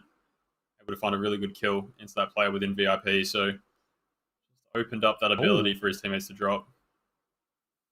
We have another second round timeout here from All Gamers. I think in the context of this matchup so far, this one makes a lot more sense. It's not the first map. It's the last map. First 2 rounds have been lost. Going into their third defense. More than likely, this could be the first time we see All Gamers repeat one of their defenses. Third defense site on Cafe generally is the hardest to hold. A lot of teams have struggled in the past at finding really consistent defensive strategy for it. To see if they return to the top floor. Maybe make their way down to the bottom floor once again. It is cool to see as well the once the players are all together in a single room with the coaching staff as well. It is interesting to see how the overall exchange is actually happening within the team during those timeout breaks, and you can see that obviously the coaches having quite a fair bit of just emotional investment as well in the matchup. Obviously wanting to see the team succeed. And yeah, look, those first 2 rounds certainly not the flashiest, not the best ones for All Gamers, despite the fact that they had a few decent ideas. And pardon me, I did mention that trading the rounds, but this time, in fact, it is quite the opposite. The Daystar roster managed to really put the foot down, break the actual mold, forcing that the scoreline is no longer all tied up, but in fact in their favor. So, question being from here on is how will All Gamers be able to adapt to this, and whether there is any adaptability to what Daystar are starting to bring, or whether it is just sheer ferocity from the Taiwanese representatives looking to shine here in full. I don't think Daystar in particular have done anything too aggressive or too out of the ordinary for Cafe attacks. I think they've been very standard, but very strong in the way that they're taking map control. I'd be wanting to see All Gamers maybe trying to contest a bit further outside of the site, not allowing Daystar to be comfortable by the time it gets to their executes, really dictate the pace of the rounds. Something we saw on All Gamers attacks in that second map, but it can be difficult to play aggressive on defense. You're constantly worried about losing your life and putting your team at a disadvantage really early in the round. We have seen their ability to do it, so 2 minutes left here. They are just starting to set up their flank watch around that red stairs area. Slight expansion into the freezer upstairs for All Gamers should prove to cause a few little problems for Daystar just before they start making their way in. There is an exchange early from Jogor towards that cocaine area, but no damage done so far. Exactly that. Plenty of presence from down below, as Railgun is, I imagine, fairly aware of the presence, that there is some danger just outside the window of the machinery as well. As Daystar very rapidly starting their advance here as well, trying to find a few openers into the site to try to maybe get some crossfire running, but as it stands, spotted at just the right moment as Daystar claim the 2, Solomid and Railgun. Fortunately for them, they fall pretty rapidly, and AG not really finding much of the coverage, not much of the ground, though Moonlight is able to finally find some response, but it's not enough. It's still 2 versus 4, and so far All Gamers have not been particularly well known for being able to clutch it all up in 1vx's, and certainly that seems to be the case here as Moonlight stuck between a rock and a hard place, though 1v2. I might be proving wrong here, Vinny, as Ikan does go in for the swing, and in fact, yeah, he already had the backup arriving from here, so nice and steady. All wins it all out. 3-0 as well. Arguably one of the, well, not one of the, second better scoreline so far. Daystar that managed to pull away after what was the initially a pretty convincing run on the labs, wasn't it? Yeah, for sure. And it looks like All Gamers trying to sort of expand a little bit in that middle floor, have some control upstairs, but Daystar are just so strong at the moment on these attacks, especially on these cafe attacks in particular. Just holding all the cutoffs, just putting a little bit of pressure on and forcing All Gamers to make a move, and that's exactly when Daystar strike. See where they go to from here. It looks like they're actually going to do a full rotation of the defensive sides and move over to Fireplace. Replace here, Moonlight. Hit a couple of nice shots from this position, but realistically, there isn't a whole lot he can get done. Yeah. That 2v1 comes through. Yeah, as we see, Fireplace Mining Hall is going to be the final site. All gamers trying out all of them, seeing if anything will stick. So far, it has not been the case. Something that just sort of in the head as well, and a thought that, say Daystar do come out the victors, like, you know, a clean victory, something like, say, a 7-2, for example, here. What are the odds that banning out just the Wamai and Jaeger, preventing any sort of projectile catch in the first half was what actually just basically set off the chain reaction here for Daystar to win, and all along the Definitely, the solution was the banning. It's definitely going to be a big part of this half, for sure. Even on that second hold where they went to, or the third hold, sorry, where they went to reading, they're trying to hold onto that cocaine area upstairs on that third floor. And it's really difficult when you don't have catches, especially with the amount of utility that Daystar's bringing. They've really emphasized the grenades in this half so far. And I mean, once you don't have catches, it's almost impossible to really hard hold any areas of the map, which is why it probably becomes more important to really contest on entries rather than try to hard hold really key areas. It's going to be a really fast execute here. Oh man, oh wow. Yeah, no kidding at all. Full on already inside the site, and now AG are scrambling for a rotation, but by then the damage has been dealt. The presence is already fully established, and Pecan, yeah, no, you won't be able to challenge with a pistol against the Blitz, and that is arguably one of the quickest rounds I got to see from Daystar so far throughout the evening, Vinny, and my goodness, 4-0 already on a cafe, on a map that we were very much convinced that all gamers may just be able to bring it all back, but even now on the defense, I would have at least expected at least a few of the rounds, but so far, looks like we might be even seeing, in fact, a very much of a clean deal from Daystar. And they haven't even really been close, right? Like these rounds have been almost flawless each time. There's been a couple of rounds that went down to 2v1s or 3v1s, but realistically they were always going in the way of Daystar. Side of all gamers now, they've done a full rotation of their defensive sites and nothing has really stuck. So return to that top floor. I think probably the best site to hold on the defense is between this and the bottom floor. But yeah, they've really struggled so far. Daystar have just read them at every turn and in response. We're seeing a completely different setup here from all gamers, opting away from that cigar holder. I think it's a good idea for them. Taking out the Warden and the Echo, so looking more to gather information, especially for Solus as well. 5 seconds to go. We get plenty of information about where this entry comes from and how to counter it. You say that with Solus, but we got to see Solus a few times already now on this map, and so far, unfortunately, it was all just a dud, a blank performance, really, in terms of her presence on the site, and dealt with pretty quickly. So I'm not entirely yet sold on at least on the Solus for all gamers here. On their defense, almost feels like borderline at least a hindrance. Yaz so far, a very, very much of a whiplash effect here. In terms of his performance, one map, he is the absolute just leader in terms of the frags, and the next, or at least, well, consistent frags. And then the next game, he is just having an absolutely quiet game, and already another line scan coming on through. We are looking to accelerate this so quickly on the side of Daystar, and in the meantime, all gamers are, finally starting to make the move. Yeah, that Solus paying dividends in the end. Hello. Seal just bucking his way into sight, or into the second floor, apologies. Trades come out for Moonlight. Souffle will find one back onto Moonlight as well. Railgun with that Echo is down to about half HP, but still has both drones up, so we'll be able to gather plenty of information as well as with the Valkyrie cams.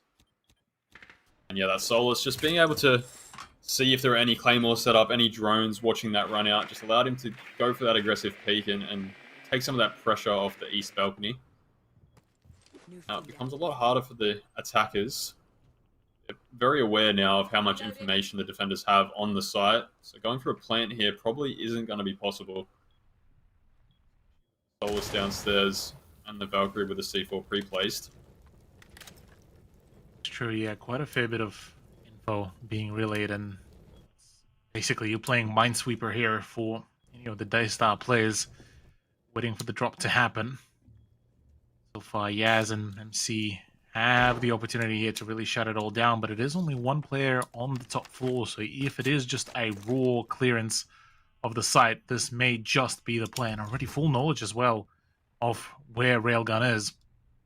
It would be a big deal breaker here.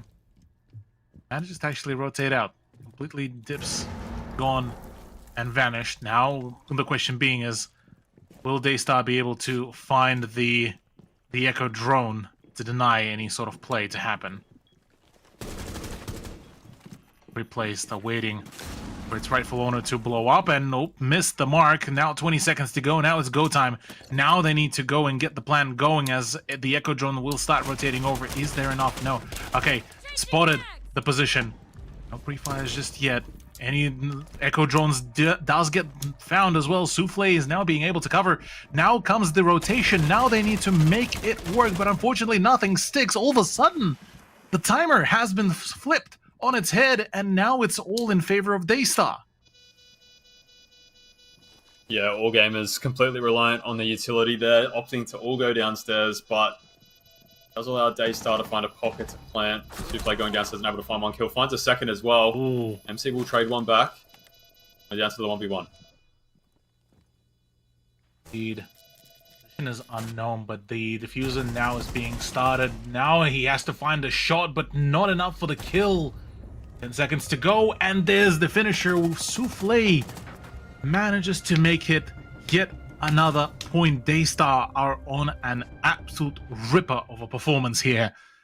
Nothing is really able to stop them, despite the man disadvantage, despite how horrendously wrong things went during the beginning of the round. And I was ready to write it all off. I was like, okay, yeah, finally, all gamers got the point. It's like, nope, that's completely and absolutely the most wrongful statement I could have possibly made there in the context of the round. But wow, just an absolutely stunning performance, and shows as well, once again, just the sheer resilience of the Daystar players, and as well as that, the veteran status, what that brings as well alongside with it all. Yeah, and that's in direct comparison to all gamers who made the decision to basically run downstairs as a 3-man and rely on their utility to deny that plant. I mean, with all things considered, Daystar probably shouldn't be able to get a plant down anywhere on that top floor, given how much information was on them. Solus was still up, Valkyrie cams were still up, Echo drones were still up. Souffle was able to make his way downstairs and just pressure the people that were basically just staring at the roof at that stage.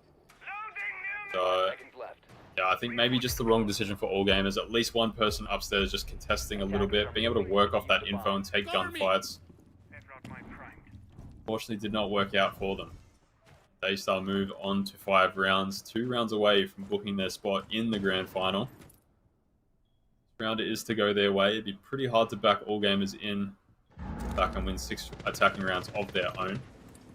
Looks like, just based on where these players are set up at the moment, it could be a very fast push into kitchen bakery as well. Yeah. Already full push starting to come on in. Full entry. They're not really starting to slow down at any point, though. Moonlight and Railgun do manage to get the frag each. Solomid gets the better of Seal. All of a sudden, the rush play here completely gets shut down. But once again, 2 versus 4. Is it actually a disadvantage here anymore for Daystar, Vinny? Because I feel like, yeah, I think it's just them buffing. It's just the blood sacrifices, I swear. Souffle in these positions has proven to be pretty much unstoppable, so it'll be interesting to see how much he can get done. He will find the first onto MC, down to a 3v2. Player now over at the Flower Sacks is pretty isolated, so if they're able to drone him out, get some information, could isolate him. This player on the red stairs will be able to hold a crossfire into the bakery entry. For the time being, everything slows down. Attacker's just trying to find much information as they can, and this angle over towards Flower could prove to be the end of this smoke. Solo mid just holding his nerve. Oh yeah, that forced him out of the equation, but Solo mid keeping himself steady. manages to wrap it all up. Finally, indeed, there is that point, but boy, oh boy, it felt like a horror game, honestly, there for all gamers for a brief moment. If that position from solo mid would have been forfeited, that is a completely different round that would have panned out. That would have been borderline a 6th point for Daystar. Yeah, if anything. I would have favored Daystar once that kill went through. That player in coat racks can't do a lot to actually deny the plant once they make their way into bakery. I think the second player was around that coffee freezer area towards the back. So yeah, once again, wouldn't be able to have too much of an impact on the plant once they're in. But solo mid proving to be strong in that position. Crossfire from Coates did allow him to play more aggressive in that role as well. On the flip side, no catcher bans on the side of all gamers this time. They've opted to get rid of the Azami and the castle. Two operators that are really strong in holding that top floor piano area, so that probably shows where they're going to be pushing their attacks towards. In comparison, Daystar have banned out 2 of the shield operators, so probably understanding that all gamers' attacks, for the most part, have been relatively slow when they're given free map control, and when they're contested, they struggle to take it without either the Ying or the shield in front of them. Camera feed up and running. Surya in place. Absolutely so. Well, yeah, Clash has been a very, very odd case, I have to say. Just considering that overall, there hasn't been as much of a counterplay really to be seen from either of the sides regarding the Clash and how to really get rid of her. Whereas here for all gamers, first time in a while we actually get to see a very sort of spread out lineup. A double down on what feels like, well, technically the info gathering if you would consider Brava a info operator. Otherwise, the introduction of the Blackbeard almost feels at this point as a bit more of a dire strat to just force the gunfights to happen no matter what, really. Otherwise, this AG lineup will need to just ensure that they are just keeping their nerves just straight, calm, and collected. Otherwise, on the side of Daystar, look, enough has been said. They have already all of the tools in their hands, and yeah, the Pecan on the Clash almost feels like it's a waste of player on a shield op, if anything. Yeah, it can feel like that at times, but in saying that, Pecan's a very experienced player, and the amount of information he can gather as a vocal player he'd be able to give to his team, just as strong as him with a gun. Who started off solo mid, finding the first kill onto Azuki, really helped his team make their way into this round. We see the Ying and the Grim also on the board, so looking to go for an aggressive drop down this skylight, especially with these smokes in play. Very quick wrap up as well. Though Seal does get downed as well. Railgun is looking to make the entry. Pecan falls. It's all down to Souffle, as a matter of fact. 1v3. The buff has been now activated. Let's see if the Daystar representative will be able to let it ring out. But no, in fact, it's just his head that gets rung out. And all gamers do manage to get themselves a pretty quick, pretty rapid second point now as well.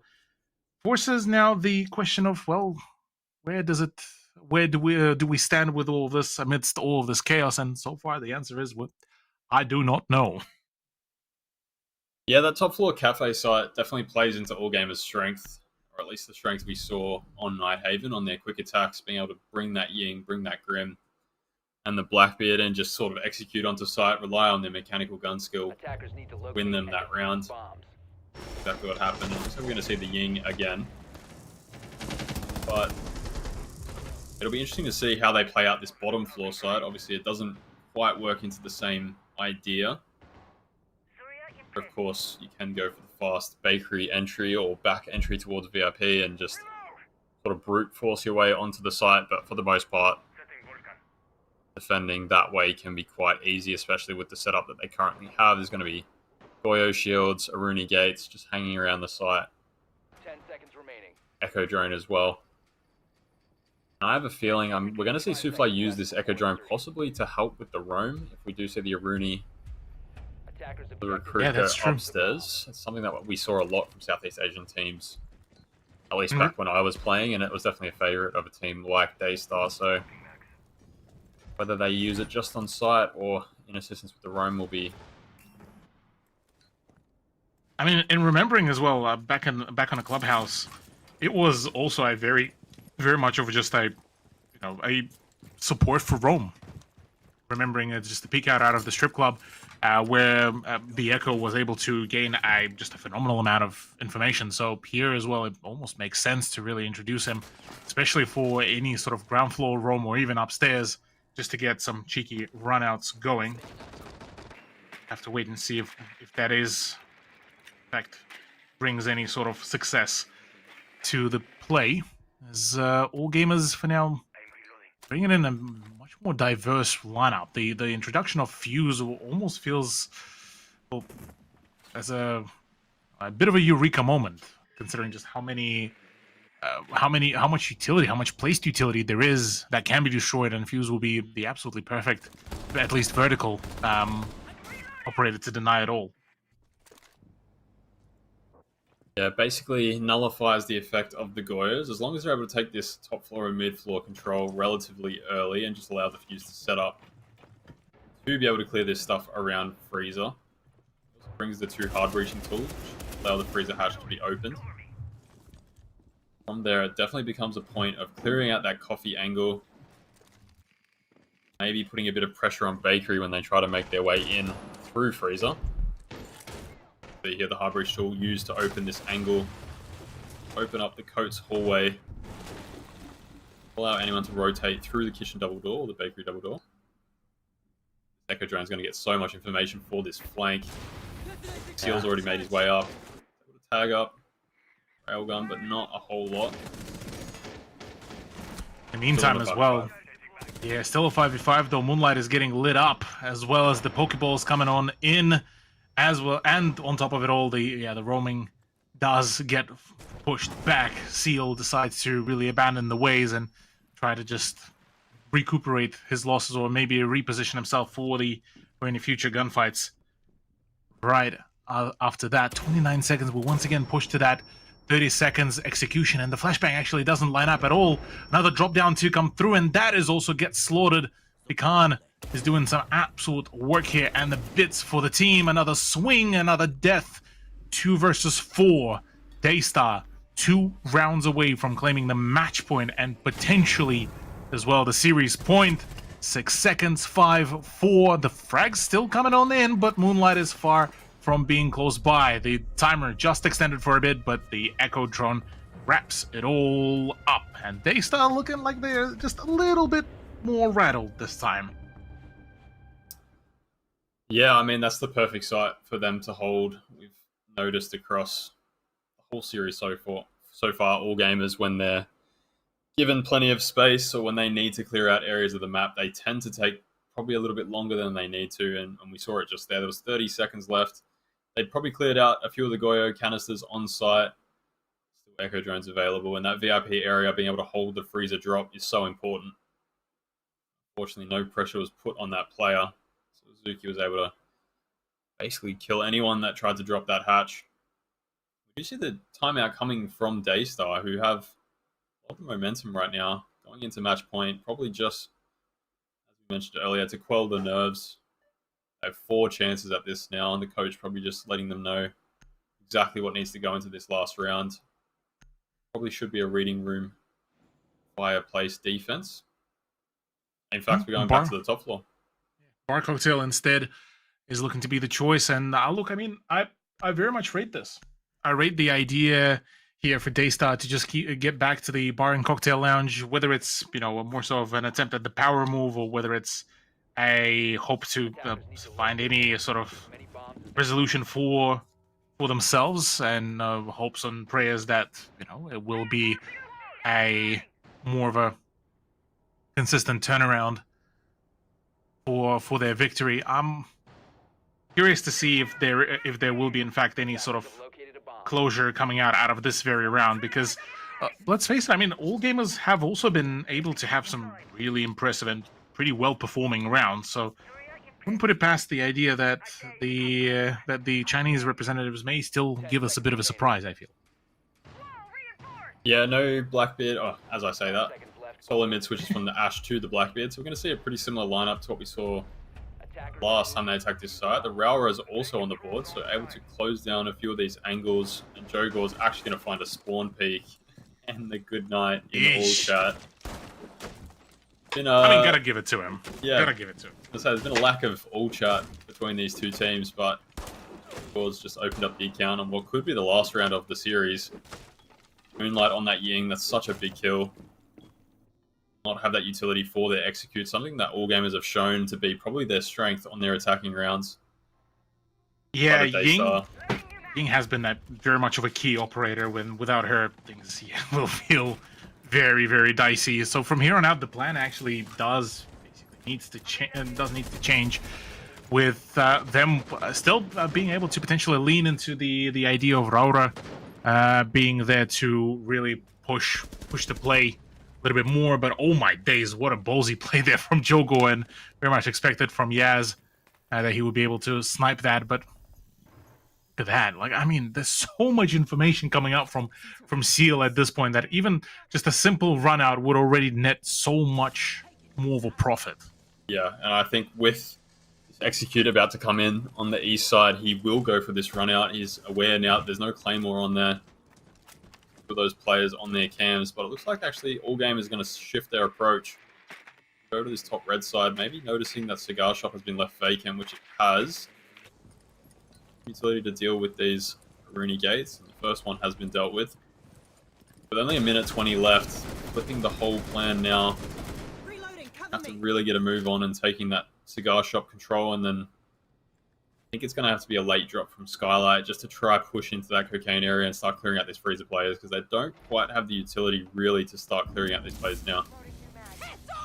And are already a lot of the slowdown and a lot of the disruption. The Blackbeard is basically left all to his own devices here, and an attempt to try to make a play here does force the flashbang to be used up just to get rid of the gate as well. Finally, Solomid does manage to make it through. No C4, Azuki and Seal are all two remaining players, but we've seen it before and we've seen it again. No, this time a shutdown. It's all down to Seal, and even he cannot do it. All gamers get to stay in the run for a little bit longer as they are managing to slowly but surely get closer, just slugging it out, toughing it out, and managing to get themselves yet another point. One round out of 4 they need to win. That is the first step. It really comes down to their mental resilience and their ability to keep pushing along. This band could be really helpful for them if they're able to find something that has been working against them. The Solus is a good band. That is something that Seal has been using quite effectively on their defenses so far. Able to find a few runouts, get information on where Claymores are, where players are droning outside. But the Ying ban on the side of Daystar is pretty catastrophic, I will say. That has been one of their favorite picks so far. Has allowed them to do some really aggressive executes onto the site quite early into the round. I think the adaptation with the Capitao is a good idea as well, though. Yeah, I'm right there with you. The Capitao is actually a really good pick here to try to just isolate it and have a little bit more, I guess, flexibility in terms of how that utility can be utilized, and a little bit more just utility in general. Say if the defense would have brought on out the more of the Rooney gates or anything like that, you have a little bit more just things to just throw down range as well. Otherwise, well, speaking of Capitao, unfortunately he won't be really making his actual appearance here, and instead it will be back to the usual fun times of the Fuse, as well as that the introduction of Aurora back into the fray again, into hopefully cut off some of the rotation points, but otherwise, you can see all gamers are very much now wary of the spawn peaks. Daystar paying less and less of a respect to the opposition, it seems. Yeah, and we'll have to see if that sort of ego peak by Jogor is going to come back to bite.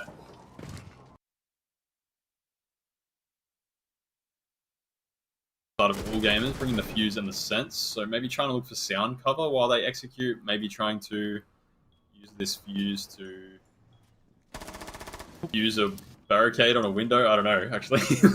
I see. I would have thought that if you are bringing in the sense, yeah, bring something like a ram, because the boogie drones generate so much sound as well. It's the perfect one to really mask it. But instead of opting for anything but ram, is look, yeah, not the most at least straightforward idea. But let's see if there is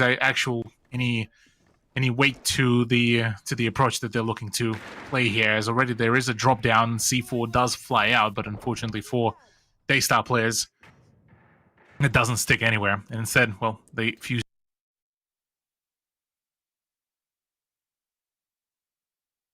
on to play and to keep things rolling. But that swing onto the new hatch may prove to be a bit deadly, I feel.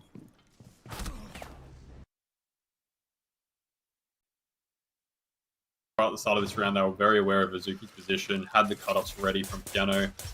Daystar have given up most of this Piano control, using this Maestro Cam just to tag up the fuse a little bit. Fuse shield proved to be quite helpful in making their way through that main area. As 2 Rao's going to come out, and the fuse is actually going to start sticking the plant. This Raora Cam, Raora door, provide a angle onto shop, down to the 4v3. 4v3 indeed, yeah. Already the C4 dealt so much damage, as well as that down railgun. Here comes the finisher as well. Another swing to come on through. Clash has been activated. Yaz forced to fall back. Solo mid very much away. Jogor downed. Question being is, yeah, it doesn't look like there's anyone that will be picking him up. And hello, that is a bit of a surprise present from Solomid to Seal, and it's all down to Yaz to try to find any sort of redemption, but it looks like it may just be it. Vinny, as drop down comes on through, shots coming in from the bar, but it looks like it is all over Red Rover. Daystar are the ones to finally smite the onslaught of all gamers and force them into the lower bracket. Yeah, and all props to all gamers. They've put on a great series, and unfortunately just weren't able to have much of an impact on that last Cafe map. Daystar looked way too strong on their attacks. And yeah, I mean, all gamers now are going to play against the winner so far, so they should be quite confident in their ability to win that match. That's a good way to kind of frame it, I guess, Vinny, for tomorrow. All gamers will give themselves every possibility to make the grand final tomorrow. They do drop to the lower bracket. For Daystar, though, it's massive, Cthulhu. They've now set themselves up to be 1 series away from making 6 Invitational, and it's a roster and a bunch of guys that we've seen grind and grind and grind for years to come, and it would mean a lot for them.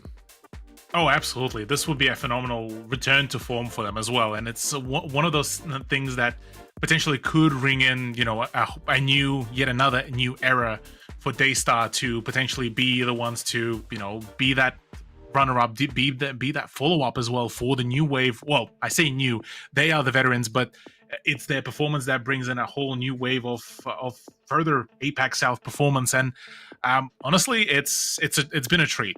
Seeing how much they just kept on playing, their mental did not waver a single bit. And honestly, gotta give kudos here to all gamers. They nearly managed to pull a comeback here as well. And honestly, them in a lower bracket against the LFO or Soul's Heart here is going to be, once again, a horror element. Because now they need to ensure that they nail their basics, they nail their performances, and make new strats, because gamers were able to counter them. Yeah, and it's a big 2 days as well for all gamers, Vinny, when you consider what they've been able to do in that upper bracket. Yes, they do suffer their first loss, but you know, it comes probably maybe the best time if you're going to have a loss. That's the time to do it, the upper bracket final, because you now get, you know, the rest of the night off. You go to sleep, you wake up refreshed, you take on the winner of X-Chiefs and Soul's Heart. Like mentioned earlier, they've already beaten them, so I think they'll give themselves every opportunity to get back in and take Daystar on again. And when it's a 2-1, you know that result can flip easily into a grand final. So I don't think all gamers will be too down on themselves. Yeah, no, I agree 100%. I think as we've kept mentioning, already beaten both of these teams, and realistically today, I mean, they weren't that far off the pace with Daystar. Daystar just looked like they had so much confidence in so many of these rounds, where all gamers just were really struggling in some of those defensive rounds, especially on Cafe, where once the pace was sort of brought to them, they didn't really know how to react. They would sort of crawl up into their shell and play more bunkery style of defense. And I don't think that really suits their play style at the moment. We saw on their attacks where they were trying to be aggressive, they were trying to really push the pace. That's when they looked their strongest, and I think that's what they need to bring tomorrow.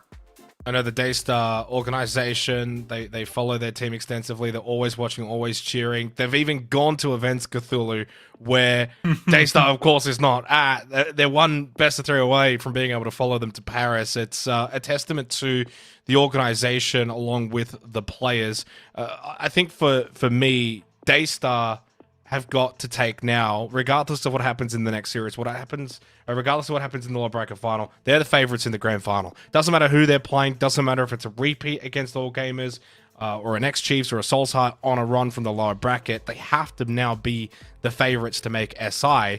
Of course, whether they can get the job done in the grand final is a whole different question, but they now go in as favorites. Naturally the case when you qualify through the upper bracket. Absolutely, yeah. And considering how good of a turnaround it has been for them score-wise, it's no wonder, yeah, they are going into this as the favorites. I mean, against CAG, I managed to catch a glimpse of those games. It has been an absolute, just a massive turnaround, really, for them, especially going into the clubhouse. You look at their performance against Team Años, that was great. And now, and it's a team as well that has been able to really know how to perform just against any other region. They've played enough of the time within APAC to know exactly what playstyles each sub-region brings. And here, yeah, look, they'll be chuffed. They'll be absolutely happy and keen. And as for the actual org itself, absolute kudos to them. And it's a genuine pleasure to see just how well invested the org itself is to support the players to, great extents as well. Kind of set you up, Vinny, the pre map 3 question about who's kind of caught your eye, and then Yaz goes and drops a bit of a stinker. It's just always the way it kind of goes. He ends up kind of middle of the pack on the 96 EPS. You can see Souffle's numbers are just extraordinary across the board. Clear-cut MVP from the series, and I think that really kind of speaks to, the kind of player that he is. Very consistent player, Vinny, I think, has always been throughout his career. Has had flashes of maybe the greatness, but I wouldn't say he's been able to just hold on to those heights long enough, but he's just so consistent. Super consistent for years, and it's really proven why this team, even though the roster has shifted and they've brought in new players and some of the older players have retired, this team has been consistently towards the top of this region for the better part of 5 or 6 years, right? So this guy has been a massive part of that. Today was no different. I mean, we've seen him play so many different roles for this team as well. And I mean, today he's by far the MVP just because of his ability to frag out. Obviously, that second map, I think he got 19 kills and still ends up losing the map. So he probably feels a little bit Hunter Dudmire. But yeah, I mean, kudos to him. Massive MVP performance. That's a what we call jigsaw specialty. Can't drop a 20 bomb and lose. Well, speaking of jigsaw, by the way, we've got a break coming up, and then we head back to the lower bracket semi-final ex-Chiefs Souls Heart elimination game. We'll see who can move on to tomorrow.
We return to last chance qualifiers for APL. We move from the upper bracket as Daystar defeated all gamers to book their place in tomorrow's grand final, a shot at the Six Invitational, and still in the running are two teams that now are very much, they can no longer lose or they're out. Soul's Heart and X Chiefs. Both, of course, played earlier today, Cthulhu. It's been a long wait for X Chiefs. I think about 6.5 or 7 hours along that line. A little bit less for Soul's Heart. And they got pushed a little bit more, of course, by CAG. X-Chiefs, of course, defeating Team Anios, the other Aussie team. Soul's Heart taking out CAG. How are you viewing this one, Cthulhu? Look, I'm a little bit conflicted here because on the side of Chiefs, I obviously, I'm all for OCE here, and I want to see them succeed, and I want to see another OCE representatives to come on through at the very least to the grand finals here. At the very best to obviously to SI, considering that they are playing against Soul's Heart, who has actually had a pretty decent turnaround against CAG as well. It is begging for a question of whether Chiefs will be able to actually withstand the onslaught and a few of the cheeky plays from Soul's Heart. That's a whole different can of worms, I suppose, or that will be unraveled, and as well as that, on top of the map vetoes that we'll talk about in a tiny bit as well, but. Look, to make the story short, I'm scared a little bit for Chiefs. Let's put it there. Vinny, 2019, the last time that we had two Australian representatives at Six Invitational, which was, of course, Fnatic and Team Auglis. It's down to this. 3 best of 3s away for X-Chiefs roster. Do you think they have it in them? Yeah, it's really tough to know, isn't it? With, of course, sort of the roster changes they've had to make over the last couple months, bringing in Nate, their coach. I don't know how much they were probably expecting to get out of these LCQs. I think they've probably even outperformed what they thought they were capable of coming into this. So I'm sure they're very happy with where they're at, but I know every member of this team is a competitor and they want to get all the way to the grand final and make it through to SI. In terms of playing against Soul's Heart, I think in the most respectful way, Soul's Heart have like that really annoying play style that seems to counter OCE teams really well. Like we saw I9 on that final map against CAG just really show what he's capable of, and his strength really is finding gaps in attacks of different teams. And OCE in the past has typically played quite a structured play style, and that's usually actually where you can find more gaps. So I think that the Soul's Heart playstyle probably plays better for them than it does for X Chiefs, and obviously with everything going on with X Chiefs, I think I give the advantage to Soul's Heart. I want to go back to you on this question, Vinny, very shortly. Of course, we've got the map vetoes, Chalet and Fortress. We will get to see Fortress for the first time here at the LCQs of APL. Lair, if required. Very quickly, we'll touch on the map vetoes first, and then I'll kind of go back to your question that I have for you, Vinny. We'll go to you, Cthulhu, on the map vetoes. Chalet is actually a very good map for this X-Chiefs roster. Soul's Heart pick into it. Of course, they've had good results on it. Then we see Fortress. That's a wild card. Who knows what we're going to see from there. And then Lair. How are you viewing this? Look, I am bewildered is probably the best way to really say this. That Fortress does get to see the light of day to be brought on out, especially in the context of this matchup, and considering that this is also a Chiefs pick. That is probably the biggest question mark, I guess, that I have for them. Considering that if they did in fact pick this, look, they're ready to rumble. They want it to happen in every possible way, and they have all the possible and impossible spanners in the works ready to be thrown at SH. Well, I'm going to put my question on ice entirely, Vinny. I'll come back to you after this, Matt, both of you. It is Chiefs, Soul's Heart, Chalet, lower bracket semi-final. Win, you progress to tomorrow, lose, and your chance at SI is over. Oh boy. Oh boy, oh boy, oh boy. X-Chiefs versus Soul's Heart. Chalet, it feels like this is a bit of a throwback, honestly, considering just how frequently we got to see just the Chiefs' name pop up against what now is known Soul's Heart, what previously was known as Fury as well. It feels like it is one of those ye old rivalries, OCE versus Apex South, isn't it? Yeah, for sure. And Chalet is definitely one of those maps that even when you think you're strong on it as a OCE team, and then you come and play against one of these Southeast Asian teams that just is so good, at just finding little gaps when they're playing on their defense, you realize how many holes there are in your attacks and how they can be exploited. So some of the best practice, at least I ever got, was against Southeast Asian teams on this map. As we mentioned earlier, X-Chiefs have had good history on this map. Obviously, one of the balconies, at least in this region, was named after Jigsaw for how frequent he was on there and able to have such a big impact. But yeah, as we said earlier today, Soul's Heart were able to defeat CAG on this map very convincingly. In the end, I think it was 7-1 or 7-2. So yeah, they'll be super confident coming into this as well. Yeah. Interesting to see how X-Chiefs roster will be able to really respond to it. But as we get into the action phase now, X-Chiefs to ramp up just a bit of a cheeky peeking around, trying to get a bit more of a feel as to what is going on. Good choice on the operators as well. We get the double CBRN combo as well, bringing on out, and Brendo already inside the building. He's ready to rumble. He's ready to go. Yeah, taking a lot of that big garage control very early, looking to maybe contest these angles from down in bathroom, but it seems like he's been spotted out on that camera. I wasn't able to take it out before his retreat. Soul's Heart should be pretty aware of where this entry is coming from downstairs. Just only I9, of course, will be roaming every single round without failure on that second floor. Just trying to be a nuisance in the side of X-Chiefs. Like based on that entry, they are looking for a solo push. Kara will find one. That is a freebie on this window. He's back to a 4v5. Arrow being pretty swift on that action as well. Hearing that there's that inherent disadvantage, but there is already roam hunt going on as well. Plentiful amount of pressure about to come on out towards the trophy room as well. And question being is, will Cairo be able to spot on out I9's presence?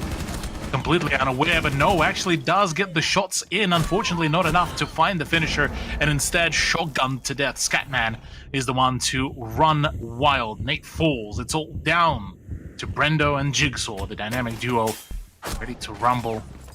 In the meantime, yeah, Scatman doesn't seem to be willing to let go of any momentum, and in fact, he will be wrapping it all up. Just how he kicked off the absolute bloodbath around the trophy room. He's the one to finish the round on off. Soul's hard, looking to be all fired up. They're ready to go. They're running pretty high on their morale as well.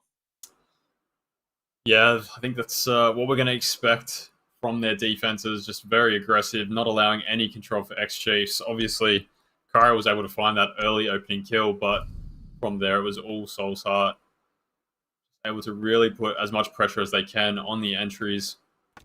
Take as many gunfights as they can as well. They understand how mechanically good they are. Protect your bombs from being I mean, defused when by you have the attackers. mechanics that a lot of these teams have, it's good to sort of force gunfights early, especially on defense. Because then you really make the attack aware of how they want to enter the building. They force drones in. They try to bring more utilities, such as Blackbeard, such as Dokkaebi, such as Ying, to try to allow entries a bit easier. And you sort of dictate what the attackers need to bring and how they need to play out their attacking half. So, perfect start for Soul's Heart. X-Chiefs need to sort of rewire, think about what they could have done a bit better, 10 seconds to and go. try to get more information before they go in for these entries. 5 seconds remaining. Reloading! Yeah, I'm right there with you on this Chiefs, Attackers must rather locate ex-Chiefs and roster defuse the needs bomb. to dial back a little bit, just try to find the right pressure point already. A bit of the movement spot, just to get some initial information. It is interesting to see that Cairo actually decides to, once again, stick to the Finca choice, with ex-Chiefs rocking a, can be, to a certain technicality, considered a pretty aggressive, heavy roster, in terms of at least the weaponry. But as of now, yeah, it's the once again the repeat, an attempt to try to put some pressure onto the Solarium, and then try to establish that as the foothold for the push, rather than going for something a bit more convenient or something a little bit more consistent, which is usually the push through the main door as well as the mezzanine balcony. But in the meantime, 2 minutes remaining, and we're still trying to find some sort of a peak point for X-Chiefs. Seeing if they can find any sort of, well, any frag, but as of now, Soul's Heart are actually playing very, very, very diligently here and ensuring that they don't give much of the opportunity, much of an opening. I say that though. And there's Jigsaw Mr. Punch gets absolutely whomped. on the balcony, named after him. Rebels is able to find one as well, so that's the Valkyrie and the Kate off the board. Most of their utility should have already been used, so in terms of primary gadgetry, they should be fine while being dead, and they can now feed that information through to their teammates. Catman's still on the board, already up to 3 kills in that first round, so looking to have a big impact in this one as well. X-Chiefs just slowed down, not allowing the Soul's Heart members to find any kills in the meantime. Like they're starting to really surround this solar side. Look for a trophy entry and look for a plant. Or Mark didn't even have the opportunity to react to any of the gunfight, and from here on, well, I9 and Scatman will need to pull in the heavy weight. Scatman already gave us a pretty stellar performance just before, and could very much so be the same case, but instead it's I9 smiting 2 of them. 3 versus 2 now, much more doable. Fortunately, no gunfights. All the isolation. What is going on? It's a quad kill as well happening here. Soul's Heart ripping out the heart of X-Chiefs as that attack has been completely and utterly gutted. As now it's all down to Jigsaw to try to stem the bleed, to try to shut it all down. But considering how warmed up and how fired up I9 is, things are looking very problematic, and fired does sort of just tickle a little bit, but 9 seconds to go. It's time for the swings. It's time for the frag. Does get a lot of damage and might just be the ending to it all, and Scatman will be taking away the ace. Ugh. I mean, you can see by I9's reaction, he's pretty happy with himself after that round, able to find the 4K, completely denied the entry into the site from that trophy side. LR proving pretty formidable opponent when trying to enter that window. I mean, the shots that he hit there were so nice against some really talented opposition. Yeah, Chiefs, after getting that early advantage, I think it was down to a 5v2, just unable to find the correct way to enter into the site. They didn't decide to go in through solar. Defenders, protect your bombs from being Tried to defused double by force their attackers. way through that trophy window, and unfortunately it meant that I9 was able to just pick up as many kills as he wanted. Exactly that, yeah. I9 just getting fed pretty heavily for all intents and purposes. Camera feed up and running. Has been gifted, really. That whole round as almost like a tribute for himself, but otherwise, yeah, round 3 going further on towards it, and at the moment, I mean, yeah, the lineup is finally changing up for Chiefs roster, but even then, it's 5 seconds remaining. not particularly too conclusive, I'd probably say is the best way really to describe it, but otherwise, on the side of SH, the Valkyrie, the Fenrir, even the Mute to a certain degree can be played in a very confident, very upfront manner. So is Mr. Punch as well with the TCSG. On the side of X-Chiefs, look, I'm looking at the choice for Nate to be the Heart Breacher, Wettables to be on the Thatcher, but so far this is just, you know, back to the basics, it feels, right? Yeah, and with only Kate and Mute on the board, they're aware that this Thatcher trick will work in getting this wall open, and of course they could go to quite quickly with this Glaz and the smokes. 3 sets of smokes. We saw Nate and Kyra all taking a pair for themselves. This Glaz could be really strong on this sightline, obviously with that wall not reinforced and those holes looking in towards Wine Cellar. Just got such long angles to be able to cut off any of the defenders' attempts to stop the plant. Exactly that. Already a very keen eye right onto that breach. Smoke does go down. Comes the play. No Warden play as well. Perfect way to shut down the C4s as well. No more throwables, and the plant is crispy clean without any casualties as well, as a matter of fact. As now Soul's Heart are finally being forced to, well, start actually getting a move on. And now comes the bit of a bloodbath as Brendo opens up the scoreline against Mark. Completely gets shut down, obliterated there in his own perspective as well. Long angles as well being played as I9 is completely aware. No reswings as well. Mr. Punch gets the better of DCH. Mr. Punch goes for Cairo. And that's it. That's triple kill. And now it's the verticality coming on in. Jigsaw finally being able to delay just about enough time, but not enough. And that is it. That's the round. X-Chiefs finally get on the board for the point. But man, post-plan felt extremely dicey. Yeah, I thought once Daystar found those kills, they'd made their way back to that round and really stolen it back, because retaking that from that plant can be really difficult, but X-Chiefs just lost all of the 1v1 gunfights they needed to win. Fortunately, Jigsaw was upstairs on that second floor, just holding the perfect angle on that post plant. Nobody from Soul's Heart decided to retake up towards Fireplace. Allowed him to hold that angle and seal the round. Otherwise, really, X-Chiefs almost threw away that 5v5 post plant. Yeah. Well, maybe that could be served as a bit of a wake-up call, if anything. Round number 4 going into it. One would expect X-Chiefs to perform a little bit more firmly going into the attack, considering just how attack-sided for a long while Chalet has been. Onwards, maybe we'll get to see a little bit more of a firmer presence from them. Once again, Kairo's back on the Finca, which I will be honest, I'm not fully entirely sold on that idea, but maybe we could see some sort of redemption in the coming rounds out of that. But otherwise, on the side of SH, 5 seconds to insertion. all back to just the usual stuff, the Fenrirs, the Womais, even the Mirror to be brought on out for Mr. Punch, as he has been having an absolute ripper of a game. Yeah, I think that the Finca pick from Cairo is more than likely a comfort pick with the LMG, as well as being able to bring those grenades, which are quite good at clearing out the solar stairs if the defenders choose to sort of hard hold that with a bit of catching utility. Doesn't look like Soul's Heart have opted to do that. They've pushed most of their setup out towards that library side. A little surprising, given how X-Chiefs have attacked so far. Most of their attacks have seemed to favour over towards Solar.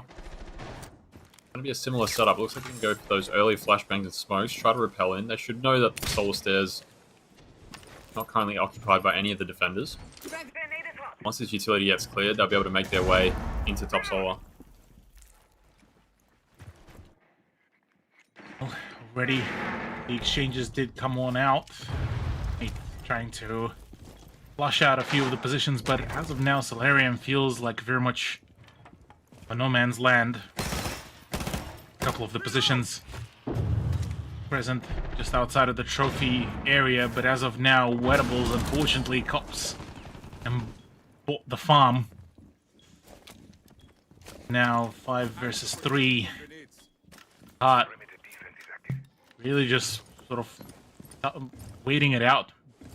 Extremely patient about how this push is happening, not really giving too much of a ground to really work with for the Chiefs, and it forces the OC representatives to be a little bit more, well, aggressive, and for that one, they pay in spades, really, as Jigsaw does fall 5 versus 3 and a run out to boot. It's a dangerous venture here so far for X-Chiefs to really move anywhere beyond being outside the building. Yeah, with nobody on that trophy window earlier in the round, it did allow R9 to sort of just roam around inside kitchen as much as he wanted, and since nobody was jumping in the window to walk up the solar stairs, it meant they were pretty much funneled into propelling in through the windows. That's a couple of them dying now. R9's being hunted downstairs, I think. For a run out. Kara will find one off the Scatman. It's going to be a double on the side of Soul's Heart and a triple just only Iron 9 with the run out. To find their third defensive round. We said before the map, Cthulhu, that they just have this play style on their defense where they're just so hard to pin down. They just love to be aggressive and not give you any chances into the rounds, and that's exactly what's happening. Absolutely. So, yeah, Soul's Heart, despite the fact that they are able also to play a heavily aggressive gameplay in this very case, they don't need to. They're ready to just hunker down, play it all out, not really care for going for being defused by attackers. they have the momentum, they have the numbers advantage. Oh, yeah. They're ready to rumble no matter what. And I mean, you look at this, just the sheer audacity. Once they realize that that's it, their opponents have stalled out. Now it's just time to go and reap the rewards. And it was just perfect, honestly. From here on out, really, for Soul's Heart, it is almost expected for them to get the 4 points at the very least. And if not the full 5. And if that is the case, going into Fortress, Vinny, I would be very much scared for Chiefs. Or rather, ex-Chiefs roster now. It feels so weird now calling them ex-Chiefs, because like this whole roster has been so synonymous with the Chiefs org that is just it's weird. I don't like it. Yeah, yeah. Somebody give him an org, please. I'm with you on that. And yeah, Fortress. I mean, it is such a wild card. Excuse me.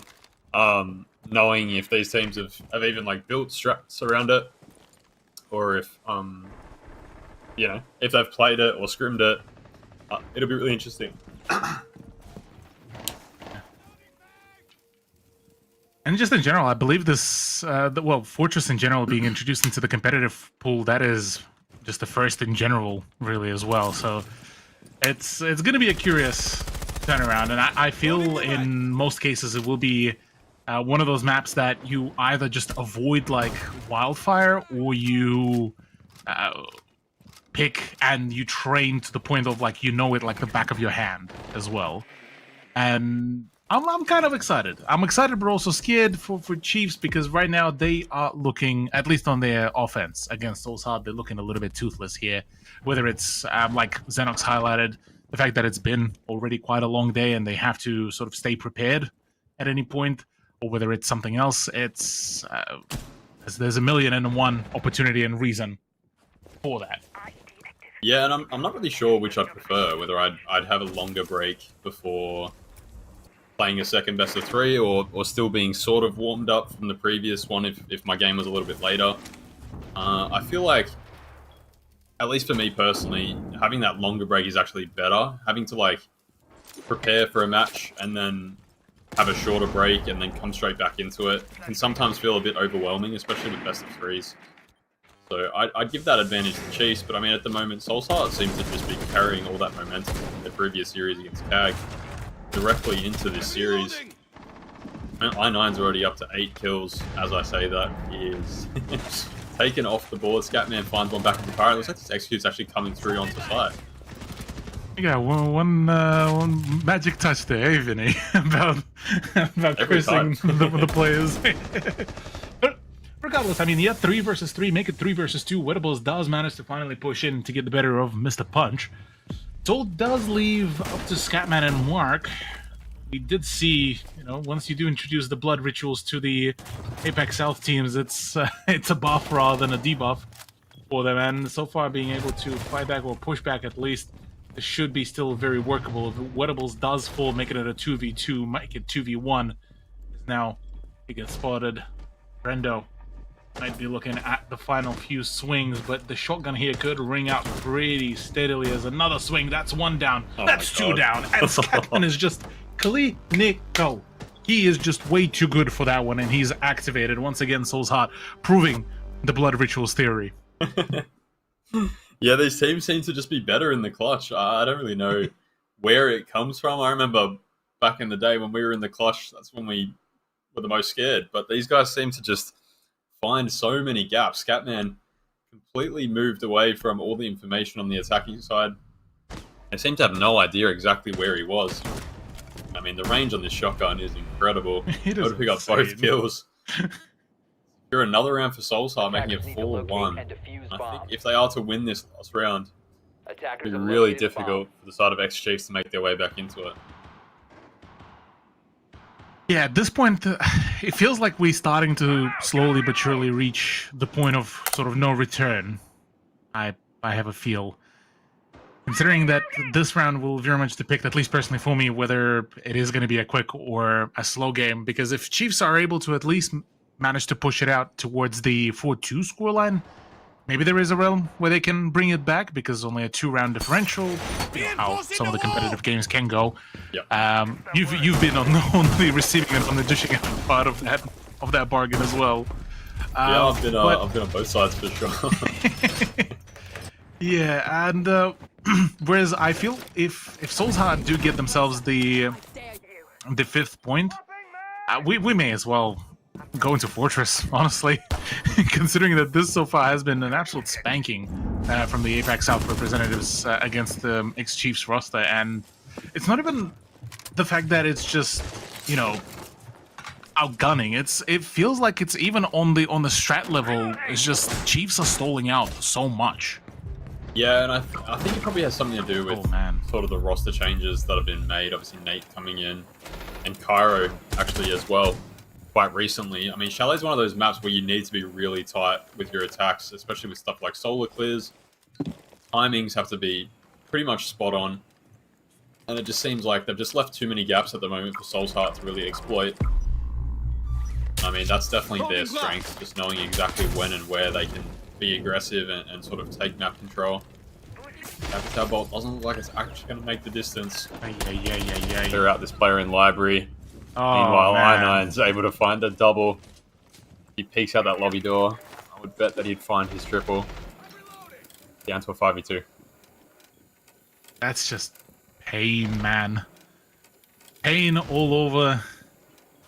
And with Wettables and Jigsaw being all alone now, they'll have to try and find any sort of return to form. But even then, I mean, Clash is already outside, being that distraction point. No frag grenades either, so you have to basically go and face check each and every point. Wettables just fell. Triple kill for I9. It's all down to Jigsaw to try to do anything, and this is just... Well, what can you do at this point? Climb on top of the roof and talk it out with the team, because you need some sort of a timeout. You need something, some sort of a redemption here. 5-1 scoreline to finish up the first half, and it feels like a bit of I suppose call it fall from grace, considering the fact that there's a lot of factors that contributing to it, including, like you've highlighted, Vinny, the roster changes and everything, with Nate coming back into the core roster. It's rough right now for X-Chiefs. It's really rough, and it's almost insane to think that this team basically tied the 16th place to make it to SI on points, but lost out due to a tiebreak with Ninjas in Pajamas, I believe. They actually ended up on the same amount of points, and now sort of struggling to make their way through an LCQ. But as we've both highlighted, roster changes make such a big impact. We've obviously noted sort of the fall from grace that CAG has also had in recent times once Black Ray departed the team, and even though Anaton was able to come back in for these LCQs, it just wasn't quite enough to sort of improve their performance back from the APAC Cup, and even before that with the APAC major finals or major qualifiers. So yeah, it definitely has a massive impact, and it just sort of shows on their attacks. I think defense is where they can really pick it back up, be able to play a bit more independently, especially on these roams. Players like Jigsaw, Brendo, and Cairo should really be looking to make an impact on these roams and not allow Soul's Heart to dictate the pace of the rest of this match. Well, yeah, I suppose we'll have to wait and see if the defense at least being able to bring in sort of any redemption for ex-Chiefs roster, because it's been, a bit of a lackluster turnaround, unfortunately, for them. Very fortunate for Soul's Heart, though. They would be very much happy to oblige to take the first map in the most quickest fashion ever. But looking onwards for Chiefs, they need a massive morale reset, I feel, because oftentimes looking at especially the last couple of rounds, it felt like they were very much in their own heads, starting to really sort of bog down, as we mentioned before. So hopefully they'll be able to bring it all back, because otherwise that will be one heck of a start to a BO3 to then go for a potential whiplash that is going to be Fortress, which is look, that is going to be a whole different beast of its own. I feel, and I'm scared. It's probably the best way to describe it, how I feel about it. But so is Mr. Punch, because Cairo has been hunting him down on a roam with Ella. Yeah, I don't know how to feel about Fortress. I don't know if I'm excited or very nervous. I don't remember any of the callouts. I don't think Cairo's going to keep taking this fight outside the front door on very low HP, and I9 happy to take him off the board. Brings it back to a 4v4. And just talking about Soul's Heart, I mean, we mentioned Daystar after their series just before. They're a team that have been together for such a long time and been consistently towards the top. And Soul's Heart are basically exactly the same. This Core 5 roster has been together for such a long time. Obviously, back in what people would consider their prime, they had Onigiri on this roster as well. Oh, yeah. But they've been together for such a long time, and they're still scrimming and playing together. And I think that really does show when they start playing against teams like ex-Chiefs who have made roster changes, or like All Gamers, or teams like this, even CAG with their current roster changes. It really does make a big impact on their experience together.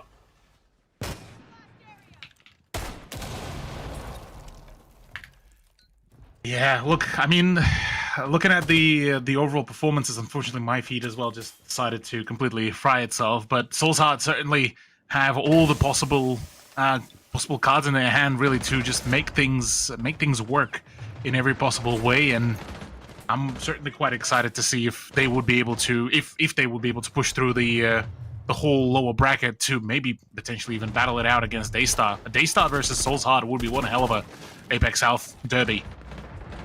Yeah, it'd be super exciting.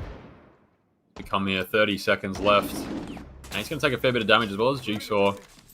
Mark taken down quite low. I9's going to find another kill onto Brendo, up to 13 already. And the slideshow that I'm watching looks like Soul's Heart are winning. And we're back. And the floor has shown he's going to get shot. 9 seconds remaining, though, yeah. Yeah, just about to go and try to find at least some sort of a closure, but yeah, no plant is yet being allowed, and yeah, the timer will be running up. No, actually still staying around. Mark will just try to stick the plan, but no, Jigsaw does finally shut him down, so finally ex-Chiefs are back into the overall swing of things, but man, oh man. Maybe a return is in fact still possible here, but it's going to be one hell of a run. 2-5 scoreline. Soul's Heart at the very least has been yet denied the match point, but only 1 point away from doing that, and it still could be anyone's game, I suppose. Yeah, it's definitely about taking it one step at a time. That's going to be a big moment for those Chiefs boys, ex-Chiefs boys. It definitely Takes a little bit of the weight off the shoulders, just be able to get one of those rounds back, really claw it back after so much momentum was in the way of Soul's Heart. I mean, I9, 13-2, definitely carrying over the performance that he had against CAG on this map in particular. Really showing his prowess on these defenses, and now have to see if he can make as big of an impact on the attacks. Really warrant Soul's Heart and give them the ability to break down these Chiefs defenses, because for the most part they are quite structured in the way they defend. They don't go for crazy runouts or crazy roams. It does come down to being able to outplay. Certainly so. Now, the play, I'm liking what Cairo here is cooking up as well with the Denari web of the lasers as well. Looking to really just be a nuisance, really, for the most of it with that utility.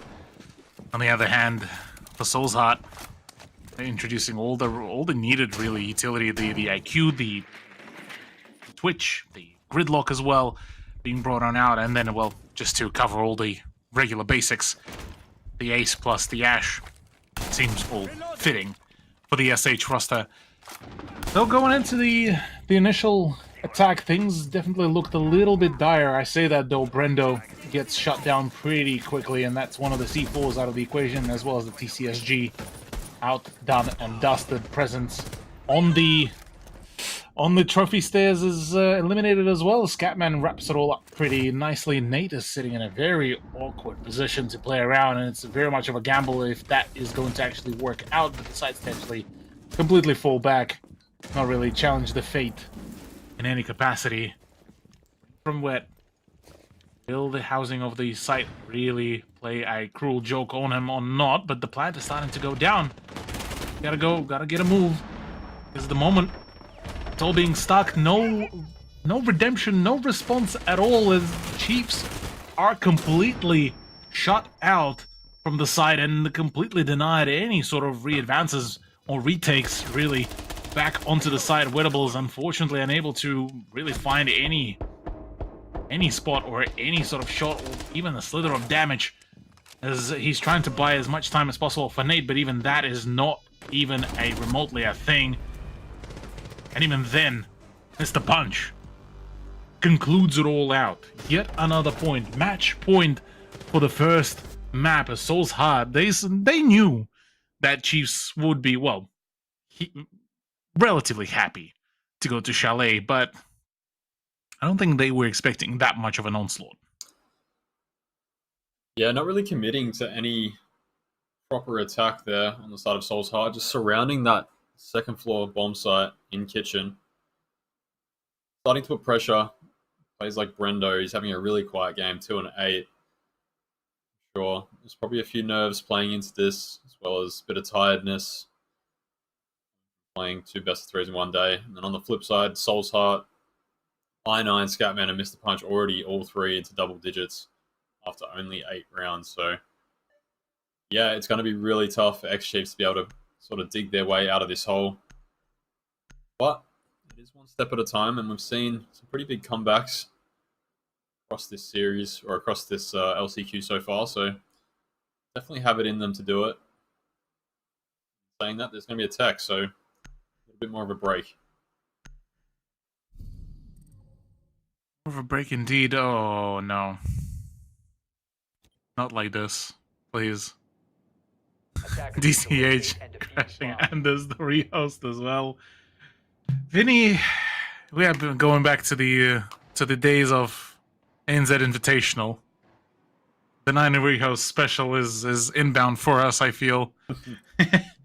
But look, honestly, it gives us time to really sort of think back at what is going on and what really happened, because what happened is Chiefs got a bit of a listen in how to counter their play on Chalet, and Soul's Heart were very much happy to educate in full capacity, because especially on that defense that they've pulled off, that was just dangerous to watch, honestly. Yeah, and I think, as we said before, it does come down to the roster changes. I think Chalet as a map in particular, you can't really sort of half half bake your attacks and try to do stuff like solar clears without getting all of the steps basically perfect in not allowing flanks to come through, not allowing aggressive plays onto your entries. I think we really did see that today, obviously with Sejon not there at the moment. He was definitely one of their big voices that allowed a lot of his other teammates to shine.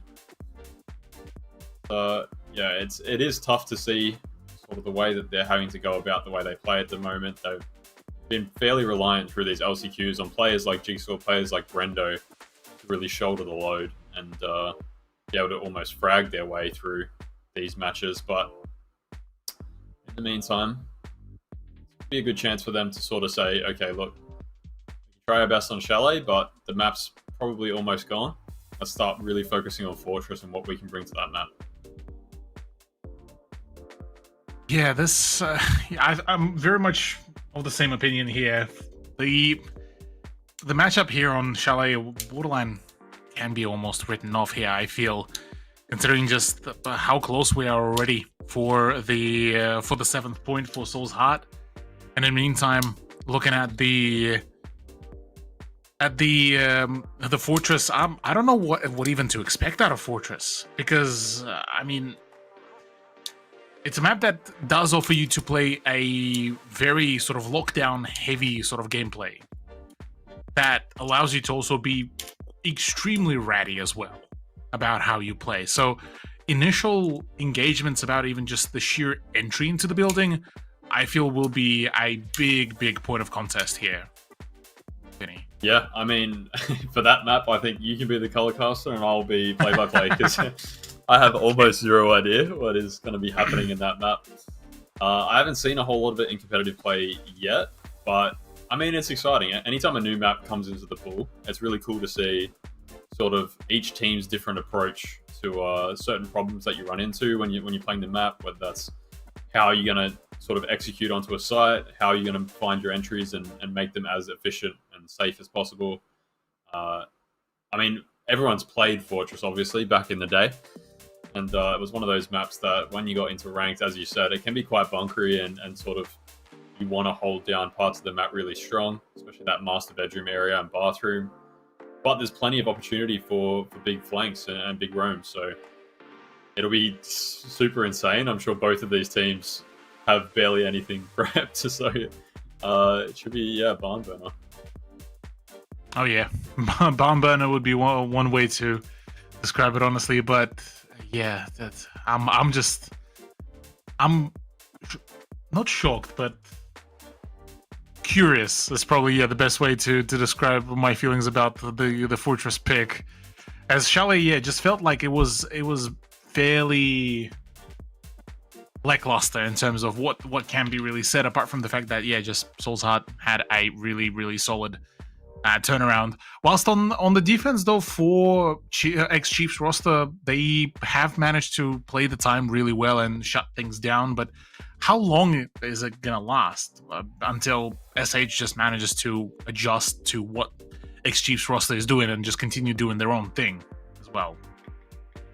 Yeah, it's hard to know, and obviously going into Fortress, ex-Chiefs are actually on the attack first, and we've seen them struggle quite a bit here on Chalet, and coming into a new map with new roster or new parts of this roster, I mean, it's really hard to back them in. Obviously, it is their map pick, so they probably have some stuff they've prepared, but how strong is it going to be? If it's going to be a map like this that has basically only been in the ranked map pool for such a long time, and it seems to play sort of more into the play style of a team like Soul's Heart, it'll be, really interesting to see sort of what LFO ex-Chiefs can bring to this. Yeah, well, not too long away until we do have all of our players back into the overall swing of things, but from here on out, I mean, we basically sitting at match point. Chiefs, has about 3 points to their name, so they need another 3 rounds to go to pull through. Do we have actual faith in the OC representatives to actually pull it all back together here, or is it at this point we just say, okay, well, just let it all play out. Let's bid for the next map. What do you reckon? Yeah, I actually think it's 6-2. So yeah, even it's worse, even yeah. harder of a comeback story for them. And just based on the way that they're playing at the moment, even in their player cams, you can see they don't look like they're really up to scratch, or they're a little bit tired, or yeah, they just aren't having as good of a time as we've seen from the Souls Heart guys. Yes, Soul's Heart has been absolutely a pleasure, really, to watch how they perform, how they play it all out, and being able to just keep the ball rolling no matter what has been really, really a treat in every possible way. Meanwhile, yeah, look, you are very much correct. Yeah, X Chiefs are in fact on 2 points. I was potentially huffing copium. yeah, on the OC hopes, but well, we still got Enterprise, so I suppose there's that to look forward towards. But in the meantime, for X Chiefs, there's definitely a lot of things that still need to really go almost too well for them to really make a comeback here. Though they managed to show us they can hold up on the defense. It's just more so now the question of consistency. Can they do it 4 more times and 4 in a row? Which answer to which, at the moment, at least theoretically, this is going to be very much of probably a no. And looking at the lineup that the Souls Heart are introducing, we got the Blitz, we got the Grim, even the Fink is being reintroduced here in the hands of DCH. I'm expecting a full-blown rush here from SH. Yeah, I think they want to get this done as soon as possible. Find the nearest point of entry and make their way in.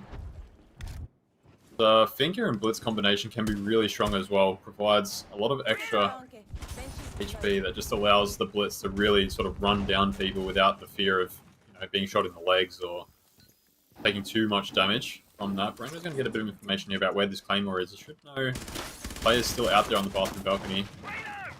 Pop a few shots in return, but no damage done. Like the side of X Chiefs have tried to sort of expand out on a bit of a roam. We see the Solus, Lucy, and the Alla all off-site, trying to find any way back into this match. 2 down, 2 minutes remaining, and realistically, it could be this map and 1 more. Their last chance of making it through to SI. Exactly that. Whew, looking at the moment at the lineups as well. So actively trying to find the potential new gunfight to engage, but in the meantime already a heavy presence already inside the building. Nate does get the better of I9, so is Scatman as well. Goes down to the hands of Cairo. All of a sudden, in a matter of just a few seconds, it's all down to Mark and DCH to make it all work. Potentially to even it all out, but we've seen it before, we might see it again. The APAC South representatives looking to just absolutely potentially go crazy. The LMG and the AK-12 being an absolutely beastly set of weapons to do a lot of damage with a minute as well remaining. Surely there's still an opening for them.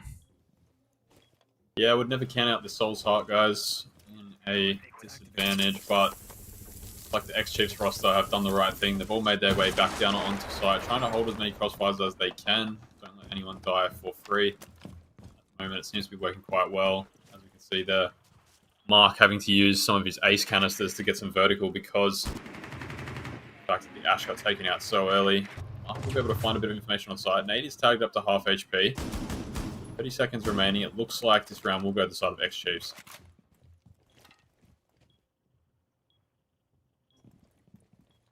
It looks like it already. Timer has been running pretty low. DCH and Mark unable to find really any poke or any ground to really find their own openings off the back of. And with that, Nate will try to maybe go for a couple cheeky gunfights here and there, just 5 seconds before it all ends. And well, Cairo finding one and Nate finding the other one as well. X-Chiefs do manage to get themselves up to that fated 3rd point.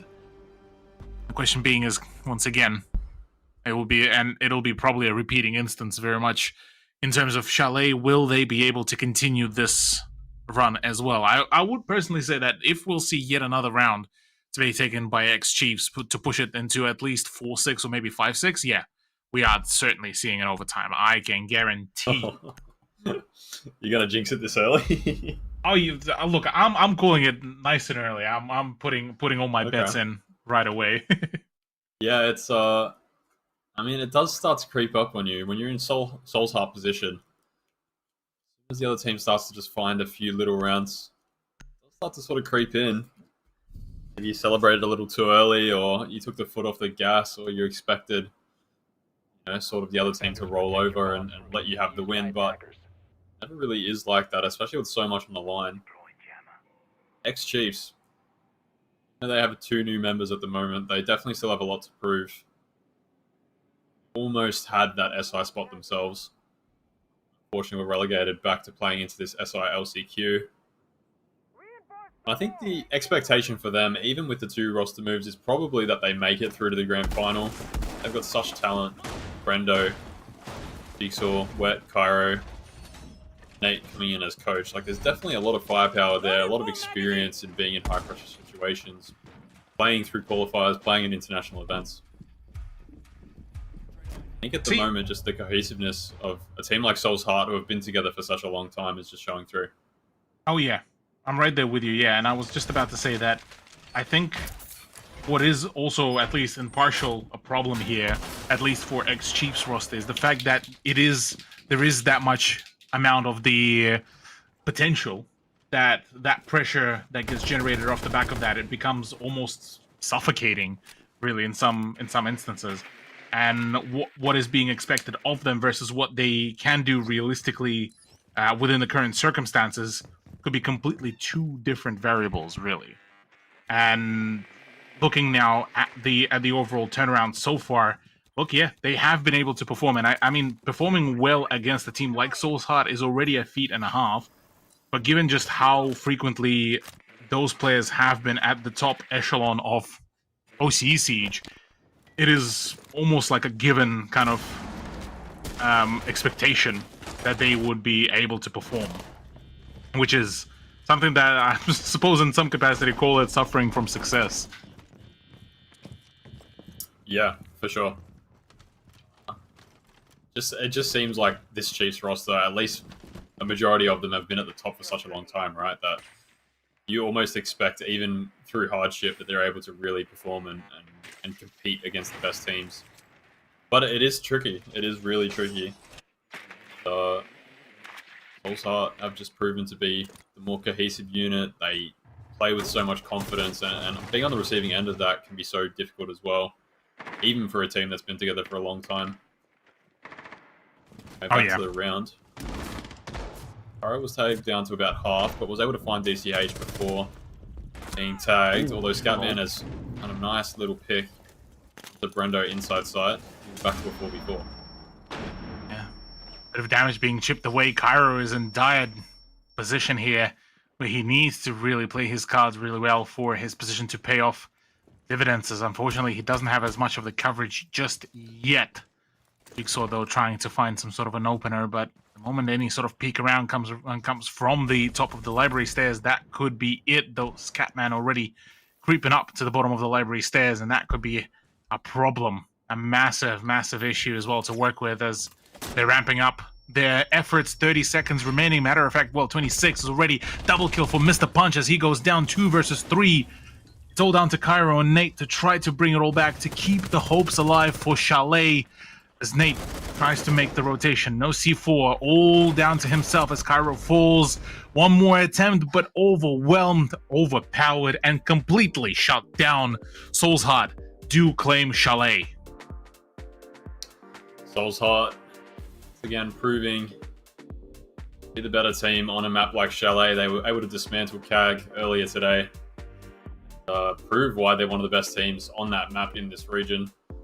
I mean, X-Chiefs obviously out of the first map, but we're moving into a map like Fortress. It's such a wild card. We have no idea what to expect. And I mean, probably the best thing for them right now is to go into a map that probably Soul's Heart don't know how to play either. So anything can happen. Yeah, anything can happen. This would be the one to really watch out for, and I feel like this is going to be the Hail Mary of coming out from X-Chiefs roster, so I'm quite excited, but we do need to get a bit of a break, so we will return back for some more Siege goodness. The final matchup of today, Chiefs, or rather X-Chiefs versus Soul's Heart, coming right at you after a short break.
Well, Soul's Heart take the opening map, their map pick of Chalet, rather convincing as well, which is not good signs for X-Chiefs. They must now win on Fortress, Vinny. The wild card map selection that we were not quite sure how things were going to go on the map, so whoever won Chalet probably has a big advantage.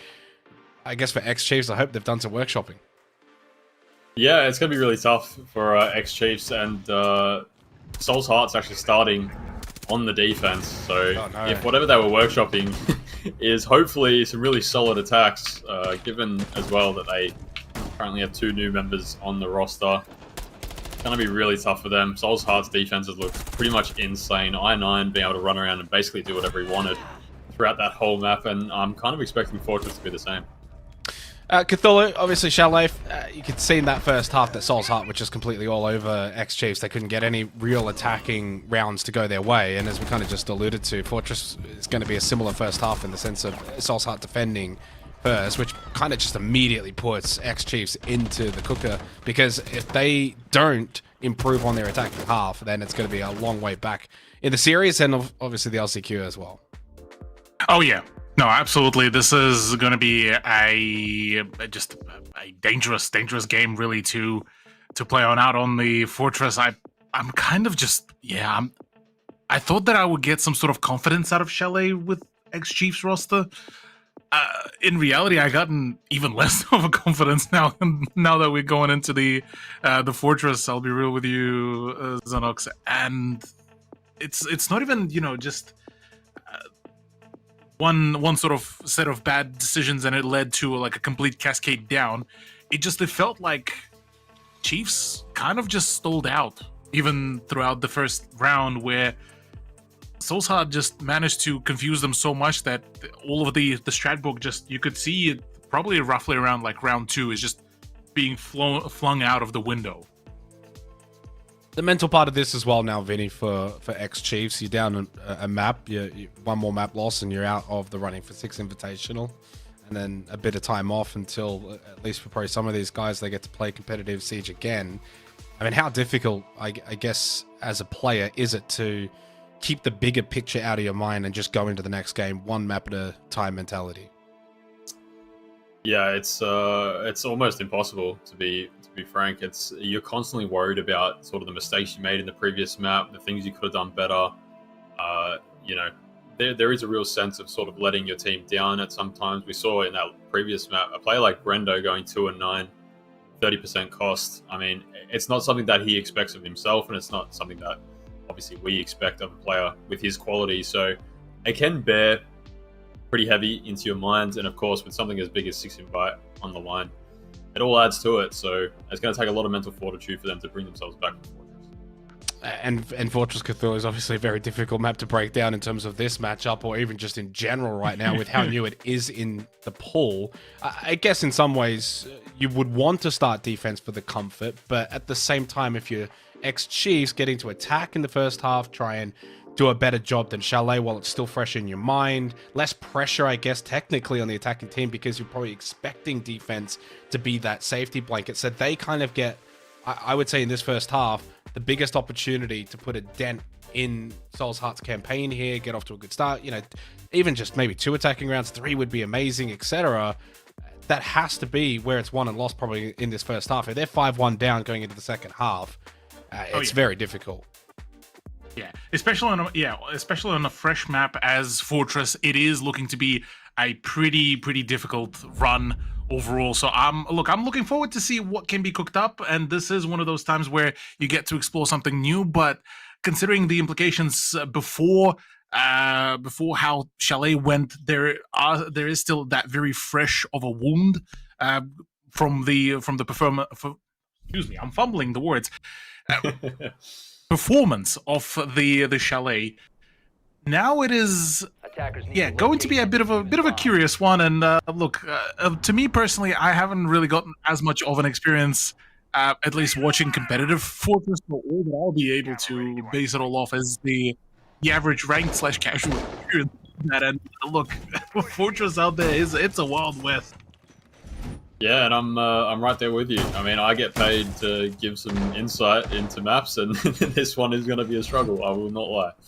But I am excited just to see sort of if anything has been prepped by either of these teams. Like once a map comes into the competitive pool, you do see some sort of out of the box things that you weren't expecting, especially when you're playing ranked or casual. But I mean, for X Chiefs right now, I feel like they need to play as if there's no pressure, in the sense that win or lose this map, you know, at least try your best, run around, try to sort of push back the playstyle that Soul's Heart is putting on them, be aggressive, go for gunfights, don't really hold back at all. Just, this is it. Bring the energy of like Mind Freak versus Evil Genius kind of deal, where it's like just nothing's holding you back. You just play it out. That's it. And I think this is where maybe the Chiefs will get to actually shine. So I'm quite excited to see how that will really work. For the time being, look, let's see what else can be brought on over, because already some quick entrances into the building, usually around this spot as well. This point of entry can be sometimes a bit dicey. So is the roof, really, because on one hand, when you try to enter through the roof, you usually met with the with a lot of the very ratty positions, because you can get flanked from down below. The very initial impression and very initial gunfights can be quite tight as well. Whereas the front door entry, you are met with already straight from the get-go at least 5, if not 6 different angles that you have to really worry about. So for Fortress, it is already, you know, usually it's a bit of a miracle when you do make, you know, unscathed your way inside the building. And just based on the way that Soul's Heart are playing out this early round date, oh, I thought that was Mr. Punch. Oh my god. I thought he just hit-fired him to the floor. But no, Mark was able to find that kill downstairs. No, that was him, wasn't it? I don't know, I'm lost. Hey, it was anyway, Mark, yeah. Yeah, now I lost my train of thought. Mr. Punch is able to find a second. Mark will find a third on the side of Soul's Heart. I was just going to say, based on the way they've set up this defense, they're not roaming very much, so it does look like they probably don't have a whole lot set up, but they're pretty aware that X-Chiefs don't look like they're going to be able to attack into this. Scatman will find his second, or his first on the round. Make it a 5v1, and Jigsaw is left with a lot to do. He will find the first onto I9. He's just going to sit on this window and maybe take a bit of attack time out with his team and just talk about that first attack. Yeah, I mean, this will be a pretty good opportunity to really get the initial jitters out as well, as just try to just talk it all out, see what they can maybe prototype going into the rest of the round, and maybe from there we'll get to see some sort of a return on the investment, because the reswing's already coming on in, and the Soul's Heart deciding, yeah, look, we're not gonna let you waffle anymore. It's time for talking has ended. It's time now to meet your maker, and that is exactly what they're doing here. So from here on out, round number 2 is looking to pan out a bit, I would imagine, differently, at least, you know, logically thinking. Because Soul's Heart got a taste of what could be, you know, a bit of a sort of a dilly-dally, half-rush sort of entrance. Now, what can Chiefs do to actually really, you know, set the pace? And ideally... Defenders, protect your bombs from being That was Mark. I couldn't believe it. That's why I stopped. Mark. That is disgusting. But yeah, in reality, at least in my personal experience, you do need a lot of the initial info gathering. Like bring Jackal, bring Dokkaebi, bring Lion. Go for the full, you know, the trifecta of just the absolute pain. Matter of fact, bring the Finka and the Blitz as well.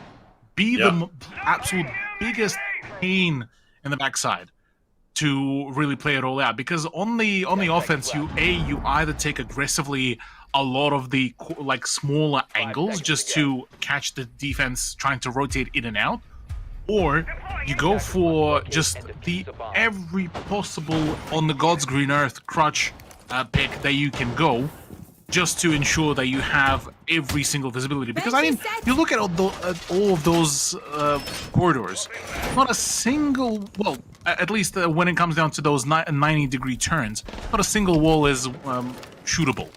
Yeah. So you have so much position, but such a tunnel vision perspective on each one of those gunfights that you either you hold an angle for the next minute, or you bum rush and pray that your hip fire connects, because otherwise your reaction will not be enough to hit the ADS.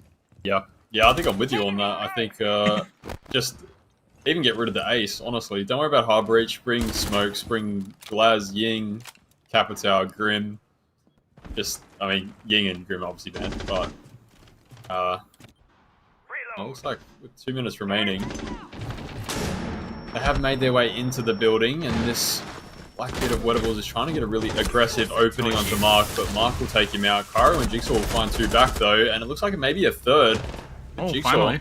able to pick up a second. Okay. Mr. Punch will trade it back, brings it back to a 3v2. 3v2 indeed, make it 3v1. Mr. Punch trying to just, well, chip away, but his position is so exposed that, yeah, it is it. That is a round of Rainbow Six Siege X, to put it bluntly. But yeah, look, Fortress so far has been very much of a chaotic entity. Let's be real, and no matter how you put it. And going into the next round, looking at the initial picks, the Council, the Azami, it's not a bad actually set of choices, considering that even post rework, with just so many positions that you can just lock down as a defender, you would want to just extend those tunnels, like hold it, you know, go for the long range, bring the TCSGs, bring anything that can have an ACOG, and play for the long range as much as you humanly can. I'm on guard. She's ready. Yeah, and it'll be interesting to see if Soul's Heart decide to that playstyle. Going to see a lot of Blackbeard in this half. I'd even be interested to see if they bring a second shield, just really take as much map control in these skinny corridors as possible. Don't allow players like I9 to just run at you. I would not mind at all seeing another shield here on this very map, because as it stands, Attacker's objective is to bringing defuse the bomb. bringing as much crutches as possible, at least in the early days of Fortress, wouldn't be a bad shout, especially with an APAC. Let's be real. And just like that, yeah, your wish has actually became very much a reality. Blackbeard and Monty being introduced here, courtesy of Wettables and Nate, Jigsaw, Brendo, and Cairo bringing in the Nomad, Buck, and Dokkaebi, which actually is a pretty decent lineup, at least personally to me. Hammam area is looking to be very much over a death valley if not entered correctly or scouted out, because of just how many angles can be hidden around. And comes the peak. Is I9 going to land the shot? It doesn't look like that is the case. Swing to come on through nicely. Away. Completely unaware. This is a great opportunity here, though the problem being is just how much of a pressure is now starting to come on through. DCH, though, able to fight back. That's another one. Potentially the biting dust. Frag grenade starting to come on through. I9 fully as well. And Nate somehow, amidst all of this absolute chaos, surviving, starting to go for the plan. Hammam now in the position there it's at. Position where Nate is in. It will require C4 to really flush him out, and, well, at this spot, it will be quite difficult now against two of the shield operators to do anything. Though I9 is able to make some magic work, but as it stands, it's Nate and Cairo that do wrap up all of the works here, as finally X-Chief's roster is starting to ramp up, slowly but surely. Yeah, you can see there in the play cam, Wettables just starting to pick up the mood a little bit. Cairo in the all chat asking if they have strats. Apparently the answer is no. And, it's starting to look that way, honestly, for both teams. That was another round of Rainbow Six Siege. That site in particular looks like, with the shields, it's quite easy to just jump in the window, go for a plant immediately. Not a whole lot of map controls required to start getting that plant down, and the Chiefs know about that. So, yeah, that double shield. Nate able to get that plant down. And I thought maybe after I9 let those two players pass in the bathroom, he was able to maybe get a bit more of a flank off. That's what I thought, yeah. Bombs as they can. Yeah, great round there from X-Chiefs. Initiating jammer. Yeah, look. I'm on guard.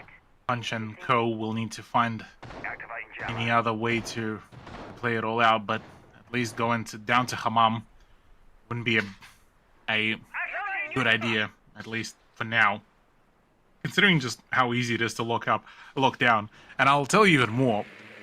Playing the older iteration of Fortress, the moment you have control of Hammam, yeah, good luck. Good luck doing anything. Despite the fact that in the older version as well, there was a lot more of the shootable walls, verticality was non-existent. Yeah.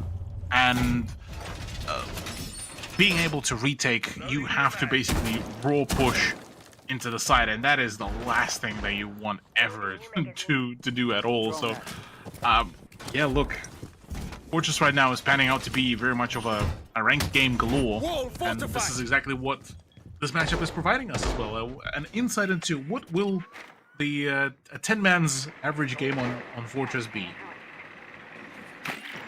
Yeah, and I'd say probably in a few months' time, be a lot better on the 10-man server than what we're currently seeing. But in X-Chiefs, this is exactly the sort of match they want to be playing right now. Just relying on their ability to use these shields, gather as much info as they can. They know that Soul's Heart's defenses aren't super solid, so they can really find the gaps and look for picks before they go for these kills, before they go for these plants.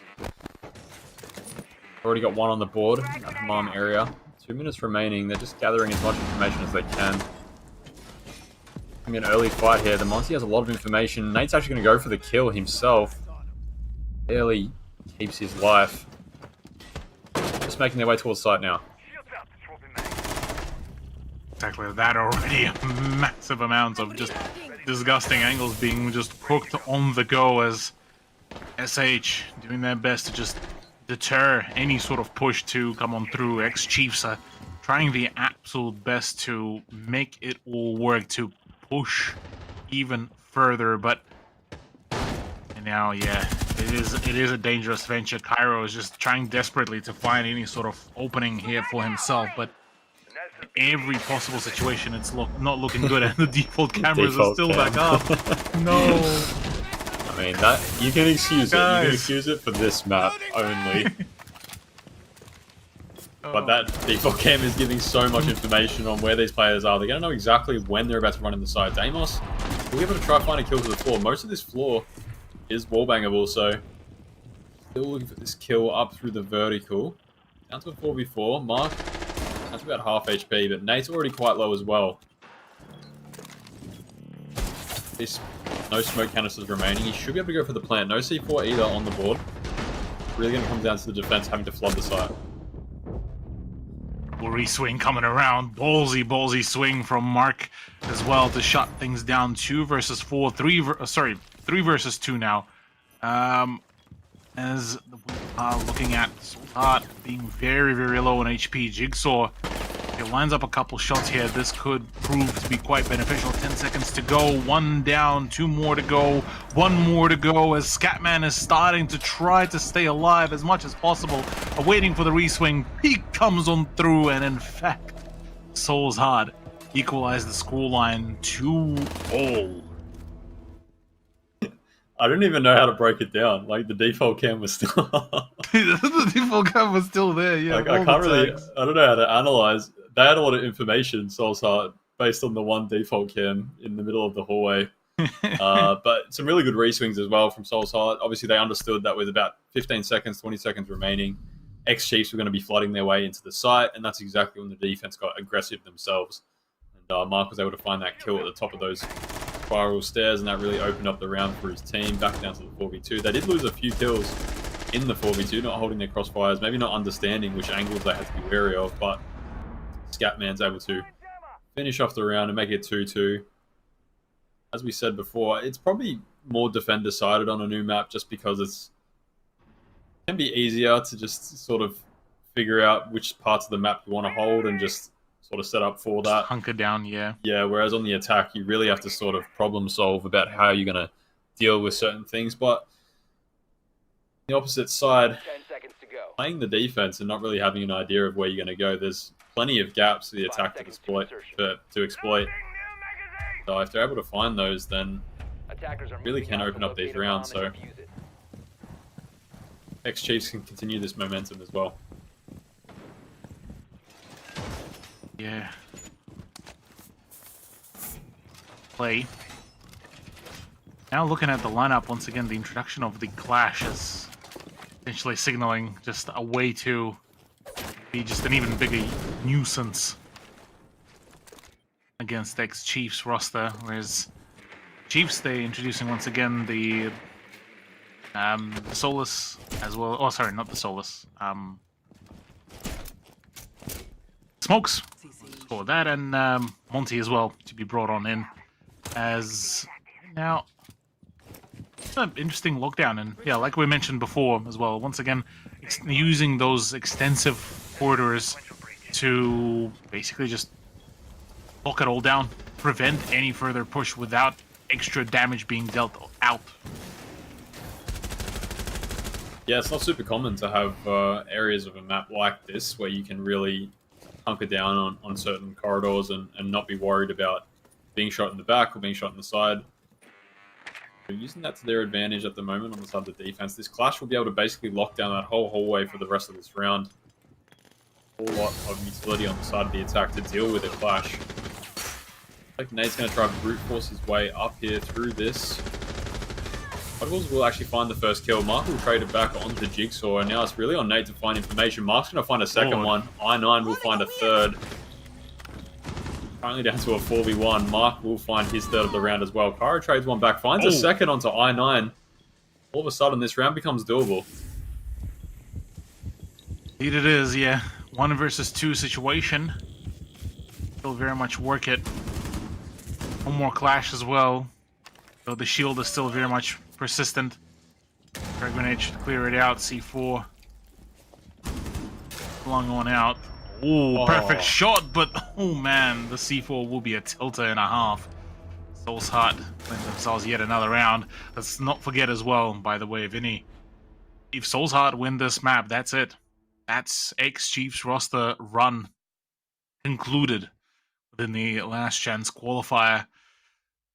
4 rounds, or rather 4 points to be gained if they do want to continue, as they're playing on their final round of the defense before we move them into the offense side of things, and using a castle be just very much of a standard shutdown and just play for the basics. Bomb located by attackers. I would imagine the idea. Just to, lock off certain parts of the map. Not allow as much info gathering on the side of the attack, and of course on a map like this where it can be kind of hard to know exactly where we want to attack into, it can be very easy to just sort of drive your drones into mute jammers trying to find different information. But Solus as well, really hunkering down on not allowing the X-Chiefs guys any information around the site before they get there. I mean, it's gonna be really interesting to see how Soul's Heart sort of move towards their attacks coming into the second half, where they take a similar approach with the shield play, trying to really force their way through these corridors and brute force their way through utility, or are they going to try to sort of surround each of the sites, put pressure on the X-Chiefs defenders and try to find picks first. But yeah, I mean, the stakes are really high in this series. It's hard to know exactly what this X-Chiefs roster is going to look like if they were to bail out of this LCQ tonight. Whether they look to find a permanent replacement for Nate, move him back into the coaching role. Cairo's position in this team is permanent as well. But yeah, I mean, they have all the building blocks to sort of regroup and put together another star roster that can compete with the likes of Enterprise in this region. But at the moment, the pieces just aren't really quite falling into place. Not exactly, no, yeah. They have all the, like I said, yeah, the baseline is there. It's just any further progress is at the moment halted. Well, went into this. Flores drones now starting to ring out as well. Wettables looking to try to find a few more openings, just force some of the rotations to come on through. Into the dining room they go. The pressure towards the kitchen will be pretty monumental. They're able to find all the positions, but the vertical game could be quite deadly if not handled very soon, though. It will be relatively limited anything, so I9 going in for a bit of a flank, expecting there still might be a drop down, but in fact all the players are already down on the ground floor and ready to push into the infirmary, which could be very much considered a kill box. Yeah, at least with Old Fortress, I remember this room was basically no-go zone. Once you're in there, the defenders would just run at you and take as many gunfights as they could before you make your way into the site. But it looks like Nate, from here, will be able to get a lot of information on where these players inside site actually are. Jigsaw will use that information to find the first kill of the round. A few members of Soul's Heart still upstairs looking to play some of this vertical. I wonder if X-Chiefs are going to be aware of it. Nate, with that diffuser in pocket, he's going to make his way towards that kitchen side. Already view from down up, well, downwards, and a lot of the just the initial damage and potential denial coming in. Well, Nate tried to smoke himself out to try to prevent any planned denial, but instead decides to actually back away. Jigsaw and Cairo continuing to just absolutely clean houses.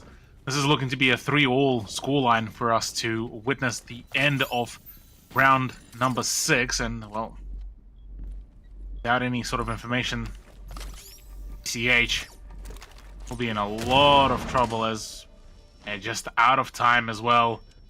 Make it all happen, and with Nick still alive, with Brendo, Jigsaw, and Cairo still ready to rumble, Fortress is shaping up to be a not so much of a fun experience for the Soul's Heart members, it seems. Using that Monty really effectively in that round.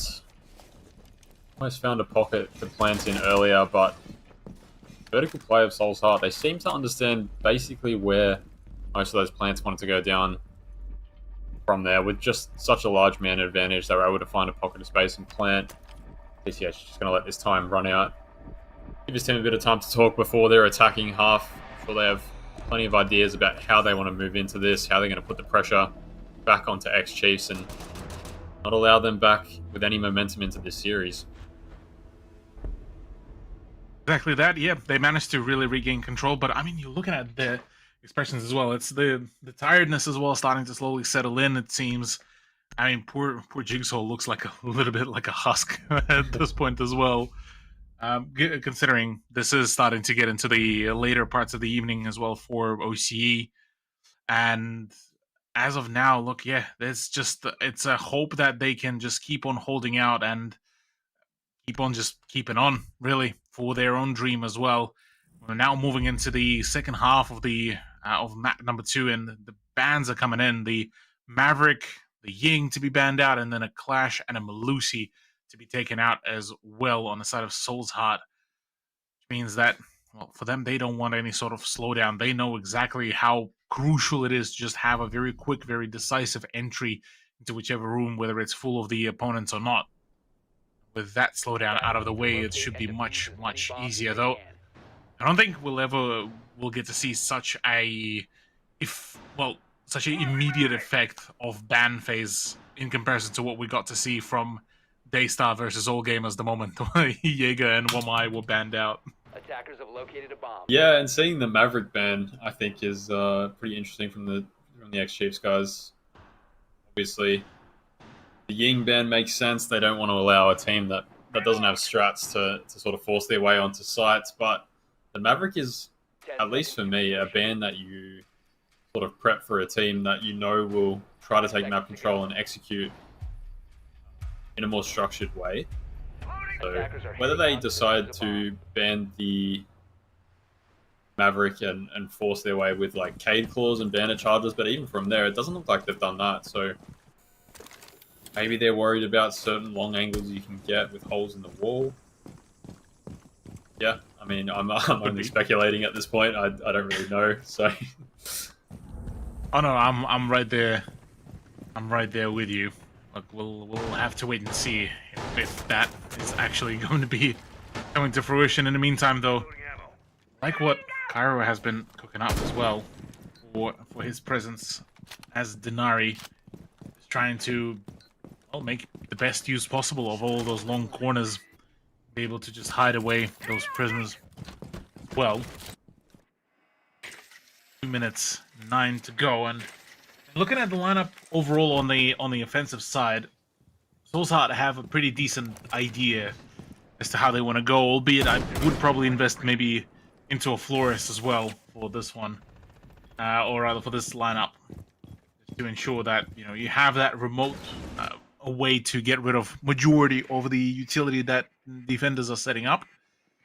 And basically, once that is all cleared up as much as possible, then yeah, you go right on in. It seems like even just brute forcing through the frag grenades can very much be a pretty good idea. Now it's time to push, because those lasers are gonna be up in just a few moments, and yeah, gotta be quick.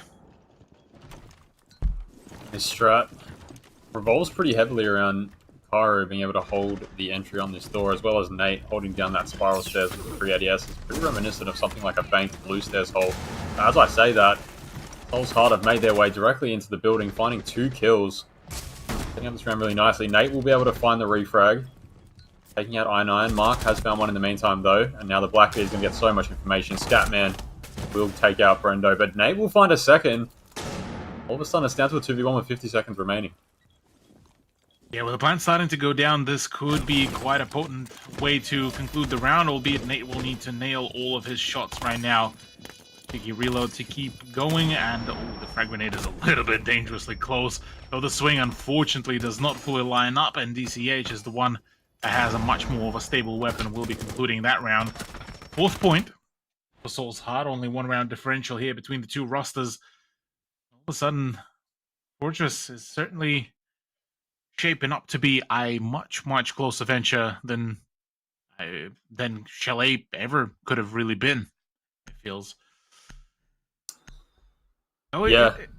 It feels like it's such a chaotic map as well, because in the same way how it feels like how originally something like Villa was when it first introduced, when the labs and the Night Haven and the lair was introduced.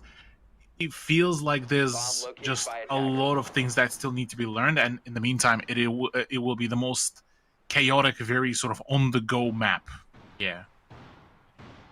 Definitely feels like, yeah, taking map control, at least there aren't that many ways to take external map control that immediately affects your ability to plant in the site. You're definitely taking sort of chunks of the map at a time, and that especially in that top floor area, as we saw there from Soulsheart. Once they had that entry, it was really about flooding towards certain areas of the map and taking control of spots rather than immediately hitting the site. But it does seem like you can move pretty quickly between taking those initial entry engagements and then making your way into site. Shout out to whoever is on observations, because they caught most of the kills in what happened very quickly. Yeah. Yeah. I think that's probably the way that a lot of these rounds are going to play out. Soulsheart are going to try to get as much information as they can, isolate some initial gunfights, and then basically rush their way into the site. And for all that, it seems like a very much of a sane idea as well. Make the entry as quick and as rapid as possible, and then the world's your oyster. So from here on, with Jigsaw out of the equation, that will be a bit of a tilter as well, given just how much of an impact player he has been so far, despite all the circumstances. Now, Soulsheart, they just need to keep on rolling. If they do manage to make it a consistent result, this could be a very solid map to really run for them to potentially even wrap up the BO3 in their favor. Let's not forget, they were the ones that won the first map pick, and so far, I mean, Fortress seems to be actually pretty well maintained for them as well. They seem quite relatively comfortable considering their circumstances, considering the fact that, say, this will be one of their first actual games to really play. So on this map, or at least an official. So, and it definitely puts a bit of a hamper on the other teams coming to Soulsheart if they are to win this series. Obviously, we expect that many teams don't have much prepared for Fortress, but if you're able to win the map against a team like X-Chiefs, who have been relatively strong throughout the LCQs so far, I mean, you wouldn't want to take him to it, right? Even if you have sort of started prepping some things. But as I'm saying that, 45 seconds remaining. Plant looked like it was just about to go down from I9, but one of the smoke canisters from Nate does force him off for the meantime. Wettables will find Mr. Punch. Brendo is still very low. I9's going to retry this plant. Brendo will find Scatman. DCH refrags onto Wet. This plant looks like it will go down, as Brendo is also going down. Down to a 2v3, 3v3, now that Brendo is back up. 5 seconds left on the kit. The timer now ticking away. Ex-Chiefs roster needs to really start pushing in, really going forward. Nate already nails DCH. Might need to go either for Res of Cairo, but otherwise needs to push in ASAP. The Res does keep on going through. In comes the push. 13 seconds. They need to start getting as quickly as possible towards the planter, but even that is not possible at all. Mark, Wow. back and forth. He's all over the place. He got all of the angles nailed and ready to go. 5th point for the Soul's Heart, and just a heartbreak of a turnaround, I'll be honest, for Ex-Chiefs, as it looked like it was a pretty nice, pretty back and forth run up for the map, but just feels like it's all starting to once again crumble. Yeah, Soulside have adapted really well on these attacks so far. They understand exactly which parts of the site they need to open up, where the best places to plant are. I mean, from the side of Ex-Chiefs, it looks like they're just a little bit lost on exactly how to retake. They're not quite sure which angles they should be prioritizing first. It's led to them losing first 2 defensive rounds off. But things are looking up on the side of Ex-Chiefs. These rounds aren't complete throwaways. They are being competitive on their defensive half. Nate has brought himself back into this game after having a pretty poor LCQ as a whole. Obviously, not a whole lot is expected of Nate coming in as a coach, not having played in a competitive setting for such a long time. But every little bit helps when you have somebody who's not expected to frag out that is able to keep up with the rest of the team. It does take a bit of the pressure off players like Brendo and players like Wet. Yeah, Really have that's to true. step up. Yeah. Mentally as well, it would be good relief, yeah. So, for now, well, for them, they just need to take it one step at a time, really, for Ex-Chiefs roster. Maybe even, having the idea of just not thinking really in the grand scheme of things, just take it one round at a time, try to just get it all out, get it sorted, and keep it running. For the meantime, already one of the, I believe, Nari lasers has been already breached. Let's see if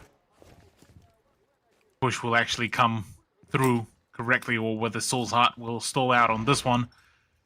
As it stands, yeah, the initial entry needs to be stopped almost at all costs, because the moment they do make their way in, it does become a very sort of frantic, very chaotic gunfight. So not really much can be organized after that. The breach has been already done into the bunks, and from here on you have to sort of dance around the basically just barely much of a cover.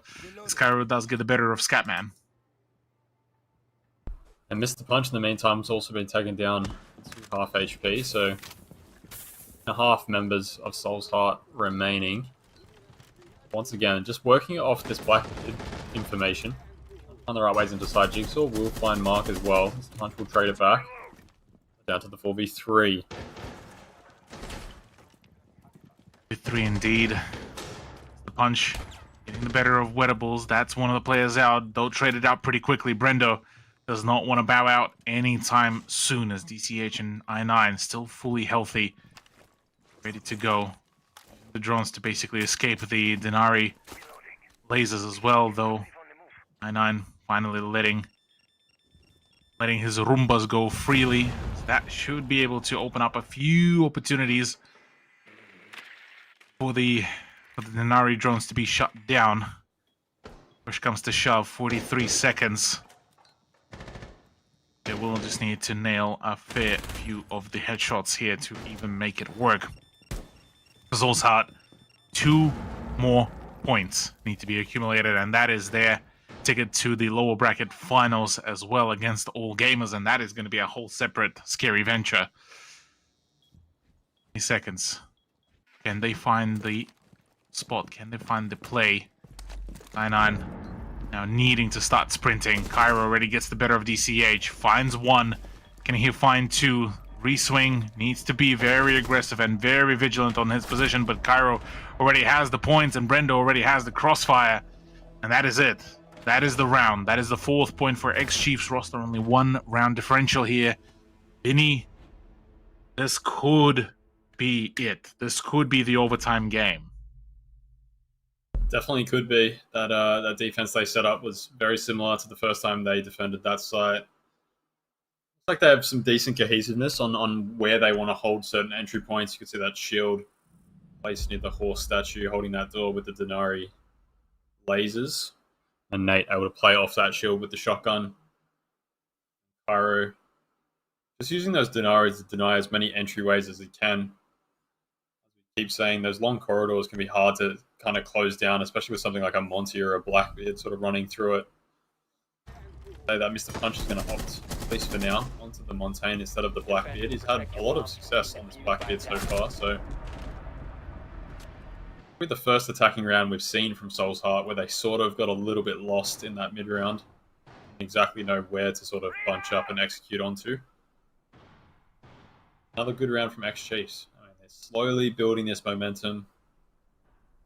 Like Brendo, players like Cairo, just sort of making their way into this game and having a massive impact. Yeah. Hopefully we will get to see the remainder of the X-Chiefs roster maybe wake up here as well. We're looking to go into round number 10 with pretty heavy implications here as well, because if Soul's Heart do continue their run here, that's their match point now set up and ready to go, and at the very least guaranteeing the guaranteeing the overtime at the very least. And in the meantime, for round 10 for Chiefs, well, it's one step closer to that match point as well, to that 5th point to even out the scoreline. But I'm liking what are they doing at the moment. That is a cheeky trick. Yeah, that's an OG one. Yeah, for sure. Yeah. You don't see that too often. I think we used to do it maybe on Clubhouse Jacuzzi Wall. It's probably one of the only walls where you can go outside and be safe, exposed to any of like the long angle spawn peaks. And it does allow you to hide this Cade Claw basically within the wall. But can he see it? Huh? Really, he can't see it. Right? Yeah, he shouldn't be able to, I don't think. No, I think it's just the electrified prong on the reinforcement.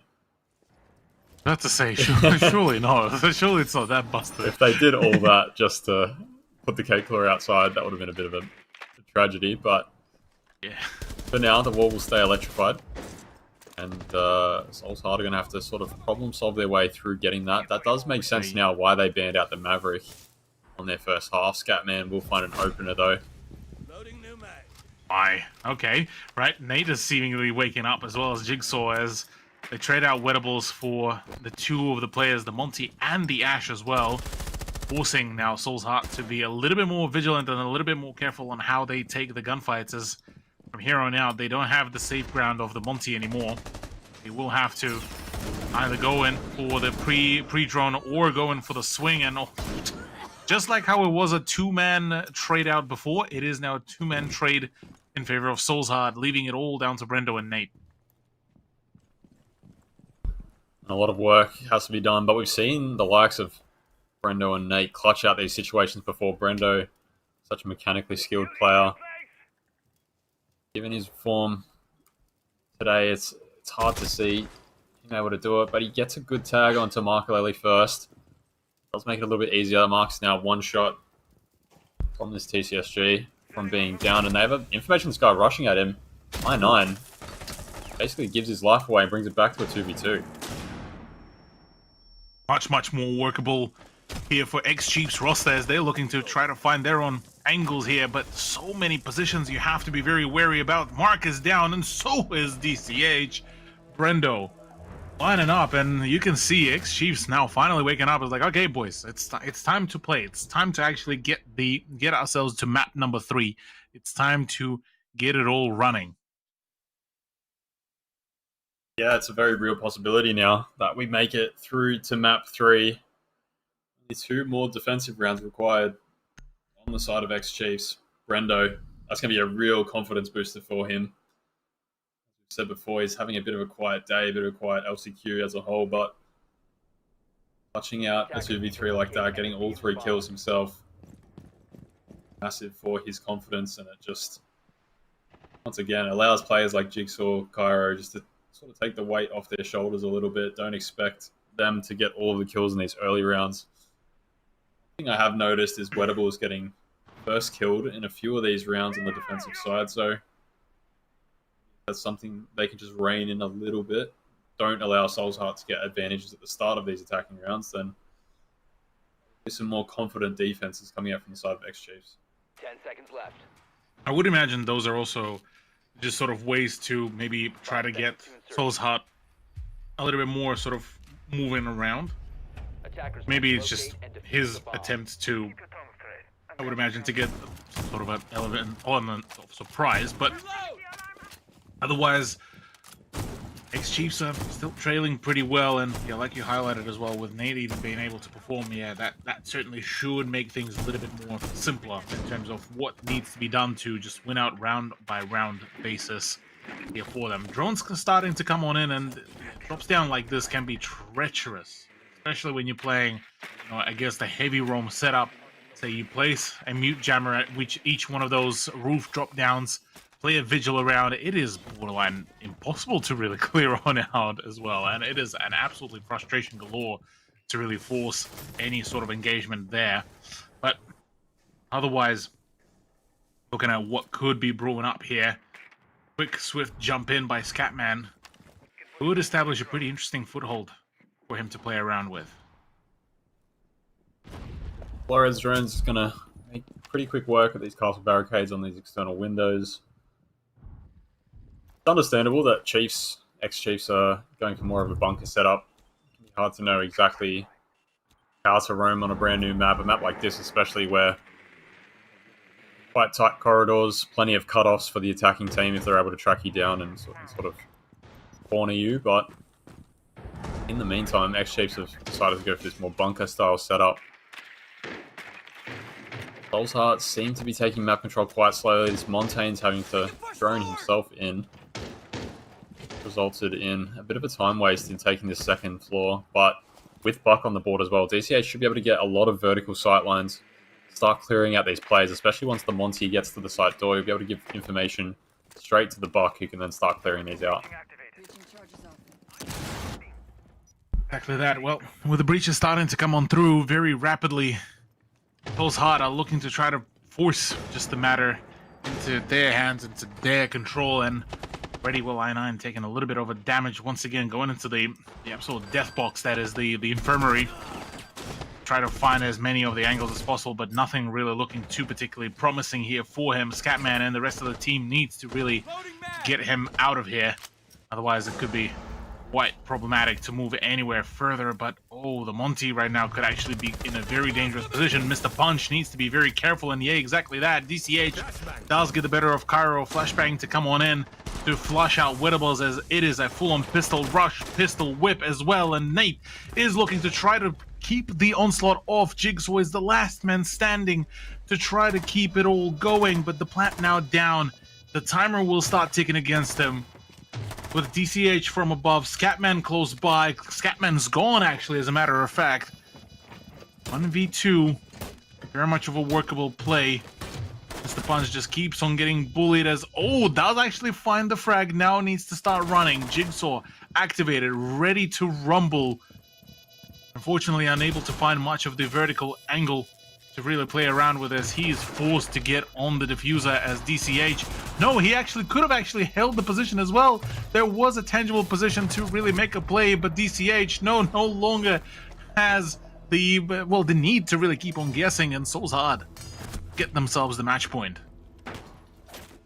Really good effort there from Jigsaw in that 3v1, able to find the first 2 kills, but so much vertical presence there from DCH. He was also able to find the opening kill onto Cairo through that vertical, which opened up the round, allowed his Montaigne to walk in, start getting that plant down from Mr. Punch. And yeah, I mean, Soul's Heart, for the most part, a lot of their attacks have looked pretty solid, considering, at least in their own words, they don't have strats on this map. But the ideas, Attackers need to for locate the most part, have been relatively simple. Take vertical control, take map control, use the Montaigne as information to start finding kills around the site, really put pressure on, and then try to get those plants down. And I think the 3 rounds that they've planted so far have been the 3 that they won, so could be the continued game plan for them as the X-Chiefs roster returns to this top floor site. Last time Soul's Heart attacked into this, it was very quick. Start running into a few barriers. Cairo on that Denari. Close down a few of those sightlines, a few of those entryways. Nate as well on that shotgun. Hold down. 5 seconds. I don't know what it's called. Is it horse? You know that horse statue? Yeah. I think it's just either statue or the cannon as well, because they used to have as well the machine gun / the cannon there as well. Yeah, I'm gonna call it horse. Yeah, that works. I'll roll with a horse as well. Yeah.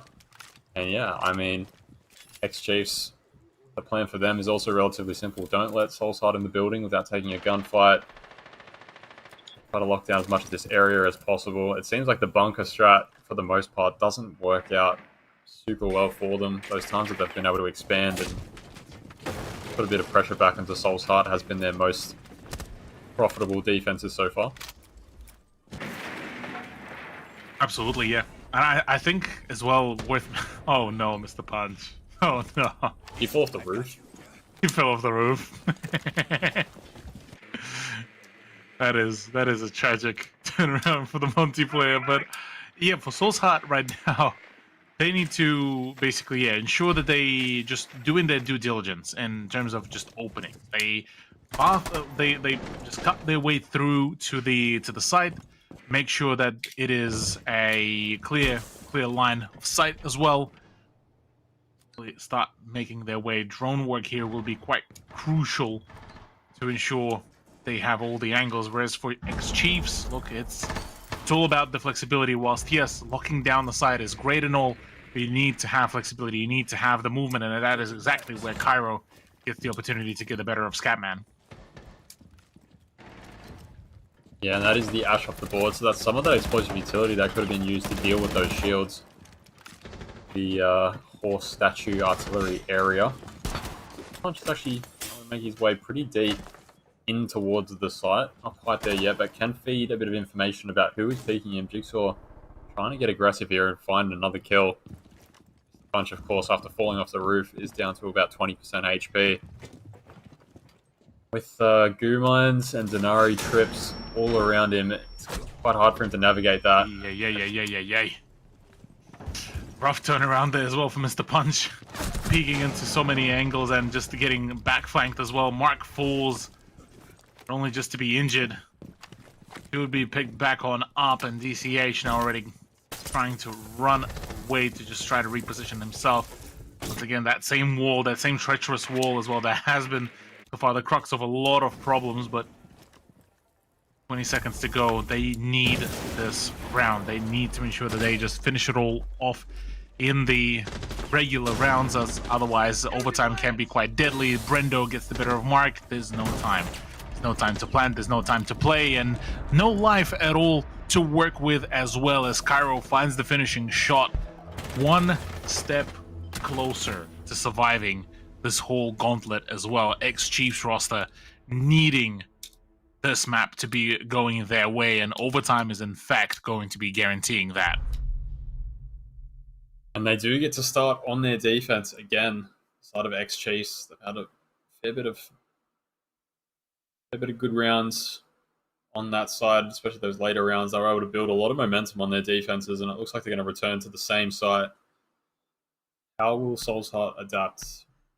Like they, with that Montaigne, unfortunately losing a lot of his HP early, which sort of restricted his movements and his ability to be aggressive and find information for the team, but it seemed to be enough at the moment, just finding that information. They need to adapt these attacks, maybe look to open up more avenues into the site, around the site maybe. Being off the board as well, it does sort of hamper their executability. It could be Yeah, Grim. Yeah, Glaz, maybe just some other form of big pressure on these site players without having to take up 50-50 gunfights. And at the moment, round number 1 of the OT is kicking it off as ex-Chiefs see quite a fair bit of the push, or rather re-push power here to come on through as Chiefs needing to keep rolling. They need to win this round outright. Yeah, if this round goes in the favor of Soul's Heart, it does make it a lot trickier in this overtime. Ex-Chiefs have got most of their, I'd say, dominant rounds on their defensive side. A lot of those attacking wins they found to be very close and could have gone either way, but Jigsaw quietly snuck his way up to 14 kills, Kara on 11, Brendo on 10, Nate also on 10, so real team effort coming out here. Nate holding a lot of these power positions for his team with this shotgun. Warden has been quite crucial. He's also already used his C4, so one piece of utility off the board for them. On the side of Soul's Heart, coming back onto this blitz.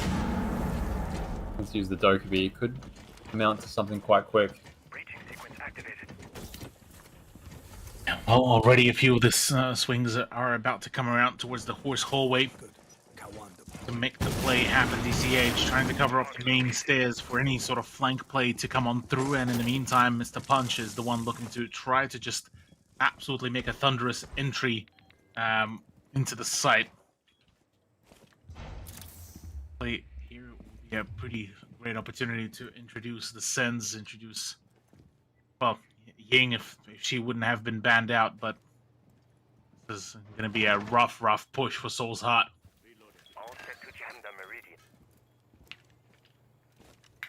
Yeah, and it continues to look that way. 52 seconds remaining. 5v5, so no picks found. DCH will actually find the first one onto Wettables. Found himself in this position quite a lot. Comes down to, are they able to isolate any more players on site before they go for this plant? Nate, such a power position in that bathroom area, and this is just going to jump in.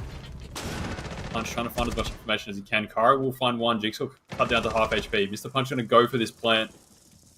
Like, he will be able to get it down, and now they're in the post plant. 40 seconds remaining on this quarter. Jigsaw will be trying his best here to try to force any sort of engagement, but my god, Mr. Punch, John Wick himself with a pistol, being able to claim the double kill. It's all down to Nate to try to make anything work here. Already with a fair few of the pot shots, unfortunately, being unable to spot the ace. And that is the round for Soul's Heart. Once again, 1 point away from claiming the entirety of the best of 3, the entirety of those 2 maps, and, well, pushing themselves over into the lower bracket semifinals. It's going to be a rough one, no matter how you look at it. It's tragedy galore, really, here. Potentially for ex-Chiefs if they don't pull up here. And no matter which team does win, for the other one, it will be, well, quite a just a massive upset, no matter how you put it. Both teams deserve to be in the lower bracket finals, but only one can survive. Well, for ex-Chiefs at the moment, they find themselves at a number disadvantage. Need to locate and defuse as many bombs as they can. Indeed, and what a map to decide who makes it through to the lower bracket finals. Fortress. We've seen plenty of different things on this map so far. Attackers have discovered the The location of a main bomb. overarching sort of idea has been centered around shields, and to get that information on the site, really pressure the site early. Saw there the work of Mr. Punch on that blitz, was able to get so much work done, sneak his way into a position where he can plant from there. It's quite hard to retake against these shields. And it's, 5 seconds yeah, left it's before insertion. hard to see how Chiefs bring their way back into this round. Attackers' objective is to Soul's defuse Heart the have bomb. shown that they are able to quite confidently defend as well, but ex-Chiefs were able to find 3 attacking rounds of their own earlier. Yeah. A toy that you can play with. Plenty to play for, of course. There's still good opportunities here to just try to just keep things rolling as much as possible. Kind of the lineup as well. I'm liking the introduction of the Deimos as well to just help a little bit more with finding some of the engagements early on and just getting a little bit, maybe even an earlier alarm, I suppose, call it, for themselves. So see if that will be able to help in any capacity going further from here. As right now, Soul's Heart on a precipice of Jigsaw looking to try to back up the Monty push, but sandwich play coming around as Wittables actually gets the better of I9. Venry Gadgets very temporarily disabling his view, but doesn't look like that was impairing him in any capacity. As the push from X-Chief so far is continuing to be steady, taking more and more ground, now moving on to the second floor, and Nate is looking to try to put some pressure there as well. Now, the problem being is the moment Soul's Heart realized that majority of the numbers of X-Chiefs have been invested just to one flank, this is where they should be able to just bunch up together and it'll be basically a wall-on-a-wall sort of battle. Yeah, and they seem to still have plenty of information about where the attack is coming from, especially now with the walls getting opened. They're quite aware of this player outside as well. Late flank, but two-man advantage. It should be relatively easy for Nate to sort of walk in and start planning. Canister still on the board, but Wettables will find that pick onto Mark. Scatman here. Unfortunately, unable to find it. 5v1. And Wettables will close out the round to make it 7-7. Cthulhu, we're going all the way. All the way. All the way, Vinny. The final round is now upon us. The potential decider whether we are going to be here for map number 3 or whether it is the conclusion of day 1 of the LCQ broadcasts here. We got the Clash, Malusi, Ella banned out for the defense, Ying, the Maverick, and Blackbeard banned out for the offense. The final place of the showdown. Bathroom and Commander's office is looking to be introduced here once again.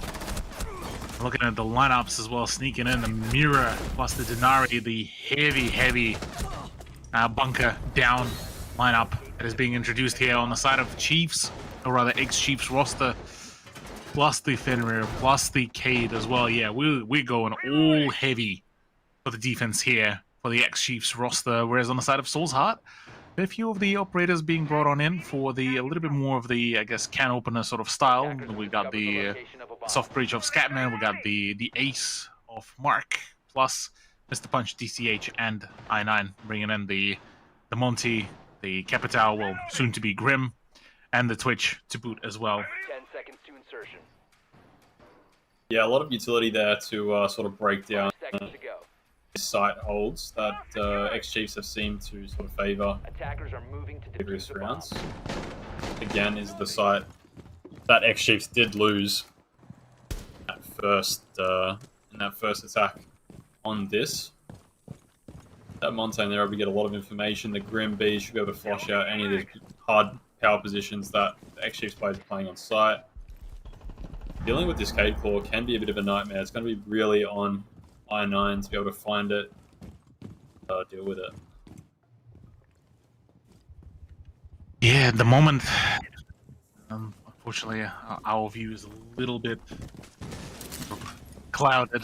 As I'm hearing the sounds of the battle, but no battle is to be witnessed on our end. But yeah, we're finally back on.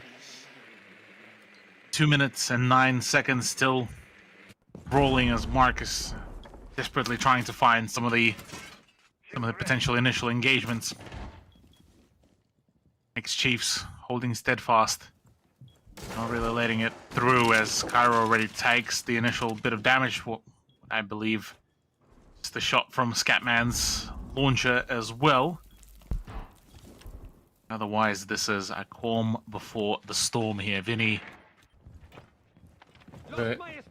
Forest drone coming in to try to maybe displace some of the defenders. First one failed, the next one might just be able. Yes, it will be actually connecting, and that will be one of the holding positions now, going down. Potentially one of the, I believe that was one of the ballistic shields going down, and now in comes the push. Minute 15, overtime match point, series point as well here. Well, at least series point for Soul's Heart. So much information being gathered as well from one of the drones. So much knowledge about the general presence, and this is looking to be just an absolute bloodbath within the next minute to go. We're about to figure out what is going to happen next. First few swings coming on through. Looks like Scatman will be trying to back up Mr. Punch, or maybe Mr. Punch will be the one to try to frontline the push towards the actual circle room entry. Side open, wide open. Jigsaw taking a little bit of damage. Cairo falls. That's first. That was the trade-off onto Scatman as they trade against each other with the headshots equally. Jigsaw's position has now been revealed. Brendo is downed. DCH low. This could be potentially it as Mr. Punch finishes off Brendo. Nate is taking even more damage. DCH going in for the plant. No denial as well, though C4 is still there, ready to rumble. Trades coming on in. 2 versus 2 situation, but the plant did go down 1v2. It's all down to Jigsaw. He needs to save his team for X-Chiefs to have a chance to stay in the running here. 16-11. The man has been on an absolute ripper as Mr. Punch completely lets him past. Trying to bait in any sort of engagement with 23 seconds, forcing him to move around. Running away from the gunfight. DCH has to hide for a little bit there. Trying to bait out any sort of engagements, but time is being wasted. Not enough time. Is there time really to go in for the plan? No. Completely lost on out, and that is it. We have crossed the line of no return, and at this point just get the frags, but even that is being prevented. Soul's Heart concluded all out in 2-0 conclusion against X-Chiefs roster, ending the UC Hopefuls run.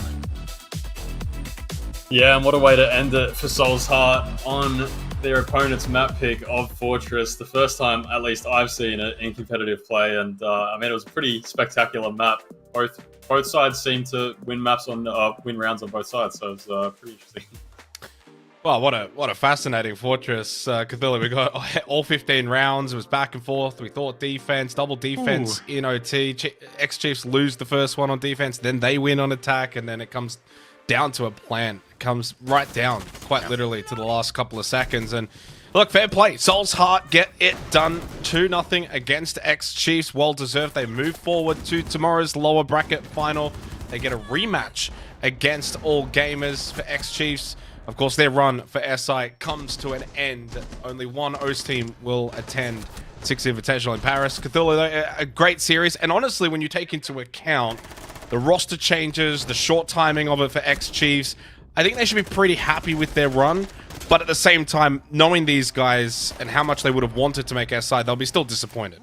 Oh yeah, absolutely. They, on the outside perspective, yes, they had still a pretty phenomenal run considering just, how many shortcomings there were, how many problems there were as well for them, and being able to recover as well as they did. Look, all the kudos for them, but absolutely, you nailed it right there, Xenox, as well. That just knowing just that they were able previously to qualify, knowing that they experienced that rush, that the greatness feeling, and now missing out on the opportunity will be definitely still a gut-wrenching moment, and will be something that will potentially cause quite a fair bit of very, very big thoughts and in terms and potential changes as well for the roster before any further officials will be played by them.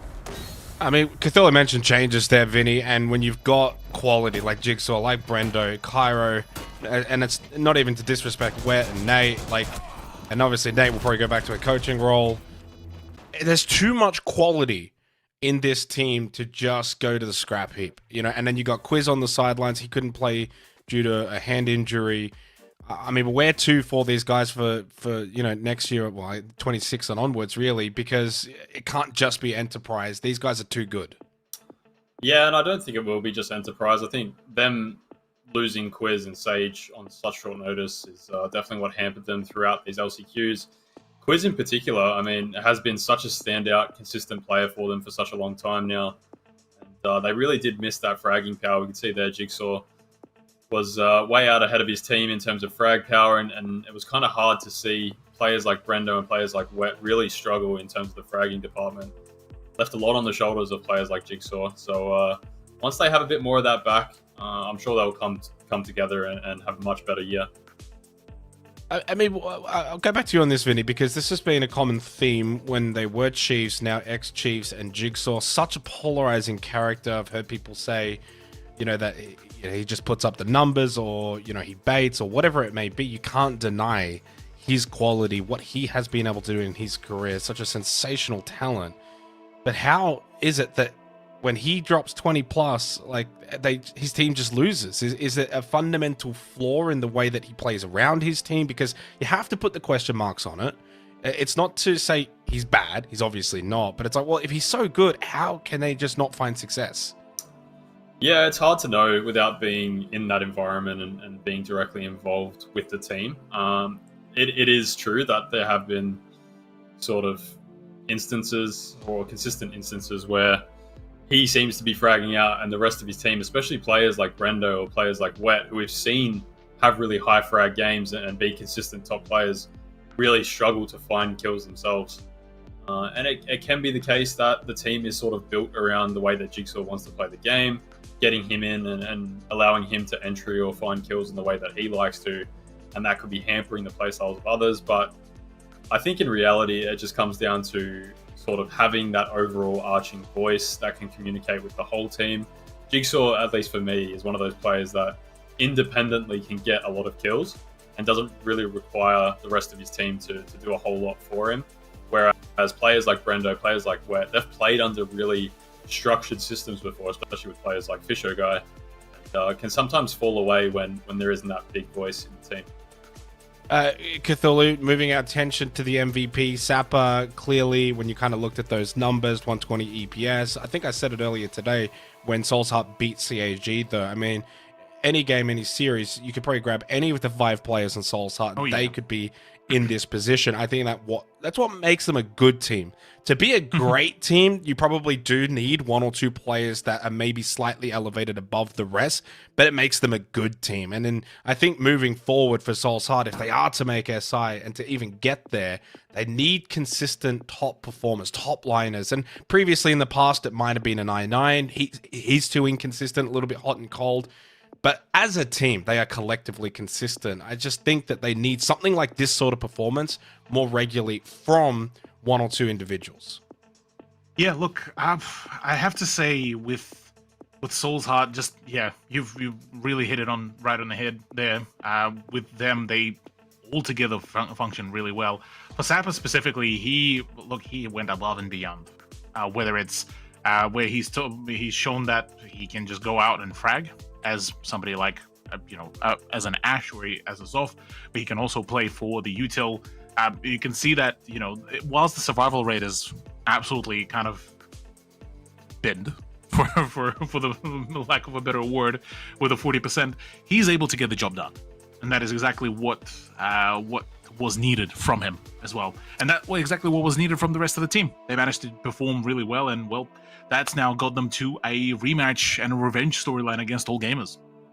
We go to the bracket here quickly, gentlemen. Of course, we are going to be closing up very shortly. SAL LCQ's on after this. Daystar in the grand final for tomorrow. All gamers and Soul's Heart are in the lower bracket final. The APAC Cup champions still alive. A turbulent day, though, Vinny. CAG knocked out. Ex-Chiefs knocked out.